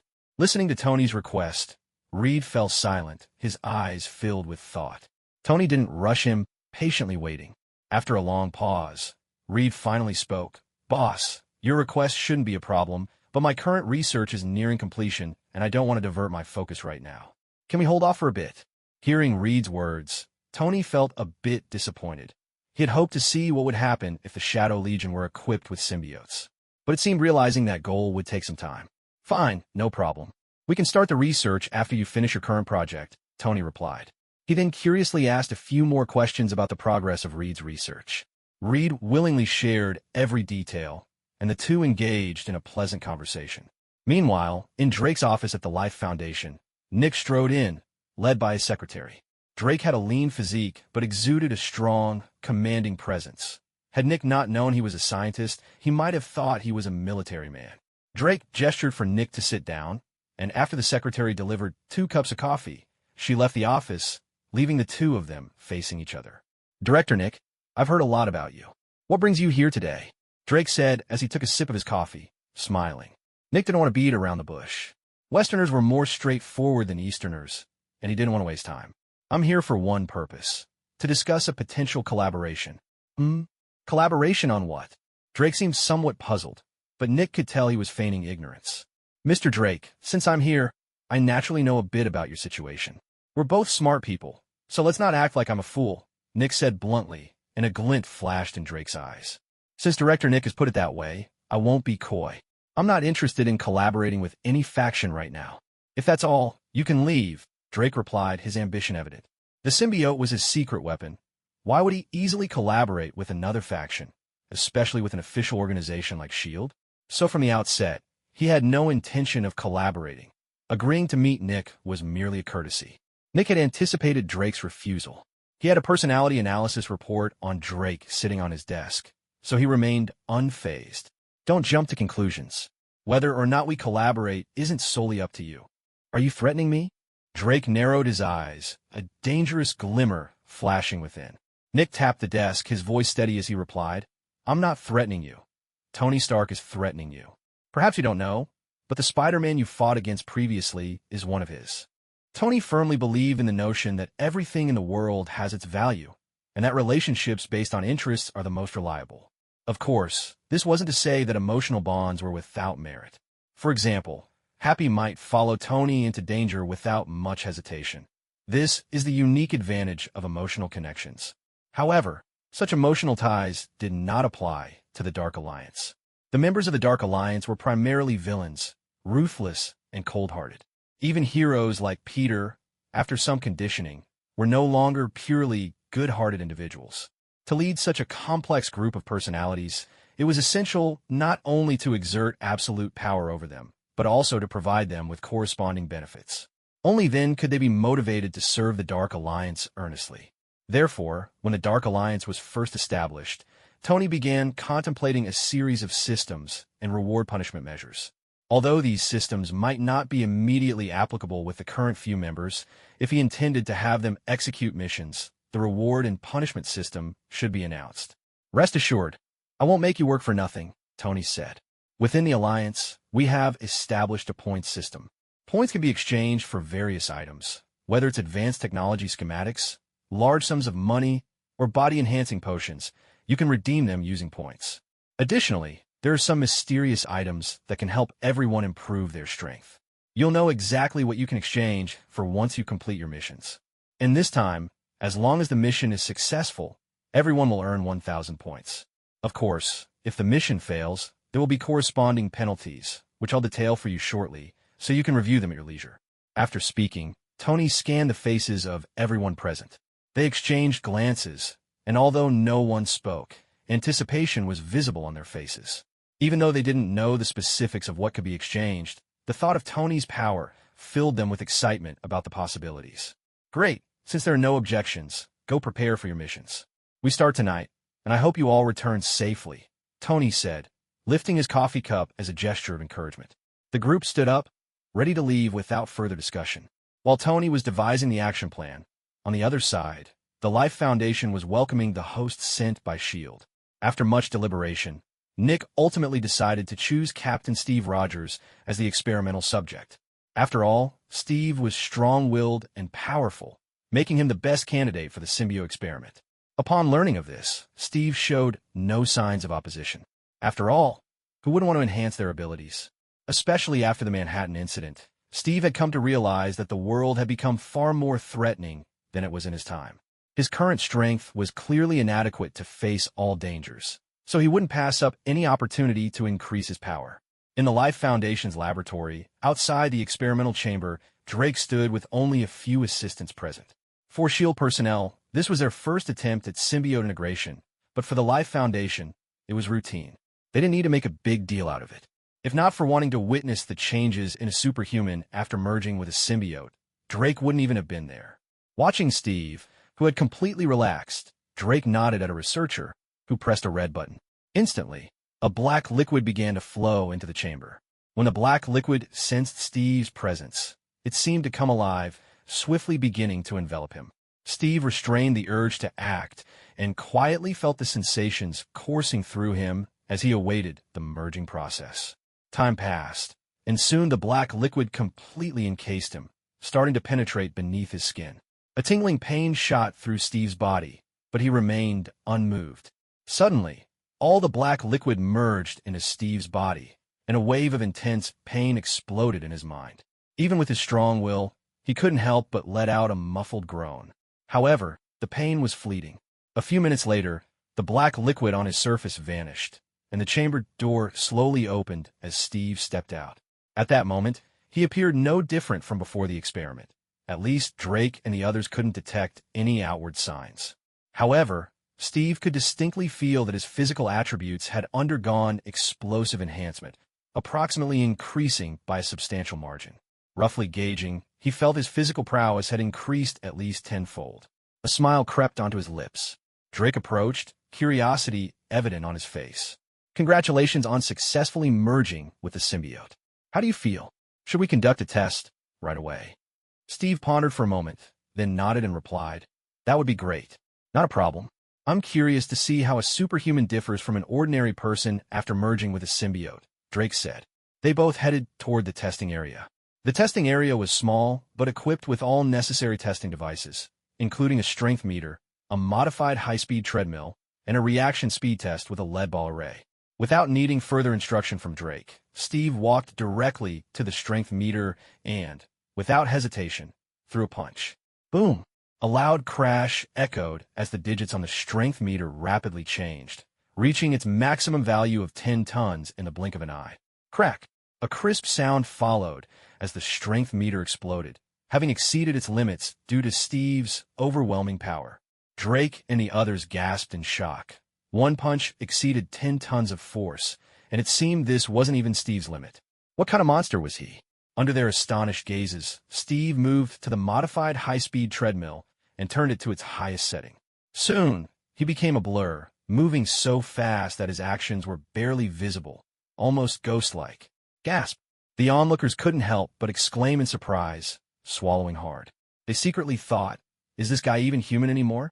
Learning from the previous experience with the strength meter, Steve didn't push himself to run indefinitely on the treadmill. After reaching a certain point, he stopped. However, when he stepped off the treadmill, smoke started to rise from it, indicating yet another broken machine. Finally, Steve approached the lead ball array for testing, and, undoubtedly, he passed the test with ease. His reflexes had always been quick. Even without merging with a symbiote, he could easily dodge the lead balls. Now that he had merged, the results were even more impressive. Overall, while the test didn't yield particularly useful data, it left Drake feeling somewhat resigned. However, Steve's strength was now beyond question. For him, this testing session, though lacking in valuable results, gave him a more precise understanding of his own body, which he was satisfied with. As dusk settled over the Life Foundation, the bright moonlight began to envelop the earth. Patrol teams were vigilantly roaming the corners of the facility. Having received prior warnings, Drake had issued strict alert orders, ensuring that no one dared to let their guard down. As time ticked away, a sudden sharp sound sliced through the night, as if something ghostly zoomed overhead. Before the personnel could assess the unusual situation, a deafening explosion echoed from the distant sky, accompanied by a chilling laugh. Wah! A green figure, akin to lightning, zipped across on a flying skateboard, directly penetrating the Life Foundation's interior. Witnessing this sudden scene, the faces of the Life Foundation personnel changed dramatically, and they shouted in unison, "Enemy attack! Enemy attack!" As they sounded the alarm, they swiftly turned their weapons to aim at the green figure in the sky. Gunfire lit up the night as a barrage erupted, shattering the previously tranquil atmosphere. Countless bullets shot into the air, and while Green Goblin's speed was astonishing, many bullets still struck him amidst the overwhelming firepower. However, clad in his green armor, he seemed to completely disregard the threat of the bullets. Apart from a few harmless clinks as they bounced off him, they caused no substantial harm.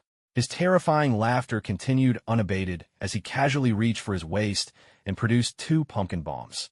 He yanked the pins out and hurled them down toward the ground, where they landed amidst the crowd. Boom! The horrific explosion roared like thunder, causing the previously dense gunfire below to thin out significantly. The armed members of the Life Foundation were largely obliterated in the blast, turning into a gruesome scene. While this series of events may sound elaborate, it was merely a minor episode in the larger battle. At that moment, Happy's imposing figure crashed down to the ground like a giant, creating a massive crater upon impact. Meanwhile, the shadow that had darted by now firmly landed atop the Life Foundation's building, revealing Peter in his black spider suit. Soon after, the roar of a car echoed as it barreled through the Life Foundation's entrance like a ferocious beast, with the cold-hearted Bucky stepping out. Thus, the members of the Dark Alliance made their entrances through various means, effortlessly breaching the seemingly impenetrable defenses of the Life Foundation and swiftly advancing toward the mysterious research building. At that moment, piercing alarms blared throughout the Life Foundation, indicating that intruders were invading their territory. In the monitoring room, Drake stared intently at the screens displaying the unfolding chaos, his expression darkening to the point of almost dripping with tension.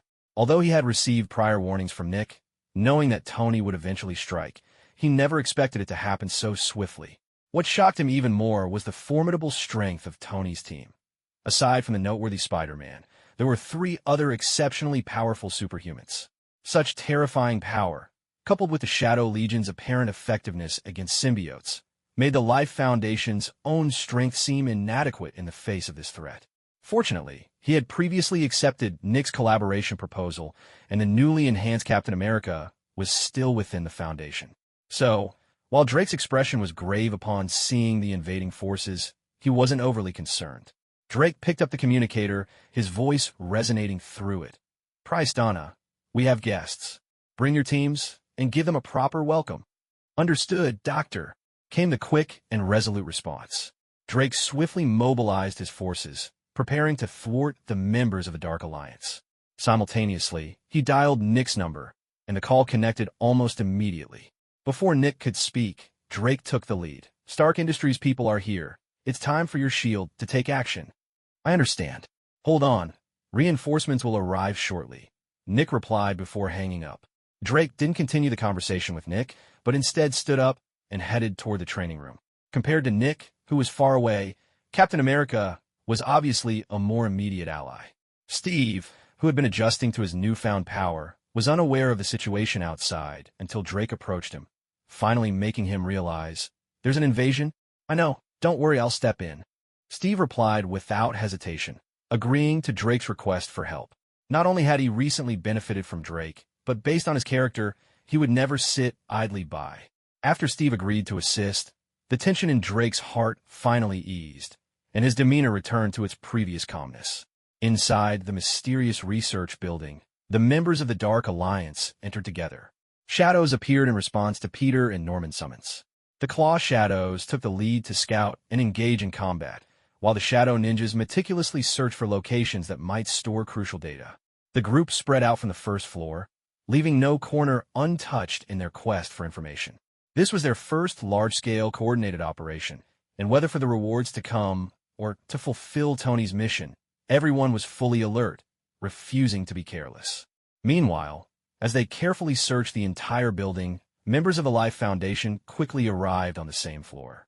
The curvaceous scream, accompanied by a group of symbiotes, blocked Peter's path like a fortified wall.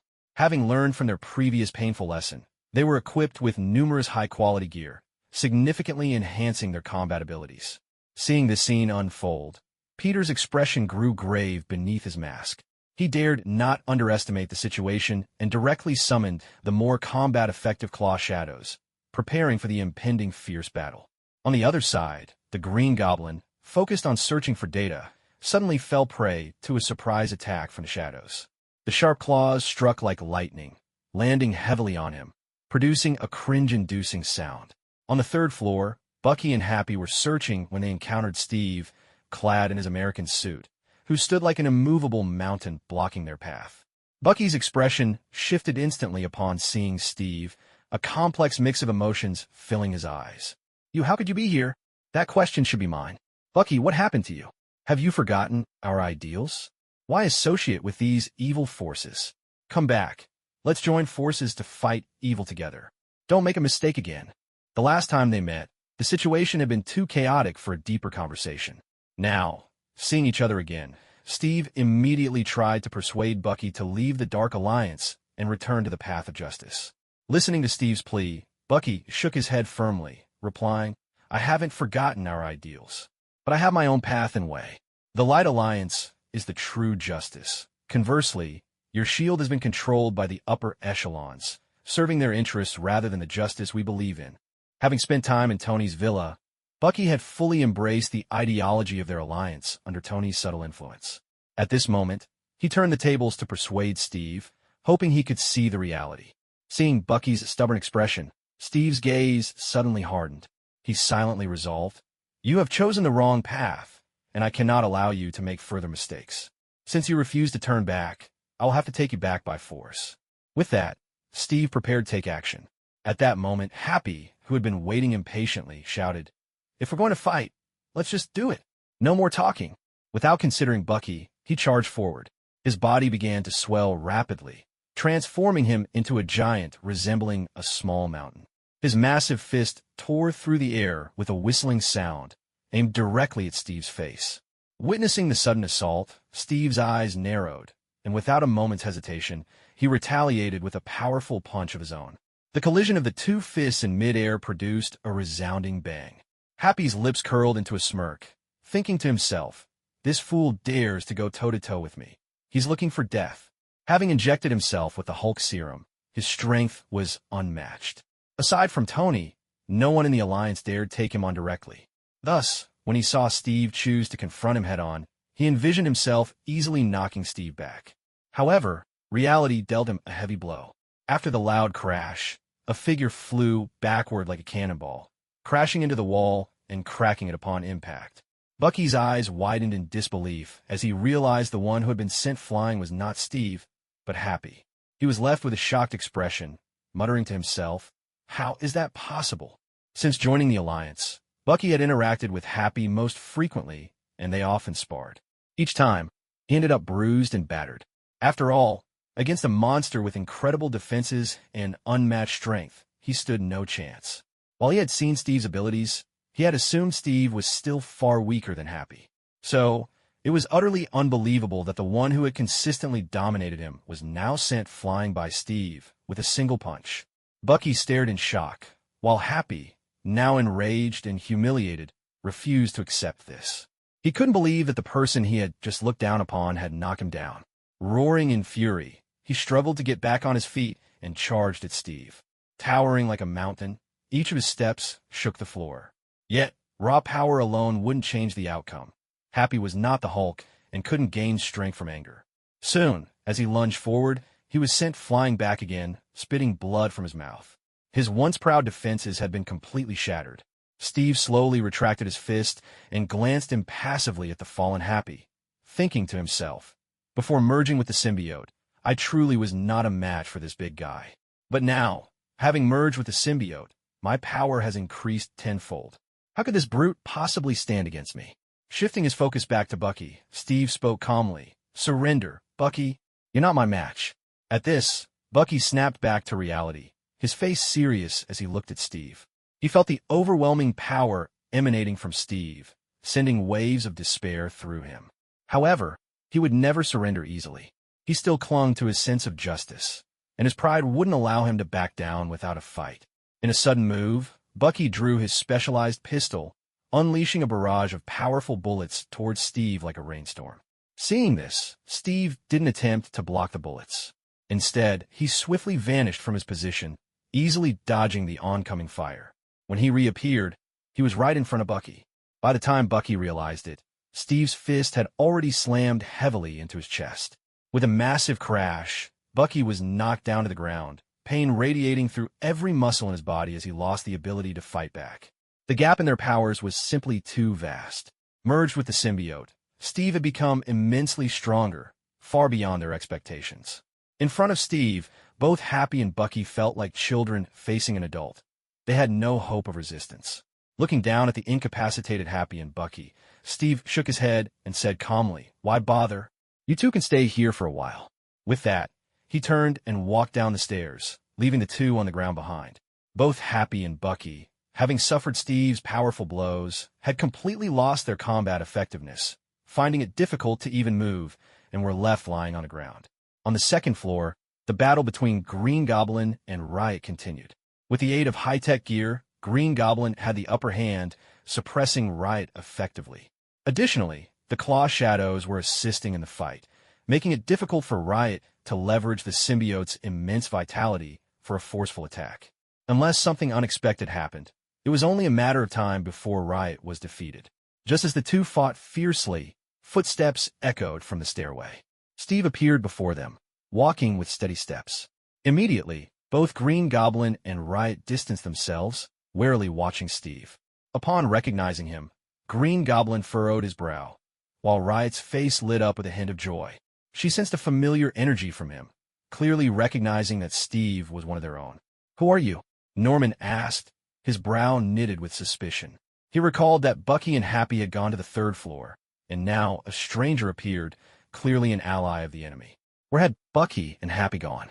If they were on the third floor, they should have brought him down with them. Steve didn't answer Norman's question, but fixed his gaze intently on him. In the next moment, he vanished from sight. As he disappeared, a jolt of fear surged through Norman's mind. How fast? Realizing that something had changed, Norman instinctively retreated, knowing that for his own safety, it was best to escape. While contemplating, he jumped onto his flying skateboard, flames shooting out from it as he launched himself toward the window. He believed that as long as he left this place, he could quickly escape danger. Unless the opponents could fly, they would never catch him. Norman's assumption was misplaced. He severely underestimated Steve's speed and overestimated his own abilities. Just as he was about to burst through the window, Steve appeared directly in front of him, blocking his path.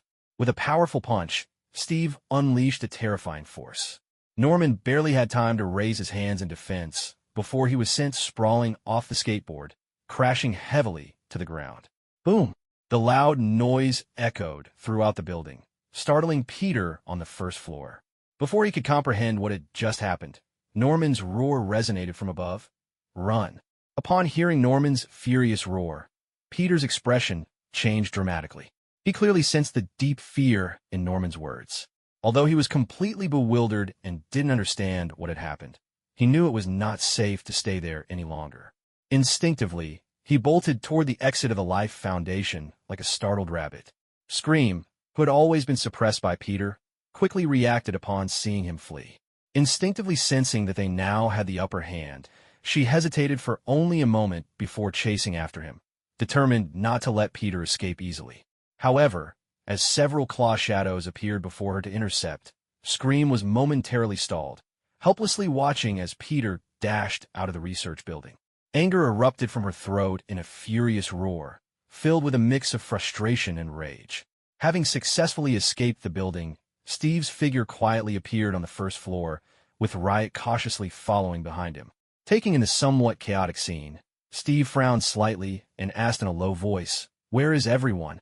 Scream, having finished off the last two claw shadows, paused her actions and looked at Steve with a cold tone, saying they ran away. Steve cast a deep glance at Scream, a complex emotion flickering in his eyes. Ultimately, He said nothing and silently turned to return to the second floor. Meanwhile, Peter was panting heavily, glancing back in shock at the life foundation that he had left far behind. Filled with confusion, he couldn't comprehend why they had suddenly lost the battle despite having the advantage. For superhumans, each exceptionally powerful, combined with the assistance of the Shadow Legion, he simply couldn't find a reason for their defeat. Before the mission, he had thought it would be a piece of cake, an easy task to accomplish. Yet, reality often played out dramatically, and they had lost. Although he was unclear about the specifics, he could only imagine that Norman and his team had encountered a formidable enemy they couldn't resist. Otherwise, even in defeat, they wouldn't have suffered such a total collapse. Taking a deep breath, Peter forced down the restless emotions in his heart and sprinted toward Freedom City without hesitation. At the seaside villa, Tony sat quietly on the balcony, holding a glass of red wine and gazing calmly at the turbulent sea. The waves crashed rhythmically against the shore, creating a sound that seemed to tell endless stories. Just then, a shadow descended like a ghost, landing steadily on the balcony. Tony didn't even glance at the sudden arrival, appearing completely unfazed by the interruption. Seeing his composed demeanor ignited a flame of anger within Peter, who exclaimed, "We failed the mission, and you're still able to sit there calmly." Tony remained calm, slowly sipping his wine before placing the glass down and revealing a slight, cold smile. "Let's hear it. What happened?" Without hesitation, Peter recounted everything he knew about the mission, divulging all the details without reservation. Tony listened quietly, never interrupting, simply gazing at Peter with an inscrutable light in his eyes. When Peter finished, Tony finally drained his glass of wine, setting it aside on the table before standing up. He walked slowly to the edge of the balcony, turning his back to Peter and speaking in a detached tone.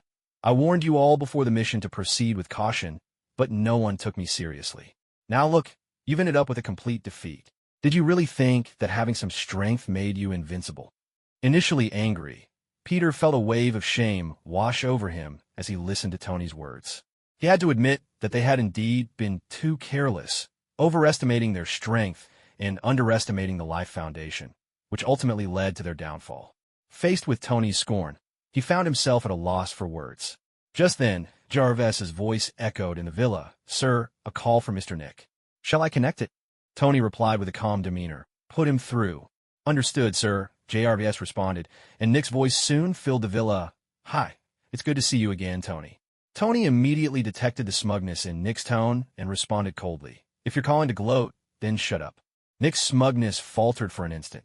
He adjusted his mood slightly before saying, "Let's get straight to the point. I can release your people, but you must not lay another hand on a life foundation. How about it?" In reality, Nick had no intention of genuinely releasing Happy and the others. Having captured these 3 hostages, he wouldn't let them go easily. But he also understood that Tony's strength was unfathomable.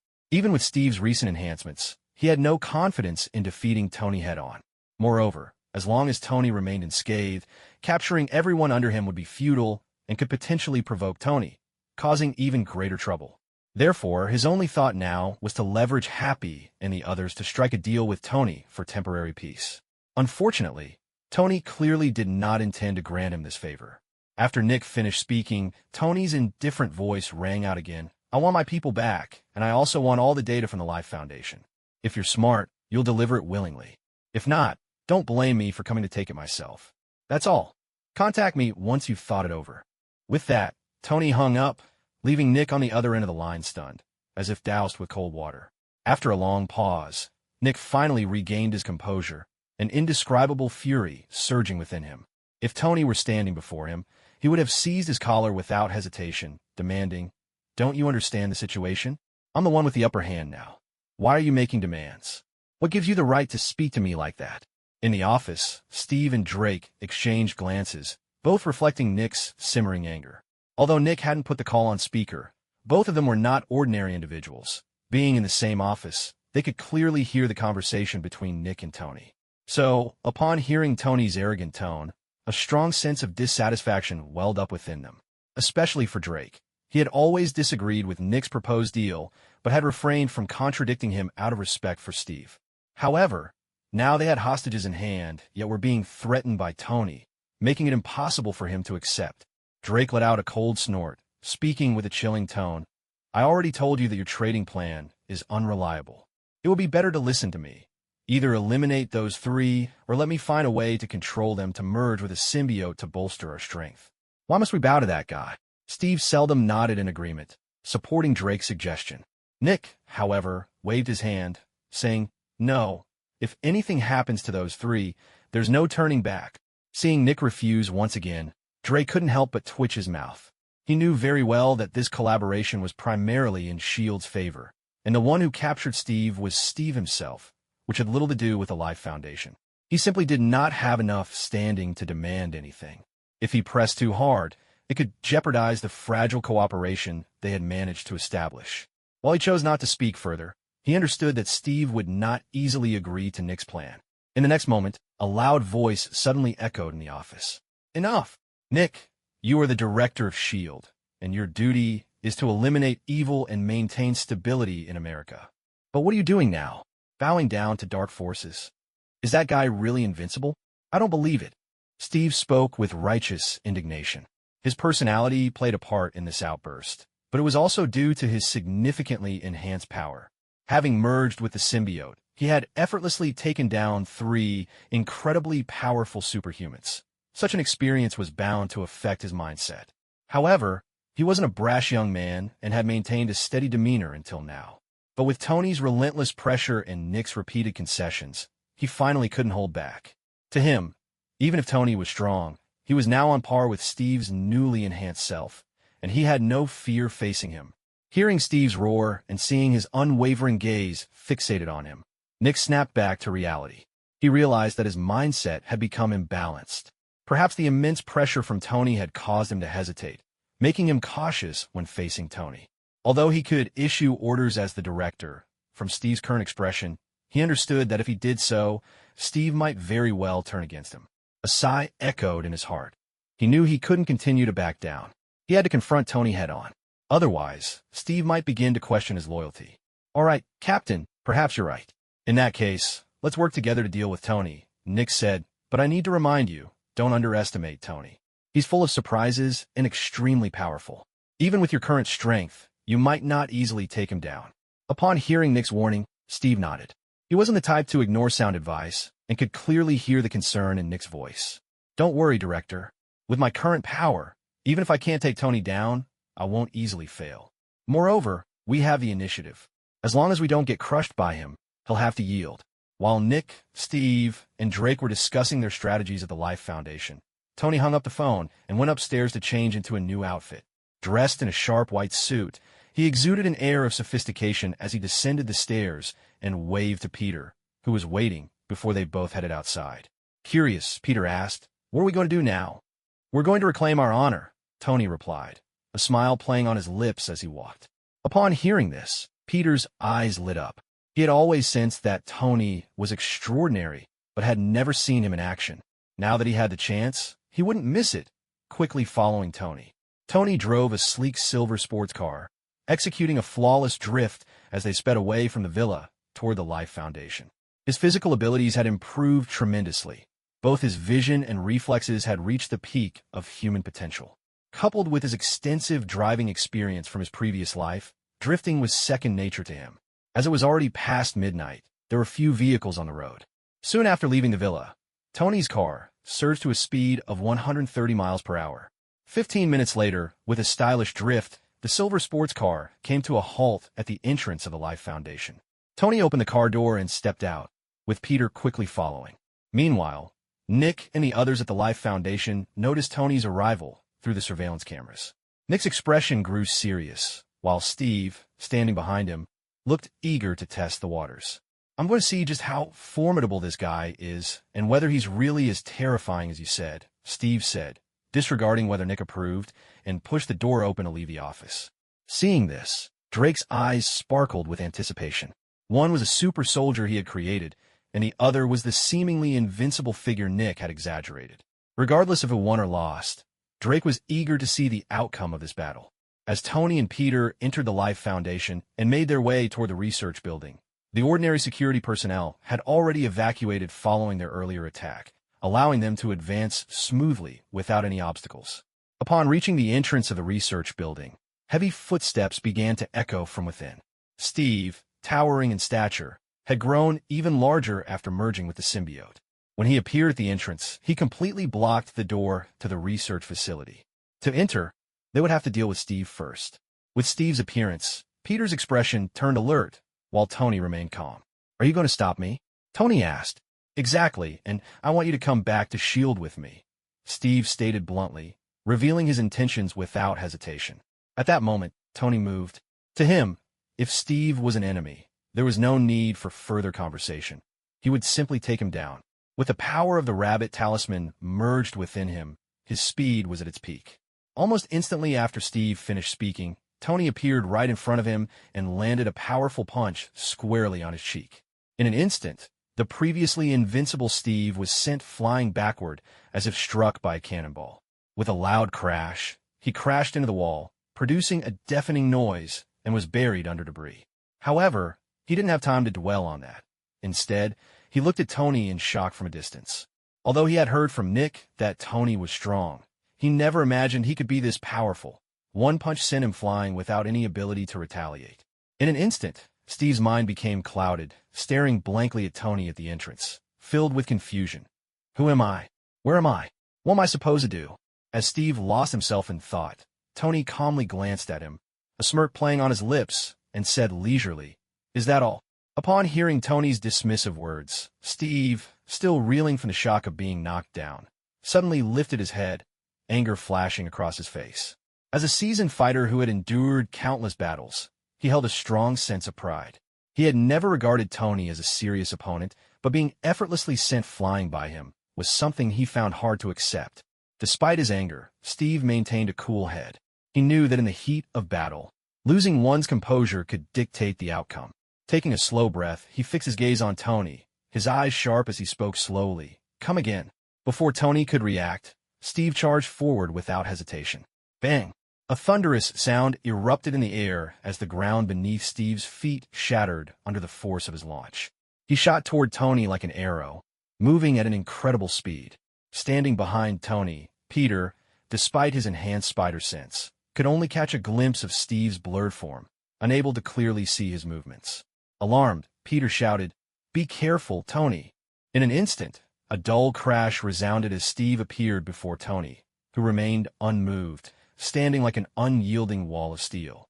Steve slammed into Tony as if a bull had charged into a steel plate, finding himself pressed against Tony's unyielding form, unable to move. Witnessing this, Peter's eyes widened in shock, while Nick and Drake jumped to their feet, both wearing expressions of disbelief. What on earth was happening? Tony looked at Steve's predicament, a slight smirk forming at the corners of his mouth, his eyes glinting with mockery. He possessed numerous abilities, including the firepower from the Dragon Talisman, the speed from the Rabbit Talisman, and the telekinetic skills from the Sheep Talisman. Right now, he was utilizing his telekinesis. He wasn't like Steve, relying solely on physical prowess. It was foolish to possess such powerful abilities and not utilize them. Besides, in terms of raw physical strength, he wasn't entirely sure he could match Steve. The fact that he had sent Steve flying with one punch was largely due to surprise and the speed boost from the Rabbit Talisman. Otherwise, with Steve's strength, he wouldn't be able to get up so casually. Seeing Steve almost pressed against him, Tony focused his energy, and suddenly, he soared into the air like a phantom, crashing down hard onto the ground. Boom, boom, boom. The sounds reverberated through the building as Steve was repeatedly lifted and slammed into the ground, each impact causing the earth to tremble. Soon, a massive crater appeared where he landed, as if a raging beast had stomped through. Among all superhuman abilities, while physical strength wasn't the least useful, when facing someone like Tony, who possessed broken-level abilities like telekinesis, there was no room for struggle, just like Steve was experiencing now. Peter, watching this unfold from behind Tony, had his mouth agape, as if he could fit an egg in it. In the monitoring room, Nick and Drake also stared in disbelief. Especially Nick, though he had anticipated that Steve might not be Tony's match. Witnessing Steve being so thoroughly dominated exceeded his expectations. Snapping back to reality, Nick quickly shouted, "Get reinforcements here." As soon as he spoke, Drake also seemed to come to his senses and nodded in agreement. Moments later, 3 figures rushed out of the research building, Flint the Sandman, Scream, and Riot. A whirlwind of sand swept forward like a storm, each grain of sand feeling like a hardened steel ball capable of piercing through a person's body. Scream and Riot flanked to the sides, knowing full well they were outmatched by Tony. They sought to act as support, doing their best to distract him. However, they severely underestimated Tony's strength and overestimated their own impact. In Tony's eyes, these washed-up fish were not worth his attention. He shifted his gaze to the swirling sand and waved his right hand lightly, unleashing a wave of intense flames that surged toward the sandstorm. While the sand possessed lethal force, it was utterly useless against the intangible yet highly destructive flames. Instead, the terrifying heat instantly consumed the sand, reducing it to dust. On either side, Scream and Riot, before they could fully approach Tony, found themselves confronted by the troll and the night demon, standing like two towering mountains in front of them. The troll launched a fierce assault from the front while the night demon attacked from above. With the coordinated efforts of these two formidable forces, Scream and Riot quickly found themselves in disarray. Their plan to distract Tony had completely fallen apart, and at that moment, they struggled just to protect themselves. Casually dismissing Steve, Tony flicked him aside as if he were trash. Using the power of the rabbit talisman, his speed surged once more, and he appeared before Flint in an instant. Flint's face changed dramatically as he instinctively attempted to transform into sand to escape. But before he could fully shift, Tony's telekinesis immobilized him in place. Tony snapped his fingers, and a blazing fireball appeared at his fingertips. He looked at Flint with a glint of mockery in his eyes and said, "I heard you're quite confident in your survival skills. Let's put that to the test." With that, he flicked the fireball onto Flint. Instantly, Flint transformed into a fiery figure, a piercing scream erupting from his mouth. "Stop!" A loud voice boomed from the entrance of the research building. Nick, alongside Drake, rushed out, and behind them, members of the Life Foundation tightly held on to Bucky and the others. Seeing this, Tony raised an eyebrow, a smirk creeping onto his face as he looked at Nick. "What? You still want to threaten me?" Taking a deep breath, Nick suppressed his anger and did not respond to Tony's taunt. Instead, he stated directly, "Release them, and I'll return your people. This isn't a threat, it's a trade. I think it's fair. What do you think, Tony?" Tony regarded Nick with a smirk, stating, "It is fair, but even without a trade, I have the means to rescue them." Nick inhaled deeply, a flash of struggle crossing his eyes before he finally said, "I'll also provide you with the research data on the symbiote." Tony's lips twitched slightly, cursing Nick's shamelessness in his mind. What did he mean by "you came here, so it belongs to you"? That was simply a robber's logic. But he also knew that he couldn't afford to completely turn against Nick at this moment. After all, both Steve and Flint were among S.H.I.E.L.'s few superhuman assets. Losing them would make it even harder for S.H.I.E.L.D. to oppose him in the future. Moreover, even if he wanted to go for broke, they didn't have the qualifications or strength to do so, so he had to endure for now. As for using the communicator to threaten Tony, Nick had already tried that once. He knew Tony's character well enough. If he dared to threaten him again, Tony would rather endure than back down. "What do you suggest we do?" Nick asked helplessly. As Nick heard Tony's response, he felt a wave of helplessness wash over him. He was certain that he was the most frustrated director in the history of S.H.I.E.L.D., reflecting on his predecessors, who wielded immense power and commanded respect. He found himself having to bow and scrape, like a subordinate. Just thinking about this made him feel overwhelmed, and he could feel tears welling up in his eyes. Meanwhile, Tony took Nick's words to heart and fell into deep thought. To be honest, he didn't want to completely sever ties with S.H.I.E.L.D. If he did, he wouldn't have let Nick off so easily the last time. One reason was Captain Marvel's presence. Another was that he couldn't just think of himself. He had to consider Stark Industries' interests too. Of course, if the benefits were substantial enough, he wouldn't rule out a confrontation. However, the matter of the symbiote alone wasn't worth the tremendous cost. Given how things had progressed, Nick was once again choosing to back down, but the question remained, what could he ask from Tony? In truth, he saw Nick as a cash machine. Otherwise, he wouldn't let Nick make such a fuss. If he asked for too much, Nick wouldn't necessarily agree. Yet if he asked for too little, he would feel he was at a disadvantage, leaving him with a headache. Fortunately, thanks to his previous life's memories, Tony quickly zeroed in on a target. "If you want to let today's event slide, that's possible," Tony said. "I've heard that your S.H.I.E.L.D. has a tesseract. Hand it over to me, and we'll call it even. Upon hearing Tony's words, Nick's brow furrowed tightly. S.H.I.E.L.D. only possessed one Tesseract, which came from Hydra and had been obtained by Steve during the assault on Hydra's headquarters. Although Hydra had placed immense value on the Tesseract, S.H.I.E.L.D. had spent decades researching it without ever finding a way to utilize it, only knowing that it contained immense energy. Nick found himself hesitating, unsure whether to give it or not. As he wavered, the sound of Flint's wailing grew fainter nearby. Engulfed in flames, his entire body had turned pitch black, and he began to melt slowly. It was evident that if the flames weren't extinguished soon, he would evaporate entirely. Seeing this, Nick could no longer afford to think further and blurted out, "I'll give it to you. Just let them go." As soon as those words left his mouth, a smile spread across Tony's face. With a wave of his hand, the flames engulfing Flint were extinguished, and Steve, who had been soaring above, finally landed safely. Even Scream and Riot managed to escape death from the clutches of the Shadow Legion.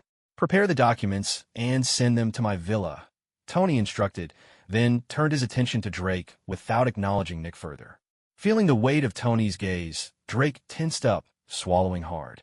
Before witnessing Tony's strength, he had thought little of him, but now that he had experienced it firsthand, a wave of panic filled him.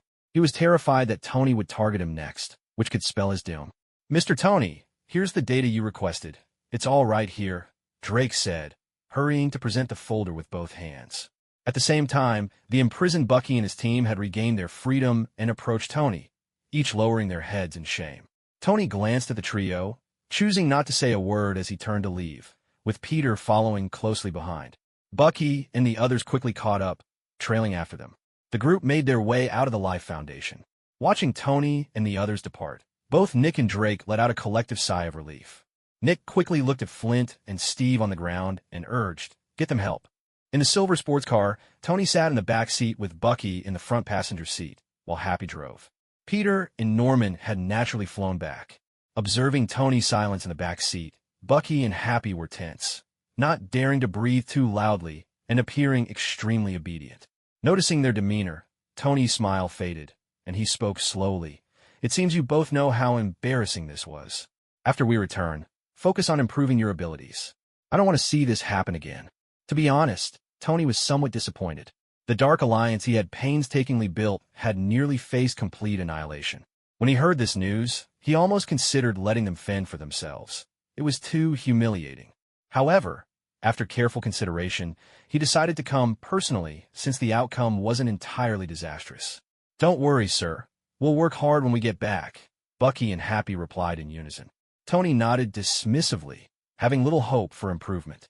Bucky had room for growth, but Happy's abilities were already set, and he wouldn't see much change from effort alone. Tony fell silent, and soon, the car returned to the villa. However, upon arrival, everyone except Tony's expression changed instantly. A massive hole had appeared in the villa.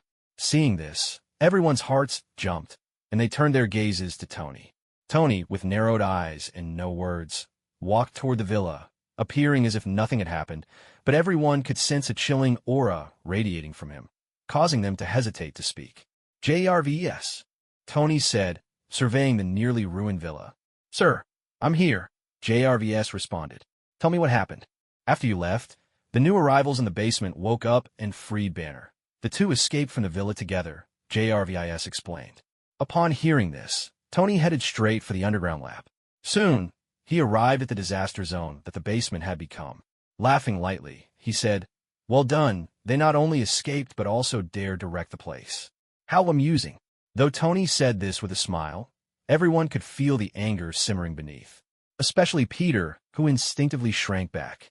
He knew it was his arrival of venom that caused all of this, and if Tony turned his anger onto him, he would have nowhere to cry. Fortunately, Tony did not lash out at them. He soon calmed down.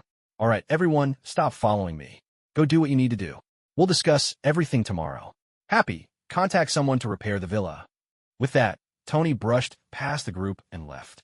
The villa was in such disarray that it was no longer livable, so he had to find a new place to stay. Watching Tony leave, Peter and the others also dispersed, leaving only a disgruntled Happy behind, who needed to contact a renovation team to fix the villa. Driving toward Manhattan, Tony parked the car beneath a high-end apartment complex and dialed number. "Bots, my house is gone. I'm downstairs. Can I crash at your place tonight?" As soon as he finished speaking, Pepper's voice came through the phone, and Tony began to sweet-talk her. Before long, a graceful figure appeared at the entrance of the complex, ready to escort Tony upstairs. A night quietly passed, as if nothing had ever happened. The next day, inside S.H.I.E.L.D., in Nick's office. Suddenly, the door was pushed open with a bang, and Nick's assistant rushed in, his face beaming with unmistakable joy. "Director, I have good news!" the assistant exclaimed excitedly. Nick, who had been focused on his paperwork, immediately lifted his head, his sharp gaze fixed on the assistant as he asked, "What good news?" Hearing this question, the assistant awkwardly scratched his head, hesitatingly shaking it. "The specifics are still unclear, but according to the reports from our intelligence personnel, the Hulk managed to escape from Tony Stark's villa while being held captive, and there was someone with him when he fled. That person's appearance is very similar to the symbiote we've been collaborating with recently," the assistant added. Upon hearing this, Nick's mind instantly flashed to the image of Drake, but he quickly shook his head to dismiss this impractical thought. Drake had been with him all day yesterday. He didn't believe that after witnessing Tony's power, Drake would have the audacity to attack Tony's villa, so there had to be someone else involved. Thinking of this, Nick decisively ordered, "Send the word down. Mobilize all S.H.I.E.L.D. forces in New York City. We must find those too, even if we have to turn the place upside down." The assistant quickly nodded and prepared to leave the office. But before he left, he curiously asked, "Director, do you plan to capture them and then hand them over to Tony?" Nick glanced at the assistant, a deep light flashing in his eyes, yet he offered no explanation. Seeing this, the assistant awkwardly smiled and, not daring to ask further, hurriedly left the office with his head down. Watching the assistant leave, Nick retrieved his gaze and turned to look out the window, his mind racing with thoughts. Being threatened by Tony time and again, it was impossible for him to say he held no resentment. However, due to his lack of power, he could only endure for now. To strengthen S.H.I.E.L.D., he had dispatched a large number of personnel to search for extraordinary individuals worldwide, all to one day be able to confront Tony. The Hulk was clearly a very promising recruit. On one hand, his power was formidable, and on the other, he had a vendetta against Tony. As long as he joined S.H.I.E.L.D., he would undoubtedly become a pillar in the fight against Tony. Nick's mind continued to churn with thoughts as he blankly stared out the window, lost in contemplation. Meanwhile, in a quiet research room within S.H.I.E.L.D., a square block housed in a glass case suddenly began to tremble. This block was the Tesseract that Tony had previously requested, but Nick had not yet had a chance to send it out. Since he had just become director and had not yet utilized the Tesseract for weapon development, it was still stored in S.H.I.E.L.D. In the research room, the Tesseract, which had been dormant for many years, suddenly underwent a change. It slowly floated upwards, shattering the glass, and a massive amount of spatial energy surged out, gradually forming a mysterious spatial portal. Tap, tap, tap. A faint sound of footsteps emerged from the portal, and a long-haired man dressed in medieval noble attire, holding a magnificent scepter, slowly walked out. His movements were graceful and composed.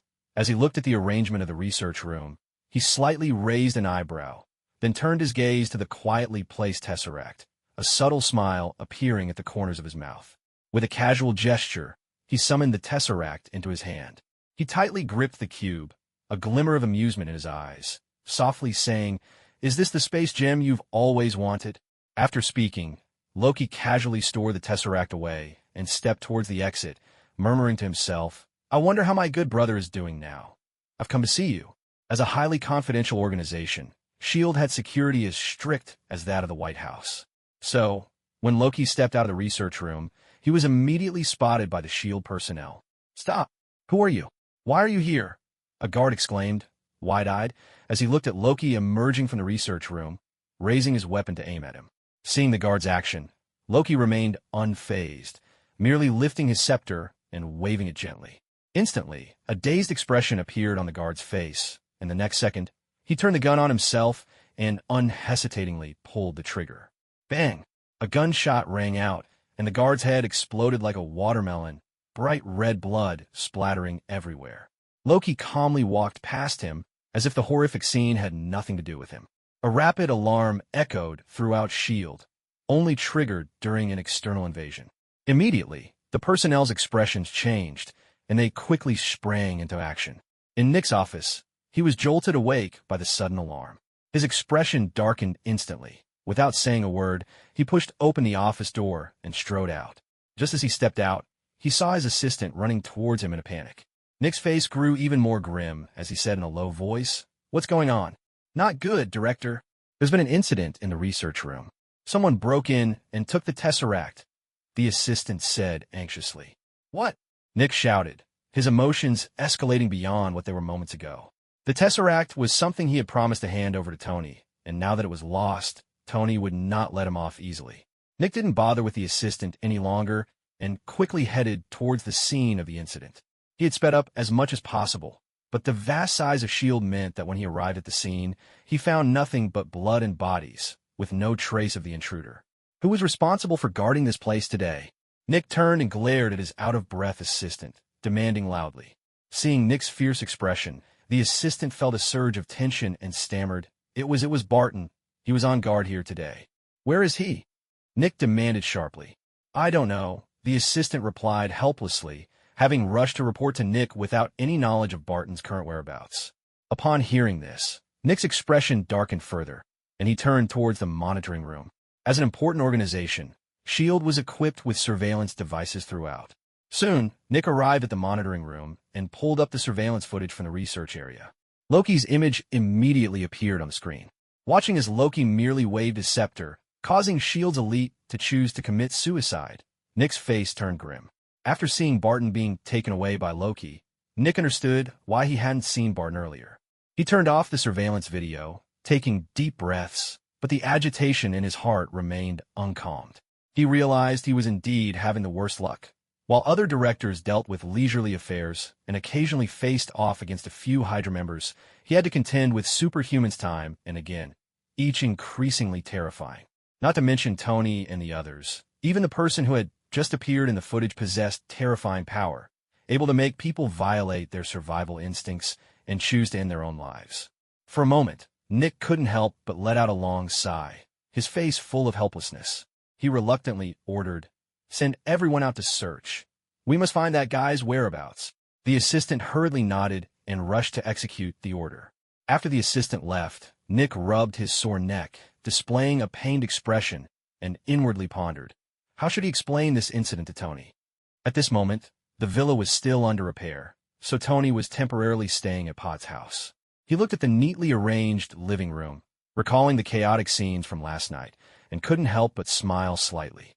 Just then, a rapid doorbell rang from the entrance.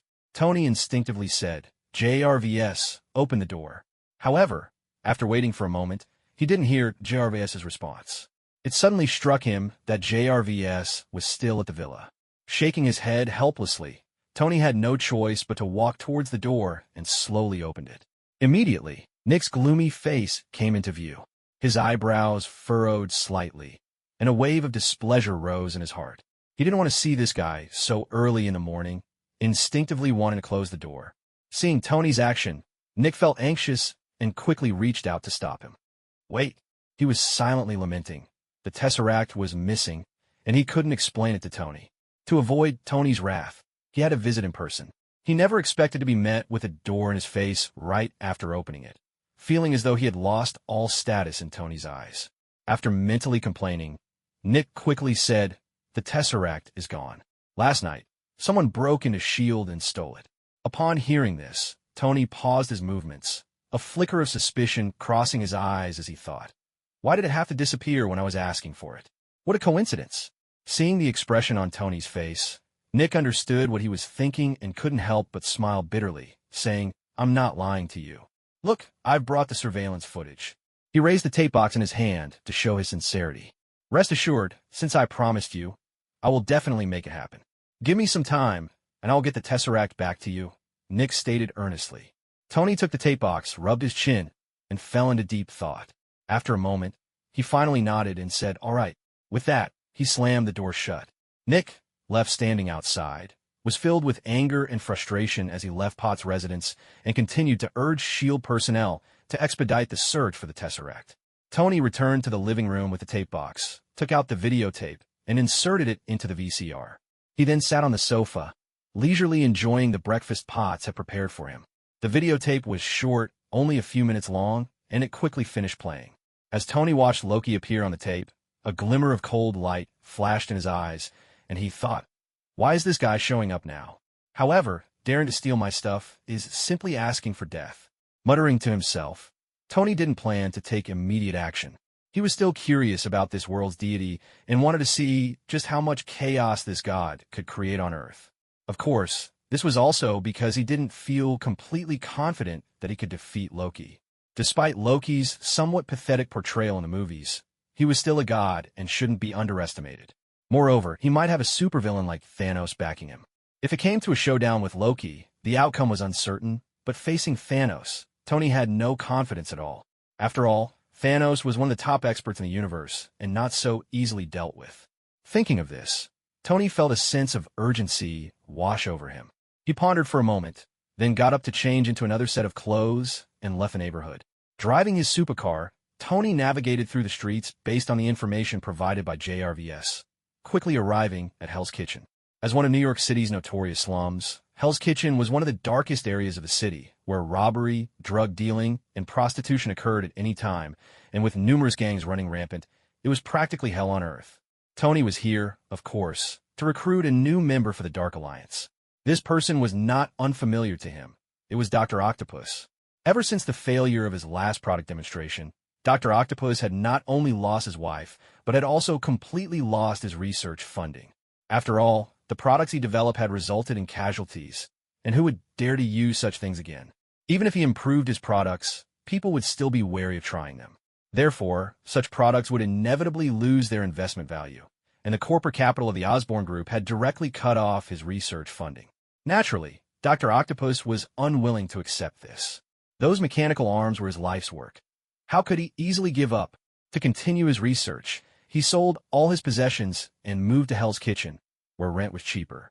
He then invested all his money into his research. Not long ago, based on the information Tony had someone investigate, it showed that Dr. Octopus's research funds were depleted, but the products were still not fully matured and remained in a semi-finished state. With no one willing to invest, under the heavy blows, Dr. Octopus had fallen into despair. If nothing unexpected happened, New York would soon have another supervillain. However, eager to strengthen his own power, Tony didn't want to wait any longer and took the initiative to come to him. As he drove over, the supercar attracted a lot of attention, with countless eyes watching him both openly and secretly. However, no one dared to approach him. Don't think that car accidents are just a specialty of China. Wherever there are interests at stake, such things can happen. The little people have their means of survival, and if he were driving a cheaper car, they would have rushed at him without hesitation. But those who could drive a supercar were wealthy, and in American society, wealth equated to power, so naturally, no one would be foolish enough to try anything. Soon, the car stopped beside a street. Tony opened the car door and walked steadily toward a small yard by the roadside. Since this was for research, the place naturally couldn't be too small, so Dr. Octopus had specifically rented a small yard. Seeing the unlocked iron gate, Tony didn't care and walked right in, showing no awareness of trespassing. Knock, knock, knock. He lightly knocked on the door. Inside, a drunken voice suddenly called out, "Who the hell is it?" Tony didn't respond and continued knocking. Finally, the person inside became impatient, cursing as he opened the door, revealing Dr. Octopus in front of him. Looking at the middle-aged man with messy hair and a face full of stubble, Tony was momentarily stunned. He didn't expect that in such a short time, the formerly well-dressed social elite would turn into this. Although part of it was due to his own actions, Tony couldn't help but sigh at how easy it was to destroy a person. Mr. Stark, upon seeing Tony, Dr. Octopus sobered up quite a bit. As a regular at the Playboy Club, Tony was highly recognizable. Even though Dr. Octopus had been engrossed in his research, he had seen many of Tony's reports. And Tony was not only a playboy, but also the richest man in America and the youngest billionaire. Instantly, Dr. Octopus, who had been troubled by the interruption of his research, became excited. "Mr. Stark, what brings you here? Are you interested in my research and want to invest in me?" Dr. Octopus asked eagerly. Tony did not refute, just smiled slightly and said, "What? Do you want me to stand here and chat with you?" As soon as Dr. Octopus finished speaking, it seemed he suddenly realized something, a look of urgency appearing on his face as he quickly invited, "Please come in." I'm so sorry. My place is a bit messy. Please don't mind. He scratched his head awkwardly, appearing a bit flustered. Tony, seeing this, merely shook his head, indicating that he didn't care. However, as soon as he stepped inside, Tony immediately regretted it. The room was filled with mountains of empty bottles and various kinds of garbage. The pungent smell of alcohol mixed with a nauseating odor hit him at once, causing Tony's lips to twitch uncontrollably. He inwardly cursed himself for impulsively entering this place. But now, it was clearly too late to turn back. He could only brace himself and find a relatively clean spot to sit down. Just as he sat down, before Tony could even ask about the investment, Dr. Octopus eagerly jumped in. I wonder how much you plan to invest, Mr. Stark. These mechanical arms are a groundbreaking product I've poured a lot of effort into. They are basically ready. With just a few tweaks, we can start production and achieve profitability. Dr. Octopus boasted about his research results as if it was the greatest invention in the world, which made Tony find it somewhat amusing. He remembered the last time he met Dr. Octopus. That guy still carried an air of arrogance typical of researchers. But now, those traits seemed to have been thrown to the wind. All he could see was the need to secure an investment from Tony, and everything else no longer mattered. However, Tony wasn't really here to invest in Dr. Octopus. His purpose was to push Dr. Octopus into fully transforming into a supervillain. So, after Dr. Octopus finished, a sly smile appeared on Tony's face as he said, I was also present at your last press conference. At that time, because of your product, someone actually died on site. Tony pointed out the blemish in Dr. Octopus's research directly, but he refrained from revealing the identity of the deceased to avoid putting Dr. Octopus in an awkward position. After all, there weren't enough clues to investigate what had really happened. He never expected that Tony had experienced the last press conference, which greatly increased the difficulty of his plan to deceive Tony into investing. But he didn't give up. This was his last chance. Besides Tony, he couldn't find anyone else willing to invest in his research. Tony was his last lifeline. Without his support, his research could very well come to a halt. Upon hearing Tony's words, Dr. Octopus coughed awkwardly and quickly said, Rest assured, Mr. Stark, I have improved the mechanical arms. There will definitely not be any similar issues again, I can guarantee that. However, Tony merely scoffed, saying, Guarantees don't mean much. After all, words are just words. How about this? Why don't you try wearing your mechanical arms yourself? That way, you can have more confidence. Tony began to persuade Dr. Octopus. Listening to Tony's suggestion, Dr. Octopus hesitated. Honestly, he still hadn't figured out what caused the death at the last press conference, and now to ask him to wear the mechanical arms? It felt like a joke with his life. What he had said earlier was just to attract investment. But now, with Tony making such a request, he found himself in a dilemma. If he wore them and something truly dangerous happened, his life could be in jeopardy. If he didn't wear them, there was an 80% chance that this investment would slip away. If he, the developer, was afraid to wear his own creation, how could he expect others to invest? So he was truly stuck between a rock and a hard place, deeply conflicted. Seeing Dr. Octopus's changing expressions, Tony's lips curled slightly, revealing a hint of satisfaction. He wasn't in a hurry. He simply waited quietly for Dr. Octopus to make a decision. He knew these mad scientists well. In their eyes, nothing was more important than their research, and they would risk their lives for it. Once Dr. Octopus wore the mechanical arms, Tony's goal would be achieved. By then, even if Dr. Octopus wanted to remove those damned arms, it would be impossible. Thus, a supervillain would be born. At that moment, Tony felt a sense of creating history, a surge of inexplicable excitement filling him as he eagerly awaited Dr. Octopus's final choice. Finally, Dr. Octopus gritted his teeth, a fierce expression crossing his face as if he had made a certain resolution, saying, All right, I agree. Without further hesitation, he turned and walked into his room. Tony naturally followed him in. Instantly, four massive mechanical arms appeared before Tony's eyes. Looking at the cold mechanical arms, Dr. Octopus hesitated not at all. He decisively took off his shirt and leaned against the mechanical arms, preparing to install them on his body. However, just as he was about to press the installation button, suddenly, the mechanical arms seemed to have a mind of their own and began to move. The steel needles at the interface pierced into his back like sharp spears, deeply embedding themselves into his body. Caught off guard, Dr. Octopus let out a piercing scream. Tony, however, was not surprised. After all, he had seen the movie and knew that these mechanical arms were not just simple tools. They were more like living metal with independent thinking and could influence a person's personality. Tony ignored Dr. Octopus's screams and quietly watched everything happening before him.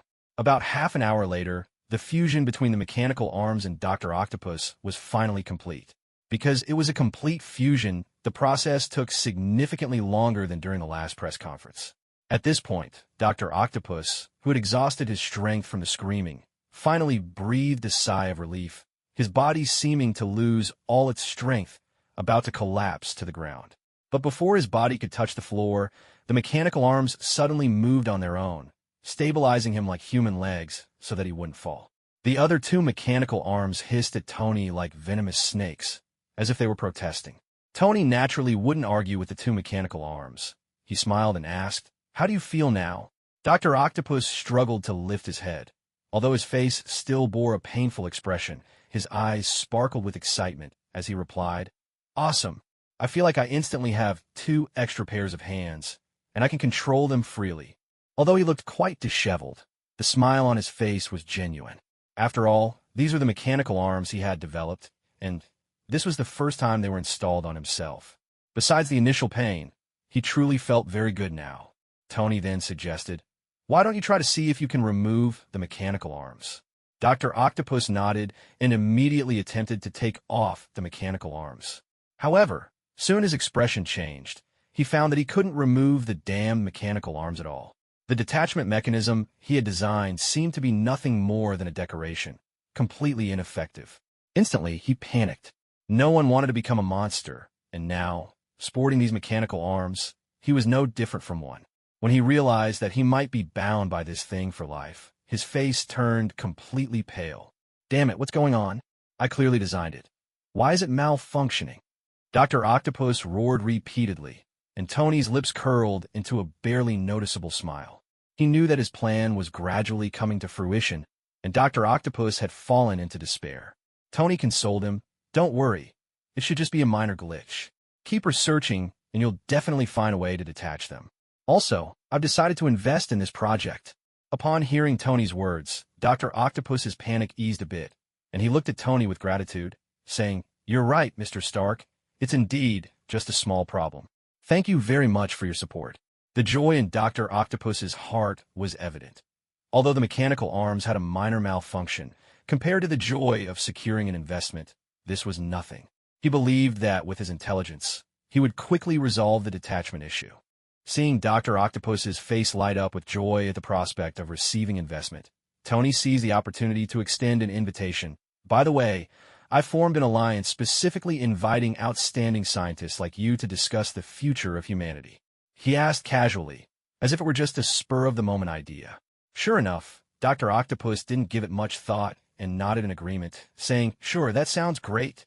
I really want to exchange ideas with my peers." Ding! Congratulations to the Dark Alliance for welcoming a new member, Dr. Octopus.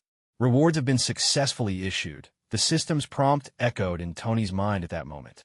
Although this was not the first time he had heard that sound, it felt like music to his ears, as it meant his power would soon be enhanced again. Meanwhile, through this situation, Tony discovered a seemingly non-existent loophole.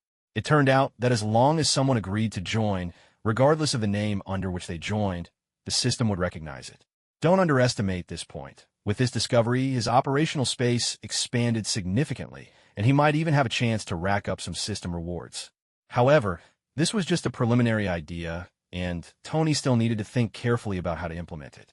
Putting these thoughts aside for the moment, he smiled and stood up, saying, "Then it's settled. I'll prepare a brand new research lab for you, and I'll notify you when it's ready. I'll take my leave now." Having gotten what he wanted, Tony quickly lost interest in staying any longer and announced his departure. Seeing this, Dr. Octopus didn't try to keep him and simply stood up to see Tony off from his residence. Back downstairs, Tony didn't rush to start the vehicle. Instead, he opened the system's lottery interface to begin a new round of draws. His gaze was fixed on the spinning wheel, and under his watchful eyes, the pointer spun rapidly before gradually slowing down and finally coming to a stop. Suddenly, an image of a little pig appeared on the wheel and quickly rushed into Tony's mind. He closed his eyes and silently digested the information. When he opened his eyes again, A fiery glow flashed in them. At that moment, he suddenly thought of Cyclops from the X-Men and felt an intense desire to compare himself with him to see whose eyes were more powerful. However, he didn't know if mutants existed in this world. After all, he had been transported here for some time, but had never heard any news about mutants or seen their traces. He opened his personal information panel, which he hadn't checked in a while, and glanced at the impressive data displayed. A confident smile crept onto his face. Name, Tony Stark. Gender, male. Identity, heir of the Shadow Kingdom. Abilities, Horse Talisman, Dragon Talisman, Goat Talisman, Rabbit Talisman, Pig Talisman, Shadow Ninja Control, Shadow Blade Control, Shadow Nightbat Control, Shadow Troll Control, Shadow Samurai Control. Lottery draws, 0. Dark Alliance members, Spider-Man, Winter Soldier, Green Goblin, Dr. Octopus. The Shadow Legion had added a samurai tribe, and now the Shadow Army under Tony's control had reached 5. Once he gathered 4 more, all 9 Shadow Legions would be united. Tony was filled with anticipation, imagining the spectacular scene of all 9 Shadow Legions emerging together and feeling a surge of excitement. It was said that the Shadow Kingdom had 10 Shadow Legions, but Tony had not received relevant information. Perhaps he would unlock the 10th Legion only after gathering the 9? Just as Tony was immersed in the joy of his growing power, suddenly, a terrified shout came from a nearby alley. A thug was easily subdued by a person fully wrapped in a uniform, who was extremely ruthless, leaving the thug in immense pain.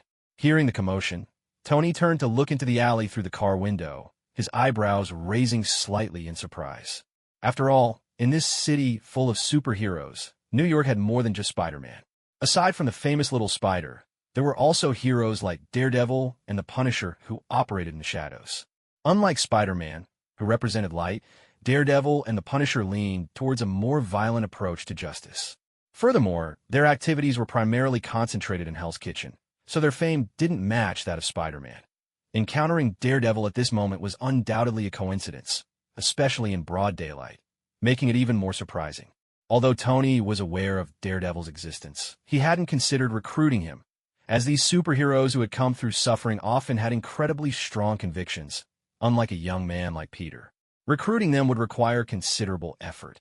Moreover, these guys likely had conflicts and dealings with Kingpin, but Kingpin hadn't informed Tony about this, probably intending to handle himself. However, since he had stumbled upon this opportunity, Tony wouldn't ignore it. Regardless of whether he could succeed, he had to give it a try. What if Daredevil impulsively agreed? With a relaxed mindset, Tony opened the car door and stepped out, walking into the alley. Noticing Tony's approach, Daredevil had yet to speak when the thug couldn't hold back any longer, shouting for help. "Help me! Please, save me!" Hearing this cry for help, Tony didn't even glance at the thug but instead looked at Daredevil with interest and said, "You must be the superhero of Hell's Kitchen, right? I'm curious what this guy did to warrant your attention in broad daylight." Tony was filled with curiosity. He said this partly to open a dialogue and partly out of his own curiosity. Unlike Spider-Man, Daredevil operated in a more violent manner, and in the eyes of the police, he was also considered a criminal, rarely acting in the daytime. He wasn't worried about Daredevil not telling him the truth because superheroes shared a common belief that everything they did was for justice, so as long as someone inquired, they would respond truthfully. After all, superheroes were still human and needed recognition from others. Drug dealing, extortion, causing a family to be torn apart, Daredevil replied in a low, magnetic voice. Although his words were brief, Tony quickly grasped the gist of the situation. Apparently, this thug had first dealt drugs and then lent the drugs to others, threatening the families of addicts when they couldn't repay their debts. The men would sell their organs, and the women would sell their bodies, an entire chain of evil. Such a person was truly a demon living among humans, completely devoid of basic humanity. Thinking of this, a cold light flashed in Tony's eyes. Someone like this was simply wasting air. Even if Daredevil didn't kill him, others would come to deal with him later. Retracting his gaze, Tony looked at Daredevil and directly extended an invitation. "I've formed a dark alliance, consisting of people like you who walk in the shadows to uphold justice. Are you interested in joining us?" Upon hearing this, Daredevil's expression finally changed as he turned to look at Tony. Being blind, he naturally didn't recognize Tony, but Tony's words made him realize that this guy seemed unusual. "Sorry, I'm used to working alone. Daredevil politely declined Tony's invitation. Though Daredevil hadn't directly stated his refusal, the implication in his words was clear, and Tony was not surprised at all. After all, if it were anyone else, being suddenly asked to join a mysterious organization would hardly result in an easy agreement. So, Daredevil's refusal was merely a natural outcome in Tony's eyes. "This is my business card. If you change your mind, feel free to reach out," Tony said, pulling a card from his pocket and handing it to Daredevil. With a slight smile, he turned to leave the narrow alley. For him, this was merely a chance encounter, not worth expending too much effort to pursue. Whether he could recruit Daredevil or not had no substantial impact on him. In his view, Daredevil's abilities were nothing extraordinary. Once back in the car, the vehicle slowly started and left Queens. Just as Tony was preparing to head back with the joy of successfully recruiting Dr. Octopus, a figure fell from the sky like a shooting star, crashing heavily to the ground in the outskirts of New York, raising a cloud of dust. Inside S.H.I.E.L.D., a piercing alarm suddenly blared, as if announcing the arrival of some danger. Nick's expression shifted sharply, and he quickly picked up the phone, anxiously asking, "What's going on?" "Director, we detected an unidentified flying object crashing in the suburbs," came the voice from the other end. "Gather the personnel immediately and head to the scene," Nick ordered without hesitation. "Yes, Director, we're on it," the subordinate replied. Hanging up the phone, Nick wasted no time and swiftly left his office, heading towards the outskirts with a group of elite agents. Normally, he wouldn't need to take personal action for such matters. However, he had already dispatched most of S.H.I.E.L.D.'s personnel in search of Loki, leaving him no choice but to handle this himself. More importantly, the current situation was increasingly chaotic, with strange incidents occurring frequently. This time, with an unidentified flying object, he needed to confirm any potential danger to ensure S.H.I.E.L.D's safety. Half an hour later, Nick and his team arrived at the scene. Upon seeing the large crater in the ground and the figure lying within, Nick's eyes narrowed instantly. The S.H.I.E.L.D. personnel quickly sprang into action, securing the perimeter. After a moment of hesitation, Nick slowly approached the massive crater. As he got closer, he finally recognized the person lying in the crater. "Thor!" Nick exclaimed, his voice filled with surprise. After saying this, he looked at the clearly unconscious Thor and quickly waved to someone nearby, urgently saying, "Get a doctor over here and wake this guy up." "Yes, Director," the person responded promptly. Soon, Thor was carefully lifted onto a stretcher, and two medical personnel in white coats began to examine him immediately. Meanwhile, Nick remained at the edge of the crater, his gaze fixed on the hammer, standing upright in the pit, a spark of curiosity glimmering in his eyes. He was no stranger to Thor, having met him a few years ago when Thor visited Earth, so he knew that this hammer was no ordinary object. It contained immense secrets and power. It would be a lie to say he wasn't curious about it. Taking advantage of Thor's unconscious state, Nick couldn't help but step forward, wanting to try lifting the hammer.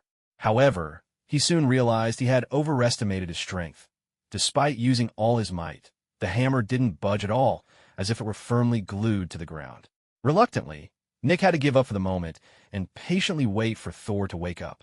After what felt like an eternity, Thor finally slowly opened his eyes. Upon receiving the news, Nick quickly walked over. "Hey, how are you feeling?"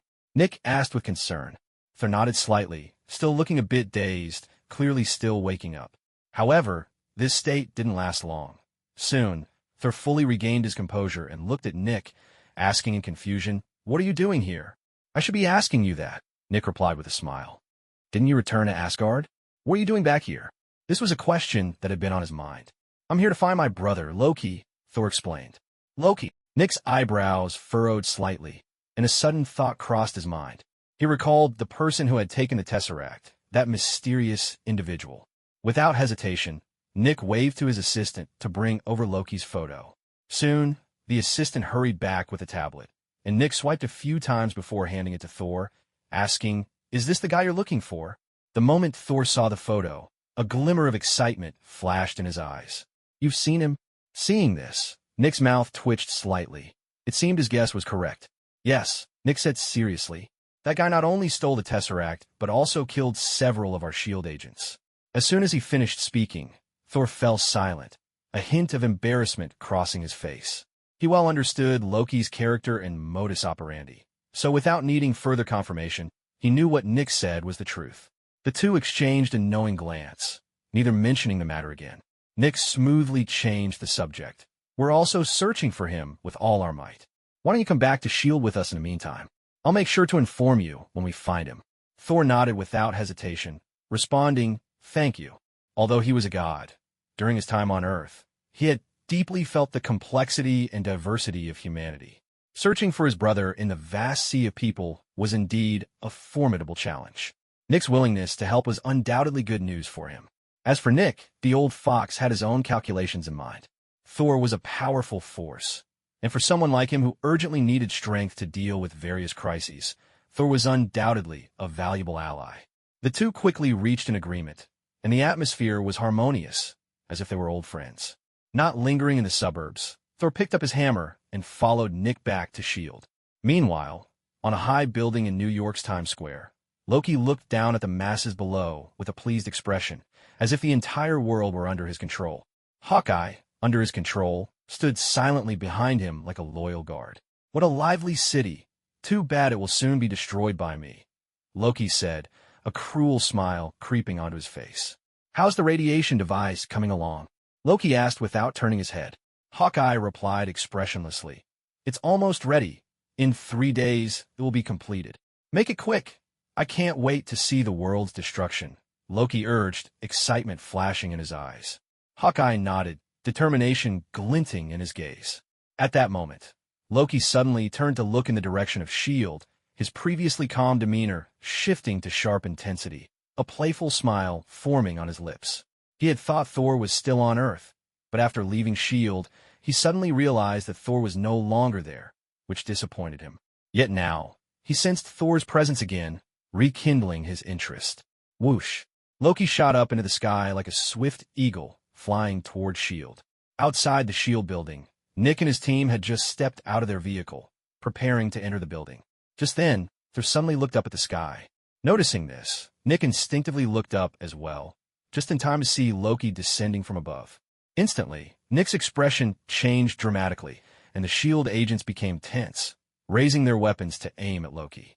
However, Loki seemed oblivious to the commotion around him. He simply gazed at Thor, a triumphant glint in his eyes, and slowly said, "My dear brother, we meet again." "Loki," Thor said quietly, his expression growing serious as he tightly gripped his hammer, the immense power seeming ready to unleash at any moment. Seeing this, Loki's smile widened. "Are you sure you want to fight here? I don't mind, but they might not be so lucky."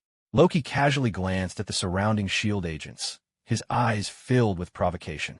Thor immediately realized the implications. He knew that if they fought, even the aftershocks would be enough to cause deadly harm to those around them. After years of experience, he was no longer the impulsive god of thunder. Taking a deep breath, he slowly relaxed his grip on the hammer. As Thor fell silent, Nick decisively spoke up. "What exactly are you planning to do?" Hearing Nick's words, Loki tilted his head slightly, his eyes filled with disdain, as if he didn't consider Nick worth responding to at all. To him, Nick was just a mortal, no different from an ant, and had no right to demand a response. Feeling Loki's blatant disregard, a flash of anger crossed Nick's eyes, but he was well aware of Loki's strange powers and didn't dare to order his agents to open fire. He certainly didn't want to blow his own head off. "Odin sent you, didn't he?" Loki asked, tilting his head with keen interest as he looked at Thor. Thor nodded slightly. A sly smile appeared on Loki's face.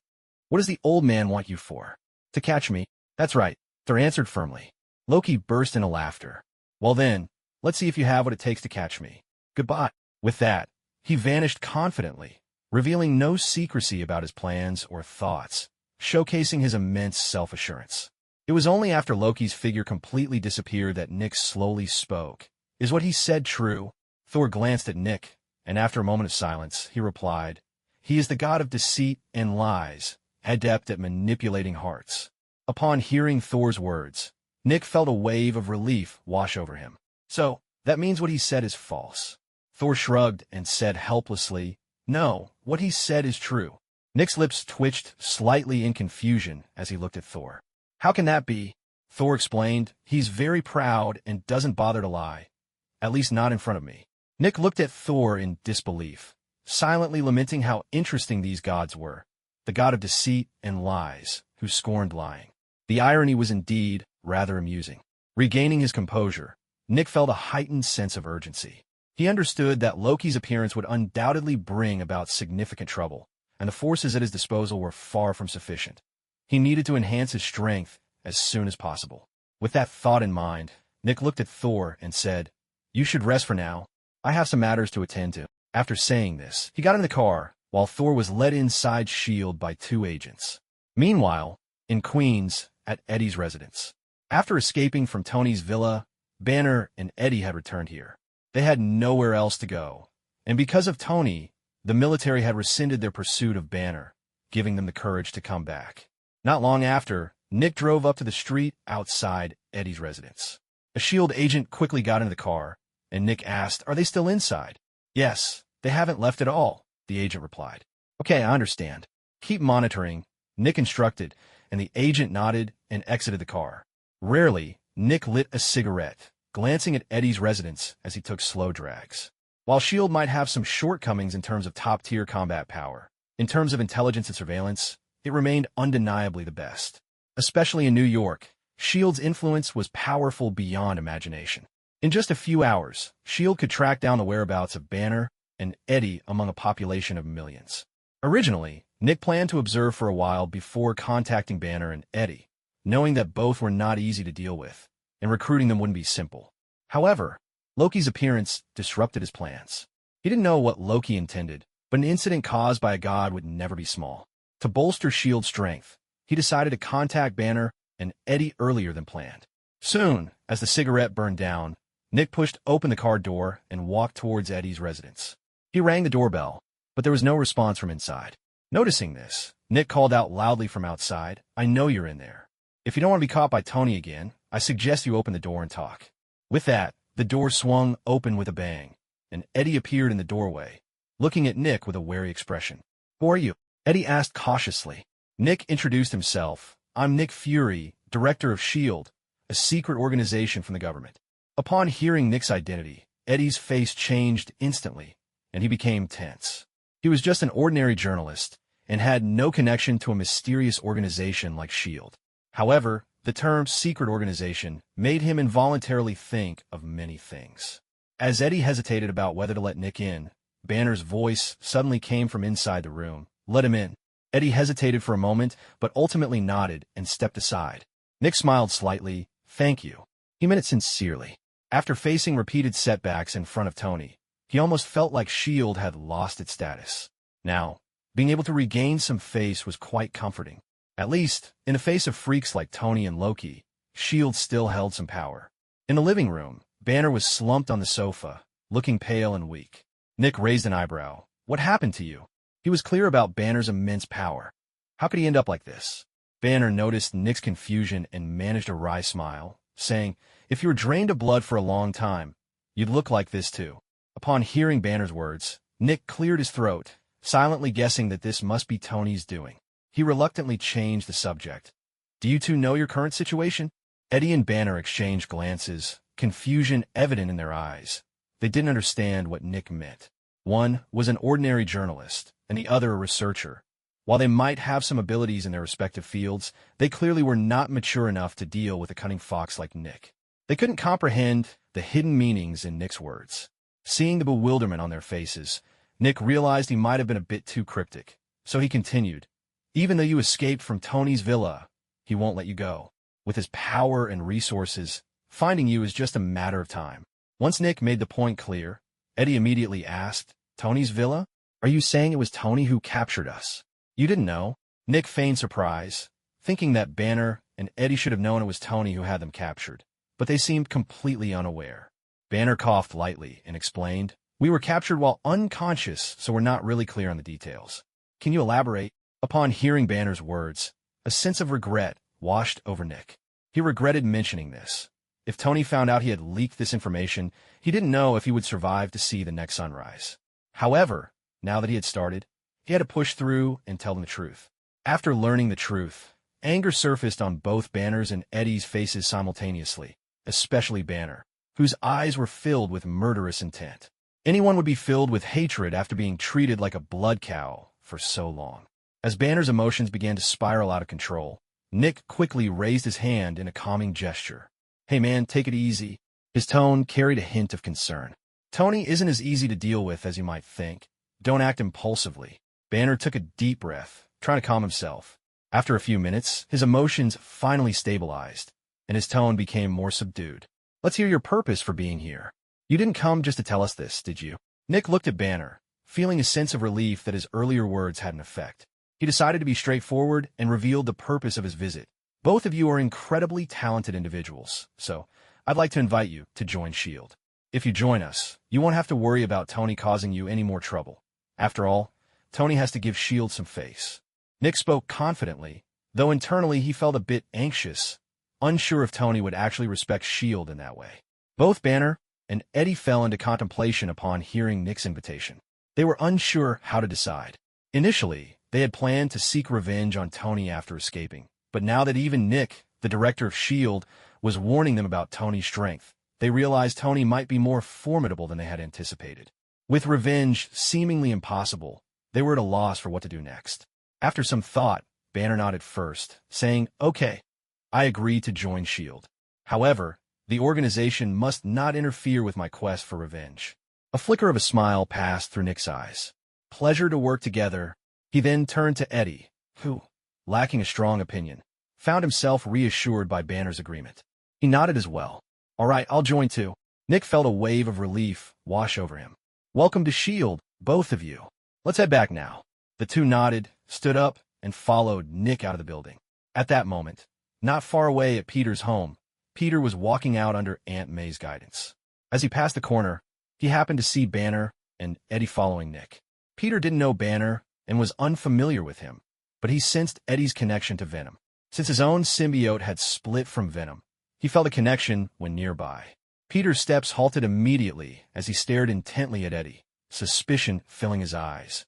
At that moment, Eddie turned to look at Peter as well. While Eddie didn't recognize Peter, he sensed the warning from Venom. Their gazes locked for a moment before Eddie quickly averted his eyes and continued to follow Nick, getting into the vehicle. Peter didn't chase after them. He simply watched as the car started and slowly drove away. In the driver's seat, Nick noticed Eddie's actions and curiosity bubbled up within him. "What's going on? Why are you staring at the rearview mirror?" Eddie didn't hide anything and pointed at Peter. "That guy seems to be the one who captured me before, Spider-Man."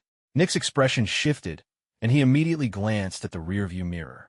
When he saw the young man standing at the back of the vehicle, he quickly committed his face to memory. Previously, he had tried to investigate Peter's identity, but couldn't find any information due to Peter wearing the spider suit. He hadn't expected to encounter such a surprise today. However, he didn't make any immediate moves. Just knowing the opponent's true identity would allow Peter to exercise more caution in his actions. "All right, stop looking. It's best to keep your distance from him. Until we deal with Tony, it's better not to get on his bad side," Nick advised. Eddie nodded and withdrew his gaze. Meanwhile, Peter watched as the car disappeared from view and pulled out his phone to call Tony. The call connected quickly, and Tony's voice came through.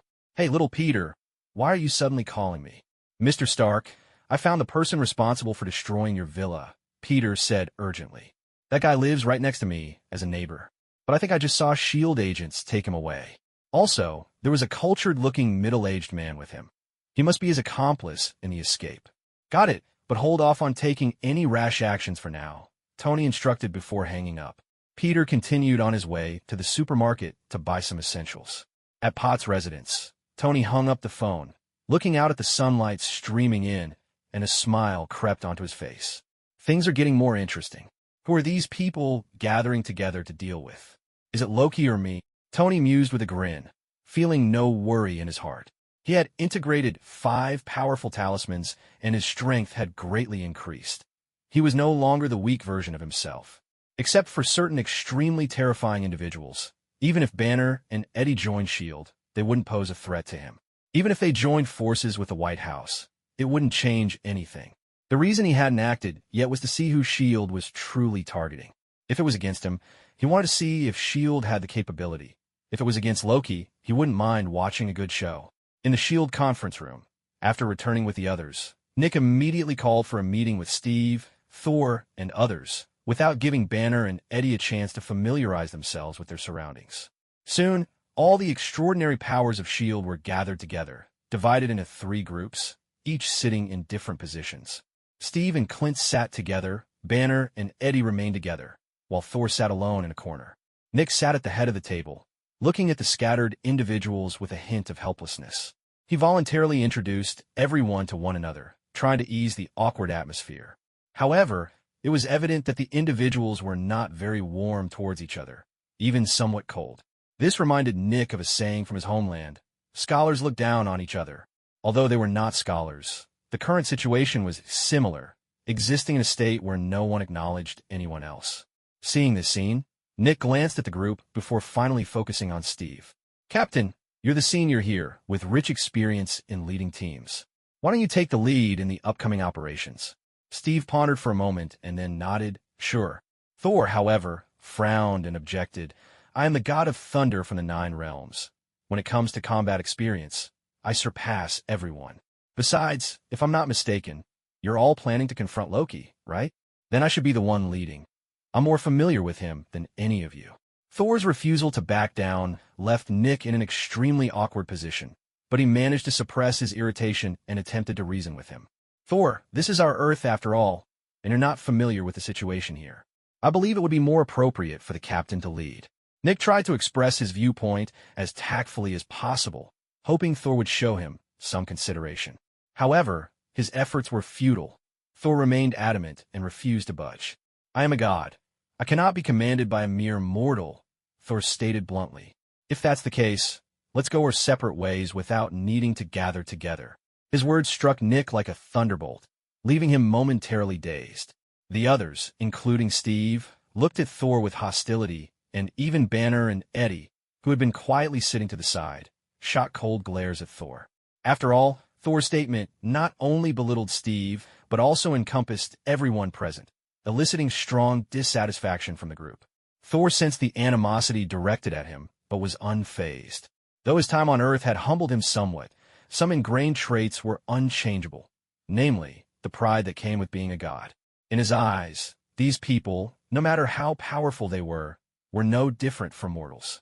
On this point, Thor and Loki shared the same perspective. Nick struggled to contain his anger, reminding himself to remain calm, as these were the people he had brought together. He tried again, saying, "Thor, Loki's power is extraordinary. We need to work together to take him down. Moreover, we're still unclear about his plans, and in this situation, we should unite rather than create internal conflict. We all share the same goal. Can't we set aside our differences?" Yet his efforts seemed to fall on deaf ears. Thor remained obstinate and unyielding. "I don't need your help. If it weren't for considering you all, I would have captured Loki already," Thor insisted firmly. "From now on, don't bother me with such trivial matters. Goodbye." With that, he stood up and departed the conference room, causing an immediate chill in the atmosphere. Nick sat in his seat with a thunderous expression, his anger evident. Banner and Eddie remained quietly seated, continuing to play the role of bystanders, while Steve stood up and walked out in silence, with Clint hastily following suit. Thus, the first extraordinary meeting of S.H.I.E.L.D. ended on a sour note. After leaving the conference room, Thor didn't return to his quarters, but instead exited S.H.I.E.L.D. entirely. As a god, he wanted to prove his point to everyone, and the best way to do that was to successfully capture Loki, allowing those mortals to witness the might of a god. After leaving S.H.I.E.L.D., Thor extended his senses throughout New York City, searching for Loki's location. As a god, the aura they emitted was vastly different from that of ordinary humans. It was like comparing humans to ants. Both are living beings, but they belong to different species across dimensions. Thus, despite New York City's population being in the millions, finding Loki was not a difficult task for Thor. Before long, he pinpointed a general direction and strode confidently toward it. Meanwhile, at the top of the Time Tower, as Thor extended his senses, Loki also keenly sensed his brother's presence. A smirk crept onto Loki's face, and he said without turning, "How is the construction of the radiation tower coming along?" Hawkeye, responsible for the details, immediately responded respectfully, "The device is almost complete. We just need to channel enough energy to activate the Tesseract and open the portal." Loki nodded slightly, then said, "No need to keep busy with that. Someone has already brought the energy." Hawkeye paused, filled with confusion. Just then, a figure descended from the sky like a meteor, radiating a terrifying aura that instantly captured his full attention. Thor, wielding his mighty hammer, was surrounded by a vast power of thunder, appearing like an invincible god of war. Loki stood calmly on the platform, maintaining his elegant composure as he gazed at Thor, as if everything was under his control. "My dear brother, we meet again," Loki said slowly. "Loki, surrender and come back to Asgard," Thor commanded with authority. Loki shook his head lightly. "Don't worry, I will return, just not now. Once I've conquered this planet, I will return with my army." Thor's eyes flashed with anger.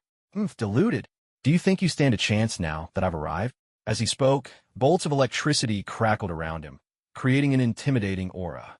Loki regarded Thor with an unwavering smile, although his eyes became more indifferent.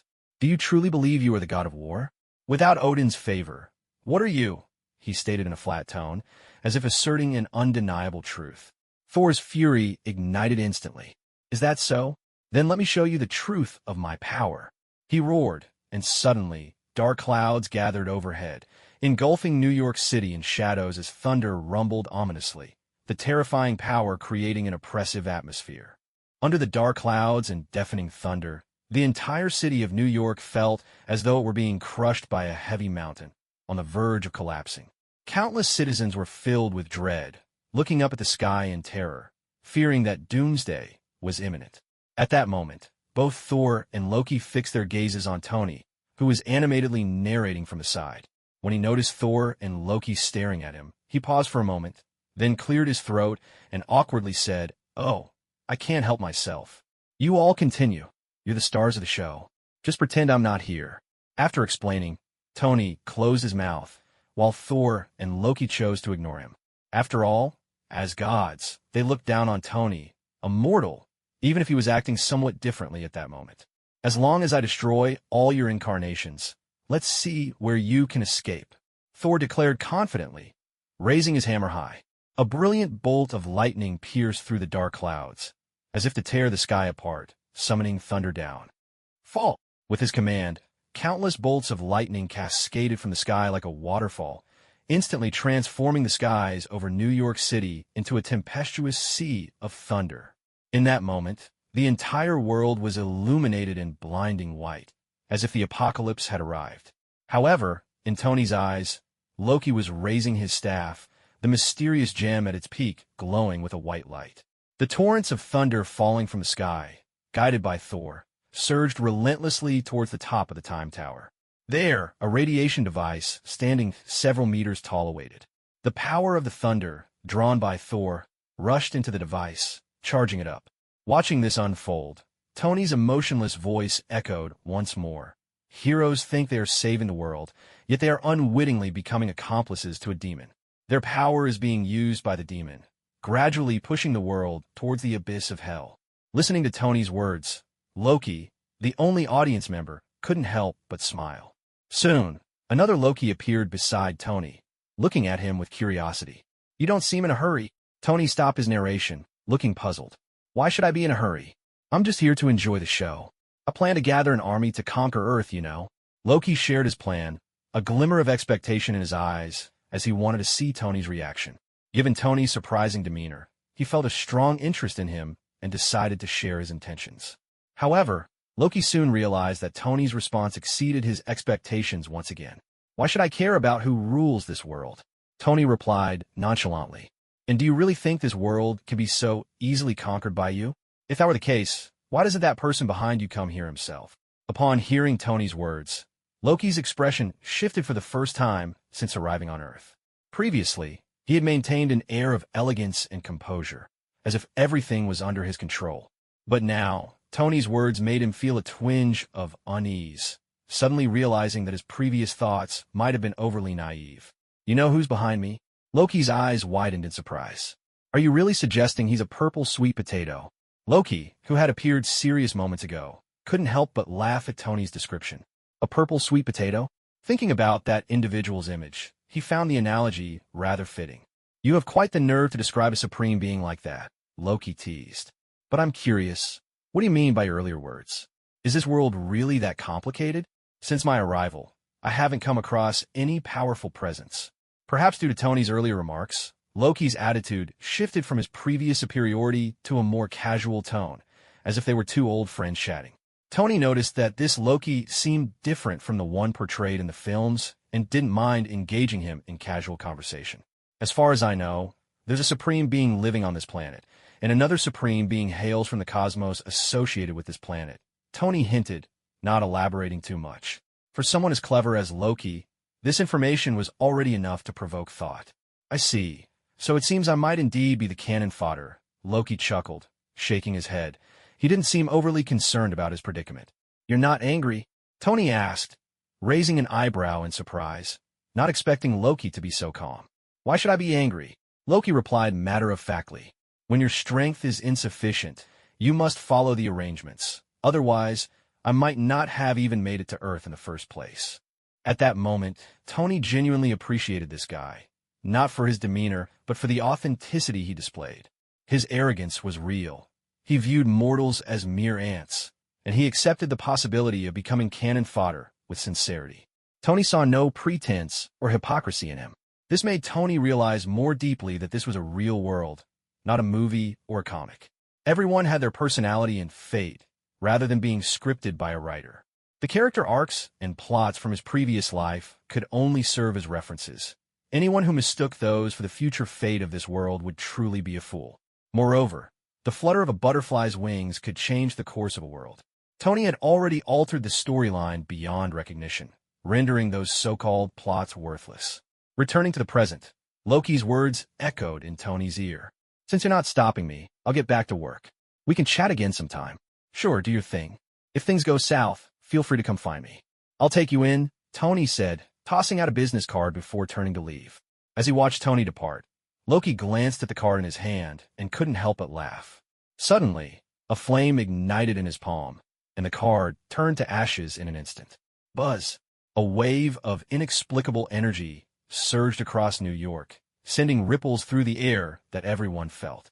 Inside S.H.I.E.L.D., all the high-ranking officials were gathered in the conference room, anxiously watching the projection of the Time Tower.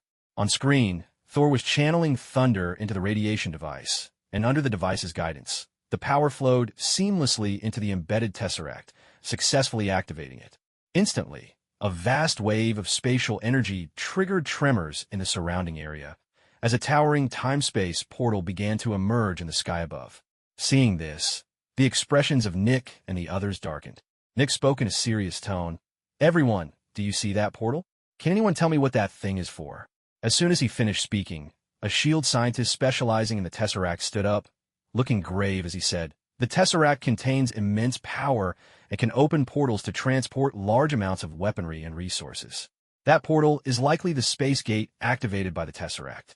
Once it opens, it could either bring something here or possibly allow extraterrestrial beings to descend. As the S.H.I.E.L.D. scientist spoke with a serious expression, the atmosphere in the conference room grew tense, as if the air itself was thick with anxiety. After a long moment, Nick slowly stood up, his gaze resolute as he addressed everyone. We are now facing a critical moment of life and death. Prepare to engage in battle. No matter what terrifying entities emerge from that mysterious portal, we must firmly repel them.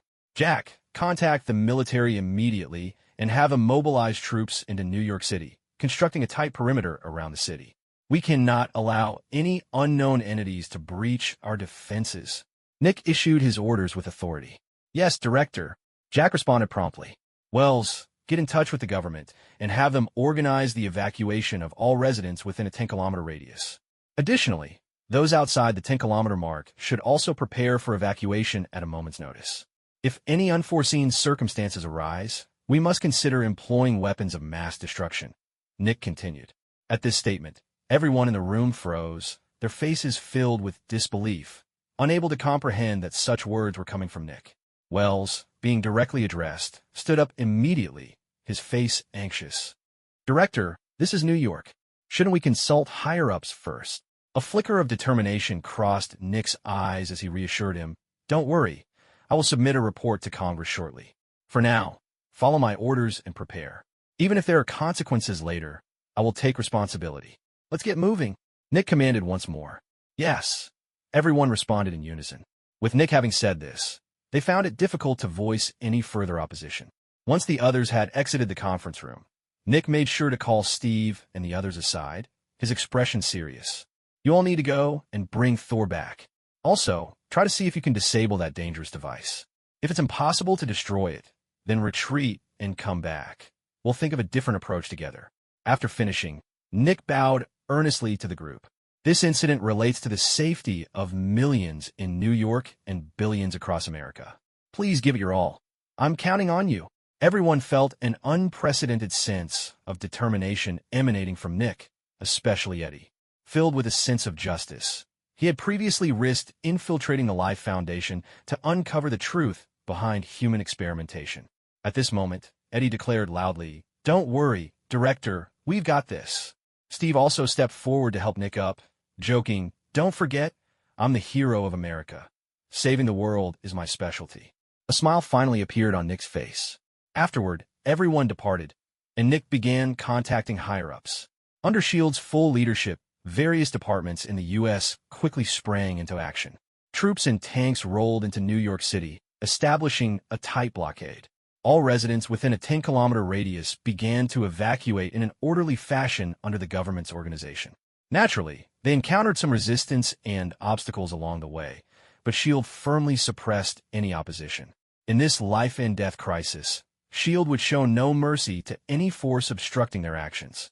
On the roof of the Time Tower, Loki quietly observed the unfolding scene below, his gaze as calm as water, showing no intention of intervening. As a god, he was too proud to take action against these mortals, as long as they did not interfere with his plans. At the same time, Thor, lost in his own thoughts, began to awaken due to the significant drain on his divine power. When he saw Loki standing unharmed nearby, with a massive time-space portal reflecting in the sky above, Thor's expression changed dramatically, especially upon sensing the familiar energy surging from the device. His face turned pale, realizing the implications of what was happening. What is going on?" Thor exclaimed in disbelief, his mind racing as he began to piece together the grim reality. He was becoming an unwitting accomplice to Loki's plans. Loki observed Thor's reaction, a glint of smugness in his eyes as he openly recounted everything. "The timing for my plan wasn't yet set, but I do thank you, my dear brother. Your divine power has become the key force driving the Tesseract, and it's even more effective than I imagined. See that portal? You personally opened the path to the unknown for me." At Loki's words, Thor staggered slightly, his complexion growing even paler, not from fear, but from the overwhelming weakness caused by the drain on his power. Loki's revelation struck him like a hammer. He had become a pawn in Loki's scheme. This was a truth he found hard to accept, but no matter how much he struggled or denied it, the situation was irreversible. He could only helplessly stand there, watching everything unfold without the ability to change anything. Just then, Steve and the others finally arrived. Whoosh! A sound sliced through the air as Steve hurled his shield with all his might, the sharp whistle accompanying it as it struck towards Loki. Bang! Loki's body seemed to disintegrate under the impact, blood splattering everywhere as his form crashed heavily to the ground. Seeing this, Banner and the others, who were about to take action, froze in disbelief. They couldn't comprehend what they were witnessing. Was this the formidable enemy they had always regarded with such caution? Had he been taken down so easily? Even Steve, the one who initiated the attack, seemed shocked, instinctively glancing at his hands, filled with confusion. When did I become this strong? As everyone stood in astonishment, Thor suddenly shouted, "That's a fake! Don't be fooled!" In an instant, right beside Steve, Loki's figure reappeared, swinging his staff with a fierce momentum aimed directly at Steve's face. Steve's pupils dilated as he quickly raised his hands to block the sudden attack. However, he soon realized something was off. Aside from a rush of strong wind, there was no real attack incoming. "Fake!" Steve murmured, and in that moment of lowered guard, another Loki appeared by his side, once again swinging his staff toward him. Steve raised his hands in defense, but once again, it was merely a feint. In a matter of seconds, Loki had repeated this 7 or 8 times, each time leaving the others bewildered and unable to discern reality from illusion. This caused Steve to let his guard down entirely, and when he faced yet another attack from Loki, he could hardly muster the energy to block it. Thud! A heavy sound reverberated as Loki's staff struck Steve, sending him flying to the ground with a heavy crash. Witnessing this, everyone besides Thor stood in shock, completely confused about what had just happened.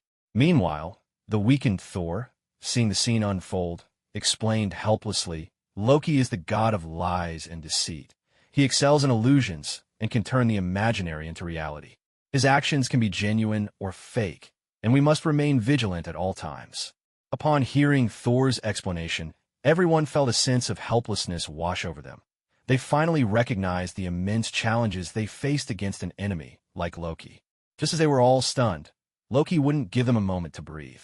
Numerous copies of Loki suddenly appeared around them, launching a fierce assault. Everyone began to panic, dodging desperately and trying to block the onslaught with their weapons. Yet those attacks were all mere illusions. However, if they relaxed their guard, those attacks would swiftly turn into real damage. In an instant, everyone was tormented by Loki's illusions, suffering greatly as they struggled to distinguish between reality and illusion. They were utterly at a loss for how to deal with such an enemy, and the battle seemed to plunge into an endless quagmire.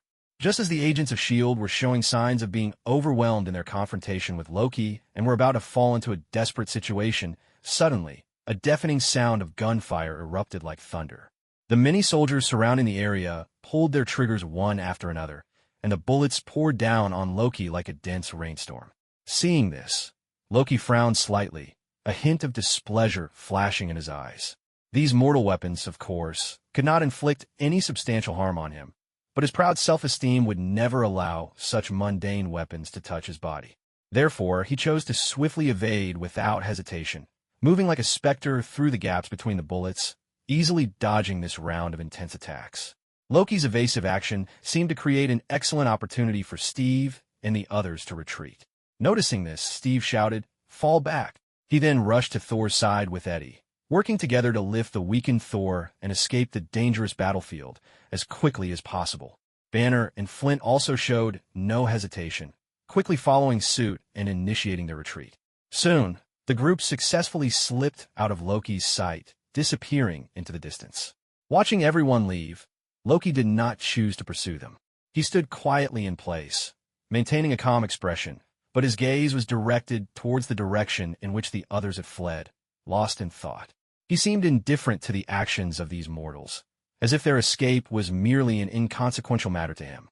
Inside S.H.I.E.L.D., Nick witnessed this scene and let out a sigh of relief. Although he was not on site, he clearly saw the entire battle between Steve and the others and Loki through the satellite monitoring system. However, at this moment, his heart was filled with disappointment and helplessness. He had high hopes for these S.H.I.E.L.D. elites, expecting them to demonstrate extraordinary strength when facing a formidable enemy like Loki. Yet reality had let him down. These once seemingly invincible superhumans appeared so fragile before Loki, as if they could crumble with a single blow. Although Loki's abilities were indeed bizarre and powerful, that could not serve as an excuse for their failure. Nick fell into deep confusion, beginning to doubt whether their strength could truly stop Loki's schemes. Before the battle, he still held a glimmer of hope for victory, thinking perhaps they still had a chance to defeat Loki. But now, even that faint hope had vanished, replaced only by profound despair. He saw no hope of overcoming Loki, as if the entire world had plunged into darkness. As for resorting to the extreme measure of using weapons of mass destruction, Nick knew this was a last resort. If possible, he definitely did not want to go down this path because this was New York and the impact of using such weapons would be enormous, possibly even affecting the highest decision-maker in the White House. But aside from this method, he truly could not think of any other feasible way to stop Loki. Nick's mind raced through various possible solutions, and suddenly, Tony's figure popped into his mind. An idea flashed through his head. If it were Tony, there might still be hope. Although he was somewhat reluctant to admit it, he had to acknowledge that Tony was the most mysterious and powerful superhuman he had ever seen. When facing a formidable enemy like Loki, others might have no chance, but Tony had a significant probability of defeating him. This was not just a random assumption by Nick, but a confidence he had gradually built after being beaten by Tony multiple times. However, the question arose, how could he involve Tony in this event? Should he persuade him under the pretense of a greater cause? As soon as this thought surfaced in Nick's mind, he shook his head and dismissed it. To Tony, the notion of a greater cause would have no effect, This guy was a complete extreme egoist, and without sufficient benefit, asking him to lend a hand was simply wishful thinking. Just when Nick felt despair, thinking that the glimmer of hope he had just found was about to extinguish, another figure suddenly appeared in his mind, Natasha. He remembered that Natasha had been sent undercover at Stark Industries by the previous director. Although he did not know what her current situation was with Tony, perhaps she could be the key to persuading Tony to get involved. With a sense of inexplicable anticipation, Nick did not hesitate to call Natasha. "Hello." Natasha's slightly surprised voice came through the phone. She did not understand why Nick would suddenly call her. Although she had been undercover in S.H.I.E.L.D., she was also aware of the internal affairs of S.H.I.E.L.D., and Nick's sudden call left her a bit puzzled. "Ahem, how's your relationship with Tony?" Nick asked awkwardly, a wave of inexplicable shame washing over him. He had never imagined he would need to ask a subordinate to solicit help in such a manner. Natasha was somewhat taken aback by Nick's question about their relationship. What relationship?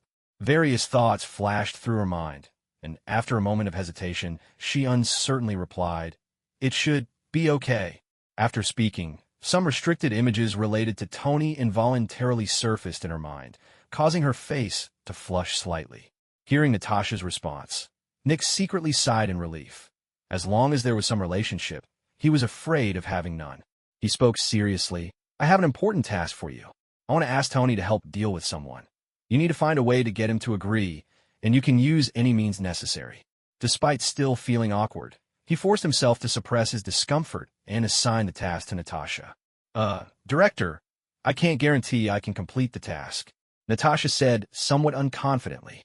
In fact, she also felt uncertain about whether she could persuade Tony. The dynamic in their relationship had always been Tony in control, and she was unsure how much weight she held in Tony's eyes. "That's fine. Just do your best to get him to agree," Nick said firmly. "The fate of all of New York is now in your hands." After saying this, he did not give Natasha a chance to refute him and directly hung up the phone. Sitting in his office chair, Nick took a deep breath, forcing himself to forget the awkward phone call and refocusing on his work. He knew that now he could only rely on Natasha to have a glimmer of hope for Tony's involvement in this incident. At Stark Industries, Natasha listened to the busy tone on the phone, helplessly putting it away. She wanted very much to complete the task Nick had assigned to her, but Tony was not even at the company. How could she persuade him? She thought helplessly, a wave of powerlessness washing over her. Suddenly, as if she had thought of something, she took out her phone again, found Tony's number, hesitated for a moment, and ultimately dialed it. At the residence of Pepper Potts, Tony, who was about to go out and have fun, suddenly heard the phone ring. He picked it up, looked at the name on the caller ID, raised an eyebrow in curiosity. "What's up?" Tony asked. Tony, are you free tonight?" Natasha asked cautiously. She didn't know how to bring up the request for Tony's help. Hearing this, a slight smile appeared on Tony's lips, a hint of an inexplicable grin forming. He seemed to have guessed the purpose of Natasha's call, and a longing for her lips surged in his heart. "I'm free right now. I'll come and pick you up," Tony said domineeringly, not giving Natasha a chance to refuse, and directly hung up the phone. Tony quickly tidied up and drove away from the complex. 20 minutes later, his car appeared near Stark Industries. Through the car window, Tony immediately spotted Natasha waiting at the entrance. She was dressed in a professional suit, her legs wrapped in black stockings, with a pair of black-framed glasses resting on her nose, giving her an air of a career elite. With a screech of sudden braking, the car stopped in front of Natasha. She opened the car door, got in, and with a forced smile said, "Mr. Stark, where are you taking me?" "I'm taking you out for dinner. How about sausages?" Tony said with a smile as he started the vehicle. However, strangely, from the windshield, Natasha seemed to have vanished from the passenger seat, as if she had disappeared in an instant, which made Tony feel a sense of confusion rise in his heart. As time quietly flowed by, it passed unnoticed. Throughout the day, Tony had been in the room with Natasha, thoroughly enjoying a game of do de jeu. It was only as night gradually descended that a refreshed Tony donned a robe and slowly made his way downstairs. The seaside villa was still undergoing renovations, so this place had become another haven for Tony. It must be said that the happiness of the wealthy is so simple and unadorned. One can feel tranquility and comfort without excessive lavishness. He sat quietly on the balcony with a glass of wine, gazing at the dazzling night view outside. At that moment, Natasha slowly descended from upstairs, She had just taken a shower, exuding an irresistible charm. However, in his current sage time, Tony seemed completely oblivious to this unique allure, showing no signs of noticing her presence. "Speak up, what do you want?" Tony took a small sip of his drink, saying this without turning his head. Although he hadn't spent much time with Natasha, her proactive demeanor today made it hard for Tony to believe she had no ulterior motives. However, given how diligently she had kept him company, he didn't mind giving her a chance to express her intentions. Initially struggling with how to begin, Natasha was momentarily taken aback by Tony's words. She then obediently sat beside him, like a little cat curling up against him, softly saying, "I don't have anything in particular, but Nick asked me to see if you'd be willing to help." Listening to Natasha's words, a slight smile curved at the corners of Tony's mouth, revealing a barely noticeable grin. "Is it about Loki?" "Yeah." Natasha nodded gently. "Then do you want me to help?" Tony lowered his gaze, looking at Natasha with a half-smile as he asked. In that instant, Natasha's heart raced, a rare feeling of tension rising within her. "Really?" she asked, somewhat uncertain. "Of course, I keep my word," Tony solemnly promised. The words Natasha had initially prepared suddenly stalled on her lips, and she fell into silence. After a long pause, she shook her head with a complex expression and said, "I'm just here to relay a message. I don't want to get involved in anything else." Upon hearing this, a hint of surprise flashed in Tony's eyes. "Oh, why not?" Natasha reached out to touch Tony's cheek gently, speaking softly. "You're very charming, and I don't want our relationship to become too transactional. Helping deliver the message is already fulfilling my duty. What happens next is not my concern." If Tony had only felt surprised before, he was now genuinely astonished. In his understanding, Natasha should be the type of person who would go to any lengths to accomplish a mission, which aligned with her identity as a spy. However, her previous words completely upended Tony's impression of her, leading him to suspect that she might have developed feelings for him. Tony reached out to stroke her golden hair, feeling its exceptional softness while deep in thought. He didn't lack for women. Had Natasha openly requested his help, she might have simply been viewed as a transactional figure in his eyes. As for any other feelings, sorry, but he wouldn't have much attachment. "You're quite smart. Call Nick," Tony said. Natasha nodded obediently and stood up to retrieve her phone. Soon, the call was connected, and amidst a series of beeps, Nick's slightly anxious voice came through. "Natasha, how did it go?" "Did he agree?"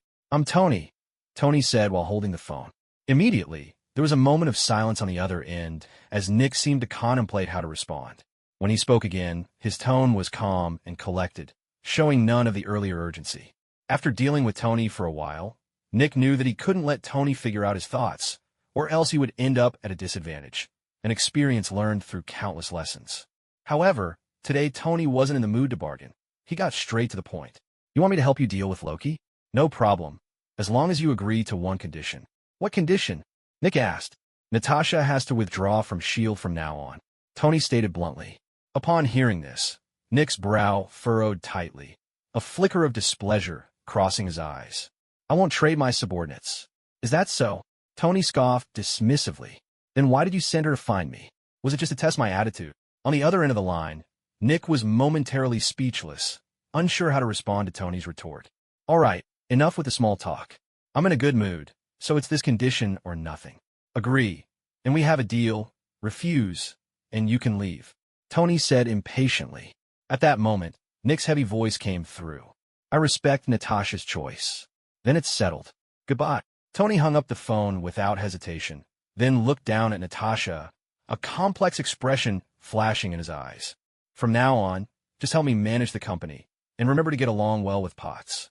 "Okay," Natasha nodded obediently. In SHLD's office, Nick sat in his chair, rubbing his temples in frustration. He never expected things would turn out this way. Although he successfully invited Tony's help, he had forever lost a capable subordinate. Natasha might not be the strongest, but her abilities were undoubtedly excellent. At that moment, Nick was unsure whether his decision was right or wrong, filled with inner turmoil. He shook his head, deciding not to dwell on it any longer, and stood up to leave the office, heading toward the conference room. In the conference room, Steve and the others sat there looking dejected, and in addition to them, there was an older white man. This white man was the scientist who had previously worked on the Tesseract. Due to his deep knowledge of it, he had been approved to attend the meeting. Soon, the door to the conference room swung open, and Nick stepped inside. He looked at the listless group and tapped the table, saying, "Hey folks, the tough problem we're facing hasn't been solved yet, so everyone needs to perk up. James, report on the situation with the time portal." After reminding everyone, Nick turned his attention to the older white man. Hearing this, James stood up and said, "Director, according to our calculations, the huge time portal will open by 8 o'clock tomorrow morning at the latest. We don't have much time left. Is there any way to close it before it opens?" Nick asked, frowning. James shook his head helplessly. "There is a way, but it's nearly impossible to achieve. According to our research, we could use a powerful energy surge against the time portal. As long as the power of the time portal cannot withstand this impact, it might be possible to forcibly close it. However, the energy contained in the Tesseract is too vast. We simply cannot find enough energy to impact it. Is there any other way? Say something useful," Nick said impatiently. He was in desperate need of a feasible solution, not an unattainable plan. "There's one last option, which is to move the Tesseract. If we can remove the Tesseract from that launch device, it can also close the time portal," James continued. "However, this could lead to an energy imbalance, resulting in a massive explosion. After all, that launch device is also filled with a large amount of energy." Upon hearing this, everyone's gaze turned towards Thor, as he was the one who had infused the energy into the launch device. When everyone's gaze fell squarely on him, Thor's expression instantly darkened, filled with frustration and embarrassment. He couldn't find the right words to explain himself and could only feign indifference, looking away as if everything happening before him had nothing to do with him. He had previously looked down on everyone, and now he found himself in such a predicament, leaving him feeling utterly ashamed. He had confidently set out to deal with Loki, only to end up inadvertently aiding Loki's plans. Where could he possibly defend himself? Just as Thor was feeling awkward, Nick timely spoke up to defuse the situation. "As long as there's a plan, that's all that matters. You all will be responsible for getting the Tesseract, and I'll find someone to deal with Loki." At this statement, Steve and the others raised their heads, their eyes filled with confusion as they looked at Nick. "You have a backup plan?" Thor directly voiced everyone's question. Nick nodded slowly, saying, "I've contacted Tony. He'll step in." Once these words were spoken, the expressions of Steve, Banner, Flint, and the others changed dramatically, their eyes flashing with unease and doubt. Thor keenly sensed the shift in atmosphere. Initially planning to ask who Tony was, he wisely kept his mouth shut, subtly aware of the complexity of the situation. "Director, how can you rely on that guy? He's completely unreliable." Steve stood up, expressing his strong dissatisfaction. Banner didn't speak, but his expression mirrored Steve's, equally filled with distrust. Nick had anticipated this reaction. He knew his decision might provoke opposition, but he had no other choice. If they didn't seek Tony's help, they would be unable to confront Loki's threat. He felt compelled to say it. Otherwise, when Tony eventually showed up, they might end up in a physical confrontation due to disagreements. "Captain, calm down. I have no choice. Right now, the only one who can handle Loki is Tony. What else can we do if we don't involve him?" Nick said helplessly. Although Steve acknowledged Nick's words, he remained filled with frustration. That guy's power is indeed unfathomable. But how do you know he genuinely wants to cooperate with us and isn't just playing us? If he turns against us, it will be a real disaster. Besides, we just underestimated Loki's abilities, which is why we suffered losses. If we give it another shot, even if we can't capture Loki, it won't be as disastrous as today. Nick shrugged his shoulders, saying, "Captain, do you realize what your trying means? The city of New York has millions of residents who could face catastrophic consequences because of your attempt. And if you fail, I'll have to resort to the last resort, using weapons of mass destruction in New York City. By that time, no matter how great the economic loss or how severe the impact, do you have any idea how many lives will be lost?" As the two argued in the conference room, the atmosphere grew increasingly oppressive, as if a storm cloud loomed over everyone's heads. With Nick's continuing points, Steve, who had initially been righteous, gradually fell silent as he began to realize the severity of the situation. "In short, the plan is this. Tomorrow, you all will be responsible for disabling the device and taking the Tesseract. Loki will be handled by Tony. Don't worry, although Tony is selfish, his credibility is still assured. Since he agreed to help, he won't turn back on us. That's it. The meeting is over." After finishing, Nick stood up and prepared to leave the conference room. However, at that moment, Eddie's voice weakly interjected, "Director, since we have a plan, why not act now?" Nick paused. He also wished to resolve this matter quickly, but he knew Tony's character. Tony wouldn't easily follow his orders. He helplessly muttered, "We'll act tomorrow morning," and hurriedly left the conference room, not directly answering Eddie's question. If Tony could cooperate, he would prefer to act immediately to eliminate the threat, but for now, they could only wait for the next day. Time passed unnoticed, and the night soon slipped away. For everyone, this night was destined to be unforgettable. The enormous time portal hung in the sky, visible to all citizens of New York City, who could see this strange sight just by looking up. Countless people discussed it, with some even unable to sleep through the night. The sight above New York City had spread across the entire internet, soaring to the top of trending topics.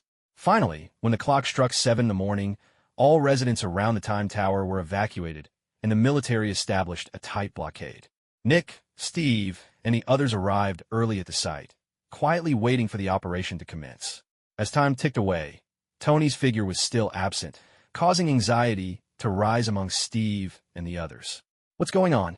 Why hasn't that guy shown up yet?" Steve couldn't help but ask. "Director, do we still wait?" Others inquired urgently. Nick calmly replied, "Wait." His demeanor reflected a commanding presence, devoid of any sign of panic. He understood that worrying wouldn't help. They could only remain calm and await Tony's arrival. Finally, when the clock struck 8, a massive roar echoed from the sky, resembling the Earth's furious roar. The sound waves spread far and wide, and the huge time portal began to ripple like waves in water, becoming steadily stable, ready to open. Watching this scene, everyone forgot their frustrations and dissatisfaction, each one alertly staring at the time portal, filled with curiosity and tension about what kind of existence would emerge from behind the door. At last, a beam of light pierced through the heavens as the time portal fully opened, revealing a vast black starry sky on the other side. When everyone caught sight of the view beyond the portal, they couldn't help but gasp in shock. In the expansive starry sky, countless spacecraft formed a massive fleet, occupying the vastness above. Soldiers aboard those ships, equipped with gear completely different from Earth's military, began to cross the time portal, descending onto Earth. As they gazed at these extraterrestrial soldiers, everyone's expression grew serious. Their worst fears had come true. The time portal indeed led to an army from another world. Taking a deep breath, Nick forcibly suppressed his astonishment, preparing to give orders. Just then, the sound of a sports car roared from behind them.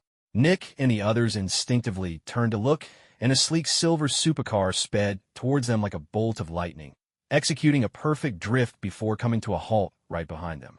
Out stepped Tony, wearing sunglasses, hands in his pockets, nonchalantly getting out of the car.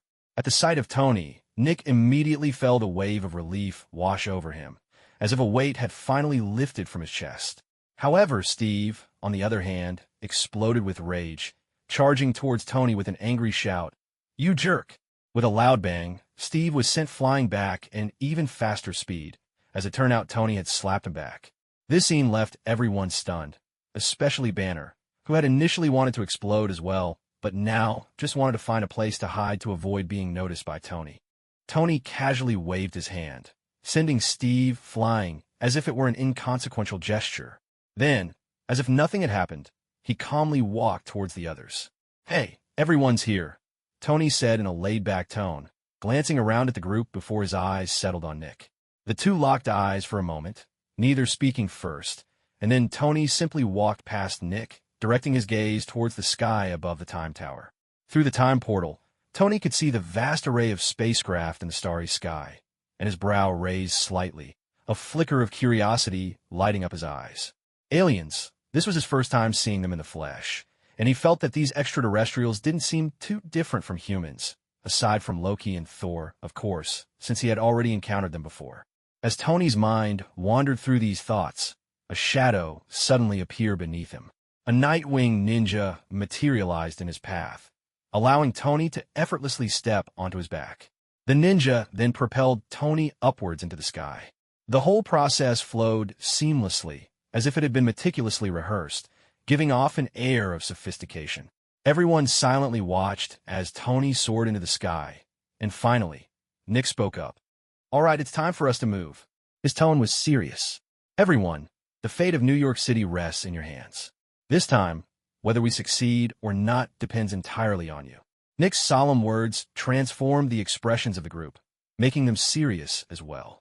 They nodded earnestly, and even Steve, who had just been slapped away by Tony, chose not to hold a grudge. Compared to the lives of millions in New York, being slapped by Tony felt trivial.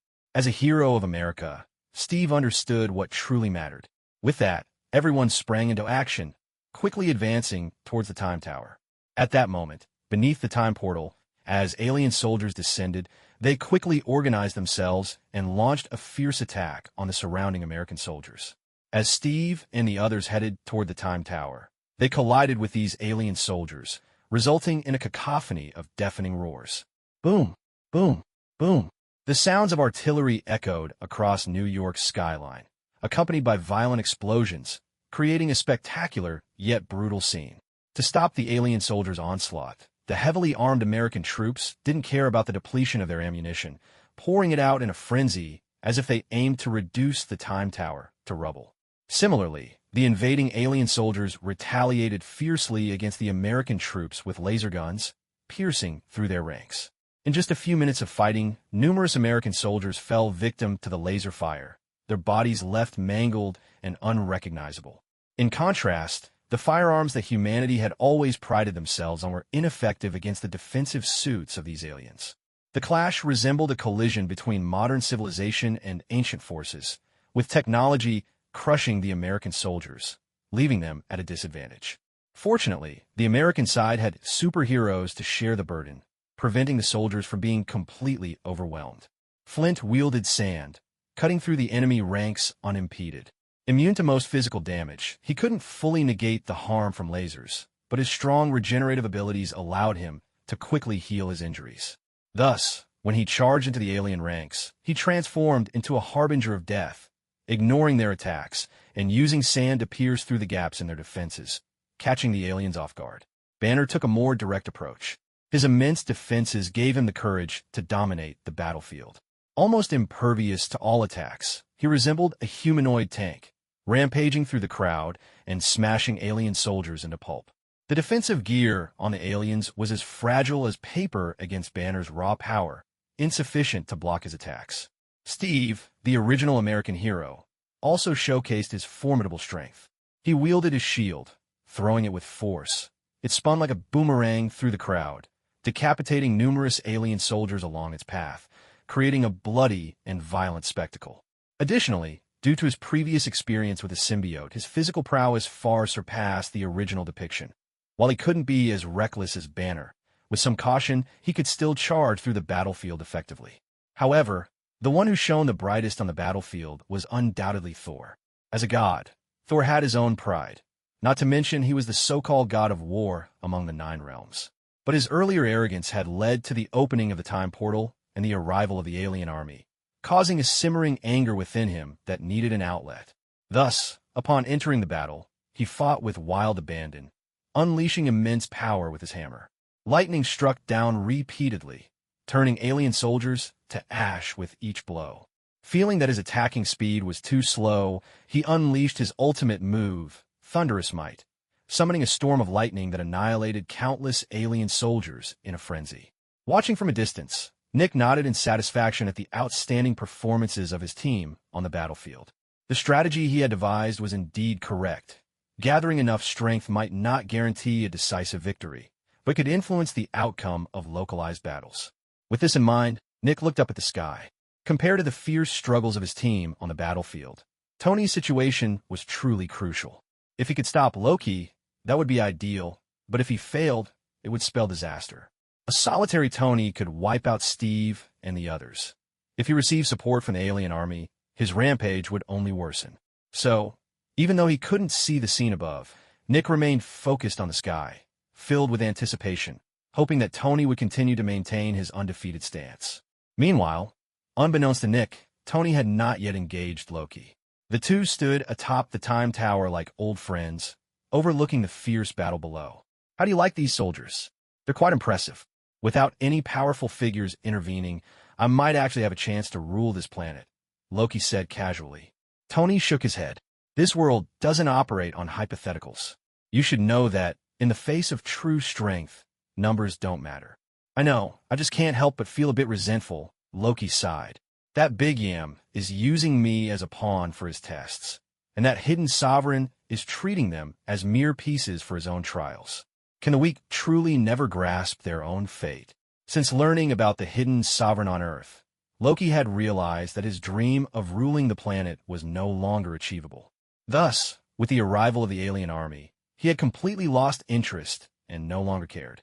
Otherwise, he wouldn't be sitting back and watching the army fight to the death while he lamented with Tony. Listening to Loki, Tony shrugged, remaining silent, showing no signs of disappointment, instead appearing entirely indifferent, which piqued Loki's curiosity. You don't have any feelings of resentment? Loki asked again. Loki didn't have many interactions with Tony, but he gradually realized that Tony seemed completely devoid of the resentment often found in the weak. No matter the situation, Tony remained remarkably calm, even daring to openly mock a sovereign. If Tony were merely a weakling, Loki might have excused him with the notion that the ignorant are fearless. However, from Tony's various displays, Loki was certain that while he might not know the full extent of Tony's strength, he was no ordinary person. Furthermore, Tony was aware of the existence of beings at the sovereign level, making it impossible for him to act so boldly out of ignorance. Thus, a question arose in Loki's mind. Where did his confidence come from? How could he have the audacity to mock a sovereign? Previously, Loki had been too preoccupied with constructing the time portal to consider this. Now, upon reflection, Tony was shrouded in a veil of mystery in Loki's eyes. A smile crept onto Loki's lips as he watched the curious Tony. He slowly shook his head and said, "Sovereigns also start from being weak. Why should you feel resentful? Perhaps you can't compete with a sovereign now, but in the future, you'll reach that level too. So, what's there to be resentful about?"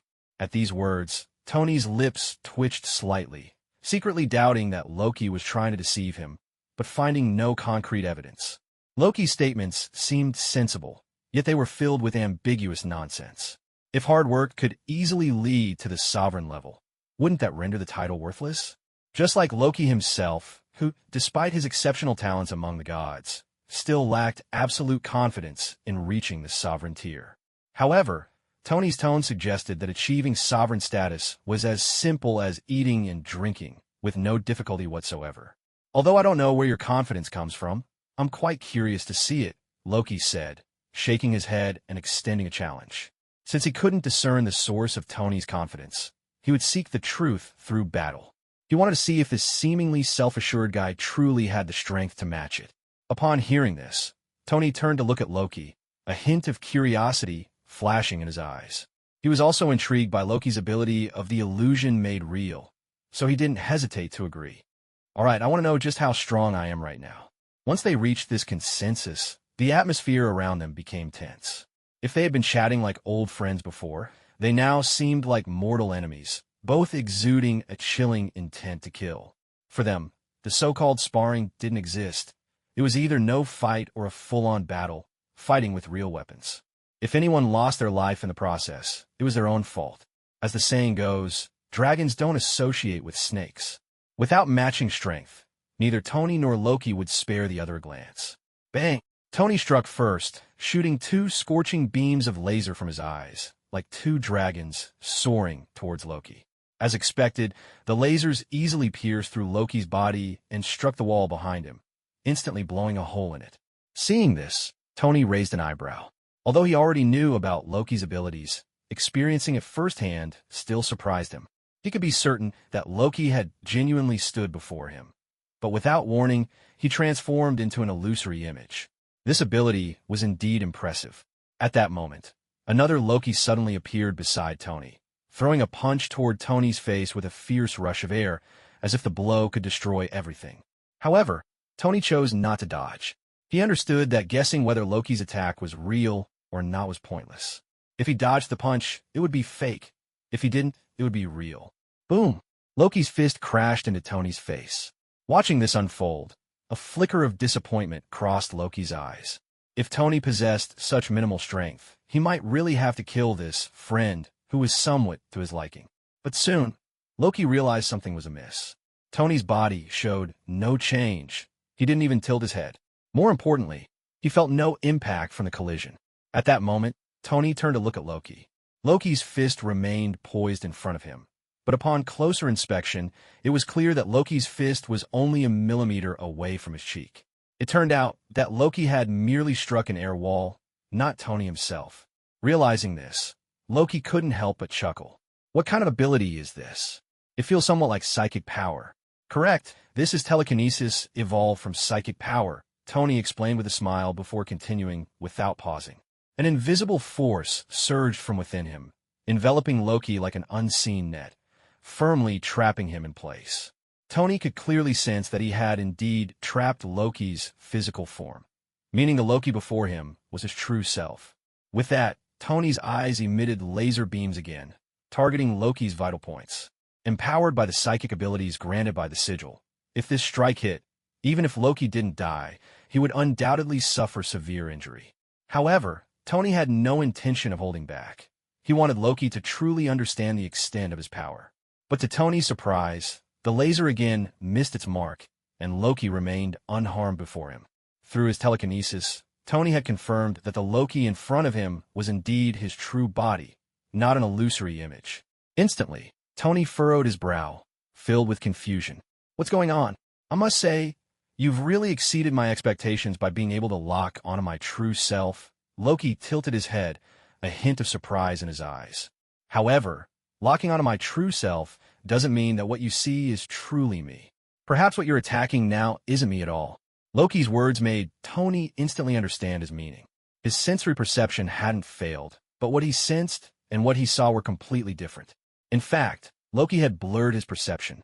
For example, he sensed Loki in front of him, but in reality, he could be behind him. Understanding this point, Tony felt a wave of admiration wash over him. Loki had truly mastered the art of illusion. He believed that if Loki hadn't been trapped by his telekinesis, he would have faced a storm of attacks by now. Tony slowly exhaled the air in his mouth, striving to suppress his inner turmoil. He raised a confident smile again. You've indeed perfected the art of illusion, but you must have forgotten one thing. Not everything in this world can be made into an illusion. What? Loki frowned, a sudden wave of ominous premonition washing over him. Without further explanation, Tony simply laughed and closed his eyes. The next second, a transparent image of Tony emerged from his body, his astral form. The power of the sigil granted him the ability to leave his physical body. Compared to the perception of his physical form, the perception of his soul was much sharper. Moreover, as life was a miracle in the universe, even if Loki had reached the peak of his illusionary powers, he could not simulate a true soul. Sure enough, once freed from the constraints of his physical body, Tony easily located Loki's true form. A smile spread across his lips as he looked at the immobile Loki standing not far from him. Found you. As Tony's soul returned to his body, the lasers in his eyes shot out like lightning, piercing through a wall directly towards Loki's position. When the explosive beams of laser light appeared, Loki's expression changed dramatically. He activated his illusionary powers again, but this time he wasn't just creating illusions. He was turning the unreal into real defenses. A series of solid defensive light barriers quickly manifested before him, constructing a dozen strong shields in an instant. However, he severely underestimated the power contained within the sigil's energy. Those were lasers of condensed energy, and normal defenses could not withstand their might. The barriers merely weakened the force of two energy lasers slightly, and the next moment, those lasers crashed into his chest like two blazing meteors, sending him flying. Boom! With a deafening explosion, Tony's perception finally returned to normal. Loki lay in the rubble, a gaping hole the size of a watermelon appearing in his chest. Through that hole, one could even see his intestines clearly, and his organs had already been reduced to a steaming liquid from the earlier laser blast. Yet, gods are gods. Their life force is on a different level than that of mortals. Such a grievous injury, which could kill an ordinary person 100 times over, was merely a serious wound for Loki, and whether it was fatal was still up for debate. Cough, cough. A violent fit of coughing erupted from Loki as he struggled to stand up from the ground. At the same time, the massive hole in his chest began to heal at a visible rate. Seeing this, Tony raised an eyebrow, a hint of surprise flashing in his eyes. Impressive, he couldn't help but praise. You are indeed much stronger than I imagined. Despite his current disheveled appearance, Loki still maintained the elegance and composure befitting a god. However, I'm the god of fire. Deceit and lies are merely some of my many talents. My true power lies in the searing flames. As he spoke, Loki raised a hand, and a blaze of intense fire erupted in his palm, causing the temperature around them to rise rapidly. A flame symbol appeared on his forehead, imbuing him with an air of authority and an unprecedented domineering quality. However, the shocked expression that Loki expected to see on Tony's face did not materialize. Instead, a strange look appeared on Tony's face. In the next moment, Tony raised his own hand, conjuring a flame that mirrored Loki's, a dragon-shaped pattern suddenly appearing on his forehead. Both of them posed identically, their flames indistinguishable, as if looking into a mirror, with the only difference being the designs on their foreheads. Instantly, Loki could no longer maintain his composure. A startled scream escaped his lips as he stared in shock at the flames in Tony's hand. As the god of fire, he could see more than the average person. For instance, he could perceive the rules embedded within the flames. The flames in Tony's hand were entirely composed of the rules of fire, making him seem more like the true master of flames than the so-called god of fire himself. If Loki had gained control of the flames through understanding their rules, then Tony had directly seized control of those rules, making the flames obey him completely. There was a fundamental qualitative difference between the two. You are just a mortal. How could you possibly control the rules? This is absolutely impossible, Loki muttered in despair, suddenly losing his usual calm demeanor, filled with shock and confusion. Seeing Loki's state, Tony could only shake his head helplessly, raising his hands in a gesture of surrender. He knew that anything he said at this moment would seem like boasting, so he opted for silence and turned to look down at the battle below. The S.H.I.E.L.D. agents were still fiercely battling the alien soldiers, struggling desperately to disable the device containing the Tesseract. Nick had detailed all the plans to him the night before, and now, not far from him, the device and the Tesseract lay quietly in place. With just a simple reach, he could resolve this situation. However, he didn't want to intervene. He had already fulfilled his part of the bargain with Nick by holding off Loki. What happened next was not his concern. Even if it was a simple matter to resolve, he had no intention of getting involved. As the S.H.I.E.L.D. agents fought below, Tony watched the scene above with great interest, as if enjoying a captivating performance. At that moment, he felt a pang of regret for not preparing some snacks. In his previous life, he had never seen the plot of the Avengers. Now that he could finally witness it live, he felt something was missing without snacks. His thoughts drifted amid the chaos, and time slipped away unnoticed. Finally, Steve and the others, through sheer willpower, broke through the encirclement of alien soldiers and entered the time tower, racing towards the top floor. To resolve this tricky situation as quickly as possible, they pushed their speed to the limit. However, as they got closer to the top, their unease grew stronger. To them, the battle between Tony and Loki should have been fierce, yet now, they heard no sounds, as if everything had returned to silence. Could it be that Tony had failed? This thought flickered through their minds, and they frowned, their expressions growing serious. After all, they had witnessed Loki's bizarre ability of illusion made real, and in their views, Tony couldn't possibly crack such a mysterious power, so they never considered that he could defeat Loki. With their hearts filled with speculation and anxiety, they arrived at the top floor of the time tower, pushing open the door.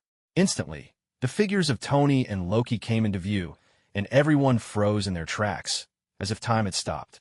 The two stood facing them calmly, the atmosphere incredibly harmonious, with no hint of tension or hostility. In an instant, a sense of foreboding washed over them.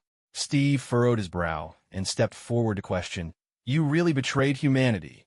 He had always harbored deep-seated biases against Tony, and seeing the two together in such harmony led him to immediately conclude that Tony had sided with Loki. Tony, uninterested in Steve's prejudiced accusations, simply yawned and lazily replied, "You're too slow." Then he pointed to the Tesseract and the device not far away. "The Tesseract and the device are right there. You can sort it out yourselves. I'm leaving." He turned to Loki and invited, "What about you? Want to leave with me?" Compared to Loki's previous silent rejection, this time, Loki thought for a moment and nodded. "Sure, I've gained new insights into fire. Perhaps you can provide me with more inspiration. With that, the two walked toward the stairwell together. Watching the two approach, Steve and the others stood frozen, their faces filled with wariness as they regarded Tony and Loki, their hearts brimming with confusion and unease. They instinctively parted to let them pass. Loki, Thor suddenly shouted from the crowd. Loki paused, turning to look at Thor in confusion. Seeing this, Thor felt at a loss for words.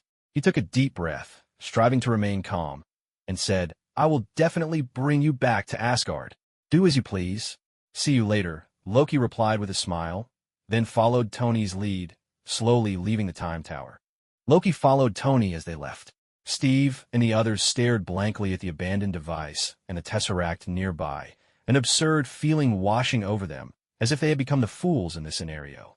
They had fought so hard, risking their lives, believing themselves to be embodiments of justice representing the righteous path. Yet, in the end, Loki seemed entirely unconcerned with their efforts, as if their struggles held no value in his eyes. This left a strange taste in everyone's hearts, and the once steadfast sense of justice they felt began to wane significantly. Confusion filled their minds, especially regarding Tony. What had transpired between him and Loki? Why did Loki willingly choose to leave with him? These questions loomed like a fog, leaving them bewildered. Fortunately, Steve wasn't disturbed by these doubts for long. He quickly regained his focus and stepped forward to disassemble the Tesseract. Although Loki had left, the alien army continued to descend in waves. They could even see a spaceship slowly emerging from a now-closed time portal. The terrifying sight made them realize that if that ship landed, countless lives would be lost. Boom! A terrifying wave of energy suddenly surged outward from the time tower, sweeping across the area like a tsunami. The Tesseract was forcibly removed from the launch device, and the time portal flickered before slowly closing. The immense energy contained within the device lost its balance due to the Tesseract's removal, triggering a violent explosion. Fortunately, the explosion wasn't exceptionally powerful. It merely destroyed a few buildings without causing severe damage to the surrounding area. Is it over? Nick gazed at the billowing dust, filled with uncertainty and wearing a perplexed expression. The once violent gunfire had completely ceased, and the once pressuring time portal had vanished entirely, as if everything had returned to calm. Just then, Steve and the others emerged from the swirling dust. Seeing this, a flicker of relief crossed Nick's face as he eagerly asked, Did you handle it? Though he already had an answer in mind, he still hoped to hear confirmation from them that their efforts hadn't been in vain. Steve nodded and extended his right hand, revealing the Tesseract lying quietly in his palm. At this sight, the weight in Nick's heart finally lifted, and the tension he felt relaxed completely. He couldn't help but exclaim, Good job. As he reached out to take the Tesseract, however, Steve suddenly pulled his hand back. Nick frowned, looking at Steve in confusion, a sense of unease swelling within him. Director, I want to know how you plan to handle the Tesseract. Steve's voice was grave and serious, his eyes shining with determination. Nick thought Steve was still upset about Tony and quickly reassured him.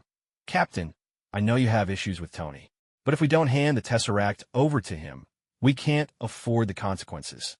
For the stability of the entire situation, Nick was deeply concerned. He understood the importance of the Tesseract and the potential threat it posed. Do you know?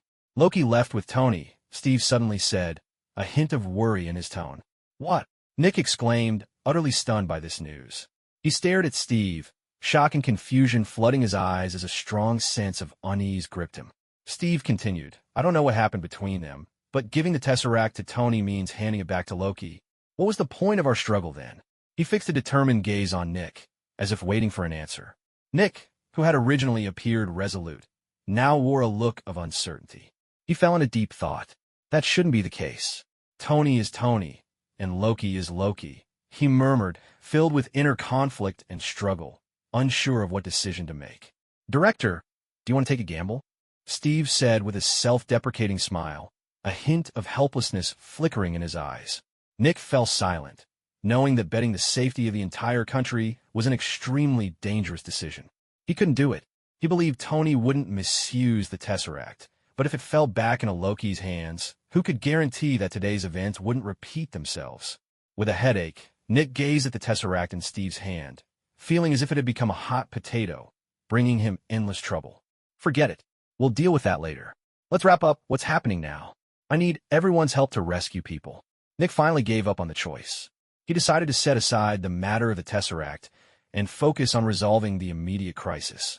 Although the surrounding residents had been evacuated, the recent explosion still affected many soldiers. While there would be dedicated rescue teams to handle the situation, the involvement of numerous superhumans would undoubtedly speed up the rescue efforts. Hearing this, everyone nodded and quickly dispersed to assist with the rescue. As for the Tesseract, it was instinctively overlooked by everyone at the moment. Their full attention was on saving lives, with Steve temporarily keeping the Tesseract safe. Meanwhile, Loki followed Tony back to the seaside villa in Freedom City. Thanks to the power of money and S.H.I.E.L.D.'s efficient repairs, the villa, which had been severely damaged, had been completely restored in just a few days, appearing as if it had never suffered any destruction. "Jarvis, long time no see. How have you been?" Tony said warmly as he entered. Instantly, Jarvis's voice echoed in the hall. "Good to see you, sir. I'm doing well. Let me introduce you to Loki," Tony said casually without looking back, introducing Loki's presence to Jarvis. "Hello, Mr. Loki. Welcome to Mr. Stark's villa." Jarvis politely greeted Loki. "Hello," Loki responded, his eyes sparkling with curiosity as he scanned the entire villa. He marveled. "Is this what you Earthlings call home? It's truly unique. What was that voice I just heard? Why didn't I sense any life?" Loki inquired, intrigued by the sudden voice. "That's artificial intelligence, a product of technology. Would you like some red wine or coffee?" Tony replied, while opening the fridge. Although he hadn't been there for a few days, the villa supplies were regularly replenished, so everything inside remained well-stocked. "Red wine, please," Loki answered as he sat on the couch, still wearing an amazed expression. "A silicon-based life form? It feels almost indistinguishable from true life." "Thank you for the compliment, Mr. Loki. I still have much to learn and improve," Jarvis replied, a hint of humility in his tone. At that moment, Loki and Jarvis began to chat. One was a god with boundless knowledge, while the other was an artificial intelligence trained on countless data. Their breadth of knowledge was vast. As they conversed, Tony couldn't help but notice a sense of mutual admiration in their tones. He raised an eyebrow as strange thoughts crossed his mind. He placed the red wine in front of Loki, took a sip himself, and smiled as he asked, "Are you interested in artificial intelligence?" Loki paused, then smiled wryly and shook his head. "Not particularly. I've seen many silicon-based life forms in the universe, but none possess the cognitive abilities of Jarvis. Their thinking capabilities, while strong, resemble pre-programmed routines, lacking the learning and growth that Jarvis exhibits. That's why I'm a bit curious." Hearing Loki's words, Tony chuckled softly, pondering for a moment before tentatively suggesting, "Since you don't have much going on lately, how about I set up a research lab for you to explore artificial intelligence? I could get Jarvis to assist you." Upon hearing this proposal, Loki thought for a moment before deciding, "Sure, I'm indeed interested in this area." After saying that, the two clinked their glasses filled with red wine, both eyes sparkling with anticipation. Although Loki had never delved into the field of technology, both he and Tony believed he would be more than capable. Gods are inherently transcendent beings, and while Tony thought the gods in this world seemed somewhat weak, it was undeniable that they possessed strong learning abilities. As long as they were willing to study, even in unfamiliar fields, they could surely achieve notable success. After all, the Mind Stone was currently in Loki's possession, and no one knew what he and Jarvis might come up with together. In the S.H.I.E.L.D. conference room, the mysterious Tesseract was solemnly placed in the center of the table. Nick and the others exchanged glances, their eyes fixed on the Tesseract, and no one dared to break the silence that enveloped the room. The atmosphere felt heavy and oppressive.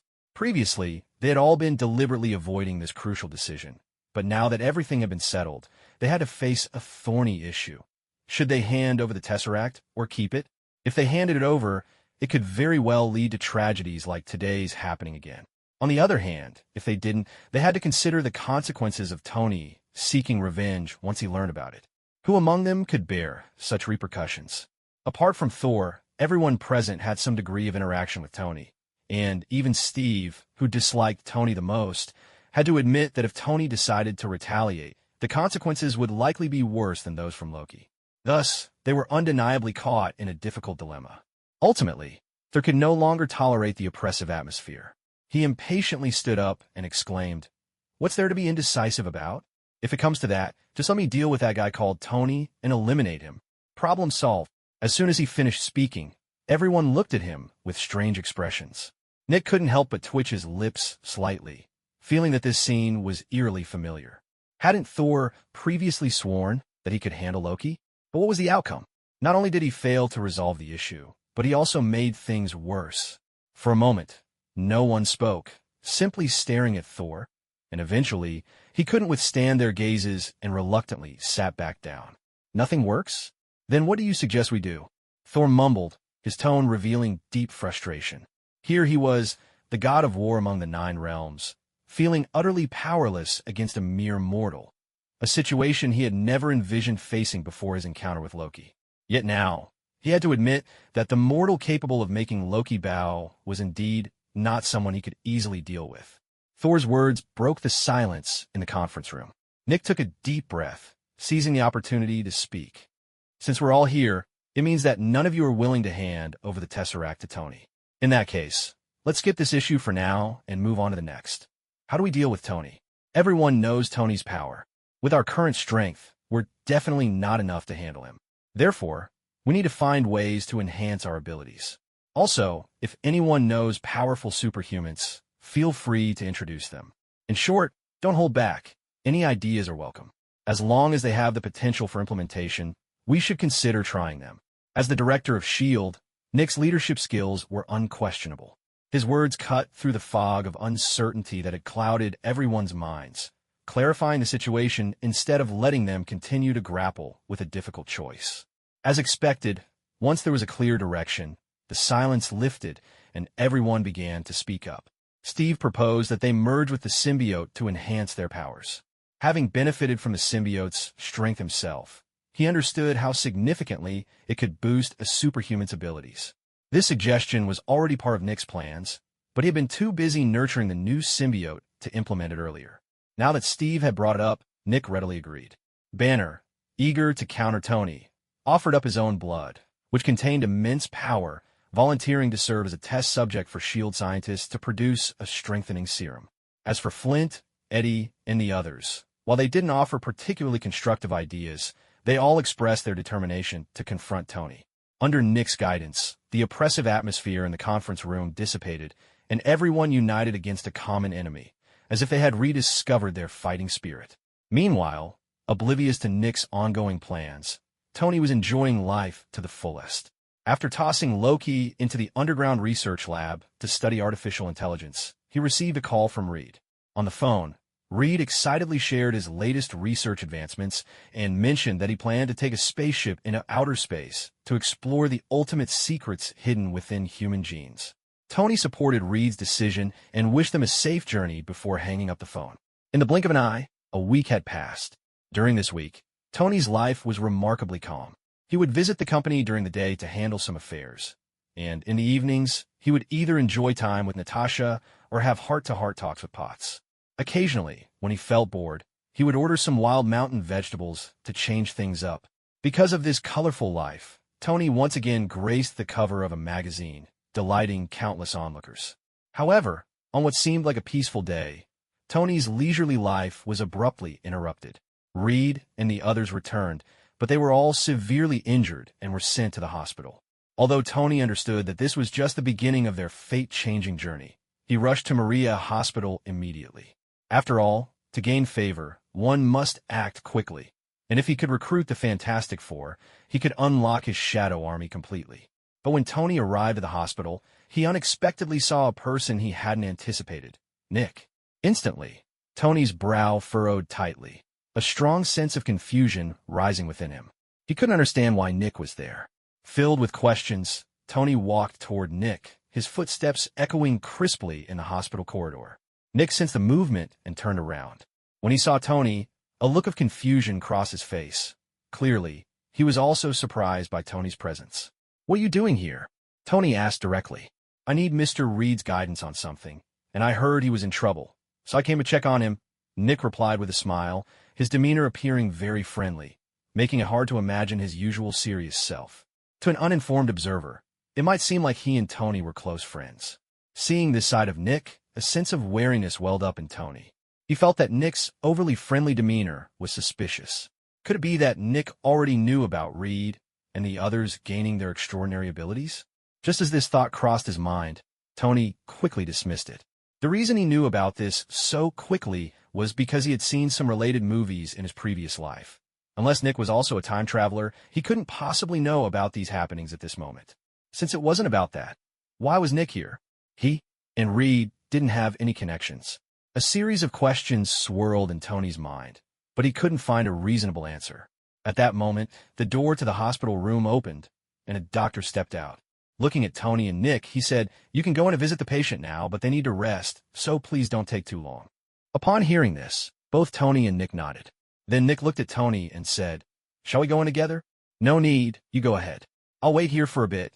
Tony declined Nick's suggestion, wanting to see what Nick's true purpose was for being there today. Upon hearing Tony's refusal, Nick didn't press the issue and turned to enter the hospital room. However, as the door closed behind him, a serious expression appeared on Nick's face. The reason he sought out Reed was for the serum.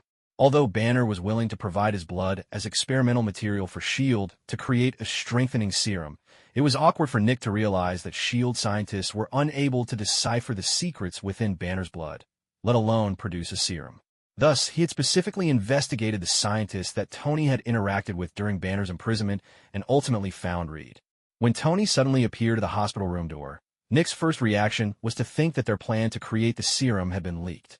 However, looking at Tony's nonchalant expression, Nick felt that he seemed unaware of the situation. So, what was Tony really doing here? In the brief moments it took Nick to walk into the room, his mind raced with thoughts about Tony's purpose. Both he and Tony knew that neither was simply there to visit the patients. For people like them, unless it involved close family or significant interests, such gestures were unlikely. Every action they took was filled with intention. Quickly, Nick gathered his thoughts and focused on the scene in the hospital room. However, when he saw the 4 individuals in the hospital bed, wrapped like mummies in bandages, he couldn't help but twitch the corner of his mouth. Reed and his companions were entirely covered except for their mouths and eyes, presenting a rather comical sight. Despite this, Nick's composure was commendable. He did not show any signs of amusement. Instead, he revealed a concerned expression. "Are you all right?" he asked, genuine concern in his tone.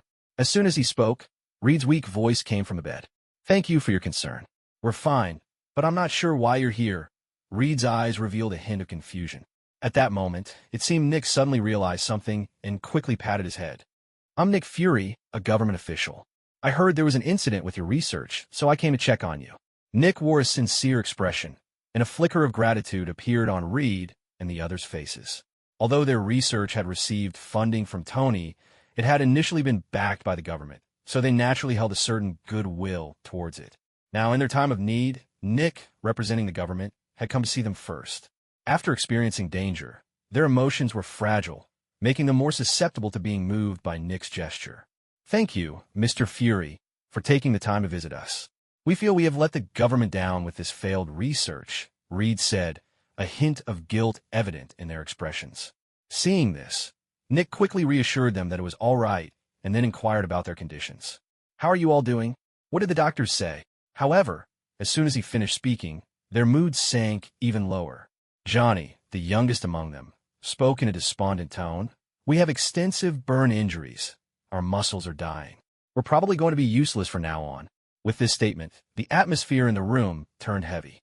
Even Reed, who was usually the most composed, felt a wave of despair wash over him. Watching their reactions, Nick, who appeared sorrowful on the surface, felt a surge of joy within. His original objective was to have Reed assist in developing the serum, but after seeing Tony, his goals shifted. He decided to recruit all 4 of them into S.H.I.E.L.D. He wasn't sure what Tony was plotting, but he knew it had to involve these 4. If that was the case, by bringing them into S.H.I.E.L.D. ahead of time, whatever Tony's plans were would be thwarted. With this in mind, Nick encouraged them, "Don't worry, the government won't let any of our contributors down. You all have made great contributions to this country, and I will mobilize the best medical resources to treat you. Additionally, you don't need to worry about work. I solemnly promise on behalf of S.H.I.E.L.D. that as long as you're willing, you can join us to continue your research. Moreover, to compensate for the potential pain you might face, I represent the government in offering each of you a compensation of $1 million. Nick's expression conveyed his consideration for them, and hearing this, Johnny and the others were momentarily taken aback. They had become incapacitated, practically worthless, yet Nick was willing to accept them, providing compensation and job offers. For them, who were already in a low point, it felt as if a savior had arrived. In an instant, they were overwhelmed with emotion. However, Reed was ultimately the most astute among them. He wasn't swayed by the generous offer and found his previous goodwill towards Nick evaporating, replaced by caution. He understood that no one gives away free favors, especially not in such a coincidental manner. If such a situation truly arose, they needed to be wary, as it might conceal deeper motives. Their current situation left them as four incapacitated beings, still not out of danger. Yet Nick was making such generous offers. If he were genuinely altruistic, that would be ludicrous. After living in this country for so long, Reed had seen its essence, the pure face of capitalism. When you are useful, they will shower you with praise. Once you lose your value, they will discard you without a second thought. Thus, Nick's conditions didn't endear Reed to him. Instead, they filled him with suspicion. Mr. Fury, thank you for your kindness, but we have a contract with Stark Industries. They will compensate us, Reed mentioned, effectively rejecting Nick's proposal by invoking Stark Industries. Upon hearing this, Nick maintained a calm exterior, but internally he felt anxious. He hadn't anticipated Tony would act so swiftly, and he was unwilling to concede so easily. He didn't know what benefits the four might hold, but it was clear that they were important enough for Tony to come personally. No matter what, he needed to take at least two of them back. Even if they turned out to be useless, he wouldn't mind having a few extra hands. Mr. Reed, you can't say that. Stark Industries isn't a charity, it's a business. Do you honestly think that once they discover you become incapacitated, they'll continue to support you? That's impossible. The nature of capital, I believe you understand better than anyone. As for me, I represent the government.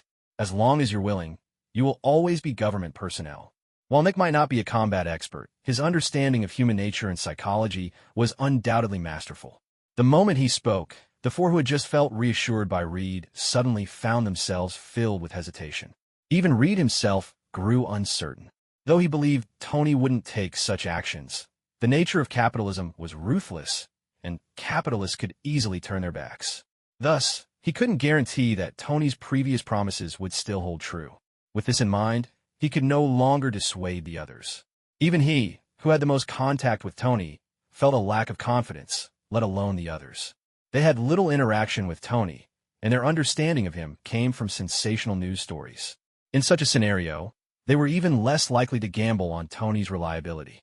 Before long, Ben, one of the four, was the first to agree to Nick's invitation. Mr. Fury, I'm willing to join S.H.I.E.L.D. Good. A glint of satisfaction flashed in Nick's eyes. What about the rest of you? Nick looked at Reed and the other three with a beaming smile, his eyes shining with anticipation. Johnny, seeing that Ben had agreed, shifted his previously uncertain stance completely towards S.H.I.E.L.D. I agree too, Johnny said, turning to look at Susan in the adjacent hospital bed. Sis, you agree too, right? If we miss this opportunity, there won't be another chance. Upon hearing this, Susan slightly opened her mouth but ultimately did not directly express her agreement. Instead, she looked at Reed and asked, Reed, what do you think? As soon as she finished speaking, Ben and Johnny immediately turned their gazes to Reed. As the leader of the team, Reed still held a certain prestige in everyone's hearts. However, with their futures at stake, Ben and Johnny felt compelled to make a choice. Deep down, they hoped that Reed would agree, as it would allow their small team to remain united. More importantly, if Reed agreed, they wouldn't feel guilty about betraying the team. Seeing their eager expressions, Reed sighed softly, fully aware that their small team had reached its end. I'm sorry, I appreciate the government's good intentions, but I'm already affiliated with Stark Industries, Reed firmly rejected. Nick's expression shifted slightly, but he quickly put on a smile. Are you worried about issues like the penalty for breach of contract? Don't worry. No matter how high the penalty is, we will bear it. You just need to listen to your heart and make your own choice. Nick promised, which was indeed generous. However, this very generosity made Reed more resistant. He understood the saying, no free lunch, and although he might not know its specific meaning, his life experience allowed him to sense the dangers of society, so he shook his head firmly. Watching this scene, disappointment surged in Nick's heart. If he knew Reed's true thoughts, he would probably feel even more frustrated. He just wanted to seize the opportunity to recruit talent, and truly had no malice. Although he felt disappointed by Reed's rejection, at this point, he could only try to win over more people. "So, Miss Susan, what have you decided?" Nick asked, but Susan ignored him, focusing her gaze on Reed, her eyes filled with sadness. "Reed, aren't you planning to join us?" "No," Reed firmly rejected. He was not familiar with Nick and preferred to trust Tony. Unfortunately, he couldn't sway the opinions of others and could only watch as Ben and Johnny joined S.H.I.E.L.D. When Susan saw Reed's refusal, she instinctively wanted to refuse as well. But just then, Johnny called out, "Sis." As soon as he spoke, the words of rejection that were about to spill from Susan's lips got stuck in her throat. Her brother had already joined S.H.I.E.L.D. How could she leave it behind? Suddenly, a bitter smile appeared on Susan's face. "I also agreed to join." As soon as she finished speaking, Nick smiled, while the expressions of Reed and the others turned dim. The once close-knit team ultimately chose to part ways when faced with future decisions. The so-called Fantastic Four had yet to be officially formed, but it had already met its demise. Outside the hospital room, Tony sat on a bench in the corridor, with Happy standing beside him. Suddenly, a smile crept onto Tony's face. "I don't even need to train them. They're starting to turn dark on their own." "Nick, well done." While he cheered internally, Tony maintained a calm demeanor on the surface. In fact, Tony had always been curious about Nick's actions. Since he entered the hospital room, he had used telekinesis to envelop the entire room, clearly hearing their conversation. Initially, when Nick was trying to recruit them, Tony felt an impulse to rush in and stop him. After all, these individuals were all members of his planned Dark Alliance. Anyone who dared to take them would not escape his wrath. However, before he could act, he realized an issue. While he could stop Nick and provide better conditions, how could he make them join the Dark Alliance? After all, the Fantastic Four were heroes. Their values did not align with the mission of the Dark Alliance. Simply getting them to agree to join was insufficient. They needed to be thoroughly corrupted and fall into darkness, which aligned with the recruitment standards of the Dark Alliance, just like Peter had done. If he were to directly recruit these four, with their current worldview, getting them to turn dark and meet the criteria for joining the Dark Alliance would indeed be a very difficult task. But after Nick got involved, the situation changed. While it was understandable that Johnny and the others chose to join S.H.I.E.L.D. for their own reasons, from another perspective, it could also be seen as a betrayal. The four had worked together for many years and shared a deep bond. Facing such a situation would likely leave anyone feeling uneasy, no matter how upright they were. This provided Tony with an opportunity, making it easier for him to lead them into darkness. Realizing this, Tony recalled the test he had conducted on Reed. At that time, he had invited Reed to join the Dark Alliance, but had not received a response from the system. Aside from the fact that Reed was not yet that Mr. Fantastic, it was likely because he still held onto a sense of justice deep within. With his thoughts sorted out, Tony not only felt no anger towards Nick's interference, but rather wanted to thank him. As the saying goes, a bird in the hand is worth two in the bush. Instead of recruiting a group of heroes who could not join the Dark Alliance, it was better to recruit a villain who could join directly. This is also the reason why Tony had been so fond of villains for so long. With a click, the hospital room door suddenly opened, and Nick walked out with a smile. "Mr. Tony, I'm done visiting. It's your turn now," Nick said. "By the way, having four people cramped in one room is indeed inconvenient for their recovery. I've contacted the hospital and arranged for them to have a separate room. The other three will be transferred to different rooms, except for Reed," Nick said proudly, which was essentially a blatant display of boasting. He had been suppressed by Tony for so long, and now being able to outmaneuver him made Nick feel like he could finally breathe easy, so he wanted to show off a bit. He believed Tony could understand the implications of his words. However, the scene of Tony being furious, which he had imagined, did not occur. On the contrary, after hearing this, a smile actually appeared on Tony's face. "Is that so? Then thank you for helping me arrange for them," Tony said. "I've been troubled about how to handle them since they're all injured. If I ignore them, it would seem inhumane. If I take care of them, it would waste a lot of resources. You taking over for them has really solved the headache for me. You're a good person." Tony casually gave Nick a good person card, and then ignored the blank look on Nick's face as he walked past him. Since Nick dared to show off in front of him, Tony didn't mind giving him a lesson. After all, in his eyes, The three who had yet to demonstrate extraordinary abilities were just three useless individuals. As soon as he entered the hospital room, several nurses quickly came in to transfer Johnny and the others to different rooms. As they passed by Tony, their expressions were filled with complicated emotions, while Tony coldly watched them leave the hospital room, not saying a word. After Johnny and the others completely left, Tony slowly sat down beside Reed, a faint smile curling at the corners of his mouth. "How are you feeling now? Have you recovered a bit? Can you get out of bed and move around?" Tony asked with concern. Reed rolled his eyes in exasperation, a hint of helplessness on his face. "Mr. Tony, look at me now. Do I look like someone who can get out of bed?" Compared to his earlier conversation with Nick, Reed's tone now had a more casual and relaxed feel, as if he had shed some burdens from his heart. "Forget about those three guys.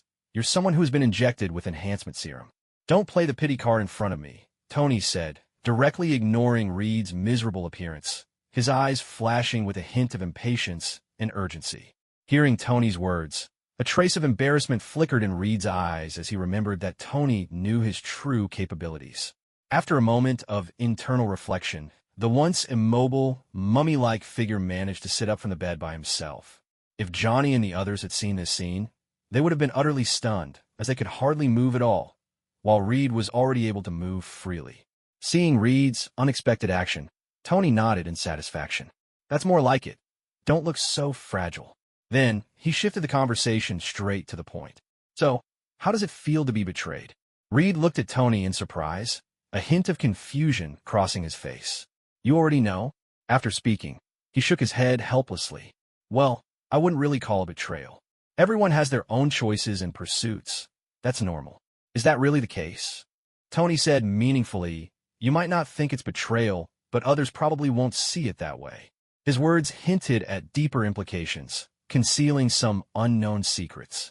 Reed smiled, a glint of confidence in his eyes. "I know them. They're not the kind of people who would easily betray their friendships. I believe they can understand my choice." His tone was resolute, as if filled with trust in his friends. Looking at Reed, Tony's lips curled upward slightly, contemplating inwardly. "Since you're so confident, let's go see how they actually evaluate you behind your back, just to wake you up a bit." "I don't think that's necessary, Tony. I don't want to create unnecessary trouble for myself," Reed said, his tone revealing a hint of hesitation. He seemed a bit afraid to hear his friend's negative opinions about him. But Tony kept urging him on. "Haven't you always believed in your judgment? Looking won't cost you anything. And aren't you curious about how they see you?" Curiosity is a human nature, and even a genius scientist like Reed could hardly resist such temptation. After persistent encouragement from Tony, Reed's curiosity finally overcame his rationality. He hesitated for a moment and nodded. "Since you put it that way, I'll take a look. But how do we go about this? We can't just walk boldly into the hospital room, can we?" Tony smiled, but didn't explain his plan. Instead, he suddenly reached out his hand towards Reed's body. In the next second, Reed felt a powerful force emanate from Tony's hand, as if an invisible force was pulling his soul out of his body. Although all of Tony's powers came from system rewards, it didn't mean he lacked ambition. He often took time to study the various abilities he possessed. Among them, the research on the sheep talisman had progressed most significantly. He had not only developed telekinesis, but had also successfully mastered the method of extracting other souls. At this moment, using the power of the sheep talisman, he easily separated Reed's soul from his body, showcasing abilities that far exceeded those depicted in anime. "What is happening?" Reed, now in a spiritual form, looked at his own ethereal body in shock, his eyes filled with confusion and unease. The existence of the soul had long been a significant research topic in contemporary science, and despite many scientists striving to explore it, no conclusive answers had been provided. Now, experiencing the phenomenon of soul departure firsthand was undoubtedly a tremendous shock for a top scientist like Reed. The power of the sheep talisman flowed in Tony's eyes. Watching Reed's shocked expression, Tony merely smiled and didn't explain much. He was not there to discuss scientific matters with Reed. His goal was to use this opportunity to lead Reed deep into the abyss of darkness. "Let's go see how your friends evaluate you behind your back," Tony said as he stepped toward the door of the hospital room. Nearby, Happy, noticing Reed's sudden disappearance, was filled with confusion. He glanced at the sleeping Reed, ready to follow Tony, but at that moment, Tony's voice came through. "You don't need to follow me. Just stay here." "Oh, okay, boss," Happy said, scratching his head, looking perplexed and unsure of what Tony was up to. Outside the hospital room, Tony quickly arrived at the entrance of the special care room. Originally, Nick intended to arrange a separate room for each of them to ensure their safety and rest. However, since the three had just joined S.H.I.E.L.D. and lacked a sense of security, they preferred to stay together with familiar companions, so only one special care room was opened. Arriving at the door of the room, Tony naturally did not push the door open directly. He looked around to confirm that no one was nearby and that there were no surveillance cameras before he slightly sank his body, blending into the darkness of the ground. In the next moment, he appeared in the corner of the room, completely shrouded in darkness. Because his body was hidden in the shadows, those outside were completely unaware of his presence. To the casual observer, the only difference was that the light in this corner was slightly dimmer than elsewhere. Only Reed, having his soul controlled by Tony, could sense his position but could not see Tony's figure. As a spiritual entity, Reed could pass through most material objects. He floated directly into the room, hovering above Johnny and the others. At this moment, beneath him, Johnny and the others were chatting, and their conversation was precisely about Reed. At first, they didn't say anything negative, but as time passed, and under Tony's subtle manipulation, the tone of the conversation gradually changed. Ben said, "I still can't understand why Reed insists on staying with Stark Industries instead of joining us in S.H.I.E.L.D. to continue our research. Isn't that better?" Johnny snorted, a hint of dissatisfaction flashing in his eyes. "Isn't it because he thinks we've become useless and doesn't want to be with us for fear of dragging him down?" Susan frowned, a trace of hesitation in her eyes. "That shouldn't be the case. Reed isn't that kind of person." But Johnny wouldn't let up. "Sis, stop always defending him. If he didn't want to abandon us, why wouldn't he join S.H.I.E.L.D. with us? That guy even said he would take on all the penalties for breaking the contract. What else does he have to worry about?" Ben added, "Johnny's right. Reed wants to abandon us. He's betrayed our friendship, that traitor." A flash of pain crossed Susan's eyes. "You're right. He is a traitor. He has betrayed both me and our love. Just as the saying goes, a kind word warms 3 winters, while harsh words can chill in June." Reed now floated silently at the ceiling, his face initially calm.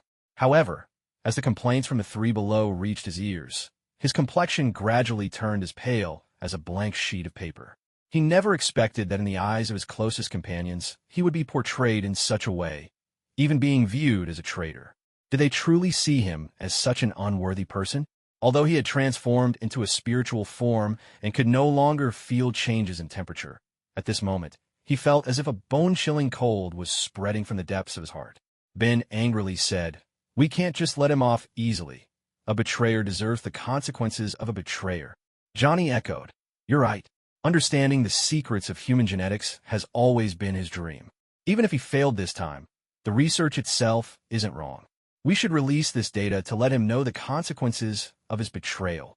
Susan nodded in agreement. "Agreed, let's do it."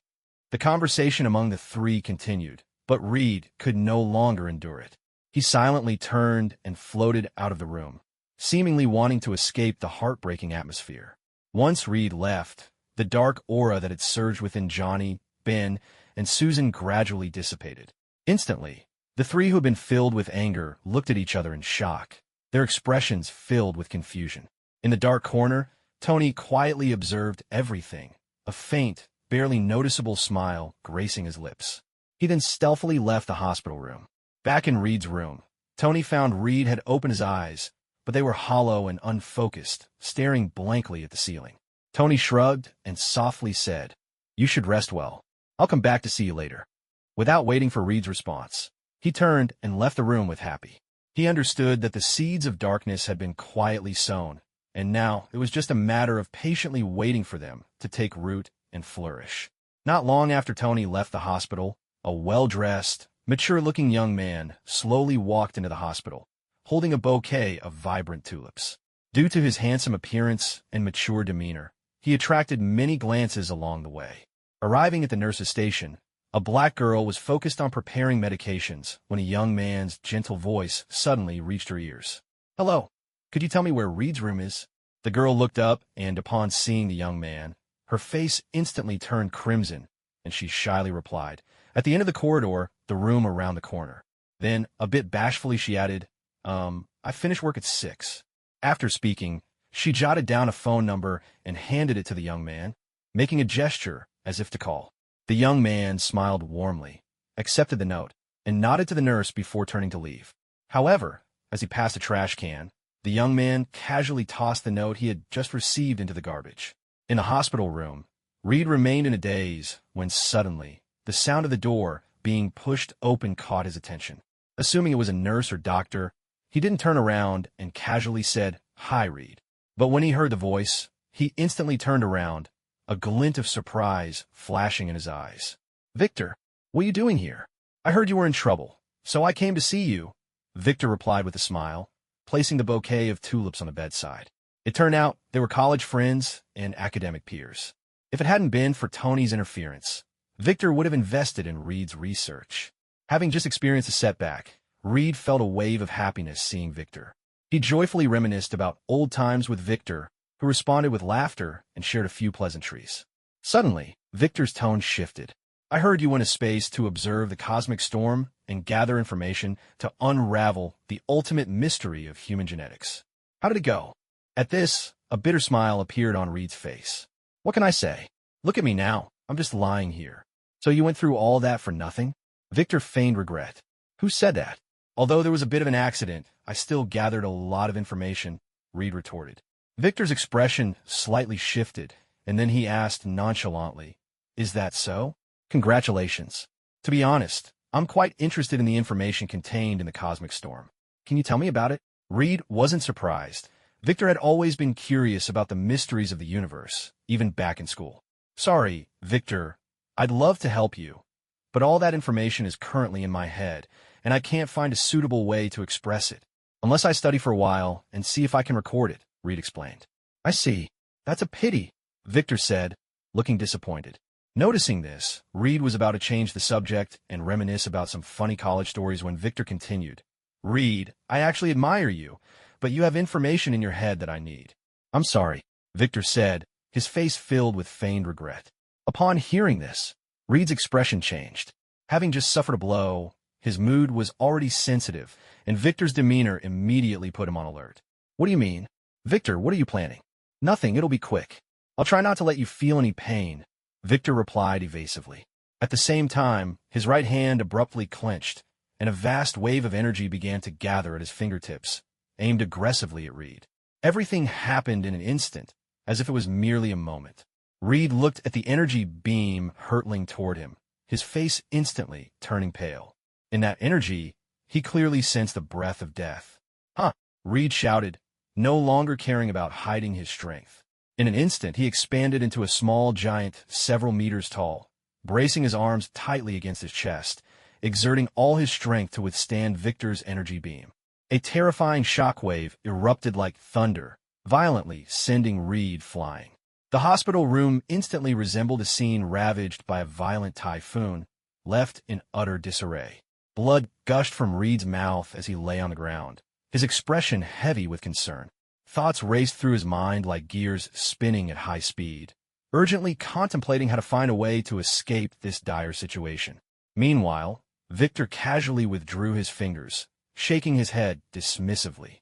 "A clone is just a clone, and it can only perform to such a level," he said, a hint of mockery creeping into his previously calm demeanor as he focused intently on Reed lying on the ground. "Stop struggling. I may not know how you acquired this impressive power, but your strength is still far too lacking. Surrender, and perhaps you'll suffer less." Hearing Victor's words, an unexpected smile gradually appeared on Reed's previously distressed face. Breathing heavily, he replied with stubborn determination, "After 4 years of college, don't you know me yet? When have you ever seen me give up easily?" Victor paused for a moment, surprised, then let out a laugh, shaking his head as if lamenting Reed's stubbornness. "In that case, I have no choice but to send you on your way.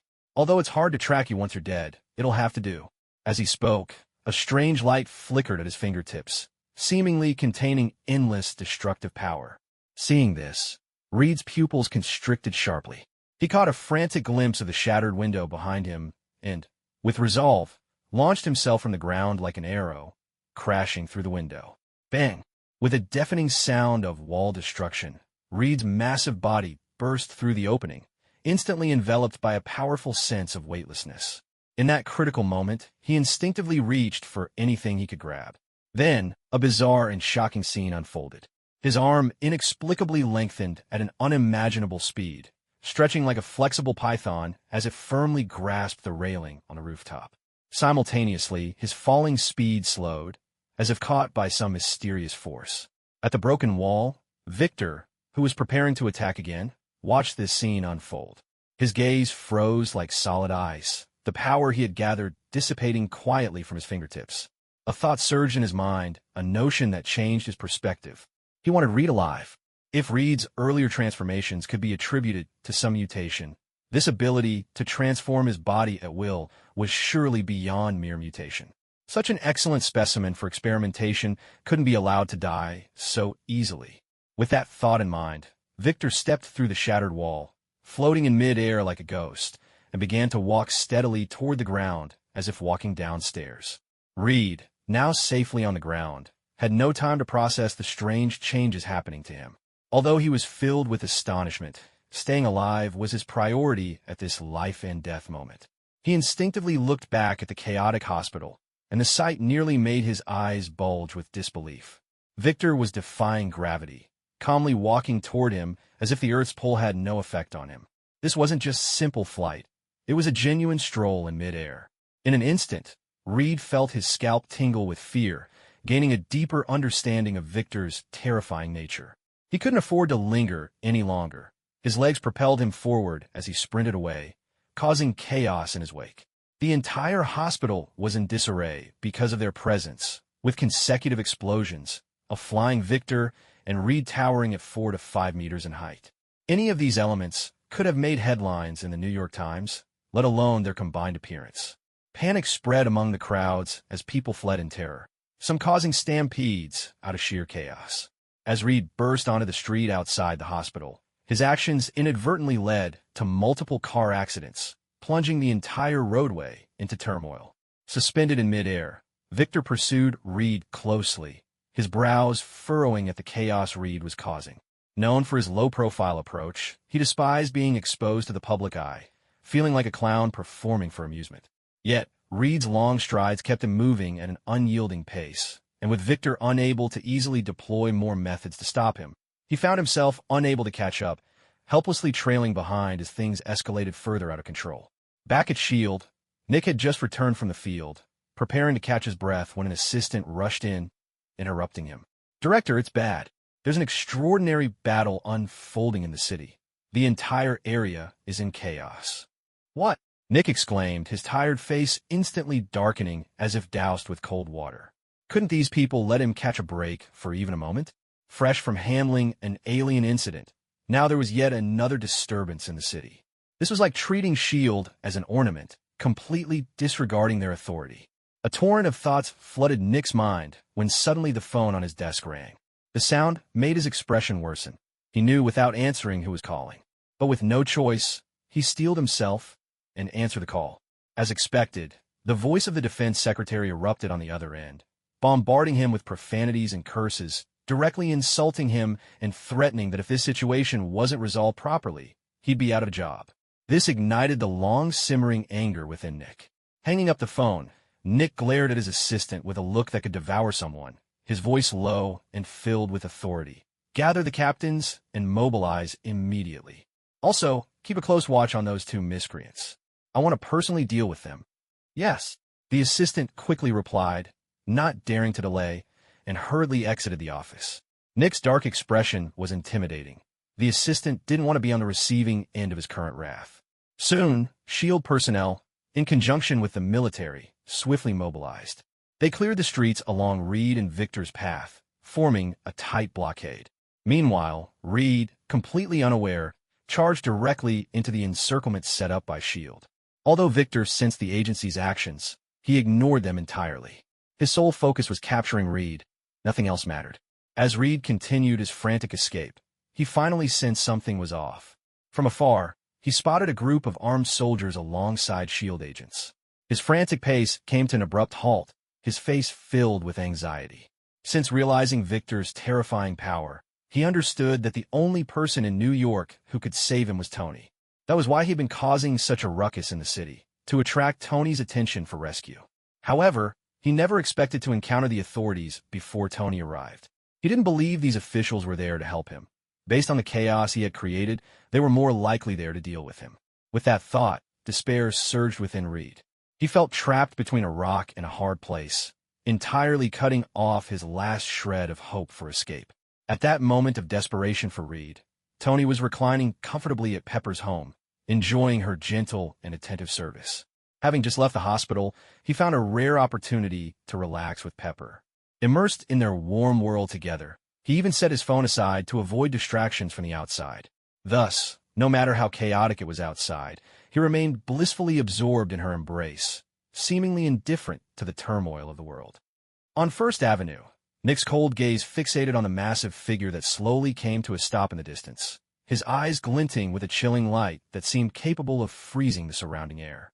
As he watched the figure remain motionless for an extended period, the anxiety in Nick's heart transformed into a powerful force. He waved his hand and issued the command. Immediately, the military personnel surged forward like a tide, their steps firm and powerful. Reed anxiously watched the advancing military while glancing back at the increasingly close Victor, whose presence ignited a fiery rage within him, much like a flame being lit. Just as Tony had predicted, the darker side of Reed was gradually being unearthed. "It's you who is forcing me," Reed roared in anger, his body shooting forward like an arrow toward the military. The heavy footsteps echoed on the ground, each step seeming to shake the earth and producing a dull thud. As the distance between them closed, Reed resembled a fearsome war beast, his powerful aura causing many soldiers to tremble involuntarily as they gripped their weapons. "Fire!" Nick decisively commanded. Instantly, the already tense military personnel found a release for their pent-up pressure, and a cacophony of gunfire erupted like a thunderstorm, an endless metallic storm rushing toward Reed like a roaring beast. Clang! Clang! Bullets struck Reed's skin, producing sharp metallic sounds. Although he felt intense pain, they failed to inflict any substantial harm. Seeing this, Nick's expression remained unchanged. He had a deep understanding of the nature of superhumans. The shooting was merely a test to calculate Reed's defensive capabilities. Without turning his head, Nick asked, "So, can the Apocalypse One penetrate his defenses?" Behind him, a SHIELD scientist lowered his head, concentrating on the instruments at hand. Hearing Nick's question, he confidently replied, "No problem. His defenses are much weaker than Banner's. Apocalypse One can definitely breach them." Nick nodded slightly and then turned around, vigorously waving his hand behind him. The military personnel immediately parted to clear a path, while SHIELD members, armed with strange weapons, stood in formation at the forefront.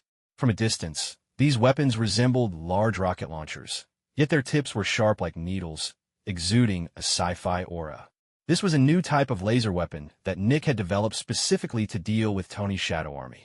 Originally, he hadn't intended to reveal it so soon, but Reed and Victor's actions had thoroughly enraged him, forcing him to deploy this trump card.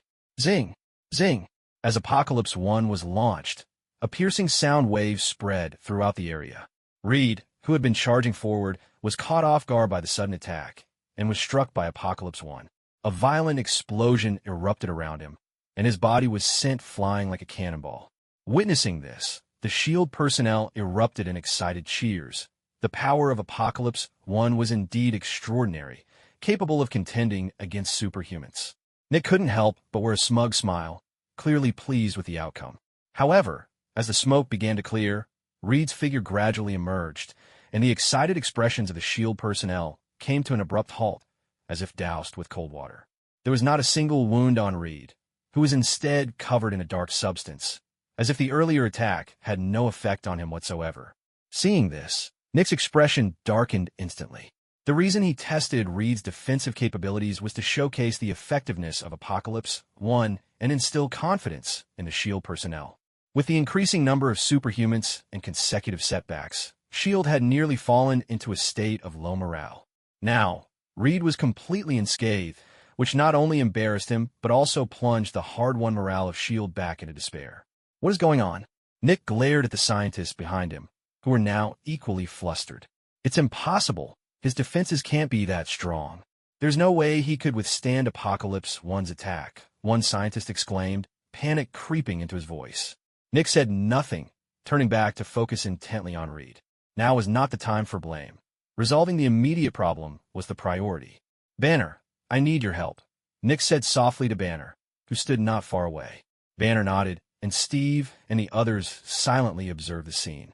They had refrained from intervening earlier to maintain morale among S.H.I.E.L.D. members, but now that Apocalypse One had failed, they had no choice but to act. Banner stepped out of the crowd, moving toward Reed. As the distance between them closed, Banner's body began to swell, like an inflated balloon, ultimately bursting his clothes and transforming into a massive green giant. Boom!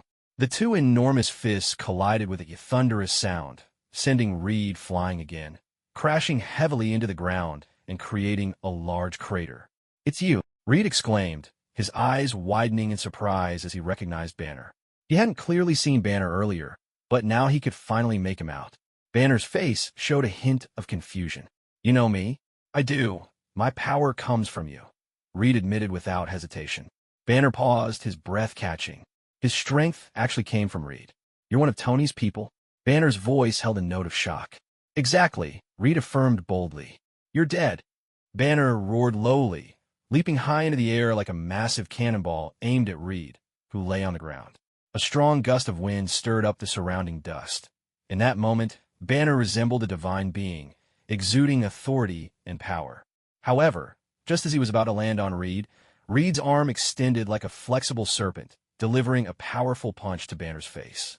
Caught mid-air with no leverage, Banner was suddenly knocked away, rolling several times on the ground and leaving deep imprints in the earth. Confusion clouded his expression as he pondered. "Who am I? What am I doing? Why did this happen to me? Didn't they say my strength came from him? Why can't I use his move?"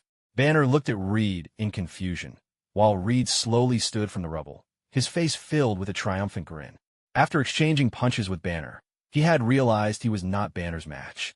No one understood how terrifying Banner's strength was better than Reed.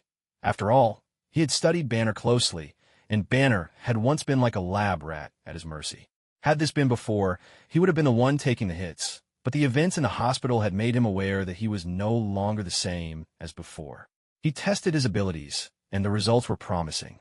"Bastard," Banner cursed, rising from the ground and charging toward Reed again. But the previous scene repeated itself. Reed's arm extended once more, delivering a powerful blow from over 100 meters away. As a pure close-range fighter, Banner had no ranged attack skills, and his charge was interrupted again, forcing him to quickly raise his arms to block. On the fierce battlefield, two giants, akin to small mountains, engaged in an intense battle from hundreds of meters apart, appearing evenly matched and locked in a stalemate. Outside the fray, Nick initially intended to send Steve and the others to assist, but upon seeing Victor's figure appear in the sky behind Reed, he immediately shifted his focus to Victor. Despite Nick not being particularly powerful himself, his keen intuition, honed through encounters with Tony and Loki, alerted him to Victor's unusual presence. It was merely a gut feeling, but he believed it wholeheartedly. "Concentrate on that guy," Nick shouted gravely to Steve and the others. "Be careful. He's no ordinary opponent." Immediately, confusion spread across their faces, especially Thor's. Although he had backed down when facing Tony and Loki, it didn't mean he would show fear against others. He was the god of thunder. After all, strong and invincible. "Don't look so serious. He can just fly, right? Watch me take him down," Thor declared confidently, and before Nick could respond, he shot forward like an arrow. As a god, flying was one of his basic abilities. He soared over the two giants locked in combat and intercepted Victor. Thor intended to showcase his might, but before he could speak, Victor coldly uttered a single word: "Leave." Victor's indifferent gaze swept over Thor as if he could see right through him, and he showed little concern. To Victor, Thor was just another god among many he had encountered and even killed. He saw nothing special in him. Taken aback by Victor's dismissive command, Thor felt a surge of intense anger rise within him. How could the god of thunder be treated this way? This was an insult to his dignity.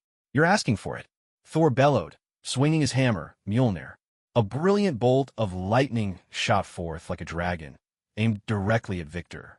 The crackling electricity exploded in the air, illuminating the surroundings in a dazzling silver light. For an ordinary person, witnessing such a spectacle would be utterly overwhelming, but Victor remained unfazed, not even blinking. "You insignificant beings dare to act up in front of me? You're nothing but mayflies trying to shake a tree." Victor scoffed. As he spoke, he pointed a finger, and a terrifying wave of energy rapidly coalesced at his fingertips, then exploded outward like a volcanic eruption, surging toward Thor's lightning. Upon impact, there was no dramatic explosion as one might expect. Rather, Victor's energy beam acted like a massive black hole, absorbing all of Thor's lightning power, then shot back toward him with even greater speed. In an instant, Thor's expression changed dramatically, disbelief washing over his features. How is this possible? His attack had been consumed so easily? Just as that thought crossed his mind, the energy beam struck him hard. Boom! With a thunderous sound, Thor was sent flying backward like a cannonball, crashing heavily in front of Nick and the others. Seeing this, their faces turned ashen, disbelief flooding their expressions. Though Thor had always been somewhat arrogant, they all recognized his strength. Within S.H.I.E.L.D., he ranked among the top 3, and globally, he was a top-tier powerhouse. Yet now he had been severely injured in a single hit. This was simply unacceptable. The group was momentarily at a loss for words, and if Tony had been there, he would undoubtedly have chimed in with a remark about how terrifying it was. "What do we do now?" Steve asked, his expression grim. Nick fell silent, filled with confusion. What was happening in this world? Why did he keep encountering these unimaginable freaks? "No matter what, we must stop him," Nick said gravely. Hearing this, Steve nodded, indicating he understood, and then stepped toward Victor. Flint and Eddie quickly followed, crossing the battlefield where Reed and the other giant were clashing, ignoring the two engaged in their fierce fight. They believed that while Reed was troublesome, he was not unbeatable, especially with Banner holding him back. As Victor looked at Steve and the others blocking his path, he shook his head slightly. "Is my patience too great, leading you to believe I wouldn't kill?" Victor said calmly, his tone still gentle, but the threat in his words was unmistakable. Steve raised his shield and met Victor's gaze with gravity. "This is our duty. You must comply." With that, he swung his shield forcefully, launching an attack. As he initiated his strike, Eddie and Flint also sprang into action, a whirlwind of sand surging toward Victor like a violent tide, each grain carrying lethal force. Eddie transformed into venom, his face twisted in a snarl as he lunged at Victor. Compared to his previous handsome and gentle demeanor, Eddie now resembled a true villain. Observing the onslaught, Victor's expression remained unchanged. "You humans are so ungrateful, endlessly pestering," he lamented. And with that, a terrifying aura erupted from him. A vast power rapidly coalesced around him. As Steve and the others' attacks neared, the still indifferent Victor finally moved. He lifted a hand, and a chilling breeze swept through the air, causing snowflakes to begin falling within a 100-meter radius around him. "Freeze," Victor stated flatly. As his words fell, the speed of the shield aimed at him suddenly slowed, ice rapidly forming on its surface until the entire shield was completely encased in ice, crashing down in front of Victor. The swirling sand that approached him also froze without exception, becoming crystalline and beautiful under the ice and snow. Eddie was the most unfortunate. While Steve and Flint launched ranged attacks, he had foolishly charged toward Victor. Now, under the cover of ice and snow, Eddie's body grew rigid, the ice appearing on him at a visible rate, gradually enveloping him until he was completely sealed within a block of ice. Seeing this, Steve and Flint gasped, a sense of horror washing over them. They both shared the same thought. Was this person even human? Was he not some god in disguise? With a mere gesture, he could alter the very world around them, bringing snow in the heat of summer. This was entirely beyond their comprehension. They stood frozen in place, caught between action and inaction. To charge forward would be to walk to their doom, and compared to previous foes, Victor felt more like a true deity than Thor. Yet to retreat was to betray their duty and beliefs, something Steve found impossible to accept. In a residential area where Pepper lived, Tony slowly descended from the second floor, pouring himself a glass of wine before leisurely settling onto the sofa. He picked up the phone that had been carelessly tossed aside earlier, and a flood of notifications surged onto the screen. The headlines were striking, such as shocking. Something like this happened in downtown New York. Urgent. The government's hidden secrets. Superhumans are among us. Oh my. There are such monsters in the world. Seeing these titles, which were eerily reminiscent of certain clickbait headlines from his past life, Tony couldn't help but twitch his lips. Yet, out of subconscious reaction, he clicked in. A series of news articles about Reed unfolded on his phone screen, featuring photos of Reed escaping from the hospital and images of Victor. As he looked at these pictures, Tony's expression shifted to one of gravity. His fingers swiftly swiped across the screen, his demeanor becoming serious and alert. While Nick and the others might not recognize Reed, Tony would never forget. After all, he was the one who assisted Reed in receiving the enhancement serum.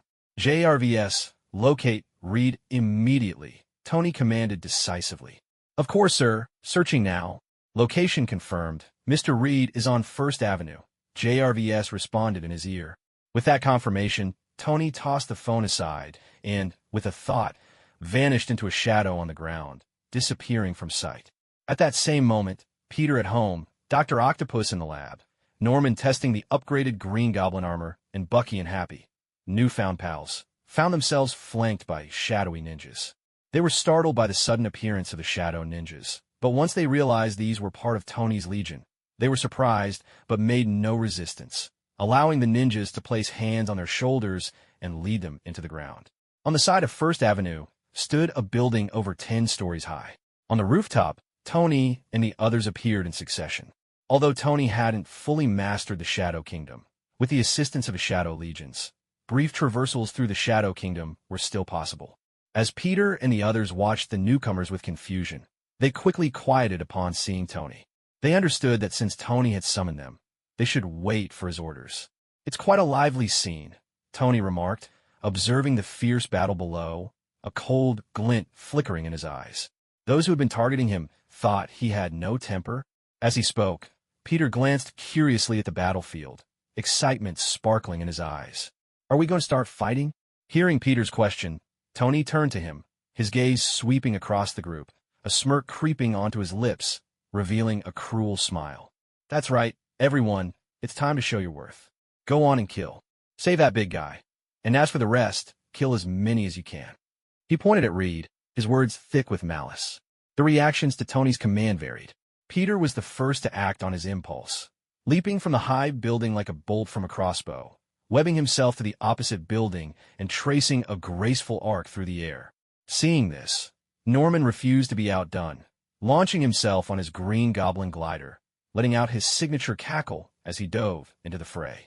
Bucky and Happy recklessly jumped, disregarding the height of the 10-story building, plummeting straight to the ground. Only Dr. Octopus hesitated, standing in place, feeling lost. Having focused on research, this was his first foray into battle, filling him with unease. Noticing this, Tony smiled reassuringly. Go on, it's time to test the performance of your mechanical arms. But I don't know how to fight, Dr. Octopus hesitated.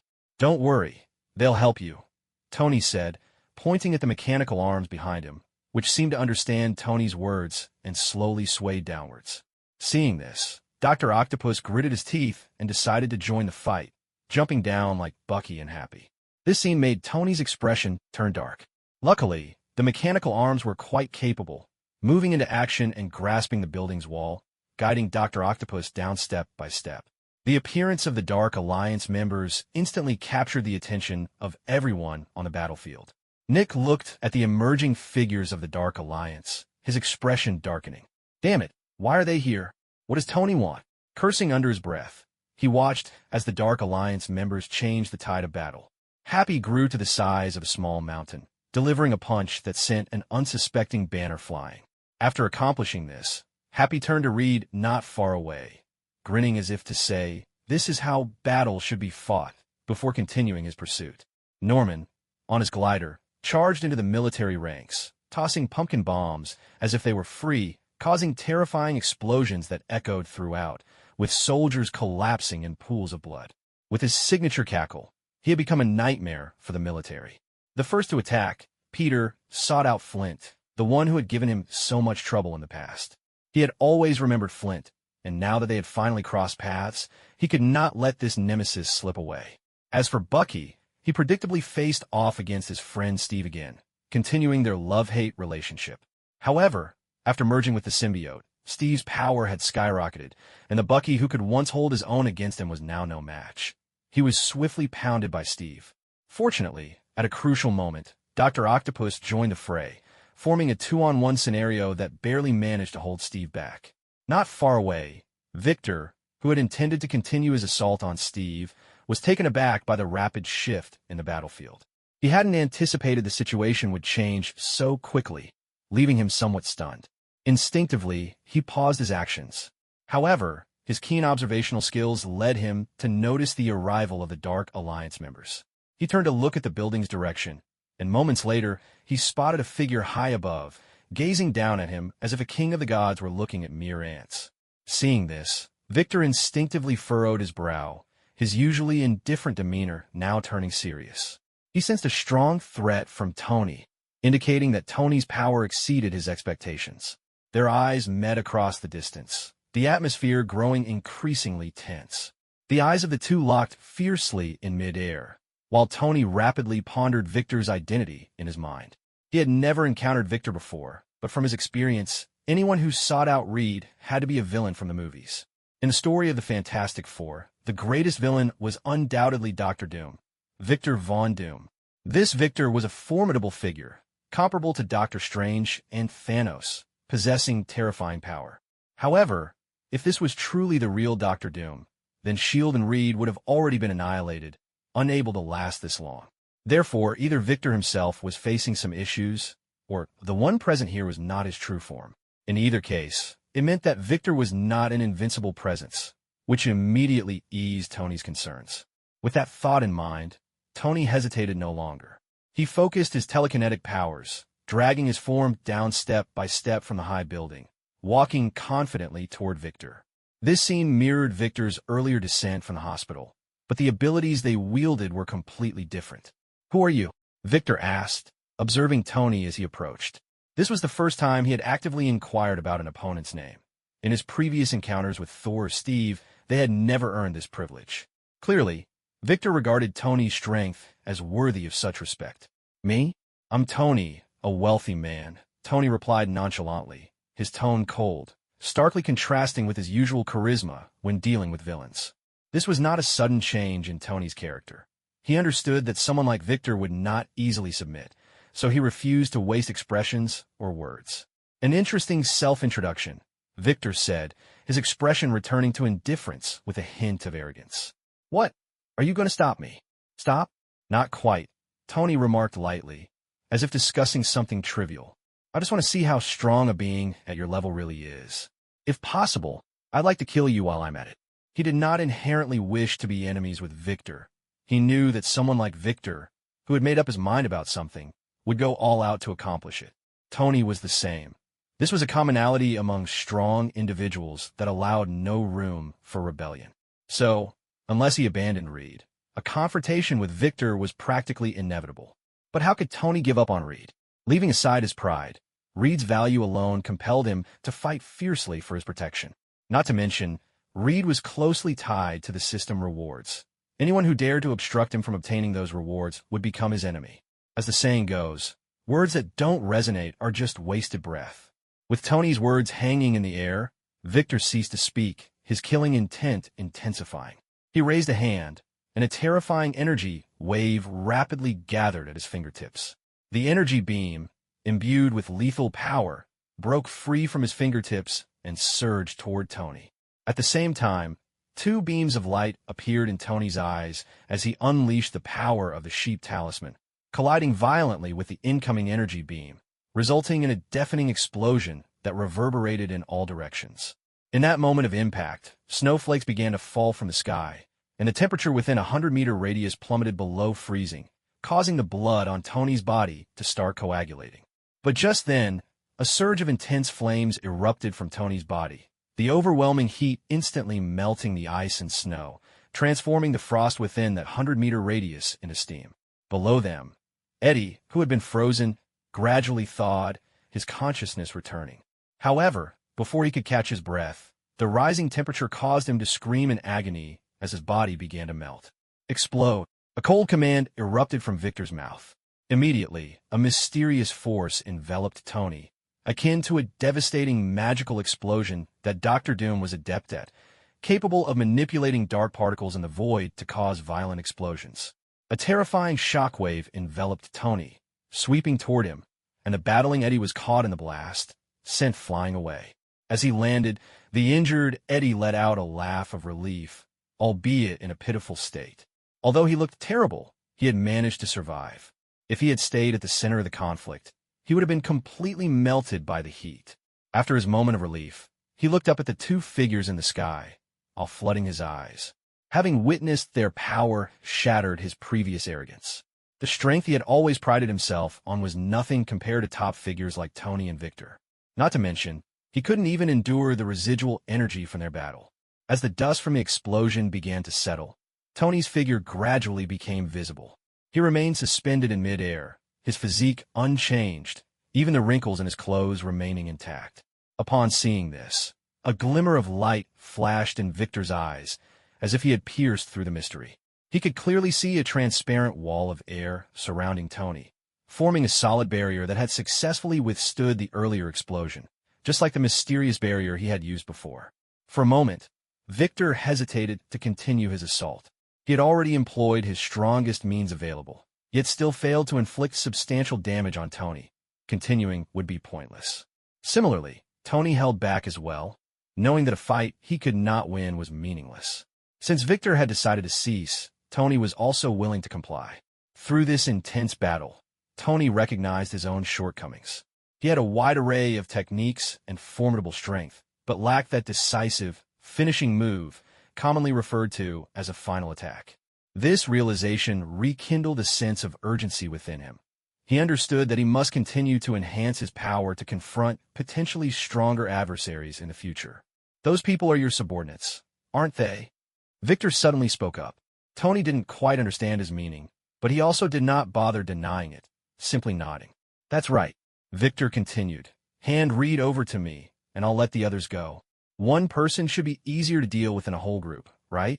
Tony raised an eyebrow in surprise. What? You're that confident you can bypass me to deal with them? Victor shook his head. Your strength is formidable enough to hold me off. However, I'm not alone. With that, Victor smiled mysteriously and began reciting an incantation as a massive magical circle appeared before him. The circle exuded an evil aura, and under Victor's command, a gigantic portal opened on the ground. The portal was adorned with demonic patterns, and as it fully opened, Tony glimpsed a world of lava beyond. What is this? Tony frowned, questioning. Victor generously replied, This is lava hell, the realm of the lava demons. Victor casually explained, and immediately, a series of brutal roars filled the air. A lava demon, standing 3 meters tall and composed of searing rock, slowly emerged from the mysterious portal, resembling a monster stepping into the world. Its fiery patterns and red-hot rock exuded an aura of heat and ferocity, and a faint sulfuric smell wafted from it, as if the breath of hell was spreading onto the earth. As if finally tasting the air of freedom, the lava demon's roars grew excited, full of untamed wildness and power. In a matter of moments, one lava demon after another crossed the portal, quickly occupying a vast expanse of land, as if they intended to set the entire world ablaze with their flames. At the same time, Victor's voice echoed through the air again, carrying a hint of undisguised pride. So what do you think? You still have a choice. These guys may seem a bit rough, but they should be enough to handle your subordinates. Hand read over to me, and I will leave. This is your last chance. Hearing his words, and seeing the smug expression on his face, a strange smile crept onto Tony's lips. Summoning creatures, huh? I have that too. Why don't you take a look at mine? With that, Tony focused his thoughts, and a vast darkness gathered beneath him, with shadow trolls stepping forth from shadows. They were also 3 meters tall, robust, and pitch black, their eyes gleaming with a fierce crimson light, resembling demons emerging from the dark. In contrast to the somewhat chaotic lava demons summoned by Victor, these shadow trolls moved like a disciplined army, organized and purposeful, exuding a completely different aura of authority and momentum that dwarfed the lava giants. Victor's expression shifted to one of displeasure as he witnessed this scene. Remembering his earlier threat and now seeing this starkly different situation before him, he felt a wave of intense embarrassment and frustration wash over him, as if he were caught in a public humiliation. Even with his typically composed demeanor, he couldn't help but feel a surge of anger. "Rip them apart!" Victor roared. At his command, the lava demons let out thunderous roars and surged toward the shadow trolls like a tidal wave. Watching their fierce assault, Tony smirked disdainfully, snapping his fingers and casually pointing forward. "Let them tear at each other." As his words fell, the shadow trolls unhesitatingly engaged, and in an instant, the two armies collided like two surging tides, shaking the earth as if it would be torn apart by their clash. These lava demons not only possessed bodies as hard as iron, but also wielded the power of scorching flames. Each one was comparable to someone like Happy, and even stronger. In contrast, while the shadow trolls were powerful and robust, they lacked the enhancement of superhuman powers, making them slightly weaker in lethality compared to the lava demons. Thus, on the battlefield, it often took two shadow trolls to match one lava demon. However, the Shadow Legions were not solely known for their raw power.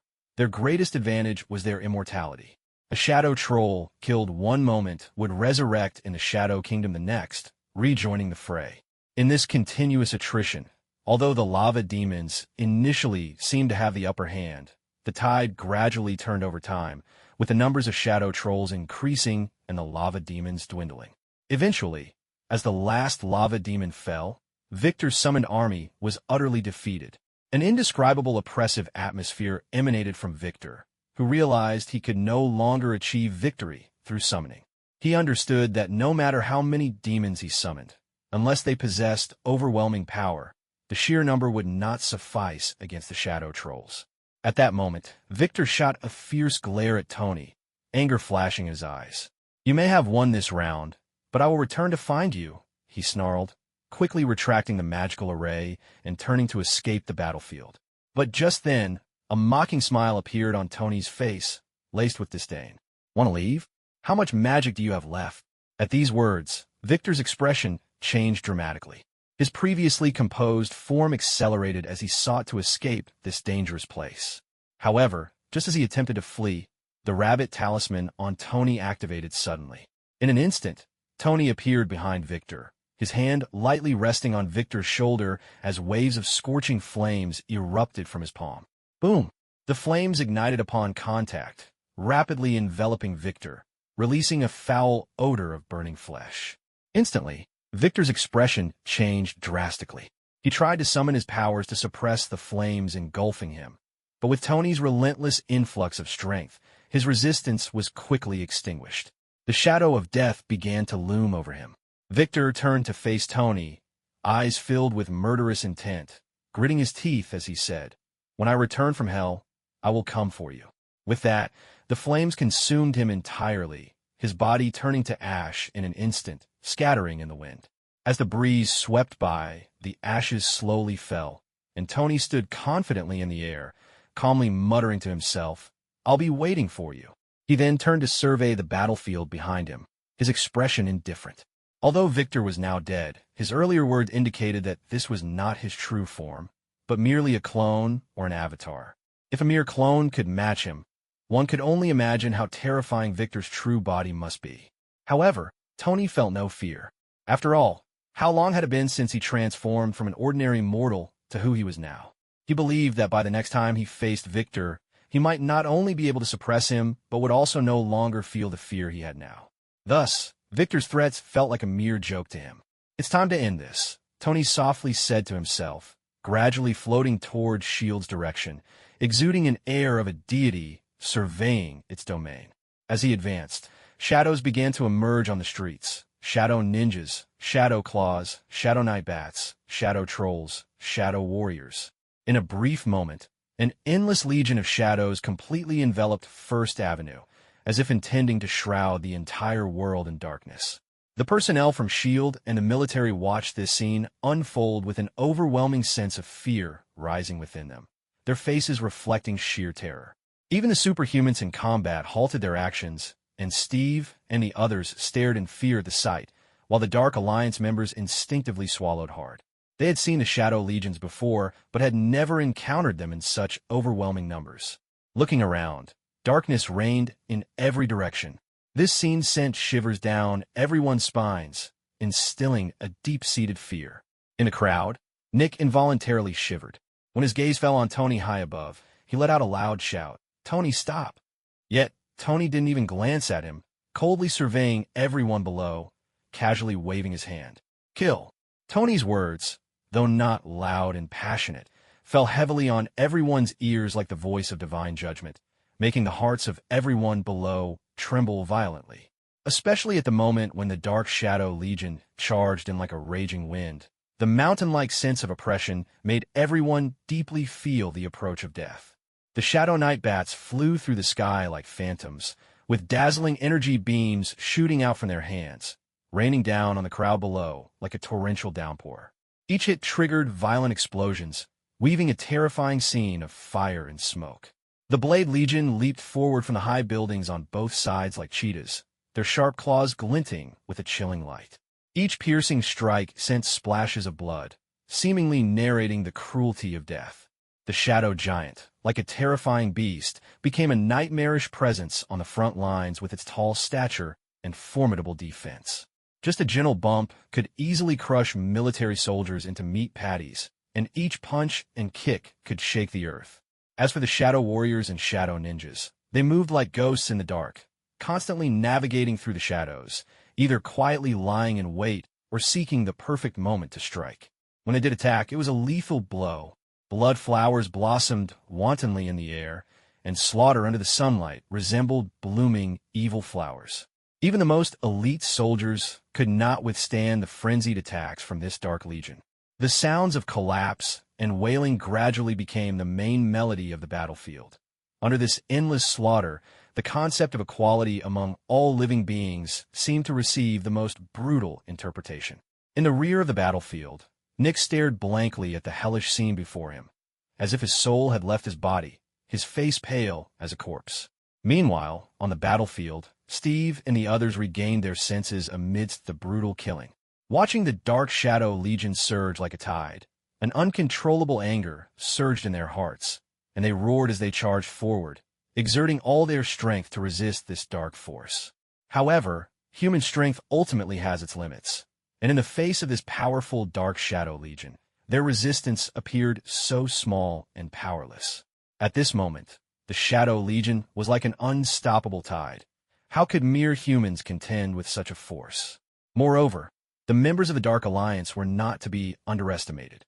As Steve and the others engaged in battle, the members of the Dark Alliance also joined the fray, confronting the Dark Shadow Legion. In the crowd, Flint constantly stirred up swirling sand, trying to resist the impact of the Dark Shadow Legion. However, just as he focused on defending, Peter's figure suddenly appeared behind him like a ghost. Without hesitation, he threw a heavy punch into Flint's back. Bang! The immense force seemed to penetrate his entire body, sending a cloud of sand cascading from his chest, as if announcing that his fate was about to end. At that moment, in the sky, Norman swiftly arrived on his iconic hoverboard, letting out his chilling, eerie laugh. Then he accurately tossed 2 pumpkin grenades into the hole in Flint's chest. Seeing this, Peter's eyes flashed with a hint of ruthlessness, and he quickly withdrew. The 2 former rivals executed a perfect combination in this brutal battlefield. Flint sensed the sudden crisis. His expression changed dramatically, and he let out a terrified scream. No. The next second, a loud bang resonated as the pumpkin grenades exploded inside Flint's body. The terrifying electromagnetic pulse seemed to possess endless destructive power, ripping his body to shreds. Flint's body instantly turned to dust, the yellow sand that made up his form evaporating in the explosion as if he had never existed. Thus, this man whose fate had been rewritten and joined S.H.I.E.L.D. vanished from this world forever. On the other side, while the S.H.I.E.L.D. members, led by Steve, continued to resist the Dark Shadow Legion's attack, Venom began to flee amidst the chaos. He was the only traitor among S.H.I.E.L.D.'s many superhumans. He was not a symbol of justice. As long as his life was not at risk, he could temporarily act as a good person following the justice in the host's heart. But once his survival was threatened, the so-called justice became worthless in his eyes. Therefore, When he saw Tony begin to slaughter, he did not hesitate for a moment and turned to run. With his agile speed, he aimed to escape the encirclement of the Dark Shadow Legion. Although it couldn't be said to be easy, it was not impossible either. However, just as he was desperately fleeing, Dr. Octopus had locked onto him. As a mad scientist, Dr. Octopus had noticed Venom's unusual nature from the very beginning. For a researcher like him, an alien life form like Venom was undoubtedly highly attractive. So amidst the chaotic crowd, Dr. Octopus kept a close watch on Venom's movements, his four mechanical arms spinning rapidly like four wheels, constantly pursuing Venom. Soon, before he could escape the encirclement of the Dark Shadow Legion, Venom was intercepted by Dr. Octopus.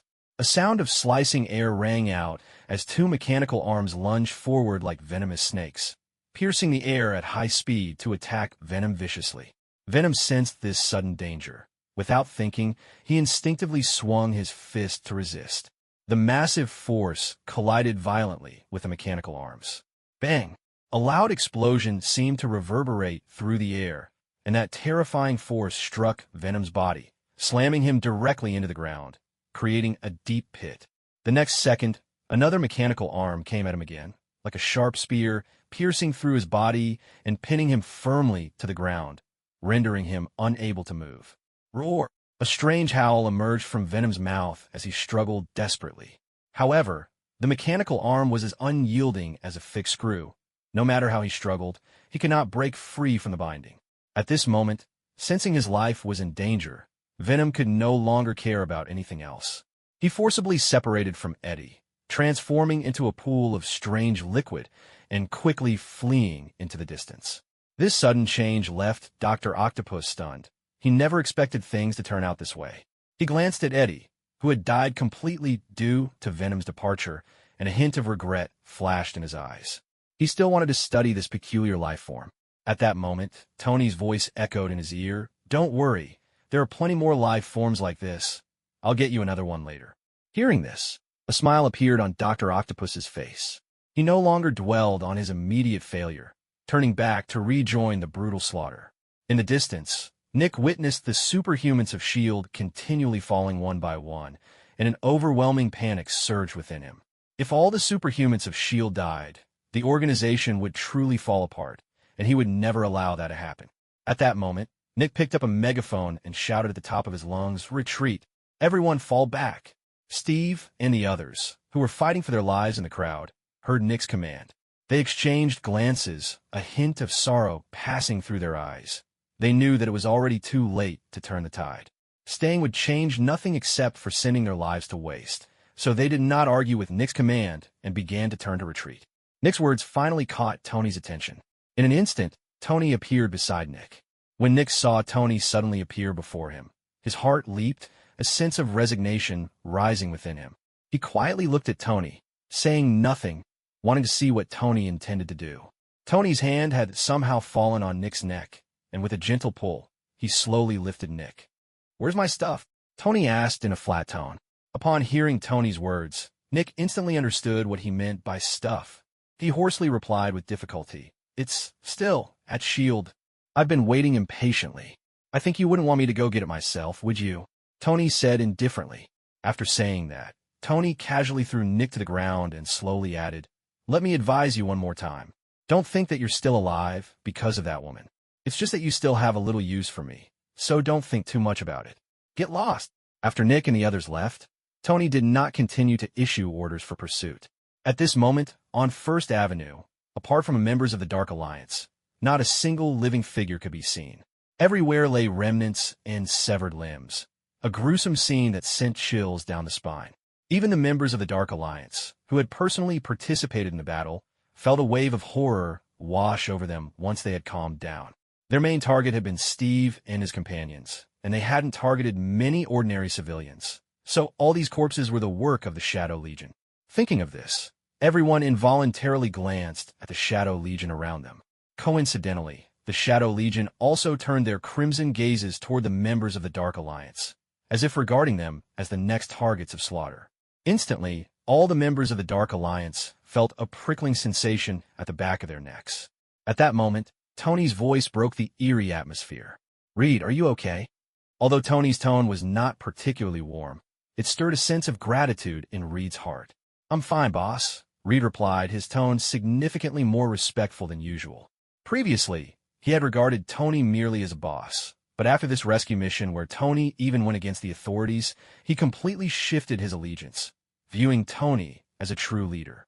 Seeing this scene, the mood among the others became complicated. They had gathered around Tony for various reasons, and previously they had seen their relationship more as a matter of mutual use. However, this time, they saw Tony's sincerity. He genuinely regarded them as his own people, not just disposable tools. Suddenly, the relationships among the members of the Dark Alliance had gained a bit more warmth. Even Norman, who had joined under threats, looked at Tony with a newfound recognition. Tony remained oblivious to the internal changes among the group. He simply did what he thought was right. After confirming that Reed was unharmed, he arranged for the subsequent matters. Shadow Legion, clean up the battlefield. You all go and wipe the surrounding surveillance clean. Got it. Everyone responded in unison and then dispersed to carry out their tasks. Meanwhile, the Shadow Legion quickly took action, dragging the corpses on the ground into the Shadow Kingdom to dispose of them. Although this approach felt like covering one's ears while stealing a bell, it was a necessary procedure. Tony had to continue living in this country, so he had to abide by the rules of the game. Even though many people had witnessed him killing, as long as there was no direct evidence, it wouldn't matter how many people saw it. Because even if 10,000 people testified against him, he could have 100,000 prove his innocence. As for what the truth was, no one cared. As long as everyone appeared to be fine on the surface, the matter could be put to rest. This was the power of capital. Even the power of the state had to give way to capital. Tony found himself gradually growing fond of this free country. As Tony was cleaning up the scene, news spread with the withdrawal of the SHIELD members. Thousands were dead, most of whom were military soldiers, and this news could not be concealed. In an instant, the upper echelons of the United States were shaken. Government officials and military leaders sprang into action, some clamoring for Tony to be sanctioned, even suggesting that the military directly suppress Stark Industries. But more individuals connected to Stark Industries rebutted their proposals, leading to a fierce exchange of words. In Pot's room, she was resting when she received a call from the upper echelons of the U.S. instantly. Her previously weary expression transformed into one of sharp competence. Tony killed someone? Impossible. That's absolutely slander. Want to suppress Stark Industries by force? Gather all the congressmen connected to us, initiate a session, and sanction those bastards. Which person in the White House is involved? Ignore them. I will find someone to silence them. A series of commands flowed smoothly from Pot's mouth. Faced with pressure from the upper echelons, she showed no hesitation and stood firmly on Tony's side. After hanging up, Potts did not rest. She continued to make calls, mobilizing Stark Industries' entire network of connections. Moreover, she also activated the network of connections from the Osborne Group.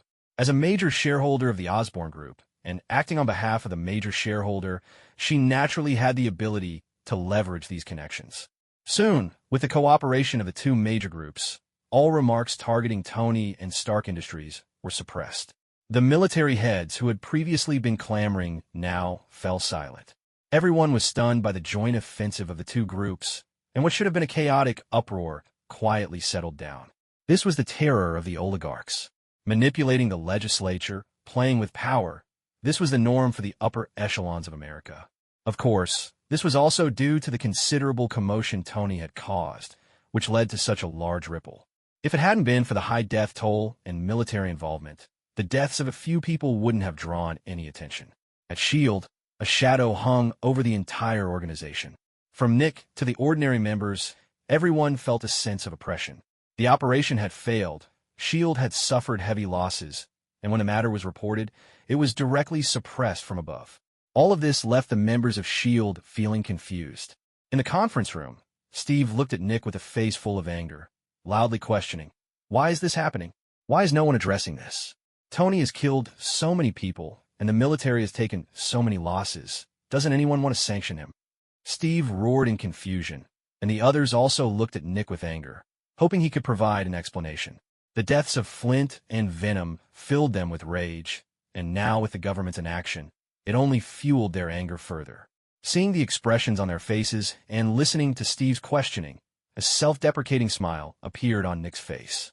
How are they going to intervene? Do you have evidence proving he killed anyone? I had the surrounding surveillance deleted. It has all been cleared. Without evidence, even if all of S.H.I.E.L.D. testifies against him, he can still have more people testify in his favor. Captain, the times have changed. This is now the era of the oligarchs, not the era of the American people. After speaking, Nick wearily closed his eyes, no longer looking at the others. In the movies of the past, why did S.H.I.E.L.D. gain more and more power over time? Apart from the frequent occurrence of extraordinary events that expanded S.H.I.E.L.D.'s authority, it was also because Tony was a member of S.H.I.E.L.D. With the backing of the oligarchs, SHLD's power grew larger, even gradually breaking away from the control of the American upper echelons. But now, without Tony joining S.H.I.E.L.D., the organization's operations had continually failed, lacking support, and often went awry, leading to the ongoing compression of S.H.I.E.L.D's authority. Now, facing pressure from the oligarchs, S.H.I.E.L.D. lacked even the ability to resist. As the director of S.H.I.E.L.D., Nick was the one suffering the most. Especially the words Tony had said to him before still echoed in his ears. Tony really dared to kill him, even knowing about Captain Marvel's existence. Thinking it over carefully, if Tony genuinely wanted to kill him, would he have had the chance to pull out the pager? Even if he did contact her, by the time that Captain Marvel, who didn't know which planet she was on, returned, his grave would already have 3 feet of grass growing on it. Seeing Nick's expression, Steve, who had originally wanted to say something, opened his mouth but ultimately could not say a word. The others also sighed. Although unwilling, they knew that this matter could only end this way. They could not defeat Tony outside of the rules, and within the rules, they were even less of a match for him. Other than bowing their heads, they truly had no other path to take. At Potts' residence, as the door creaked open, Tony slowly walked into the room. The moment he stepped into the living room, he saw Potts sitting on the sofa. At that moment, an awkward smile involuntarily appeared on Tony's face. He scratched his head, feeling a bit embarrassed, and said, "Why are you up? Shouldn't you be resting a little longer?" Hearing Tony's words, Potts slowly turned her head to look at him, a hint of helplessness flashing in her eyes. She then rolled her eyes dramatically and said teasingly, "It's rare for our Mr. Tony to actually think of me. When I woke up, I found I was all alone, and I thought I was just like one of those pieces of trash you casually throw away." Upon hearing Potts' words, Tony immediately cleared his throat twice, feeling even more awkward. He thought to himself, "Oh no, it seems I need to really smooth things over with her." He was usually confident, but at this moment, he felt a little guilty, as if he had been caught doing something wrong. The trash Potts referred to was, of course, not ordinary garbage, but the various female companions Tony had brought home recently. These fleeting relationships left Potts feeling somewhat unsettled. At this moment, Tony hurriedly put on a smile, gently sat down beside Potts, and pulled her into his embrace, saying tenderly, "Don't think like that. Those people can't compare to you. You're unique in my heart." Potts did not resist Tony's gesture. Instead, she leaned into his embrace, and her worried expression eased slightly. She softly said, "Tony, I don't know what you're busy with right now, but please don't do such dangerous things again, okay? You have so much money. You could easily hire someone to do it. Why do you have to do it yourself?" Potts changed the topic quickly, but Tony keenly sensed the concern in her words. His heart warmed, and a gentle light flickered in his eyes. He knew Potts genuinely cared about him, so he comforted her softly, "Don't worry, I'll be fine. I promise I won't take on such dangerous tasks myself anymore." Potts silently nodded, her worries gradually dissipating. She gently pecked Tony's lips, and a peaceful, warm atmosphere filled the room. This feeling intoxicated Tony, as if all his troubles and frustrations had vanished without a trace at that moment. Thus, the tranquil days passed in the blink of an eye, and a month slipped by quietly. The once flamboyant playboy had returned. He began to indulge in life, spending money extravagantly, and flirting with women became his greatest pleasure. Each night, the companion he brought home varied. In the past, with his rhythm of partying every night, his body would not have been able to handle it. But now, his physique was no longer what it used to be, and he still maintained abundant energy. However, just as Tony was immersed in the joys of life, his home encountered a sudden disaster. 3 helicopters like black phantoms hovered over his seaside villa and then ruthlessly dropped bombs. The violent explosions echoed through the sky, nearly reducing his villa to ruins. The reason he said almost was that upon noticing the commotion outside the villa, Loki had used his magic. He influenced the helicopter pilots, making them mistakenly believe they were executing a mission and dropped the bombs into the ocean. Although it caused a massive explosion, it did not affect the villa itself. The 3 helicopters, at the same time the bombs were dropped, were erased from existence by Loki's magic. When Tony learned of this, he was stunned, his face filled with shock and confusion. He never expected such an event to occur. He had been spending peaceful nights at the seaside villa, enjoying the tranquil time, not anticipating this calamity. He silently felt grateful and was filled with appreciation for Loki's timely intervention. After receiving the news, Tony rushed back to the villa. In the living room, he saw Loki sitting on the sofa. Curious, Tony asked, "What happened? Why did helicopters suddenly come to bomb my villa?" Loki shrugged, expressing his own uncertainty. During this time, he had been deeply engrossed in studying artificial intelligence and had paid little attention to outside matters. If he hadn't suddenly sensed the attack on the villa, he might not have left his underground lab at all. Seeing this, Tony had to find another person to ask. He turned to the air and said, "JRVS, any findings?" "Sir, yes. The 3 attack helicopters were traded to the military by Stark Industries earlier this year, model LM. JRVS's voice resonated in the living room. Upon hearing Jervis's words, Tony's brows furrowed slightly, a hint of confusion rising within him. Military helicopters? Could this be military retribution? The thought flashed through his mind, but he swiftly dismissed it. A month had already passed. If the military wanted revenge, they wouldn't wait until now, and they didn't have the guts to do so. Therefore, the possibility of military retaliation could be ruled out. At that moment, Jervis's voice sounded again. "Sir, I just discovered a piece of news that I believe may be helpful to you." After saying this, JRVS projected an image onto the wall. A gloomy-looking middle-aged man appeared on the television, wearing sunglasses on his nose, arrogantly announcing a terror declaration, claiming he would carry out terrorist attacks against the United States, and listed a series of attack locations, including Tony's villa address. Watching this scene, a strange expression flickered across Tony's face. This scene felt oddly familiar, as if it had appeared in the movie Iron Man 3 from his previous life. He fell into deep thought, trying to recall what Iron Man 3 was about. Unfortunately, after much contemplation, he couldn't remember more useful information, only a few keywords: extremis, Aldrich Killian. As for more details, he had nearly forgotten. Interesting, is this a deliberate targeting of me? Tony muttered to himself, then turned to Loki, a glimmer of anticipation in his eyes. "So, can you use the Tesseract to lock onto that guy's location?" He pointed at the middle-aged man in the projection. Previously, after Tony had thoroughly frightened S.H.I.E.L.D., Nick had delivered the Tesseract the next day. Although this thing was quite precious, it wasn't of much use to Tony at the moment, so he simply handed it over to Loki for him to study and use. Just like he didn't take the Mind Stone from Loki's scepter. Listening to Tony's words, Loki nodded and confidently said, "No problem. While I can't fully utilize the Tesseract's power, traversing space and locking onto a target is still feasible." "Then let's go take a look and see what this guy is all about," Tony said with a smile, a spark of curiosity shining in his eyes. Loki smiled as well. He stood up from the sofa and waved his hand. Instantly, the Tesseract appeared before him. With Loki's manipulation, the Tesseract locked onto the location of the man in the projection and then opened a space portal about the height of a person. Seeing this, Tony and Loki hesitated not for a moment and stepped through the portal one after the other, the Tesseract vanishing behind them in an instant. In America, in a solemn and dignified manner, a portal suddenly opened and Tony and Loki stepped out. Tony's telekinetic energy instantly radiated from him like an invisible net, enveloping the entire estate. In an instant, everything in the manor became clear in Tony's mind.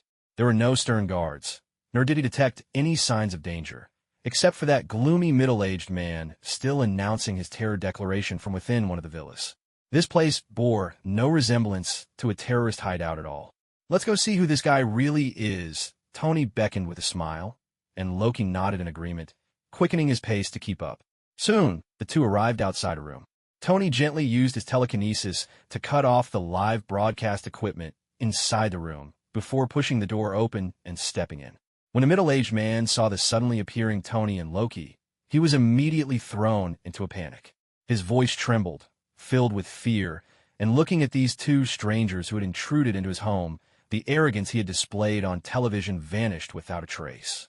"You just attacked my home, and now you ask me who I am?" A hint of playful amusement flickered across Tony's face as his sharp gaze scrutinized the man before him.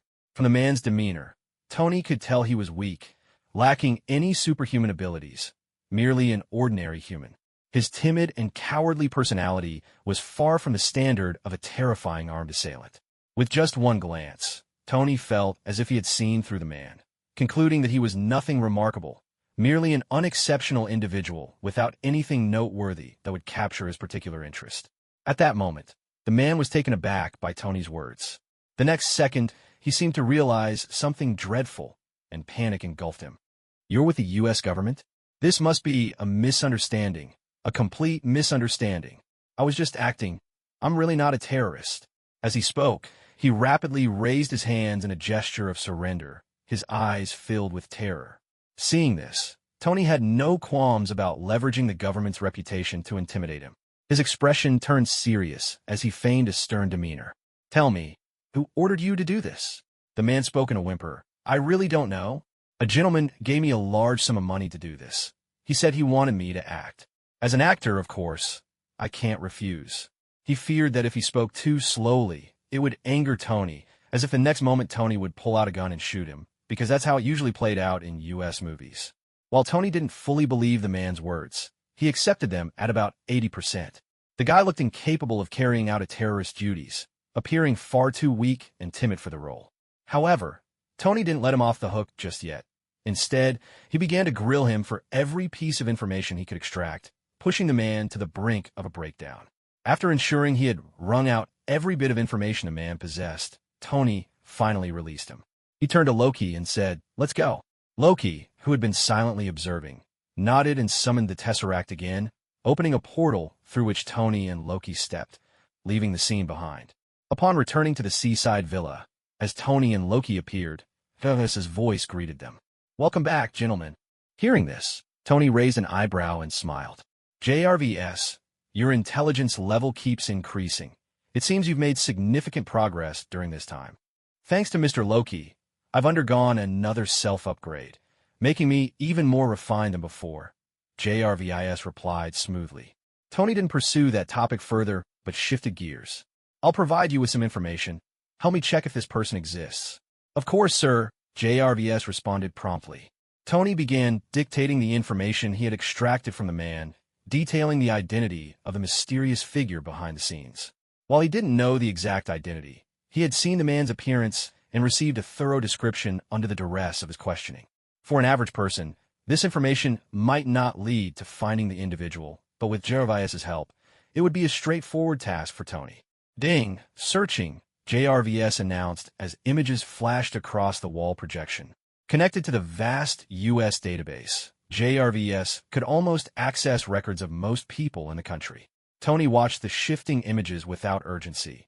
He poured himself and Loki a glass of wine and settled into the sofa, awaiting the results. 10 minutes later, suddenly, the rapidly changing images came to a halt, displaying three men's photos on the wall. At the same time, JRVS spoke again. "Sir, based on the information you provided, there are only 3 individuals in the database matching the criteria. Ordinary citizen, Mr. Aero. AIM founder, Mr. Killian. Government employee, Mr. Hud." JRVS introduced the identities and backgrounds of the 3 men. Tony's gaze shifted among the photos, while a memory he had buried deep in his mind began to resurface. Years ago, Killian had approached his predecessor, seeking collaboration, but his predecessor, with his arrogant disposition, had looked down on Killian. Although he had agreed to meet, he had ultimately stood him up.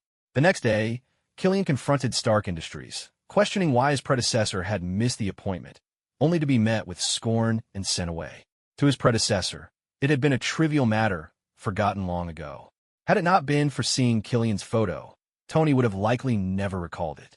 After all, a person's memory is like vast, swirling smoke. Each day, things seen, heard, or forgotten settle in the mind, only to be recalled in specific moments. Tony shook his head helplessly, unsure how to evaluate his predecessor's approach to interpersonal relationships. While he was a genius, he truly lacked in social matters. Perhaps that was the hallmark of a true genius. Yet, now his predecessor was him, and the mess created by his predecessor had to be dealt with by him. "Check where Killian is now," Tony instructed casually. The next moment, JRVS responded, "I'm sorry, sir, but I cannot locate Mr. Killian's whereabouts." Tony frowned, but did not elaborate. He understood JRVS's capabilities were powerful, but they were limited to the network. If someone intentionally blocked their information, it was entirely reasonable that it could not be found. However, this meant that his plan to take the initiative had been thwarted. No matter what grievances existed between Killian and his predecessor, now that he had inherited this conflict, Tony would not show mercy. If he could find Killian's precise location, he wouldn't hesitate to use force to deal with him. But fate had other plans, as JRVS couldn't track him down, completely thwarting Tony's intention to strike at the heart of the matter. "All right then, since you can't find him, let it be." He paused and added, "But keep a close watch on any activity online. This guy has made such a big fuss. It can't just be to target me. If there's any movement, notify me immediately." "Understood, sir," JRVIS acknowledged. Tony turned to Loki and smiled. "Please take care of the villa during this time. Just make sure it doesn't get blown up." "Don't worry, I understand," Loki nodded. Tony didn't linger any longer. He turned and left the villa, getting into his sleek silver sports car and speeding away toward Manhattan. He wanted to check on Reed and unlock any rewards that needed to be unlocked. Reed had been in poor health, fleeing the hospital to escape danger. Following a fierce battle, his injuries had worsened, and he needed time to recuperate. During this month, Tony had refrained from disturbing him, but now that an inexplicable enemy had emerged, he didn't fear but welcomed the chance to strengthen his position. At Maria Hospital, after a month's time, Tony stepped back into the facility. In his hand was a bouquet of vibrant tulips as he made his way directly to the third-floor intensive care unit. As the door to the patient room slowly opened, Reed instinctively turned his head toward the entrance. Upon seeing Tony, he quickly sat up from his bed, a faint smile appearing on his face as he said, "Boss, what are you doing here?"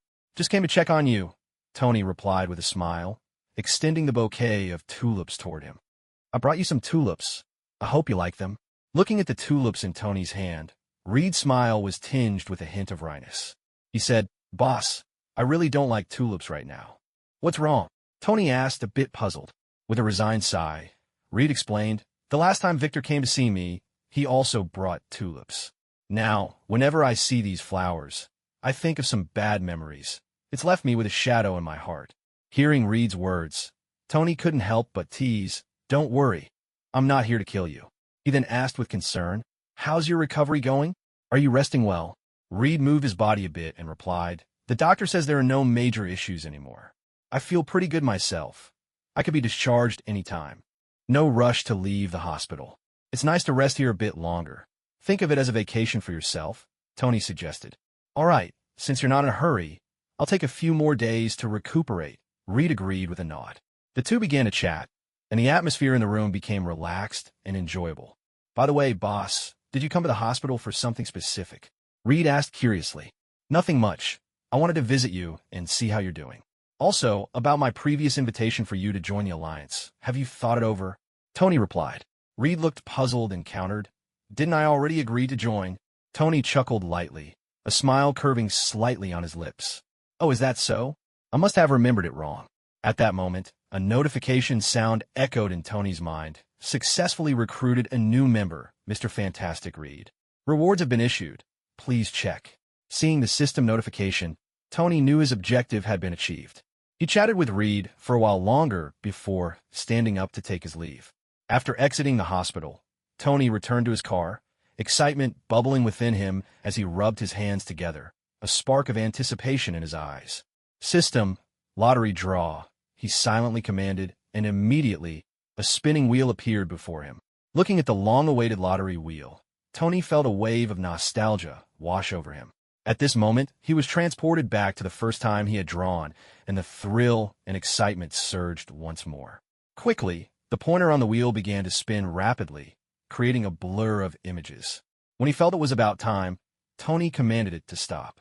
The pointer gradually slowed down, finally coming to a halt on a square. Moo! A deep, resonant moo echoed as a yellow bull appeared on the wheel, charging directly toward Tony's head. In the moment of contact, the bull transformed into countless specks of light that merged into Tony's body. At that instant, a marvelous transformation began to occur within him. A dull, thudding sound reverberated inside the car as his heart began to beat more forcefully. The blood that had previously flowed slowly now surged through his veins like a rushing river, quickly circulating throughout his body. As the blood coursed through him, specks of light continuously infused into his bone marrow, skeleton, tendons, and flesh, solidifying his form and significantly increasing the density of his bones. 1 minute, 5 minutes, 10 minutes. Tony remained in the car for a full half-hour as the bull charm's transformation of his body finally concluded. He instantly opened his eyes, clenched his fists tightly, and a low sonic boom erupted within the car. For a moment, even Tony was startled. He had merely moved his hands, yet the air had produced a sonic boom. Just how much had his strength increased? Tony looked at his hands in astonishment, and then silently chuckled to himself. So far, he had obtained a considerable number of charms, but it was this bull charm that had truly brought about a noticeable change in his body. Previously, in battles, he had primarily relied on ranged attacks, positioning himself as a mage. But starting today, he had officially transitioned into a warrior. After all, hand-to-hand combat was the true romance of a man. As he pondered, Tony opened the system panel to check the latest information. Name * Tony Stark. Gender * male. Identity * heir of the Shadow Kingdom. Abilities * bull charm, dragon charm, goat charm, rabbit charm, pig charm, bull charm, shadow ninja control, shadow blade control, shadow knight back control, shadow giant control, shadow warrior control, shadow alien control. Lottery attempts *0. Dark Alliance members Spider-Man, Winter Soldier, Green Goblin, Dr. Octopus, Mr. Fantastic. Gazing at this luxurious panel data, Tony's attention finally landed on the newly appeared Shadow Alien unit. If one were to ask which unit in the Shadow Legion left the deepest impression, it would undoubtedly be the Shadow Ninjas. Yet, if asked which unit sent shivers down one's spine, it would certainly be the Shadow Aliens. Unlike the other Shadow Legion units, they had no arms or legs, only tentacles, moving and attacking like snakes. Humans naturally feel a sense of aversion to soft-bodied and multi-legged creatures, let alone beings like the Shadow Aliens. Especially in the original story, the Shadow Aliens had once had their hoods removed, revealing their grotesque faces, which had become a childhood nightmare. But now, they were all his most loyal subordinates. Fear no longer existed. If it weren't for the current crowd situation, Tony would have wanted to summon a Shadow Alien just to see what it was like. While Tony was enhancing his strength in the car, at the estate where the Eagle Countryman was, heavily armed men guarded every corner of the manor. Inside the room, the Eagle Countryman had been tortured to the brink of insanity. If it weren't for the visible rise and fall of his chest, one might think he was already a corpse. At that moment, a burly man approached with a screen in his hands, squatting down in front of the Eagle Countryman. The screen was dark, but voices could be heard. "You've got some nerve to impersonate me. It's been a long time since anyone dared to provoke me like this." The voice from the screen was hoarse and casual, devoid of much emotion. Hearing this, the tortured Eagle Countryman immediately dropped to his knees, repeatedly bowing his head in a plea for mercy. "I'm sorry, sir. I'm really sorry. I didn't mean to. I didn't know I was impersonating you. Someone paid me to do this." "Oh, is that so?" the hoarse voice continued. "Then hurry and contact him. I really want to see who has such audacity," the voice commanded. The Eagle Countryman's expression changed instantly. Fear etched across his face as he replied, "Sir, I can't get in touch with him." "Is that so?" "Yes, sir. I swear, I can't reach him at all." "Well then, if that's the case, you have no value in living anymore. Kill him." The voice from the screen remained casual, filled with indifference to life. Upon hearing this, the Eagle Countryman's expression changed drastically. Before he could say anything, a burly man wielding a dagger swiftly slashed across his neck.